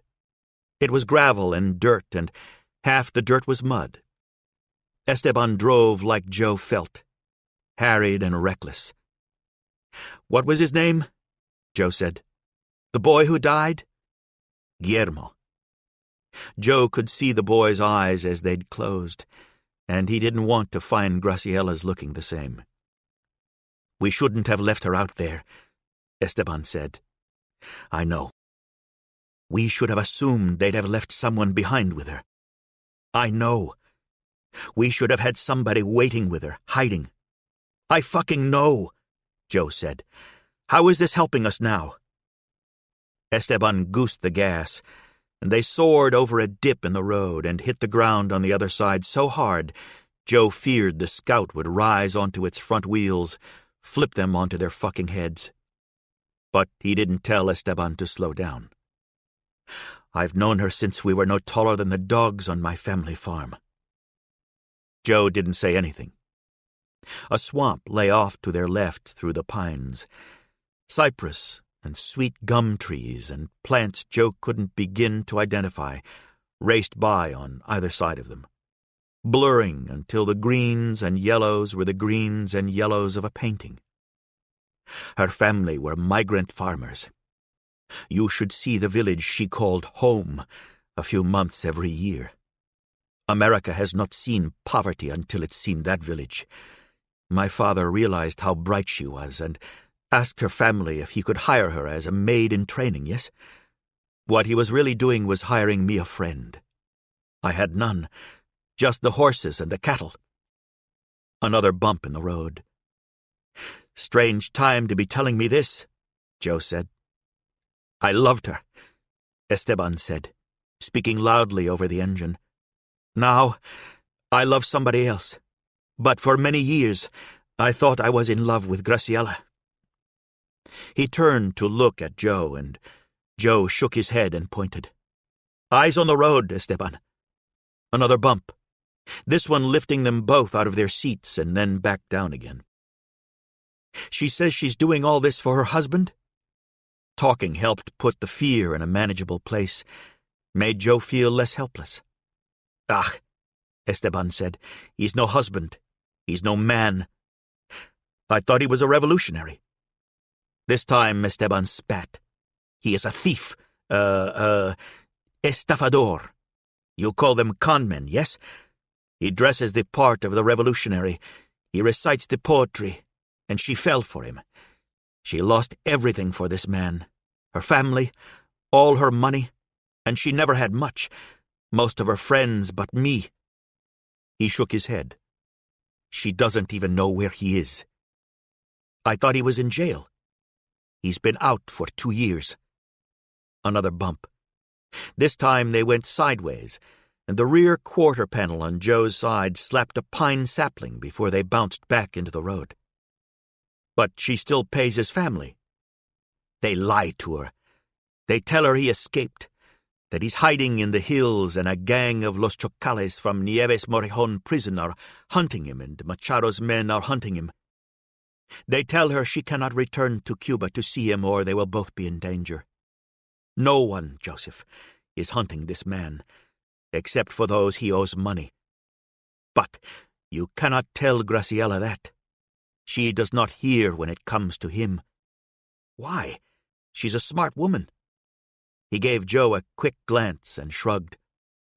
We all believe lies that bring us more comfort than the truth. She's no different. Her lie is just bigger. They missed the turnoff, but Joe caught it out of the corner of his eye and told Esteban to stop.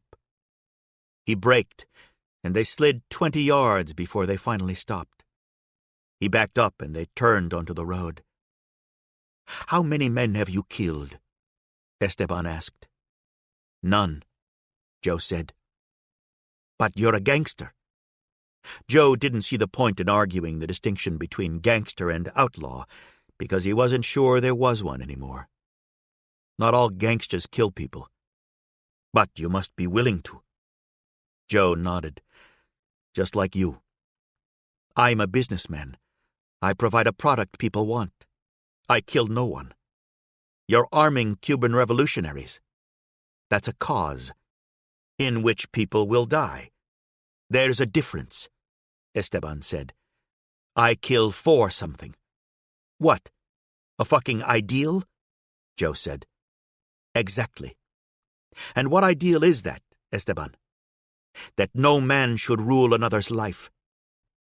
Funny, Joe said. Outlaws kill for the same reason. She wasn't there. They came out of the pine forest and approached Route 41, and there was no sign of Graciela or the sailor who'd been left behind to hunt her. Nothing but the heat and the hum of dragonflies and the white road. They drove down the road half a mile and then back up to the dirt road and then north another half mile. When they drove back again, Joe heard something he thought was a crow or a hawk. Kill the engine! Kill the engine! Esteban did, and they both stood in the scout car and looked out at the road and the pines and the cypress swamp beyond and the hard white sky that matched the road. Nothing. Nothing but the dragonfly buzz Joe now suspected never stopped, morning, noon, or night, like living with your ear to a train track just after the train had passed over it. Esteban sat back down, and Joe went to but stopped. He thought he saw something just to the east, back the way they'd come. Something that... There! He pointed, and as he did, she ran out from behind a stand of pines. She didn't run in their direction, and Joe realized she was too smart for that. If she had, she would have been running full out for 50 yards through low palmettos and pine saplings. Esteban gunned the engine, and they dropped down the shoulder, and through a ditch, and then back out again. Joe holding on to the top of the windshield and hearing the shots now. Hard cracks, strangely muted, even out here with nothing around them. From his vantage point, he still couldn't see the shooter, but he could see the swamp, and he knew she was headed for it. He nudged Esteban with his foot and waved his arm to the left, a little farther southwest than the line they were on. Esteban turned the wheel, and Joe got a sudden glimpse of dark blue, just a flash of it, and saw the man's head and heard his rifle. Up ahead, Graciela fell to her knees in the swamp, and Joe couldn't tell whether she'd fallen because she'd tripped or because she'd been shot. They ran out of firm land, the shooter just off to their right. Esteban slowed as he entered the swamp, and Joe jumped out of the Scout. It was like jumping out onto the moon if the moon was green.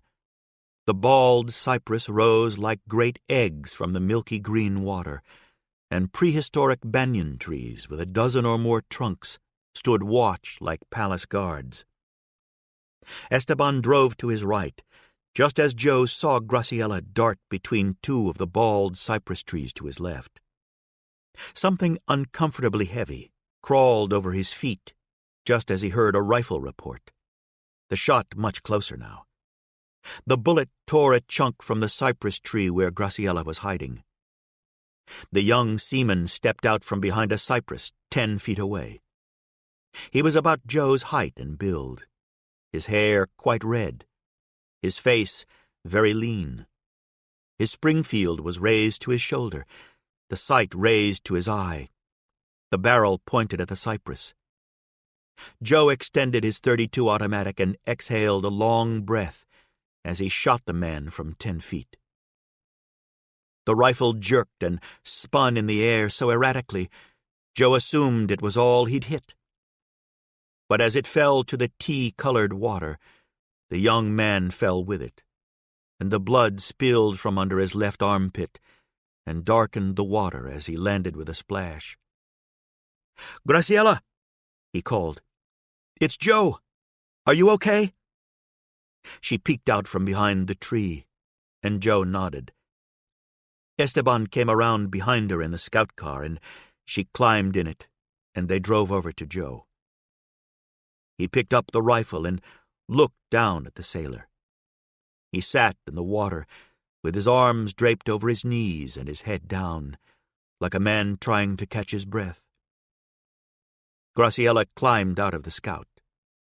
Actually, she half fell out, half reeled into Joe. He put his arm around her to right her and felt the adrenaline racking her body, as if she'd been hit with a cattle prod. Behind the sailor, something moved through the mangroves, something long and so dark green it was almost black. The sailor looked up at Joe, his mouth open as he drew shallow breaths. "You're white." "Yeah," Joe said. "Fuck you shoot me for, then?" Joe looked at Esteban and then at Graciela. "If we leave him here, something's going to eat him within a couple of minutes. So we either take him with us or—" He could hear more of them out there as the sailor's blood continued to spill into the green swamp. Joe said, "So we either take him with us—" Esteban said, "He's gotten too good a look at her." "I know it," Joe said. Graciela said, "He turned it into a game." "What?" "Hunting me. He kept laughing like a girl." Joe looked at the sailor, and the kid looked back at him. The fear lived far back in the young man's eyes, but the rest of him was pure defiance and backwoods grit. "You want me to beg? You're barking up the wrong." Joe shot him in the face, and the exit hole splattered pink all over the ferns, and the alligators thrashed in anticipation. Graciela let out a small, involuntary cry, and Joe might have as well. Esteban caught his eye and nodded. Thanks, Joe realized, for doing what they all knew had to be done, but which none had been willing to do. Hell, Joe, standing in the sound of the gunshot, the cordite smell of it, a wisp of smoke trailing from the barrel of the .32 no more substantial than the smoke from one of his cigarettes. Couldn't believe he'd actually done it. A man lay dead at his feet. Dead. On some fundamental level, only because Joe had been born. They climbed into the Scout without another word. As if they'd been waiting for permission, 2 alligators came at the body at once. One walking out of the mangroves with the steady waddle of an overweight dog, and the other gliding up through the water and the lily pads beside the Scout's tires. Esteban drove away as both reptiles reached the body at the same time. One took an arm, the other went for a leg. Back in the pines, Esteban drove southeast along the edge of the swamp, running parallel to the road, but not turning toward it yet. Joe and Graciela sat in the back seat. Alligators and humans weren't the only predators in the swamp that day. A panther stood at the edge of the waterline, lapping up the copper water. It was the same tan color as some of the trees, and Joe might have missed it altogether if it didn't look up as they passed from 20 yards away. It was at least 5 feet long, wet limbs all grace and muscle. Its underbelly and throat were creamy white, and steam rose off its wet fur as it considered the car. Actually, it wasn't considering the car. It was considering him. Joe met its liquid eyes, as ancient, yellow, and pitiless as the sun. For a moment, in his jagged exhaustion, he thought he heard its voice in his head. "You can't outrun this." "What's this?" he wanted to ask. But Esteban turned the wheel, and they left the edge of the swamp and bounced violently over the roots of a fallen tree. And when Joe looked again, the panther was gone. He scanned the trees to catch another glimpse, but he never saw it again. "You see that cat?" Graciela stared at him. "The panther," he said, holding his arms wide. Her eyes narrowed like she worried he might have sunstroke. She shook her head. She was a mess. More scratches on her body than skin, it seemed. Her face was swollen from where he'd hit her, of course, and the mosquitoes and deer flies had feasted on her, and not just them, but the fire ants as well, leaving behind their white welts with red rings all over her feet and calves. Her dress was torn at the shoulder and over her left hip, and the hem was shredded. Her shoes were gone. "You can put it away," she said. Joe followed her gaze, saw that he still held the gun in his right hand. He thumbed the safety on and placed it in the holster behind his back. Esteban pulled out onto 41 and stomped the gas so hard the Scout shuddered in place before streaking down the road. Joe looked out at the crushed shell pavement racing away from them, at the merciless sun in the merciless sky. "He would have killed me." Her wet hair blew across her face and neck. "I know. He hunted me like a squirrel for his lunch. He kept saying, 'Honey, honey, I will put one in your leg, honey, and then have at you.' Does have at you mean? Joe nodded. And if you'd let him live, she said, I would have been arrested. And then you would have been arrested. He nodded. He considered the insect bites on her ankles, and then raised his eyes up her calves, across her dress, and into her eyes. She held his gaze just long enough to slide hers off his face. She looked out at an orange grove as they raced past it. After a while, she looked back at him. Do you think I feel bad? He asked. I can't tell. I don't, he said. You shouldn't. I don't feel good. You shouldn't feel that either. But I don't feel bad. That pretty much summed it up. I'm not an outlaw anymore, he thought. I'm a gangster. And this is my gang. In the back of the scout car, with the sharp smell of citrus giving way, once again, to the stench of swamp gas, she held his gaze for a full mile, and neither of them said another word until they reached West Tampa.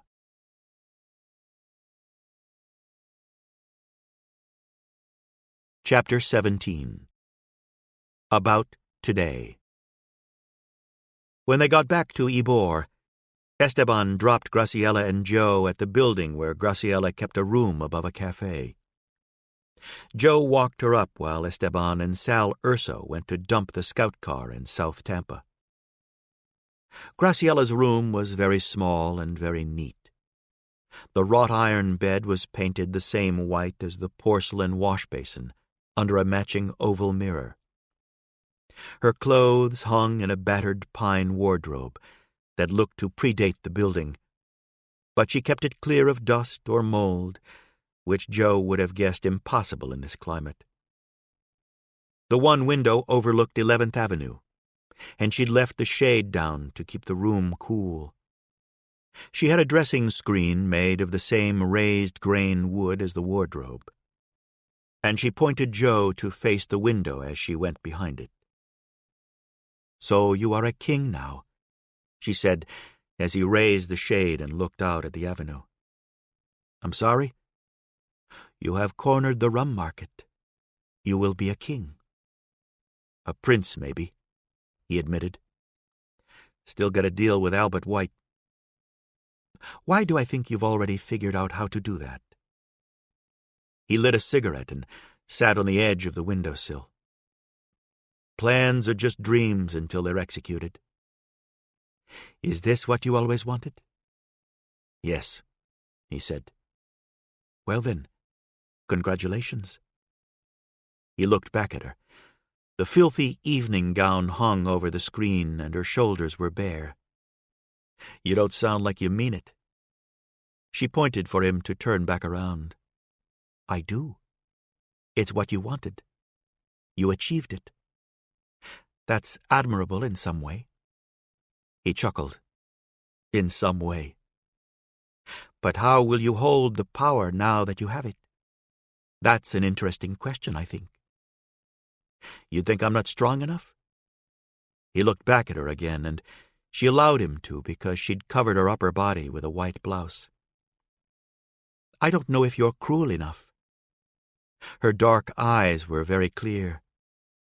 And if you are, then that will be sad. Powerful men don't have to be cruel, but they usually are. Her head ducked below the screen as she stepped into her skirt. Now that you've seen me dress and I've seen you shoot a man, can I ask you a personal question? Sure. Who is she? Who? Her head appeared above the screen again. The one you love. Who says I'm in love with anyone? I say so. She shrugged. A woman knows these things. Is she in Florida? He smiled, shook his head. She's gone. She left you? She died. She blinked, and then stared at him to see if he was putting her on. When she realized he wasn't, she said, "I'm sorry." He changed the subject. "Are you happy about the guns?" She leaned her arms on the top of the screen. "Very. When the day comes to end Machado's rule, and that day will come, we will have a—" She snapped her fingers, looked at him. "Help me." "An arsenal," he said. "Arsenal, yes. So these aren't the only weapons." She shook her head. "Not the first, and they will not be the last. When the time comes, we will be ready." She came out from behind the screen in the standard clothes of a female cigar worker, white blouse with string tie over tan skirt. "You think what I'm doing is foolish?" "Not at all. I think it's noble. It's just not my cause." "What is?" "Rum." "You do not want to be a noble person?" She held her thumb and index finger close together. "A little bit?" He shook his head. "I got nothing against noble people. I've just noticed they rarely live past 40. Neither do gangsters." "True," he said, "but we eat in better restaurants." From the wardrobe, she selected a pair of flats the same color as her shirt, sat on the bed to put them on. He stayed at the window. "Let's say someday you have this revolution." "Yes." "Will anything change?" "People can change." She put one shoe on. He shook his head. "The world can change, but people, no. People stay pretty much the same. So even if you replace Machado, there's a good chance you'll replace him with a worse version. Meanwhile, you could be maimed, or I could die." She twisted her torso to put on the other shoe. "I know how this probably ends, Joseph." "Joe." "Joseph," she said. "I could die because a comrade betrays me for money. I could get captured by damaged men, as damaged as the one today, or even worse, and they will torture me until my body can no longer endure it. And there won't be anything noble in my death, because death is never noble. You weep and beg, and the shit flows out of your ass as you die. And those who kill you laugh and spit on your corpse. And I will be quickly forgotten. As if—" She snapped her fingers. "I was never here." "I know all that. So why do it?" She stood and smoothed the skirt. "I love my country." "I love mine, but—" "There is no but," she said. "That's the difference between us. Your country is something you see out that window, yes?" He nodded. "Pretty much. My country is something in here." She tapped the center of her chest and then her temple. "And I know she won't thank me for my efforts. She's not going to return my love. That would be impossible, because I don't just love the people and the buildings and the smell of her. I love the idea of her. And that's something I made up. So I love what isn't there. Like you love that dead girl." He couldn't think of anything to say to that, so he just watched her cross the room and pull the dress she'd worn in the swamp off the screen. She handed it to him as they left the room. "Burn that, will you?" The guns were bound for the Pinar del Rio province, west of Havana. They left St. Petersburg on 5 grouper boats out of Boca Ciega Bay at 3 in the afternoon. Dion, Joe, Esteban, and Graciela saw them off.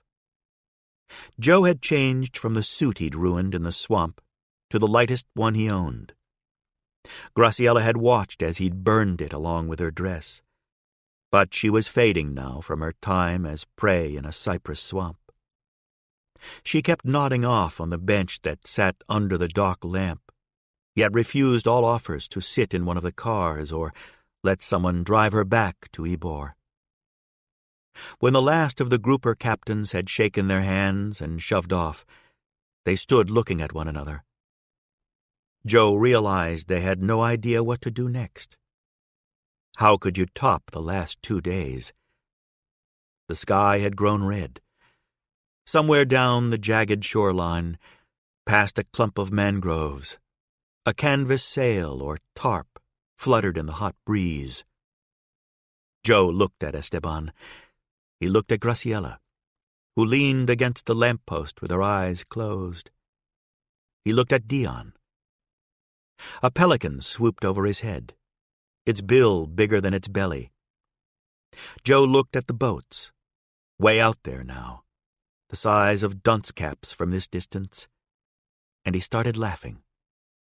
He couldn't help himself. Dion and Esteban were right behind him, all 3 of them roaring in no time. Graciela covered her face for a moment, and then she started laughing too. Laughing and crying, actually, Joe noticed, peeking out from between her fingers like a small girl until she dropped her hands entirely. She laughed and cried and ran both hands through her hair repeatedly, and then wiped her face with the collar of her blouse. They walked to the edge of the dock, and the laughs became chuckles and then echoes of chuckles, and they looked out at the water as it grew purple under the red sky. The boats found the horizon and slipped past it, one by one. Joe didn't remember much about the rest of that day. They went to one of Masso's speaks behind a veterinarian on the corner of 15th and Nebraska. Esteban arranged to have a case of dark rum, aged in cherry casks, sent over, and word got around to everyone involved in the heist. Soon, Pescatore Gunzels mingled with Esteban's revolutionaries.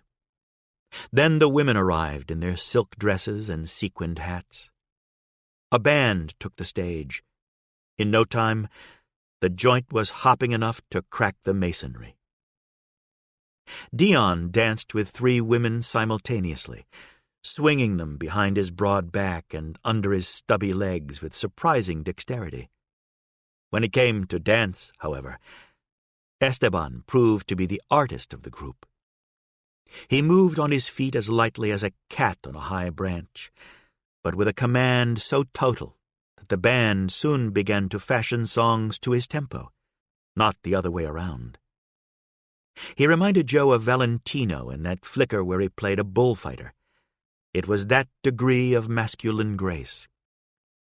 Soon, half the women in the speak were trying to match his steps, or land him for the night. "I never saw a guy move like that," Joe said to Graciela. She was sitting in the corner of a booth, while he sat on the floor in front of it. She leaned over to speak in his ear. "It's what he did when he first came here."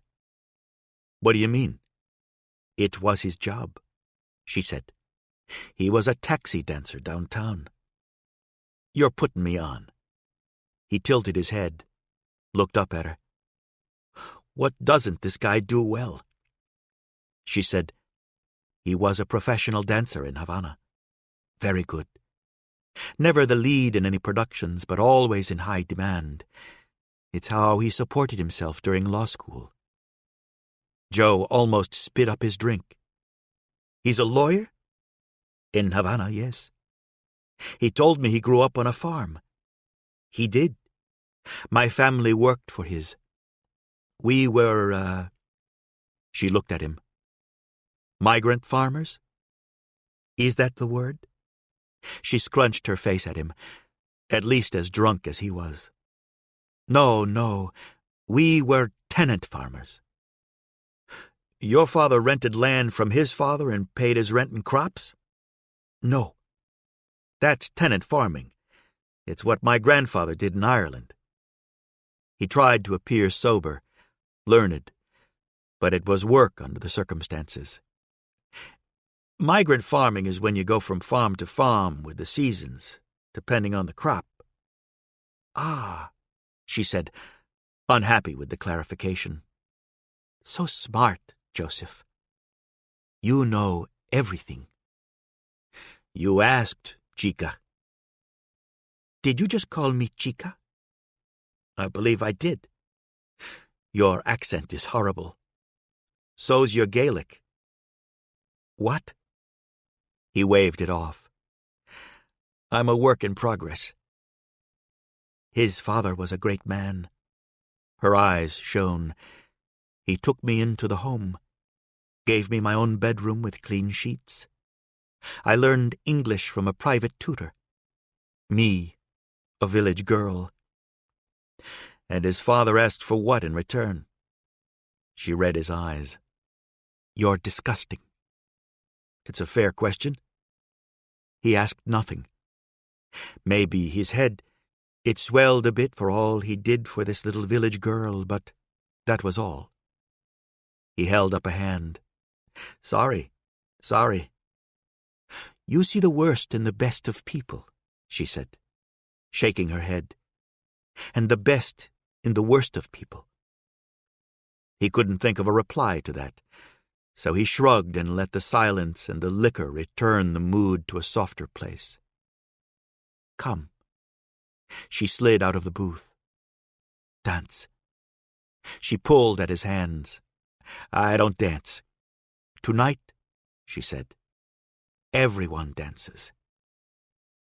He allowed her to pull him to his feet, even though it was a fucking abomination to share the same dance floor as Esteban or, to a lesser extent, Dion, and call what he did the same thing. Sure enough, Dion laughed openly at him, but he was too drunk to care. He let Graciela lead, and he followed, and soon he found a beat he could keep a kind of pace with. They stayed out on the floor for quite some time, passing a bottle of Suarez dark rum back and forth. At one point he found himself lost in cross images of her. In one, she ran through the cypress swamp like desperate prey, and in the other, she danced a few feet away from him, hips twitching, shoulders and head swaying as she tipped the bottle to her lips.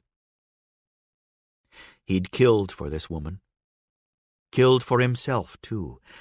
But if there was one question he hadn't been able to answer all day, it was why he'd shot the sailor in the face. You didn't do that to a man unless you were angry. You shot him in the chest, but Joe had blown his face up. That was personal. And that, he realized as he lost himself in the sway of her, was because he'd seen clearly in the sailor's eyes that the man held Graciela in contempt. Because she was brown. Raping her wasn't a sin. It was just indulging in the spoils of war. Whether she'd been alive or dead when he did it would have made little difference to Cyrus. Graciela raised her arms above her head, the bottle up there with her, her wrists crossing, forearms snaking around each other, crooked smile on her bruised face, eyes at half-mast. What are you thinking? She said. About today. What about today? She asked, but then saw it in his eyes. She lowered her arms and handed him the bottle, and they moved out of the center and stood by the table again, and drank the rum. I don't care about him, Joe said. I guess I just wished there had been another way. There wasn't. He nodded. Which is why I don't regret what I did. I just regret that it happened. She took the bottle from him. How do you thank the man who saved your life after he dangered it?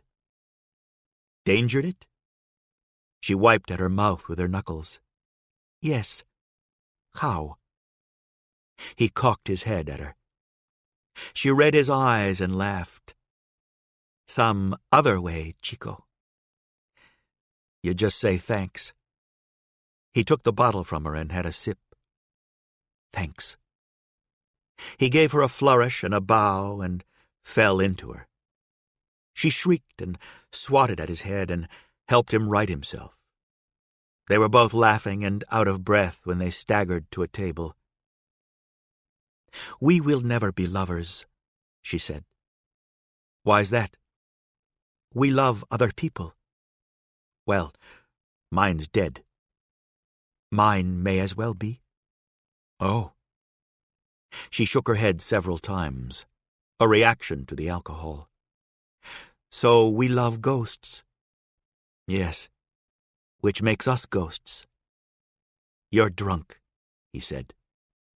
She laughed and pointed across the table.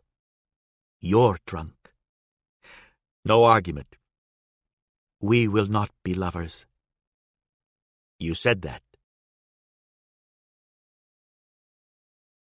The first time they made love in her room above the cafe, it was like a car crash. They mashed each other's bones and fell off the bed and toppled a chair when he entered her. She sank her teeth into his shoulder so hard she drew blood. It was over in the time it took to dry a dish. The second time, half an hour later, she poured rum onto his chest and licked it off, and he returned the favor, and they took their time and learned each other's rhythms. She had said no kissing, but that went the way of their not being lovers in the first place. They tested slow ones and hard ones, kisses with nips of the lips, kisses in which only their tongues touched. What surprised him was how much fun they had. Joe had had sex with 7 women in his life, but he'd only made love, as he understood the definition, with Emma. And while their sex had been reckless and occasionally inspired, Emma had always held a part of herself in reserve. He would catch her watching them have sex while they were having it, and afterward she always withdrew even further into the locked box of herself. Graciela reserved nothing. This left a high likelihood for injury. She pulled at his hair. She gripped his neck so hard with her cigar-roller hands, he half worried she was going to snap it. She sank her teeth into skin and muscle and bone. But it was all part of her enveloping him, pushing the act to the edge of something that, to Joe, resembled vanishing. As if he'd wake up in the morning alone with her dissolved into his body, or vice versa. When he did wake that morning, he smiled at the foolishness of the notion. She slept on her side, with her back to him, her hair gone wild and overflowing on the pillow and headboard. He wondered if he should slide out of bed, grab his clothes, and get gone before the inevitable discussion of too much alcohol and muddy thinking, before the regret cemented. Instead, he kissed her shoulder very lightly, and she rolled his way in a rush. She covered him, and regret, he decided, would have to wait for another day. "It will be a professional arrangement," she explained to him over breakfast in the cafe downstairs. "How's that?" He ate a piece of toast. He couldn't stop smiling like an idiot. "We will fill this—" She was smiling, too, as she searched for the word. "Need for each other until such time as—" "Such time?" he said. "That tutor taught you well." She leaned back in her chair. "My English is very good." I agree. Outside of using dangered when you meant endangered, it's pretty flawless." She grew an inch in her chair. "Thank you." He continued to smile like an idiot. "My pleasure. So we fill each other's, need until when?" until I return to Cuba to be with my husband. And me? You. She speared a piece of fried egg. Yeah, you get to return to a husband. What do I get? You get to become King of Tampa. Prince, he said. Prince Joseph, she said. It's not bad, but I'm afraid it doesn't quite fit you. And shouldn't a prince be benevolent?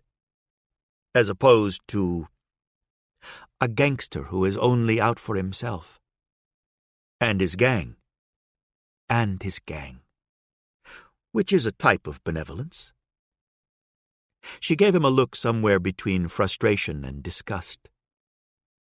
Are you a prince or a gangster? I don't know. I like to think of myself as an outlaw, but I'm not sure that's any more than a fantasy now. Well, you be my outlaw prince until I return home. How is that? I would love to be your outlaw prince. What are my duties? You must give back. Okay? She could have asked for his pancreas at this point, and he would have said, fine. He looked across the table at her. Where do we start? Manny. She held him in dark eyes that were suddenly serious. He had a family, Joe said. Wife and 3 daughters. You remember? Of course I remember. You said you didn't care whether he lived or died. I was exaggerating a little bit. Will you take care of his family? For how long? For life, she said, as if it were a perfectly logical answer. He gave his life for you. He shook his head. With all due respect, he gave his life for you. You and your cause. So. She held a piece of toast just below her chin. So, he said, on behalf of your cause, I would be happy to send a bag of money over to the Bustamante family just as soon as I have a bag of money. Does that please you? She smiled at him as she bit into her toast. It pleases me. Then consider it done. By the way, anyone ever call you anything but Graciela? What would they call me? I don't know. Gracie? She made a face like she'd sat on a hot coal. Grazie? Another face. Ella? He tried. Why would anyone do such a thing?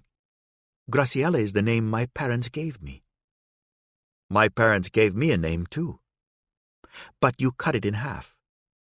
It's Joe, he said. Like Jose. I know what it means, she said as she finished her meal. But Jose means Joseph. It does not mean Joe. You should be called Joseph. You sound like my father. He would only call me Joseph. Because that's your name, she said. You eat very slowly, like a bird. I've heard that. Her eyes rose at something behind him, and he turned in his chair to see Albert White walk through the back door. He hadn't aged a day, though he was softer than Joe remembered, a banker's paunch beginning to form over his belt. He still favored white suits and white hats and white spats. Still had that saunter that suggested the world was a playground built to amuse him. He walked in with Bones and Brenny Loomis and picked up a chair as he came. His boys followed suit, and they put the chairs down at Joe's table and sat in them. Albert beside Joe. Loomis and Bones flanking Graciela, their impassive faces fixed on Joe. "What's it been?" Albert said. "A little over 2 years?" 2.5, Joe said, and sipped his coffee. "If you say so," Albert said. "You're the one who went to prison. And if there's one thing I know about convicts, it's that they count days real keen." He reached over Joe's arm and plucked a sausage off his plate. Started eating it like it was a chicken leg. "Why didn't you go for your heater?" "Maybe I'm not carrying." Albert said, "No, truly." "I figure you're a businessman, Albert, and this place is a bit public for a gunfight." "I disagree." Albert gave the place the once-over. "Looks perfectly acceptable to me. Good lighting, nice sight lines, not too much clutter." The cafe owner, a nervous Cuban woman in her 50s, looked even more nervous. She could read the energy between the men, and she wanted that energy to leave through the windows or leave through the door, but leave soon. An older couple sat at the counter by her, and they were oblivious, arguing over whether to see a flicker tonight at Tampa Theater or catch Tito Broca's set at the Tropicale. Otherwise, the place was empty. Joe checked on Graciela. Her eyes were a fair bit wider than usual, and a vein he'd never seen before had appeared, throbbing in the center of her throat. But otherwise she seemed calm, hands as steady as her breathing. Albert took another bite of sausage and leaned toward her. "What's your name, hun?" "Graciela." "You a light nigger or a dark spick? I can't tell." She smiled at him. "I'm from Austria. Isn't it obvious?" Albert roared. He slapped his thigh and slapped the table, and even the oblivious old couple looked over. "Oh, that's a good one," he said to Loomis and Bones. "Austria." They didn't get it. "Austria," he said, thrusting both hands out to them, the sausage still dangling from one. He sighed. "Forget it." He turned back. "So, Graciela from Austria, what's your full name?"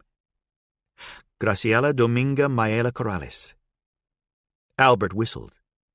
"That's quite a mouthful, but I bet you have plenty of experience with mouthfuls. Don't you, hun?" "Don't," Joe said. "Just, Albert, don't. Leave her out of this." Albert turned back to Joe as he chewed the last of the sausage. "Past experience would suggest I'm not good at that, Joe." Joe nodded. "What do you want here?" "I want to know why you didn't learn anything in prison. Too busy taking it up the ass? You get out, come down here, and in 2 days you try to muscle me? How fucking stupid they make you in there, Joe." "Maybe I was just trying to get your attention," Joe said. "Then you were a smashing success," Albert said. "Today we started hearing back from my bars, my restaurants, my pool halls, every speak I got tucked away from here to Sarasota that they don't pay me anymore. They pay you. So naturally I want to talk to Esteban Suarez, and he suddenly got more armed guards than the U.S. Mint. Can't be bothered to meet with me.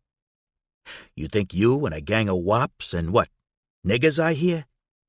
Cubans." Albert helped himself to a piece of Joe's toast. "You think you're going to push me out?" Joe nodded. "I think I did, Albert." Albert shook his head. "Soon as you're dead, the Suarezes will fall in line, and you can be damn sure the dealers will. If you wanted me dead, you would have done it. You came to negotiate." Albert shook his head. "I do want you dead, and there's no negotiation. I just wanted you to see that I've changed. I've mellowed. We're going to walk out the back door and leave the girl behind. Won't touch a hair on her head, though. Lord knows she could spare it." Albert stood. He buttoned his suit coat over his softening belly. He straightened the brim of his hat. "You make a fuss, we take her with us, kill you both. That's the proposition?" "That's it." Joe nodded. He pulled a piece of paper from his jacket pocket and placed it on the table. He smoothed it. He looked up at Albert and began reading the names listed there. Pete McCafferty, Dave Kerrigan, Gerard Mueller, Dick Kipper, Fergus Dempsey, Archibald. Albert pulled the list from Joe's fingers, read the rest of it. You can't find them, can you, Albert? All your best soldiers, and they're not answering their phones or their doorbells. You keep telling yourself it's a coincidence, but you know that's bullshit. We got to them. Every one of them. And, Albert, I hate to tell you this, but they're not coming back to you. Albert chuckled, but his normally ruddy face was now the white of an elephant tusk. He looked at Bones and Loomis and chuckled some more. Bones chuckled along with him, but Loomis looked sick. While we're on the subject of people in your organization, Joe said, how do you know where to find me? Albert glanced at Graciela, a little bit of color returning to his face. You're simple, Joe. Just follow the pussy. Graciela's jaw tightened, but she said nothing. It's a good line, I guess, Joe said. But unless you knew where to find me last night, and you didn't, because nobody did, then you wouldn't have been able to tail me here. You got me. Albert held up his hands. I guess I have other methods. Like a guy inside my organization? The smile slid through Albert's eyes before he blinked it away. Some guy who told you to take me in the cafe, not on the street? No smile in Albert's eyes anymore. They turned flatter than pennies. He'd tell you if you took me in the cafe I wouldn't put up a fight because of the girl? Tell you I'd even take you to a bag of cash I stashed in a flop over in Hyde Park? Brendan Loomis said, Shoot him, boss. Shoot him now. Joe said, You should have shot me coming through the door. Who says I won't? I do, Dion said, coming up behind Loomis and Bones, a long barrel .38 pointed at each of them. Sal Urso entered through the front door, and Lefty Downer came in behind Sal, both of them wearing trench coats on a cloudless day. The cafe owner and the couple at the counter were officially rattled now. The old man kept patting his chest. The cafe owner thumbed her rosary beads, her lips moving frantically. Joe asked Graciela, Could you go tell them we won't hurt them? She nodded and got up from the table. Albert said to Dion, So betrayal's your defining personality trait, eh, fat boy? Only once, you dandy fuck, Dion said. Should have thought long and hard about what I did to your boy Blum last year before you bought my bullshit this time around. How many more we got on the street? Joe asked. 4 cars full, Dion said. Joe stood. Albert, I don't want to kill anybody in this cafe, but that doesn't mean I won't if you give me half a reason.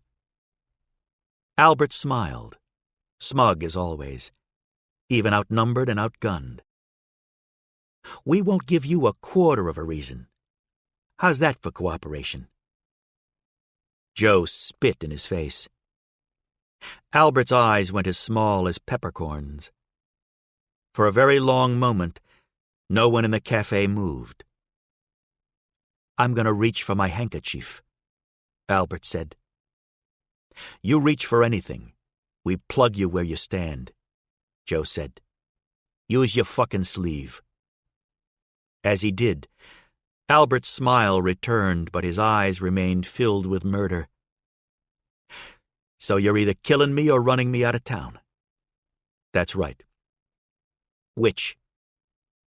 Joe looked at the cafe owner and her rosary, at Graciela standing beside her, her hand on the woman's shoulder. Don't think I feel like killing you today, Albert. You don't have the guns or the funds to start a war, and you'd need years of building new alliances to make me look over my shoulder. Albert took a seat. Just as easy as you please. Like he was visiting old friends. Joe remained standing. You planned this since the alley, he said. Sure did. At least tell me some of this was just business, he said. Joe shook his head. This was completely personal. Albert took that in and nodded. You want to ask about her? Joe felt Graciella's eyes on him, and Dion's. He said, Not particularly, no. You fucked her, I loved her, and then you killed her. What's left to discuss? Albert shrugged. I did love her, more than you could imagine. I got a hell of an imagination. Not this good, he said. Joe tried to read the face behind Albert's face, and he got the same feeling he'd gotten in the basement service corridor of the Hotel Statler, that Albert's feelings for Emma matched his own. So why'd you kill her? I didn't kill her, Albert said. You did. The moment you put your dick in her. Thousands of other girls in that city, and you a pretty boy to boot. But you take mine. You give a man horns, he has two choices. Gore himself or gore you. But you didn't gore me. You gored her. Albert shrugged, and Joe could see clearly that it pained him still. Christ, he thought, she owns a piece of both of us. Albert looked around the cafe. Your master ran me out of Boston. Now you're running me out of Tampa. That the play? Pretty much. Albert pointed at Dion. You know he sold you out in Pittsfield? That he's the reason you did 2 years in jail? Yeah, I do. Hey, D. Dion never took his eyes off Bones and Loomis. Yeah. Put a couple bullets in Albert's brain. Albert's eyes popped wide, and the cafe owner let out a yelp, and Dion crossed the floor with his arm extended. Sal and Lefty revealed Thompsons under their raincoats to cover Loomis and Bones, and Dion put the gun to Albert's temple. Albert scrunched his eyes closed and held up his hands. Joe said, Hold it. Dion stopped. Joe fixed his trousers and squatted in front of Albert. Look in my friend's eyes. Albert looked up at Dion. You see any love for you in them, Albert? No. Albert blinked. No, I don't. Joe nodded at Dion, and Dion removed the gun from Albert's head. You drive here? What? Did you drive here? Yes. Good. You're going to go to your car and drive north out of the state. I suggest Georgia, because as of now I control Alabama, the Mississippi coast, and every town between here and New Orleans. He smiled at Albert.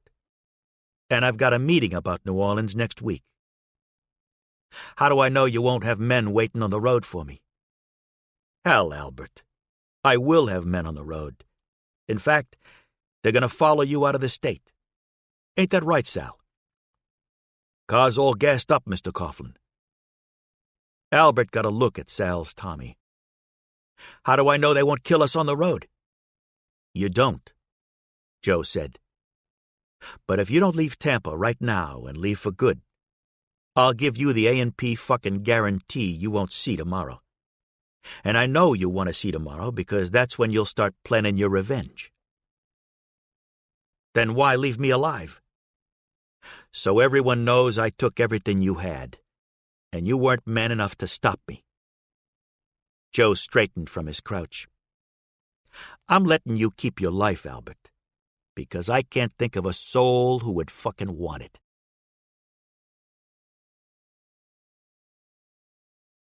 Chapter 18. Nobody's Son. During the good years, Dion said to Joe, luck ends. He said it more than once. Joe would reply, good luck and bad. It's just your luck has been good so long, Dion said. No one remembers you bad. He built a house for himself in Graciela on the corner of 9th and 19th. He used Spanish labor, Cuban labor, Italians for the marble work, and brought in architects from New Orleans to ensure that a multitude of styles coalesced into a Latin voux carré. He and Graciela made several trips to New Orleans to tour the French Quarter for inspiration and took long walking trips around Ybor as well. They came up with a design that married Greek Revival with Spanish Colonial. The house sported a facade of red brick and pale concrete balconies with wrought iron rails. The windows were green and kept shuttered, so the house looked almost plain from the street, and it was difficult to tell when it was occupied. But in the back, wide rooms with high copper ceilings and tall archways looked onto a courtyard, a wading pool, and gardens where spotted horsemint, violets, and tick seeds grew alongside European fan palms. The stucco walls were covered in Algerian ivy. In the winter, the bougainvillea flowered alongside a riot of yellow Carolina jessamine, both fading in the spring to be replaced by trumpet creepers as dark as blood oranges. The stone paths snaked around a fountain in the courtyard, then passed through the loggia archways to a staircase that curled up into the house past walls of eggshell brick. All the doors in the home were at least 6 inches thick and sported ram's horn hinges and door latches of black iron. Joe had helped design the third-floor salon with the domed ceiling and an azotea overlooking the alley that ran behind the house. It was a frivolous porch, given the second-story balcony that wrapped around the rest of the house and the cast-iron third-story gallery with a veranda as wide as the street, and he often forgot it was there. Once Joe got started, though, he couldn't stop himself.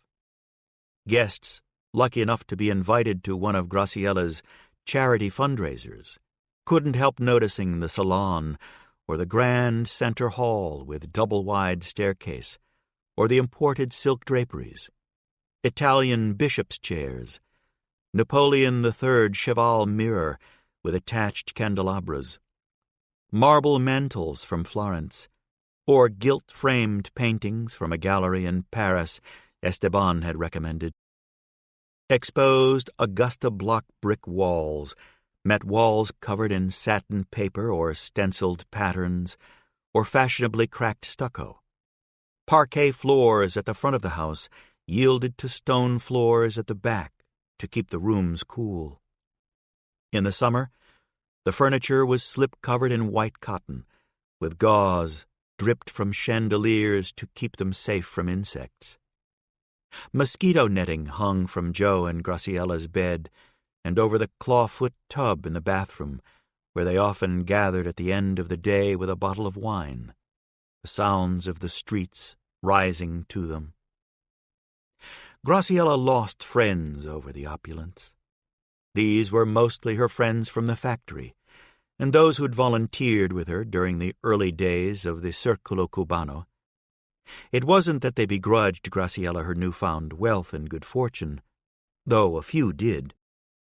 It was more that they feared they'd bump into something valuable and knock it to the stone floors.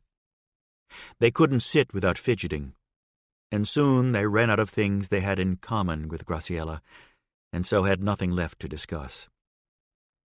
In Ybor, they called the house El Alcalde de la Mansión, the mayor's mansion. But Joe wouldn't learn of the nickname for at least a year because the voices in the street never rose high enough for him to hear them distinctly. Meanwhile, the Coughlin-Suarez partnership created enviable stability in a business not known for it. Joe and Esteban established a distillery in the Landmark Theater on 7th, and then another behind the kitchen of the Romero Hotel, and they kept them clean and in constant production. They brought all the mom-and-pop operations into the fold, even the ones who had worked for Albert White, by giving them a healthier cut and a better product. They bought faster boats and replaced all the engines in their trucks and transport cars. They bought a 2-seater seaplane to fly cover for the Gulf runs. The seaplane was piloted by Faruco Diaz, a former Mexican revolutionary as talented as he was insane.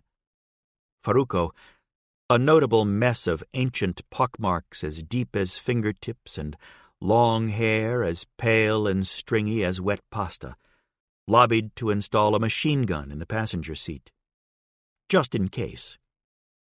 When Joe pointed out to him that since he flew solo, there would be nobody to man the gun on those times that just in case occurred, Faruco agreed to a compromise, by which they allowed him to install the mount, but not the gun. On the ground, they bought into routes all over the South and along the eastern seaboard. Joe's logic being that if they paid the various Dixie gangs tribute to use their roads, the gangs would pay off the local laws, and the number of arrests and lost loads would drop by 30 to 35%. They dropped by 70. In no time at all, Joe and Esteban had turned a $1 million a year operation into a $6 million a year juggernaut. And this during a global financial crisis that kept worsening, each shock wave followed by a bigger one, day after day, month after month. People needed jobs, and they needed shelter, and they needed hope. When none of those proved forthcoming, they settled for a drink. Vice, he realized, was depression-proof. Just about nothing else was, though. Even insulated from it, Joe was still as bewildered as everyone else by the elevator drop the country had taken in the last few years. Since the '29 crash, 10,000 banks had gone belly up, and 13 million people had lost their jobs. Hoover, facing a re-election fight, kept talking about a light at the end of the tunnel. But most people decided that light came from the train, barreling up to run them over. So Hoover made a last-ditch scramble to raise the tax rate for the richest of the rich from 25 to 63%, and lost the only people left who supported him. In Greater Tampa, oddly, the economy surged. Shipbuilding and canneries thrived. But no one got the word in Ybor. The cigar factories started sinking faster than the banks. Rolling machines replaced people. Radios supplanted the readers on the floor. Cigarettes, so cheap, became the nation's new legal vice, and sales of cigars plummeted by more than 50%. The workers of a dozen factories went out on strike, only to see their efforts crushed by management goons, police, and the Ku Klux Klan. The Italians left Ybor in droves. The Spaniards started to move out too. Graciela lost her job to a machine. This was fine with Joe. He'd been wanting to get her out of La Trocha for months. She was too valuable to his organization. She met the Cubans who came off the boats and brought them to the social club or the hospitals or the Cuban hotels, depending on what they needed. If she saw one she believed was suited for Joe's line of work, she spoke to him of an even more unique job opportunity. In addition, it was her instinct for philanthropy, coupled with Joe and Esteban's need to clean their money, that led to Joe's buying up roughly 5% of Ybor City. He bought 2 failed cigar factories and reemployed all the workers, turned a failed department store into a school, and a bankrupt plumbing supplier into a free clinic.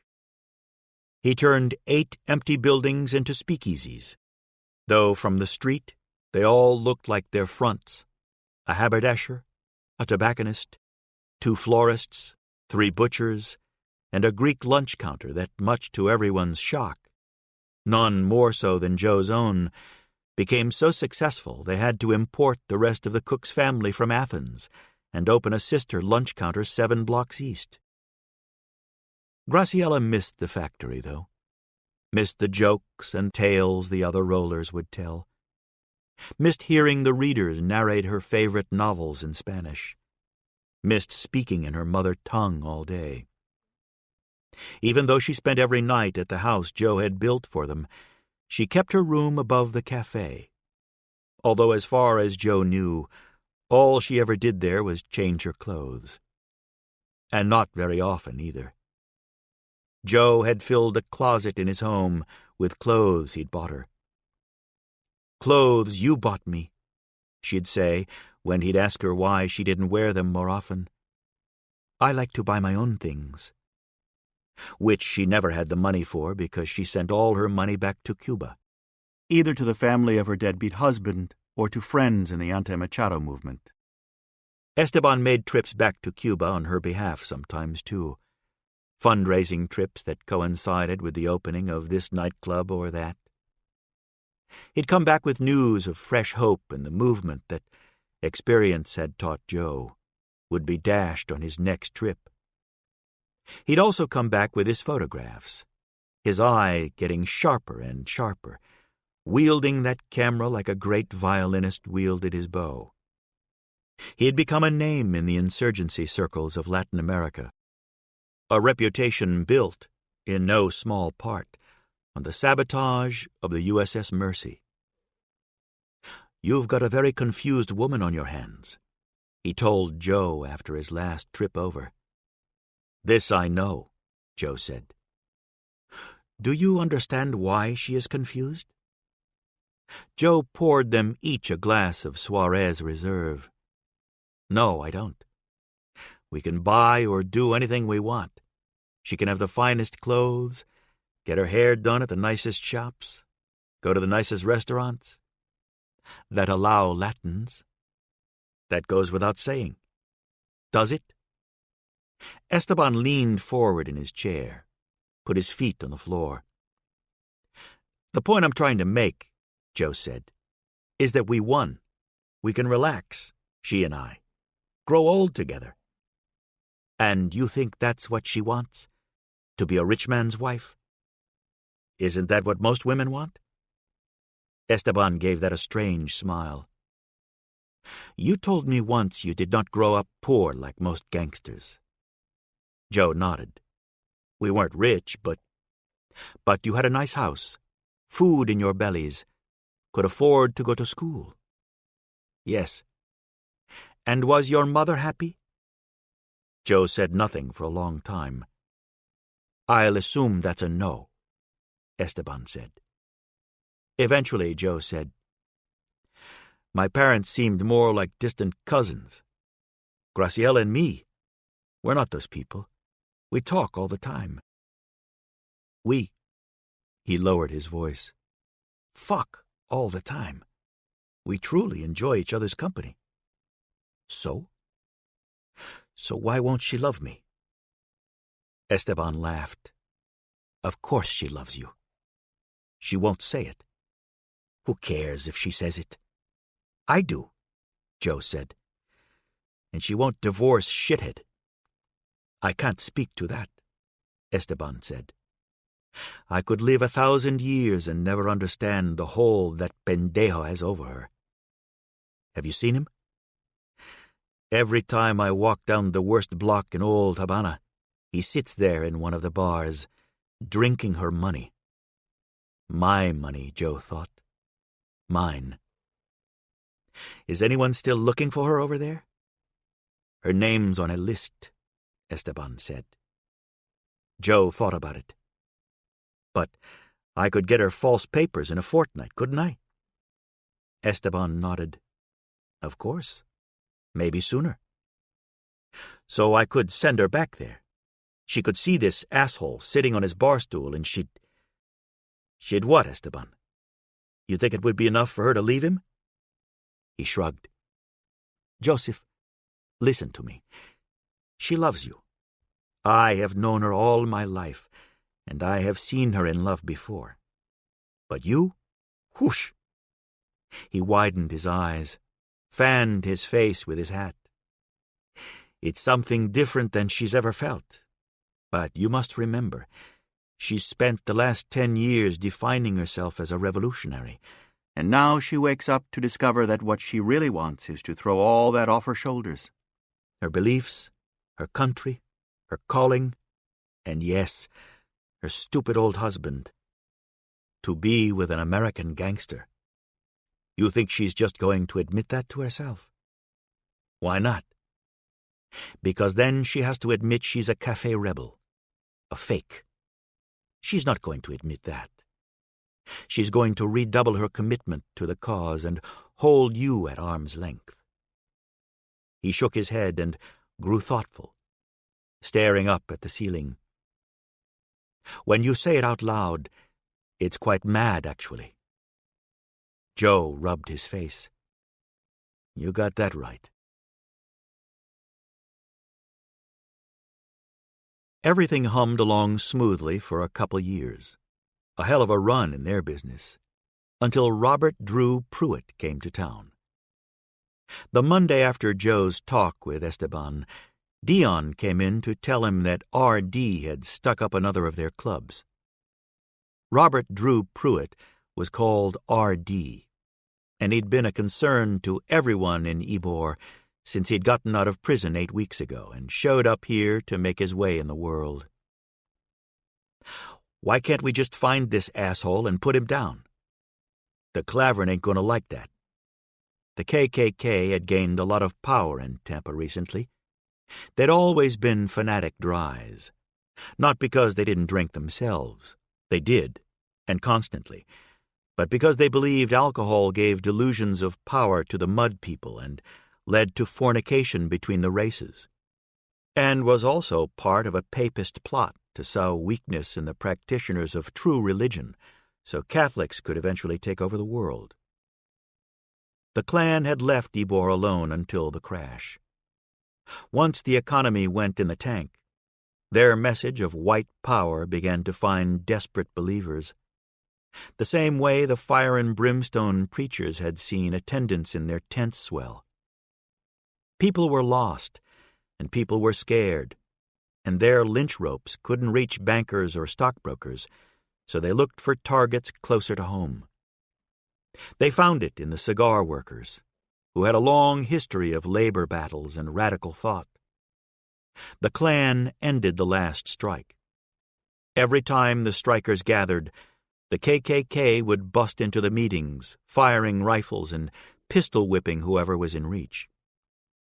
They burned a cross on one striker's lawn, firebombed the house of another on 17th, and raped 2 female cigar workers walking home from the Celestino Vega factory. The strike was called off. R.D. Pruitt had been Klan before he left to do a 2-year bid at the state prison farm at Rayford, so there was little reason to believe he hadn't joined right back up when he got out. The first speak he stuck up, a hole in the wall in the back of a bodega on 27th, was directly across the train tracks from an old shotgun shack rumored to be the headquarters for the local Clavern, run by Kelvin Beauregard. As R.D. was helping himself to the night's till, he gestured at the wall closest to the tracks and said, "We all be watchin', so we best not see no laws." When Joe heard that, he knew he was dealing with a moron. Who the fuck would call the police when a speakeasy was robbed? But the "we" gave him pause because the Klan were just waiting for someone like Joe to stick his head up. A Catholic Yankee who worked with the Latins, Italians, and Negroes, shacked up with a Cuban, and made his money selling the demon rum. What wasn't there to hate about him? In fact, he realized pretty quickly that's exactly what they were doing. They were calling him out. The foot soldiers of the Klan might have been a collection of inbred idiots with 4th-grade educations at third-rate schools, but their leaders tended to be a bit smarter. Besides Kelvin Beauregard, a local cannery owner and city councilman, the group was rumored to include Judge Franklin of the 13th Judicial Court, a dozen cops, and even Hopper Hewitt, publisher of the Tampa Examiner. The other, Far more meaningful complication, in Joe's view, was that R.D.'s brother-in-law was Irving Figgis, also known as Eagle Eye Irv, but more formally as Tampa's chief of police. Since their first meeting back in '29, Chief Figgis had brought Joe in for questioning a few times, just to keep clear the adversarial nature of their relationship. Joe would sit in his office, and sometimes Irv would have his secretary bring them lemonade. And Joe would look at the pictures on his desk, the beautiful wife, and the two apple-haired children, the boy, Caleb, a dead ringer for his daddy, and the girl, Loretta. Still so beautiful it muddied Joe's brain whenever he looked at her. She had been homecoming queen at Hillsborough High School, and had been winning all sorts of awards in local theater since she was a pup. So, no one was surprised when she headed west for Hollywood upon graduation. Like everyone else, Joe expected to see her up on the big screen any day now. She had that light about her that turned people around her into moths. Surrounded by the images of his perfect life, Irv had warned Joe on more than one occasion that if his department ever found anything to tie him to the mercy job, they'd damn well rope Joe up for the rest of his life. And who knew what the feds would do from there? Maybe tie that rope around his neck, drop him through the gallows. But otherwise, Irv let Joe and Esteban and their people be, as long as they all stayed the hell out of white Tampa. But now here came R.D. Pruitt, sticking up the fourth pescatore speakeasy in a single month, and fairly begging Joe to retaliate. "All 4 bartenders have said the same thing about this kid," Dion told Joe. "Said he's sick mean. You can see it in him. He's going to kill somebody next time or the time after." Joe had known plenty of guys in prison who fit that description, and they normally left you with only 3 choices. Get them to work for you, get them to ignore you, or kill them. There was no way Joe wanted R.D. to work for him, and no way R.D. would take orders from a Catholic or a Cuban. So that left options 2 and 3. One morning in February, he met with Chief Figgis at the Tropicale. The day warm and dry, Joe having learned by now that from late October to the end of April, the climate here was hard to beat.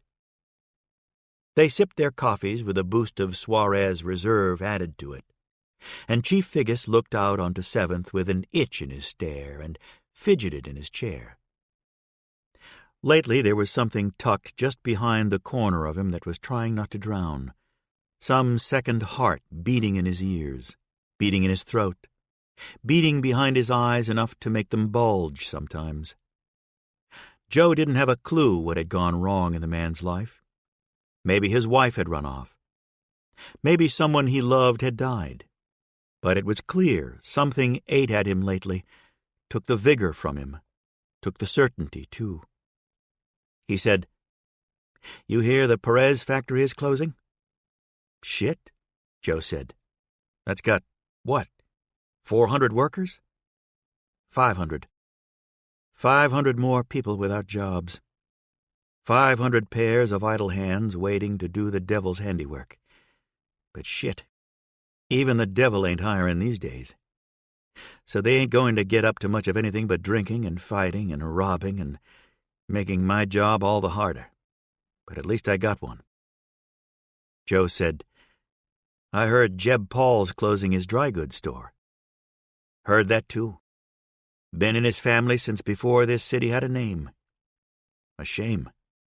Damn shame what it is." They drank, and R.D. Pruitt sauntered in off the street.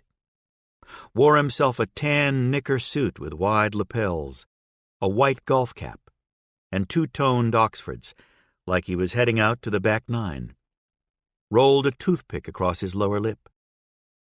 Soon as he sat down, Joe saw it in his face clear as a stream. Fear. It lived back behind his eyes, leaked out of his pores. Most people didn't see it because they mistook its public faces, hatred and ill temper, for rage. But Joe had studied it for 2 years in Charlestown, and he'd discovered that the worst of the men in there were also the most terrified. Terrified of being found out as cowards or, worse, victims themselves of other terrible and terrified men. Terrified someone was going to infect them with more poison, and terrified someone might come and take their poison away. This terror moved through their eyes like quicksilver. You had to catch it on your first meeting, in the first minute, or you'd never see it again. But in that moment of original contact, they were still assembling themselves for you, so you could spy the fear animal as it dashed back into its cave. And Joe was sad to see that R.D. Pruitt's animal was as big as a boar, which meant he'd be twice as mean and twice as unreasonable, because he was twice as scared. As R.D. sat, Joe offered his hand. R.D. shook his head. "Don't shake hands with papists." He smiled and showed Joe his palms. "I mean no offense." "None taken." Joe left the hand out there. "Help if I said I haven't been in church for half my life?" R.D. chuckled and shook his head some more. Joe took his hand back and settled into his seat. Chief Figgis said, "R.D., word around the fire is you've taken to your old ways down here in Ybor." R.D. looked at his brother-in-law, eyes wide and innocent. "And how's that?" "We hear you're sticking up places," Figgis said. "What kind of places?" "Speakeasies." "Oh," R.D. said, his eyes suddenly dark and small. "Mean them places don't exist in a law-abiding town?" "Yes." "Mean them places that are illegal and should therefore be shuttered?" "That would be them," Figgis said. "Yes." R.D. shook his small head, and his face returned to its cherubic innocence. "I just don't know anything about that." Joe and Figgis exchanged a look, and Joe got the impression both of them were trying hard not to sigh. "Ha-ha," R.D. said. "Ha-ha." He pointed at the two of them. "I'm just playing with you all, and you know that." Chief Figgis indicated Joe with a tilt of his head. "R.D., this is a businessman who's come to do business. I'm here to suggest you do it with him." "You do know that, right?" R.D. asked Joe. "Sure." "What am I playing at?" R.D. said. "You're just joking around," Joe said. "I am. You know. You know." He smiled at Chief Figgis. "He knows." "Okay, then," Figgis said. "So we're all friends." R.D. gave them a vaudevillian roll of the eyes. "I didn't say that." Figgis blinked a few times. "Either case, we all understand one another. This man," R.D. pointed his finger in Joe's face, "is a bootlegger and a fornicator with niggers. He needs to be tarred and feathered, not done business with." Joe smiled at the finger and considered snatching it out of the air, slamming it on the table and snapping it at the knuckle. Before he could, R.D. removed it and said, "I'm just joshing," very loudly. "You take a joke, right?" Joe said nothing. R.D. reached across the table and chucked his fist off Joe's shoulder. "You take a joke? Huh? Huh?" Joe looked across at possibly the friendliest face he'd ever come across, a face that wished only the best of things for you. Kept looking until he saw the fear animal make a dash through R.D.'s sick and friendly eyes. "I can take a joke. Long as you don't become one, right?" R.D. said. Joe nodded. "My friends tell me you frequent the Parisian." R.D. narrowed his eyes like he was trying to recall the place. Joe said, "I hear you're fond of the French 75 they serve." R.D. hitched his trouser leg. And if I was? I'd say you should become more than a regular. What's more than a regular? A partner. What's the stake? Cut you in for 10% of the house take. You do that? Sure. Why? Let's say I respect ambition. That all? And I recognize talent. Well, that ought to be worth more than 10%. What were you thinking? R.D.'s face went as blandly beautiful as a wheat field. I was thinking 60. You want 60% of the take of one of the most successful clubs in the city? R.D. nodded, blithe and bland. For doing what exactly? You give me my 60%. My friends might look on you less unkindly. Who are your friends? Joe asked. 60%, R.D. said, as if for the first time. Son, Joe said, I'm not giving you 60%. Ain't your son, R.D. said mildly. Ain't nobody's son. Much to your father's relief. What's that? 15%, Joe said. Beat you to death, R.D. whispered. At least that's what Joe thought he whispered. He said, What? R.D. rubbed his jaw hard enough Joe could hear the stubble bristle. He fixed Joe with eyes that were blank and too bright at the same time. You know, that sounds like a right fair arrangement. What does? 15%. You wouldn't go to 20? Joe looked at Chief Figgis, then back at R.D.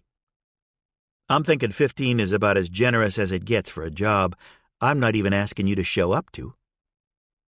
R.D. scratched his stubble some more and looked down at the table for a bit. He looked up eventually, gave them his most boyish smile. You're right, Mr. Coughlin. That is a fair deal, sir. And I'm just pleased as corn on the cob to agree to it. Chief Figgis leaned back in his chair, hands on his flat belly. That's great to hear, Robert Drew. I just knew we could come to an accord. And we did, R.D. said. How will I pick up my cut? Just drop by the bar every second Tuesday around 7 at night, Joe said. Ask for the manager, Sian McAlpin. Schwan? Close enough, Joe said. He a papist, too? He's a she, and I never asked her. Sian McAlpin, the Parisian, Tuesday nights. R.D. slapped the table with his palms and stood up. Well, that's just great, I tell you. A pleasure, Mr. Coughlin. Irv? He tipped his hat to them both and gave them a half-wave, half-salute as he left. For a full minute, no one said anything. Eventually, Joe turned in his chair a bit and asked Chief Figgis, How soft is that kid's head? As a grape. That's what I'm afraid of. Do you think he'll really take the deal? Figgis shrugged. Time will tell. When R.D. showed up at the Parisian for his cut, he thanked Sian McAlpin when she handed it to him. He asked her to spell her name for him and told her it was right pretty when she did. He said he looked forward to their long association and had a drink at the bar. He was pleasant to all he encountered. Then he walked out, got in his car, and drove out past the Vio cigar factory to Phyllis's place, the first speak where Joe had a drink in Ybor. The bomb R.D. Pruitt threw into Phyllis's place wasn't much of a bomb, but it didn't have to be. The main room was so small a tall man couldn't clap his hands without his elbows hitting the wall. No one was killed, but a drummer named Cooey Cole lost his left thumb and never played again, and a 17-year-old girl who'd come in to pick up her daddy and drive him home lost a foot. Joe sent 3 two-man teams to find the Bugsy fuck, but R.D. Pruitt went hard to ground. They scoured the whole of Ybor, then the whole of West Tampa, then the whole of Tampa itself. Nobody could find him. A week later, R.D. walked into another of Joe's speaks on the east side, a place frequented almost exclusively by black Cubans. Walked in while the band was in full swing and the place was jumping. Ambled up to the stage and shot the bass trombonist in the knee and shot the singer in the stomach. He flipped an envelope onto the stage and walked out the back door. The envelope was addressed to Sir Joseph Coughlin Niggerfucker. Inside was a 2-word note. 60%. Joe went to see Kelvin Beauregard at his cannery. He took Dion and Sal Urso with him, and they met in Beauregard's office at the back of the building. It looked down on the ceiling floor.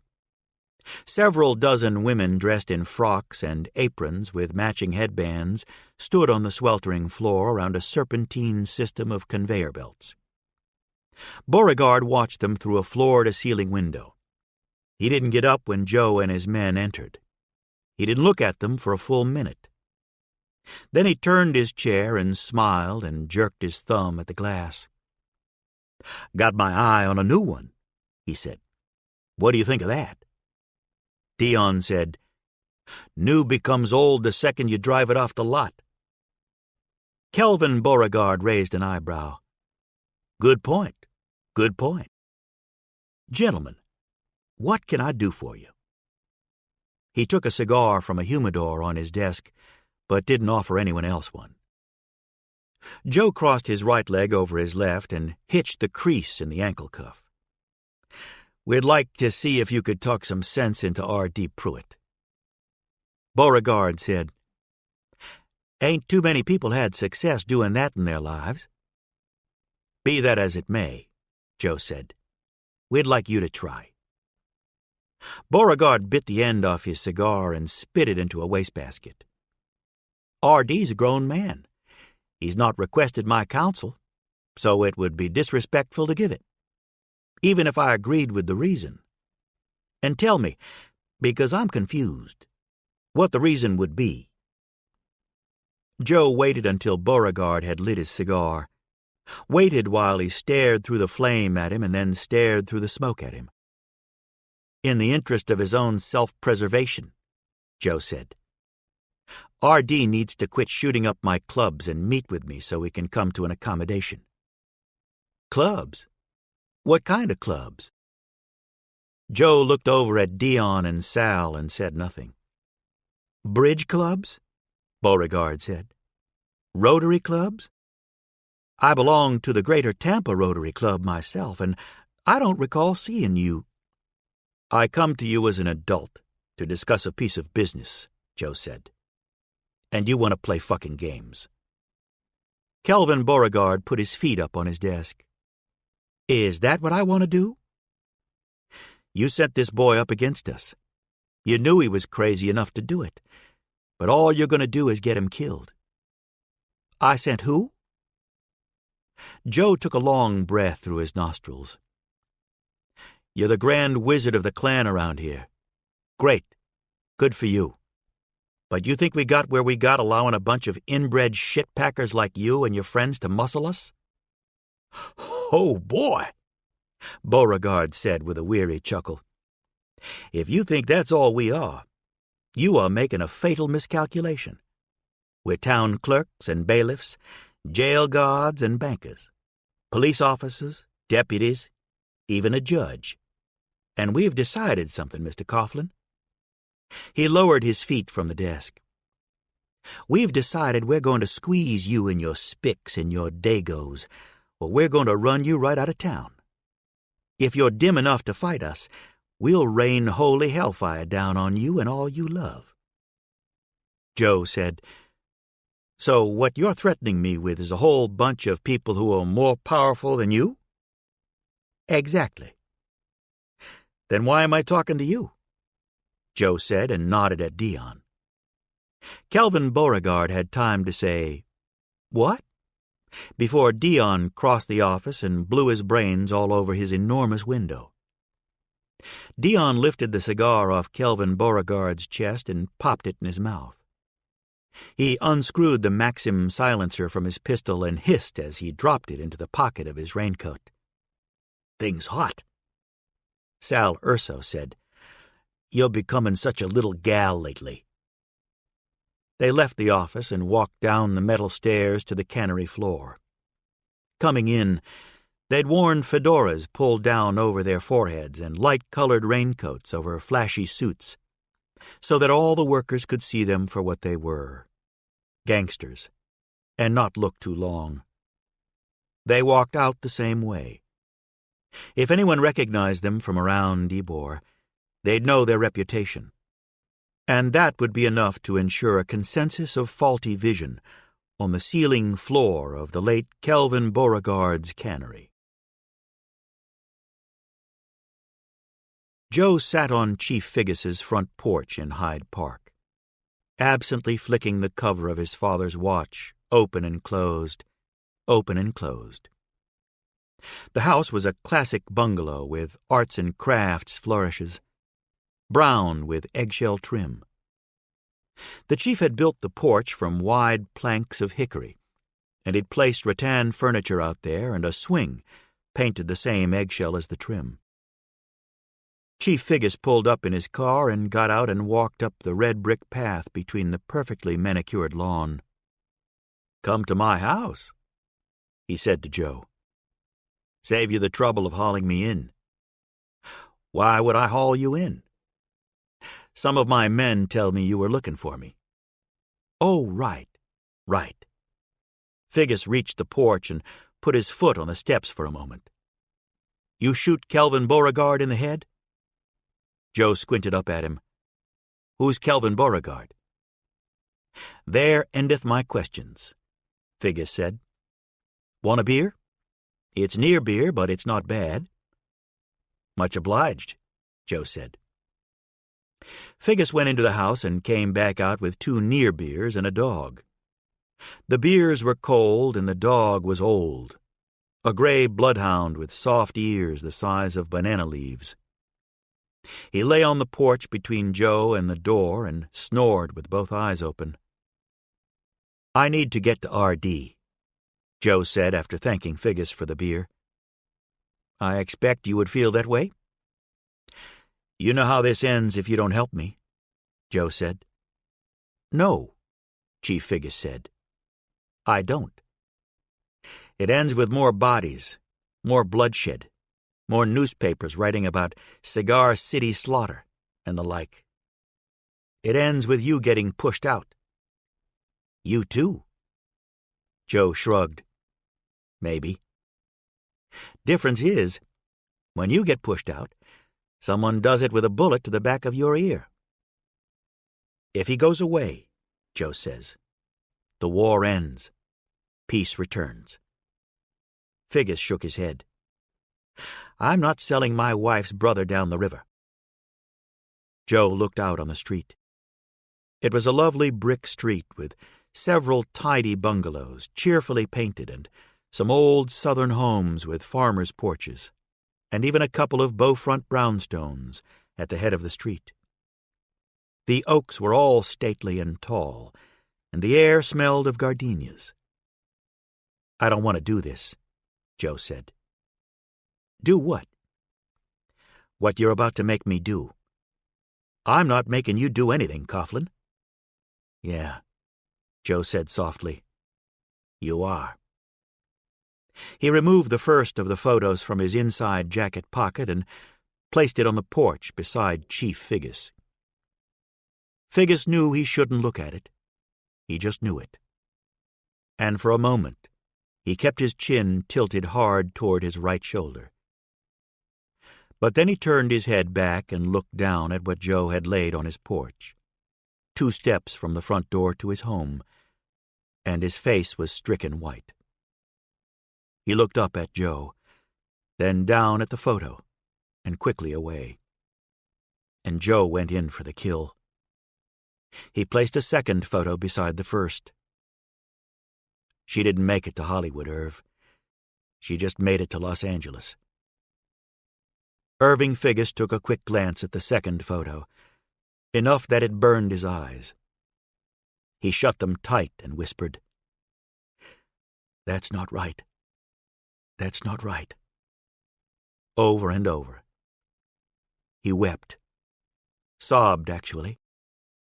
Hands over his face, head down, back heaving.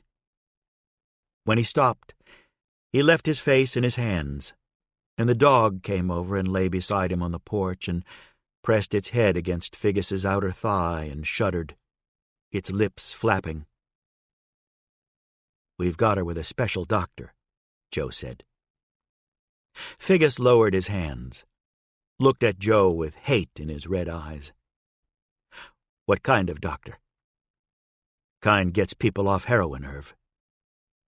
Figgis held up one finger. "Do not ever call me by my Christian name again.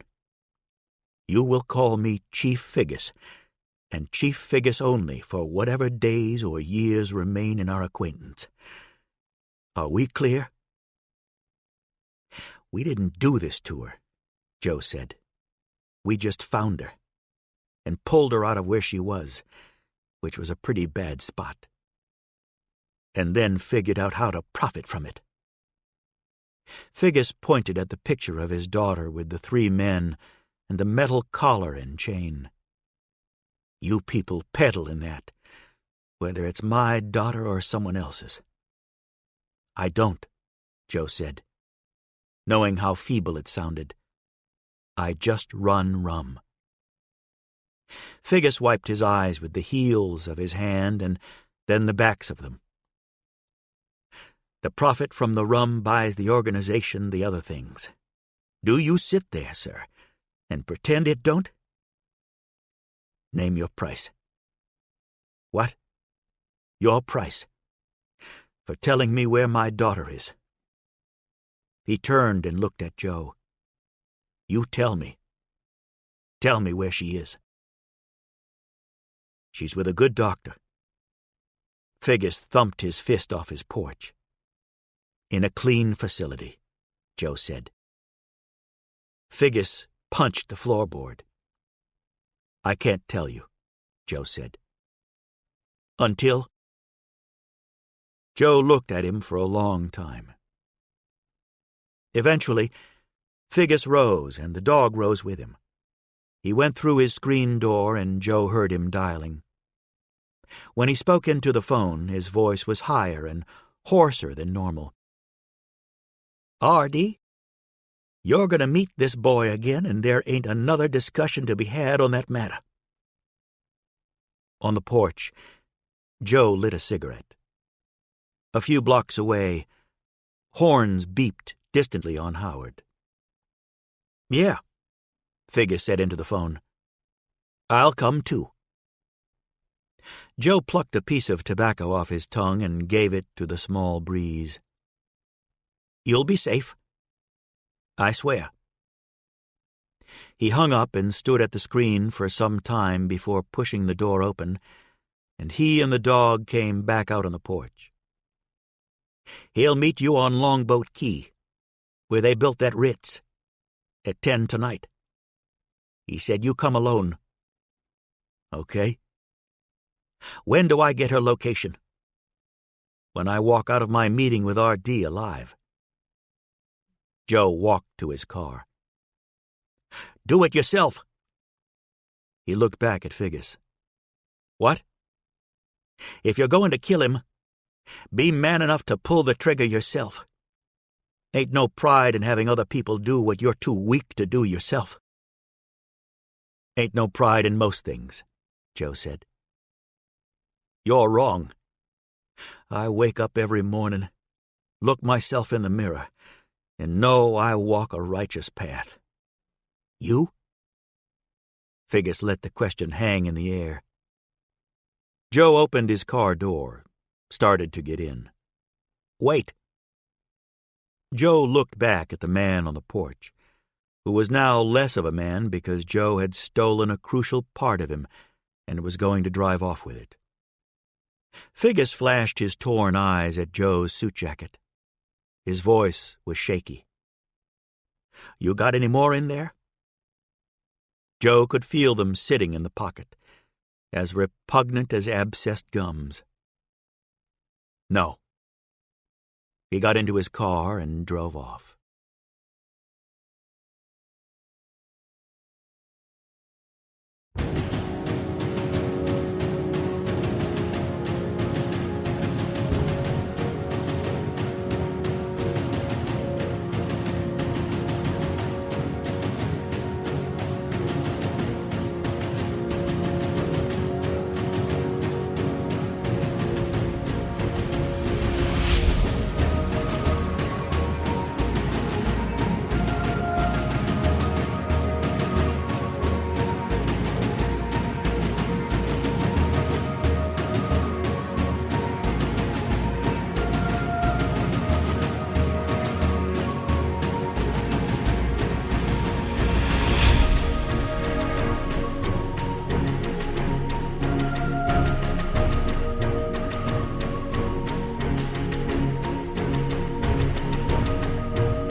Chapter 19. No Better Days. John Ringling, the circus impresario and great benefactor to Sarasota, had built the Ritz-Carlton on Longboat Key back in '26, whereupon he'd promptly run into money problems and left it sitting there on a cove, its back to the Gulf, rooms with no furniture, walls with no crown molding. Back when he'd first moved to Tampa, Joe had taken a dozen trips along the coastline, looking for spots to offload contraband. He and Esteban had some boats running molasses into the port of Tampa, and they had the town so locked up they only lost 1 in 10 loads. But they also paid boats to run bottled rum, Spanish anise and arujo, straight from Havana to west central Florida. This allowed them to skip the distilling process on U.S. soil, which removed a time-consuming step. But it left the boats open to a wider array of Volstead enforcers, including T-men, G-men, and the Coast Guard. And no matter how crazy and how talented a pilot Faruco Diaz was, all he could do was spot the laws coming, not stop them. Which is why he continued to lobby for a machine gun and gunner to go with his machine gun mount. Until such a day as Joe and Esteban decided to declare open war on the Coast Guard and J. Edgar's men, however, the small barrier islands that dotted this stretch of Gulf coastline, Longboat Key, Casey Key, Siesta Key, among others, were perfect places to duck and hide or temporarily stow a load. They were also perfect places to get boxed in, because those same keys had only 2 ways on and off. 1, the boat you'd sailed in on, and 2, a bridge. 1 bridge. So if the laws were closing in, megaphones blaring, searchlights scouring, and you didn't have a way to fly off the island, then you, sir, were going to jail. Over the years, they'd temporarily dumped a dozen or so loads at the Ritz. Not Joe personally, but he'd heard the stories about the place.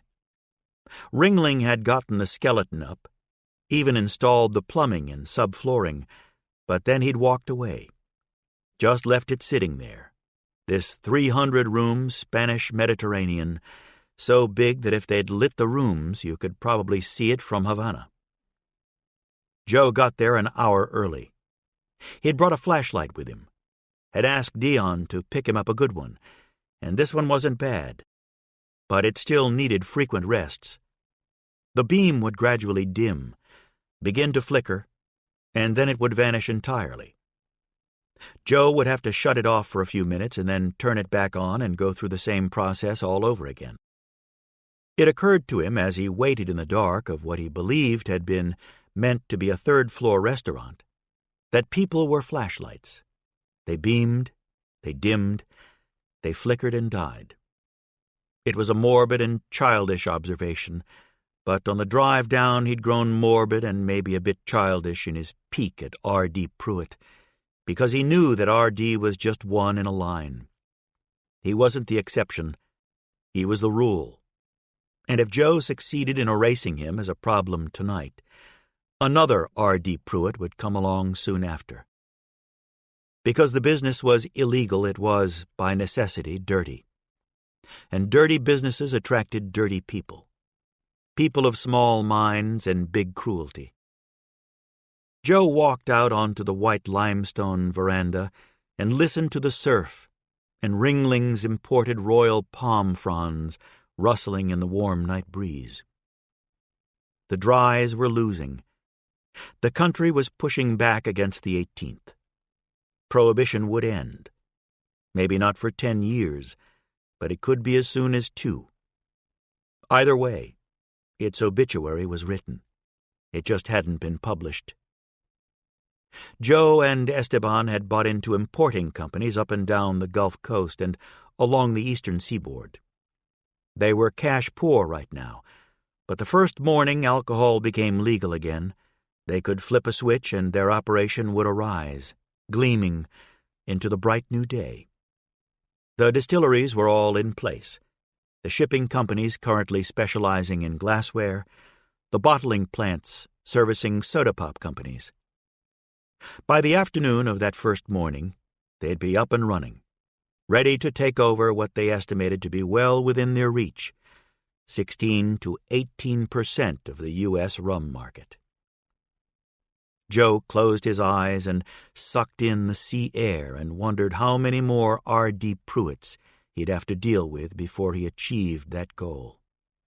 Truth was, he didn't understand an R.D., a guy who came at the world wanting to beat it at some competition that existed only in his head.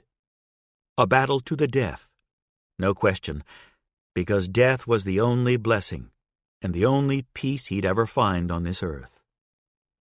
And maybe it wasn't only R.D. and his ilk who bothered Joe. Maybe it was what you had to do to put an end to them. You had to kneel down in the grime with them. You had to show a good man like Irving Figgis pictures of his firstborn with a cock in her ass and a chain around her neck, track marks running down her arm like garter snakes, baked crisp by the sun. He hadn't needed to put the second picture down in front of Irving Figgis, but he'd done so because it made things go quicker. What concerned him more and more about this business to which he'd hitched his star was that every time you sold off another piece of yourself in the name of expediency, the easier it got. The other night, he and Graciela had gone out for drinks at the Riviera and dinner at the Columbia, and then caught a show at the Satin Sky. They'd been accompanied by Sal Urso, who was Joe's full-time driver now, and their car was shadowed by Lefty Downer, who watched them when Dion was dealing with other matters. The bartender at the Riviera had tripped and fallen to one knee trying to get Graciela's chair pulled out for her before she arrived at the table. When the waitress at the Columbia spilled a drink on the table and some of it leaked onto Joe's pants, the maitre d', the manager, and eventually the owner had come to the table to apologize. Joe then had to convince them not to fire the waitress. He argued that her mistake was honest, and that her service was, in all other respects, impeccable, and had been every time they'd been lucky to have her service their table. Service. Joe hated that word. The men had relented, of course, but as Graciela reminded him on their way to Satin Sky, what else would they say to Joe's face? See if she still has a job next week, Graciela said. At the Satin Sky, the tables were all taken. But then before Joe and Graciela could turn back to the car where Sal waited, the manager, Pepe, rushed over to them and assured them that 4 patrons had just paid their check. Joe and Graciela watched 2 men approach a table of 4, whisper in the ears of the couple sitting there, and hasten their exit with hands on their elbows. At the table, neither Joe nor Graciela spoke for some time. They drank their drinks. They watched the band. Graciela looked around the room and then out at Sal standing by the car, his eyes never leaving them. She looked at the patrons and the waiters, who pretended not to watch them. She said, "I've become the people my parents worked for." Joe said nothing because every response he thought of would be a lie. Something was getting lost in them, something that was starting to live by day, where the swells lived, where the insurance salesmen and the bankers lived, where the civic meetings were held and the little flags were waved at the Main Street parades, where you sold out the truth of yourself for the story of yourself. But along the sidewalks lit by dim yellow lamps, and in the alleys and abandoned lots, people begged for food and blankets. And if you got past them, their children worked the next corner. The reality was, he liked the story of himself, liked it better than the truth of himself. In the truth of himself, he was second class and grubby and always out of step. He still had his Boston accent and didn't know how to dress right. And he thought too many thoughts that most people would find funny. The truth of himself was a scared little boy, mislaid by his parents like reading glasses on a Sunday afternoon, treated to random kindnesses by older brothers who came without notice and departed without warning. The truth of himself was a lonely boy in an empty house, waiting for someone to knock on his bedroom door and ask if he was okay.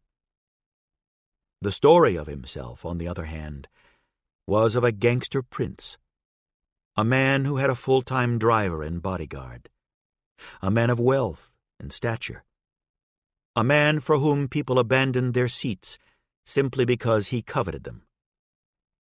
Graciela was right. They had become the people her parents worked for. But they were better versions. And her parents, hungry as they were, would have expected no less. You couldn't fight the haves.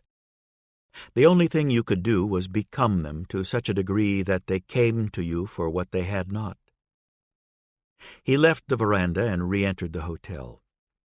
He turned his flashlight back on, saw the great wide room where high society had been poised to drink and eat and dance and do whatever else it was that high society did. What else did high society do? He couldn't think of an answer right off. What else did people do? They worked, when they could find it, even when they couldn't. They raised families, drove their cars if they could afford the upkeep and gas. They went to movies or listened to the radio or caught a show. They smoked. And the rich? They gambled. Joe could see it in a great smash of light. While the rest of the country lined up for soup and begged for spare change, the rich remained rich and idle and bored. This restaurant he walked through, this restaurant that never was, wasn't a restaurant at all. It was a casino floor. He could see the roulette wheel in the center, the craps tables over by the south wall, the card tables along the north wall. He saw Persian carpet and crystal chandeliers with ruby and diamond pendants. He left the room and moved down the main corridor. The conference rooms he passed became music halls. Big band in one, vaudeville in another, Cuban jazz in the third, maybe even a movie theater in the fourth. The rooms. He ran up to the fourth floor and looked at the ones overlooking the Gulf. Jesus, they were breathtaking. Every floor would have its own butler, standing at the ready when you got off the lifts. He'd be at the service of all guests on that floor 24 hours a day. Every room would, of course, have a radio, and a ceiling fan, and maybe those French toilets he'd heard about. Ones shot water up your ass. They'd have masseuses on call. 12 hours of room service. 3 concierges. He walked back down to the second floor. The flashlight needed another rest, so he shut it off, because he knew the staircase now. On the second floor he found the ballroom. It was in the center of the floor with a large viewing rotunda above it, a place to stroll on warm spring nights and watch others of bottomless wealth dance under the stars painted on the domed roof. What he saw, clearer than any clear he'd ever known, was that the rich would come in here for the dazzle and the elegance and the chance to risk it all against a rigged game, as rigged as the one they'd been running on the poor for centuries. And he'd indulge it. He'd encourage it. And he'd profit from it. Nobody, not Rockefeller, not DuPont or Carnegie or J.P. Morgan, beat the house. Unless they were the house. And in this casino, the only house was him. He shook his flashlight several times and turned it on. For some reason, he was surprised to find them waiting for him. R.D. Pruitt and 2 other men. R.D. in a stiff tan suit and a black string tie. The cuffs of his trousers stopped just short of his black shoes, exposing the white socks underneath. He had 2 boys with him, shine runners by the look of them, smelling of corn, sour mash, and methanol. No suits on these boys, just short ties on short collar shirts, wool trousers held up by suspenders. They turned their flashlights on Joe, and it was all he could do not to blink into them. R.D. said, "You came." "I came." "Where's my brother-in-law?" "He didn't come." "Just as well." He pointed at the boy to his right. "This here is Carver Pruitt, my cousin." He pointed at the boy on his left. "And his cousin on his mama's side, Harold LaBute." He turned to them. "Boys, this here is the one killed Kelvin. Careful now. He might decide to kill you all." Carver Pruitt raised his rifle to his shoulder. "Not likely." "This one?" R.D. sidestepped along the ballroom, pointing at Joe. "He's rat tricky. You take your eye off that pea shooter. I promise it'll be in his hands." "Aw," Joe said. "Shucks." "You a man of your word?" R.D. asked Joe. "Depends on who I give it to." "So you ain't come alone like I ordered?" "No," Joe said. "I ain't come alone." "Well, where they at?" "Shit, R.D. I tell you that, I spoil the fun." "We watched you come in," R.D. said. "We been sitting out there 3 hours. You show up an hour early. Think you get the drop on us?" He chuckled. "So we know you came alone. How you like that?" "Trust me," Joe said. "I'm not alone." R.D. crossed the ballroom, and his guns followed him until they were all standing in the center.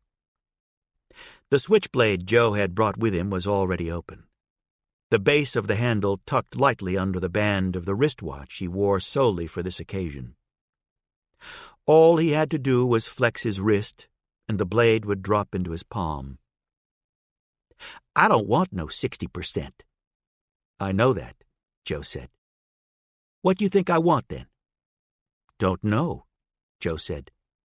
I suspect a return to, I don't know, the way things used to be. Am I warm?" "You about on the griddle." "But there wasn't no way things used to be," Joe said. "That's our problem, R.D. I spent 2 years in prison doing nothing but reading. Know what I found out?" "No. You tell me, though, won't you?" "Found out we were always fucked. Always killing each other and raping and stealing and laying waste. It's who we are, R.D. Ain't no used to be. Ain't no better days." R.D. said, "Uh-huh." "You know what this place could be?" Joe said. "You realize what we could do with this spot?" "I do not." "Build the biggest casino in the United States." "Ain't nobody going to allow gambling." "Gotta disagree with you, R.D. Whole countries in the tank. Banks going under, cities going bankrupt, people out of work. 'Cause we got us a communist for a president." "No," Joe said. "Not even close, actually. But I'm not here to debate politics with you, R.D. I'm here to tell you that the reason Prohibition will end is because Prohibition ain't going to end in a God-fearing country. Yes, it will. Because the country needs all the millions it didn't get the past 10 years on tariffs and import taxes and distribution taxes and interstate transport levies and shit, you name it. Could be billions they gave away. And they're going to ask me and people like me, you for example, to make millions of dollars selling legal booze so we can save the country for them. And that's exactly why, in the spirit of the moment, they'll allow this state to legalize gambling. Long as we buy off the right county commissioners, the right city councilors, and state senators. We could do that. And you could be a part of it, R.D. I don't want to be part of nothing with you. Then why are you here? To tell you to your face, mister, that you're a cancer. You're the pestilence that's going to bring this country to its knees. You and your nigger whore girlfriend and your dirty spick friends and your dirty dago friends. I'm going to take the Parisian. Not 60%. The whole place. Then, I'm going to take all your clubs. I'm going to take everything you got. Might even go by your fancy house and tear me off a piece of that nigger girl before I cut her throat. He looked back at his boys and laughed. He turned to Joe again. You ain't got this yet, but you leaving town, boy. You just forgot to pack your bags. Joe looked into R.D.'s bright, mean eyes, stared deep into them until he got all the way past anything bright and was left with nothing but the mean. It was like staring into the eyes of a dog beat so much and starved so much and uglied so much that all it had to give back to the world was its teeth. In that moment, he pitied him. R.D. Pruitt saw that pity in Joe's eyes, and what surged up in his own was a howl of outrage, and a knife. Joe saw the knife coming in his eyes, and by the time he glanced down at R.D.'s hand, he'd already buried it in Joe's abdomen. Joe gripped R.D.'s wrist, gripped it fiercely, so R.D. couldn't move that knife right, left, up, or down. Joe's own knife clattered to the floor. R.D. struggled against Joe's grip. Both their teeth gritted now. I got you, R.D. said. I got you. Joe removed his hands from R.D.'s wrist and punched the heels of his palms into the center of R.D. and chucked him back. The knife slid back out and Joe fell on the floor, and R.D. laughed, and the two boys with him laughed. Got you, R.D. said, and walked toward Joe. Joe watched his own blood drip from the blade. He held up a hand. Wait. R.D. stopped. That's what everyone says. I wasn't talking to you.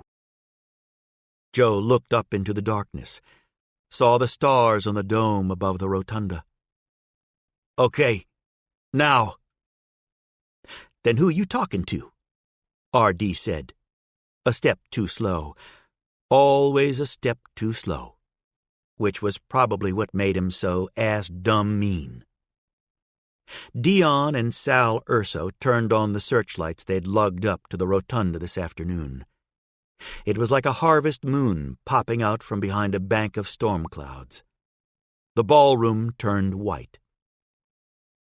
When the bullets rained down, R.D. Pruitt, his cousin Carver, and Carver's cousin Harold did the boneyard foxtrot, like they were having terrible coughing fits while running across hot coals.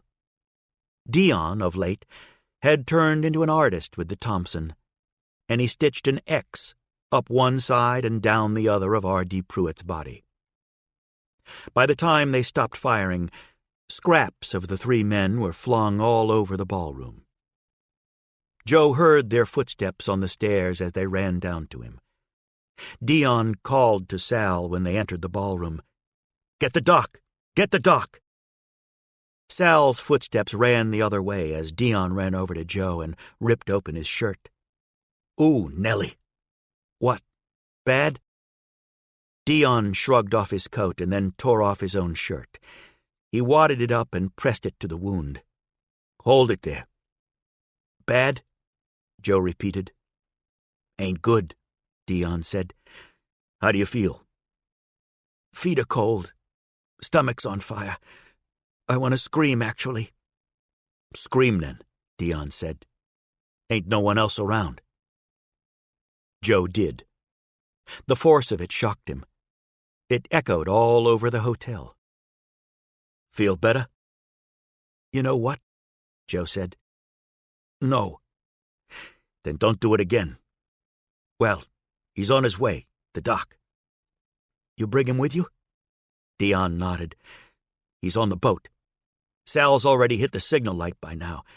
He'll be motoring up to the dock lickety-split." "That's good." "Why didn't you make some kind of noise when he put it in? We couldn't fucking see you up there.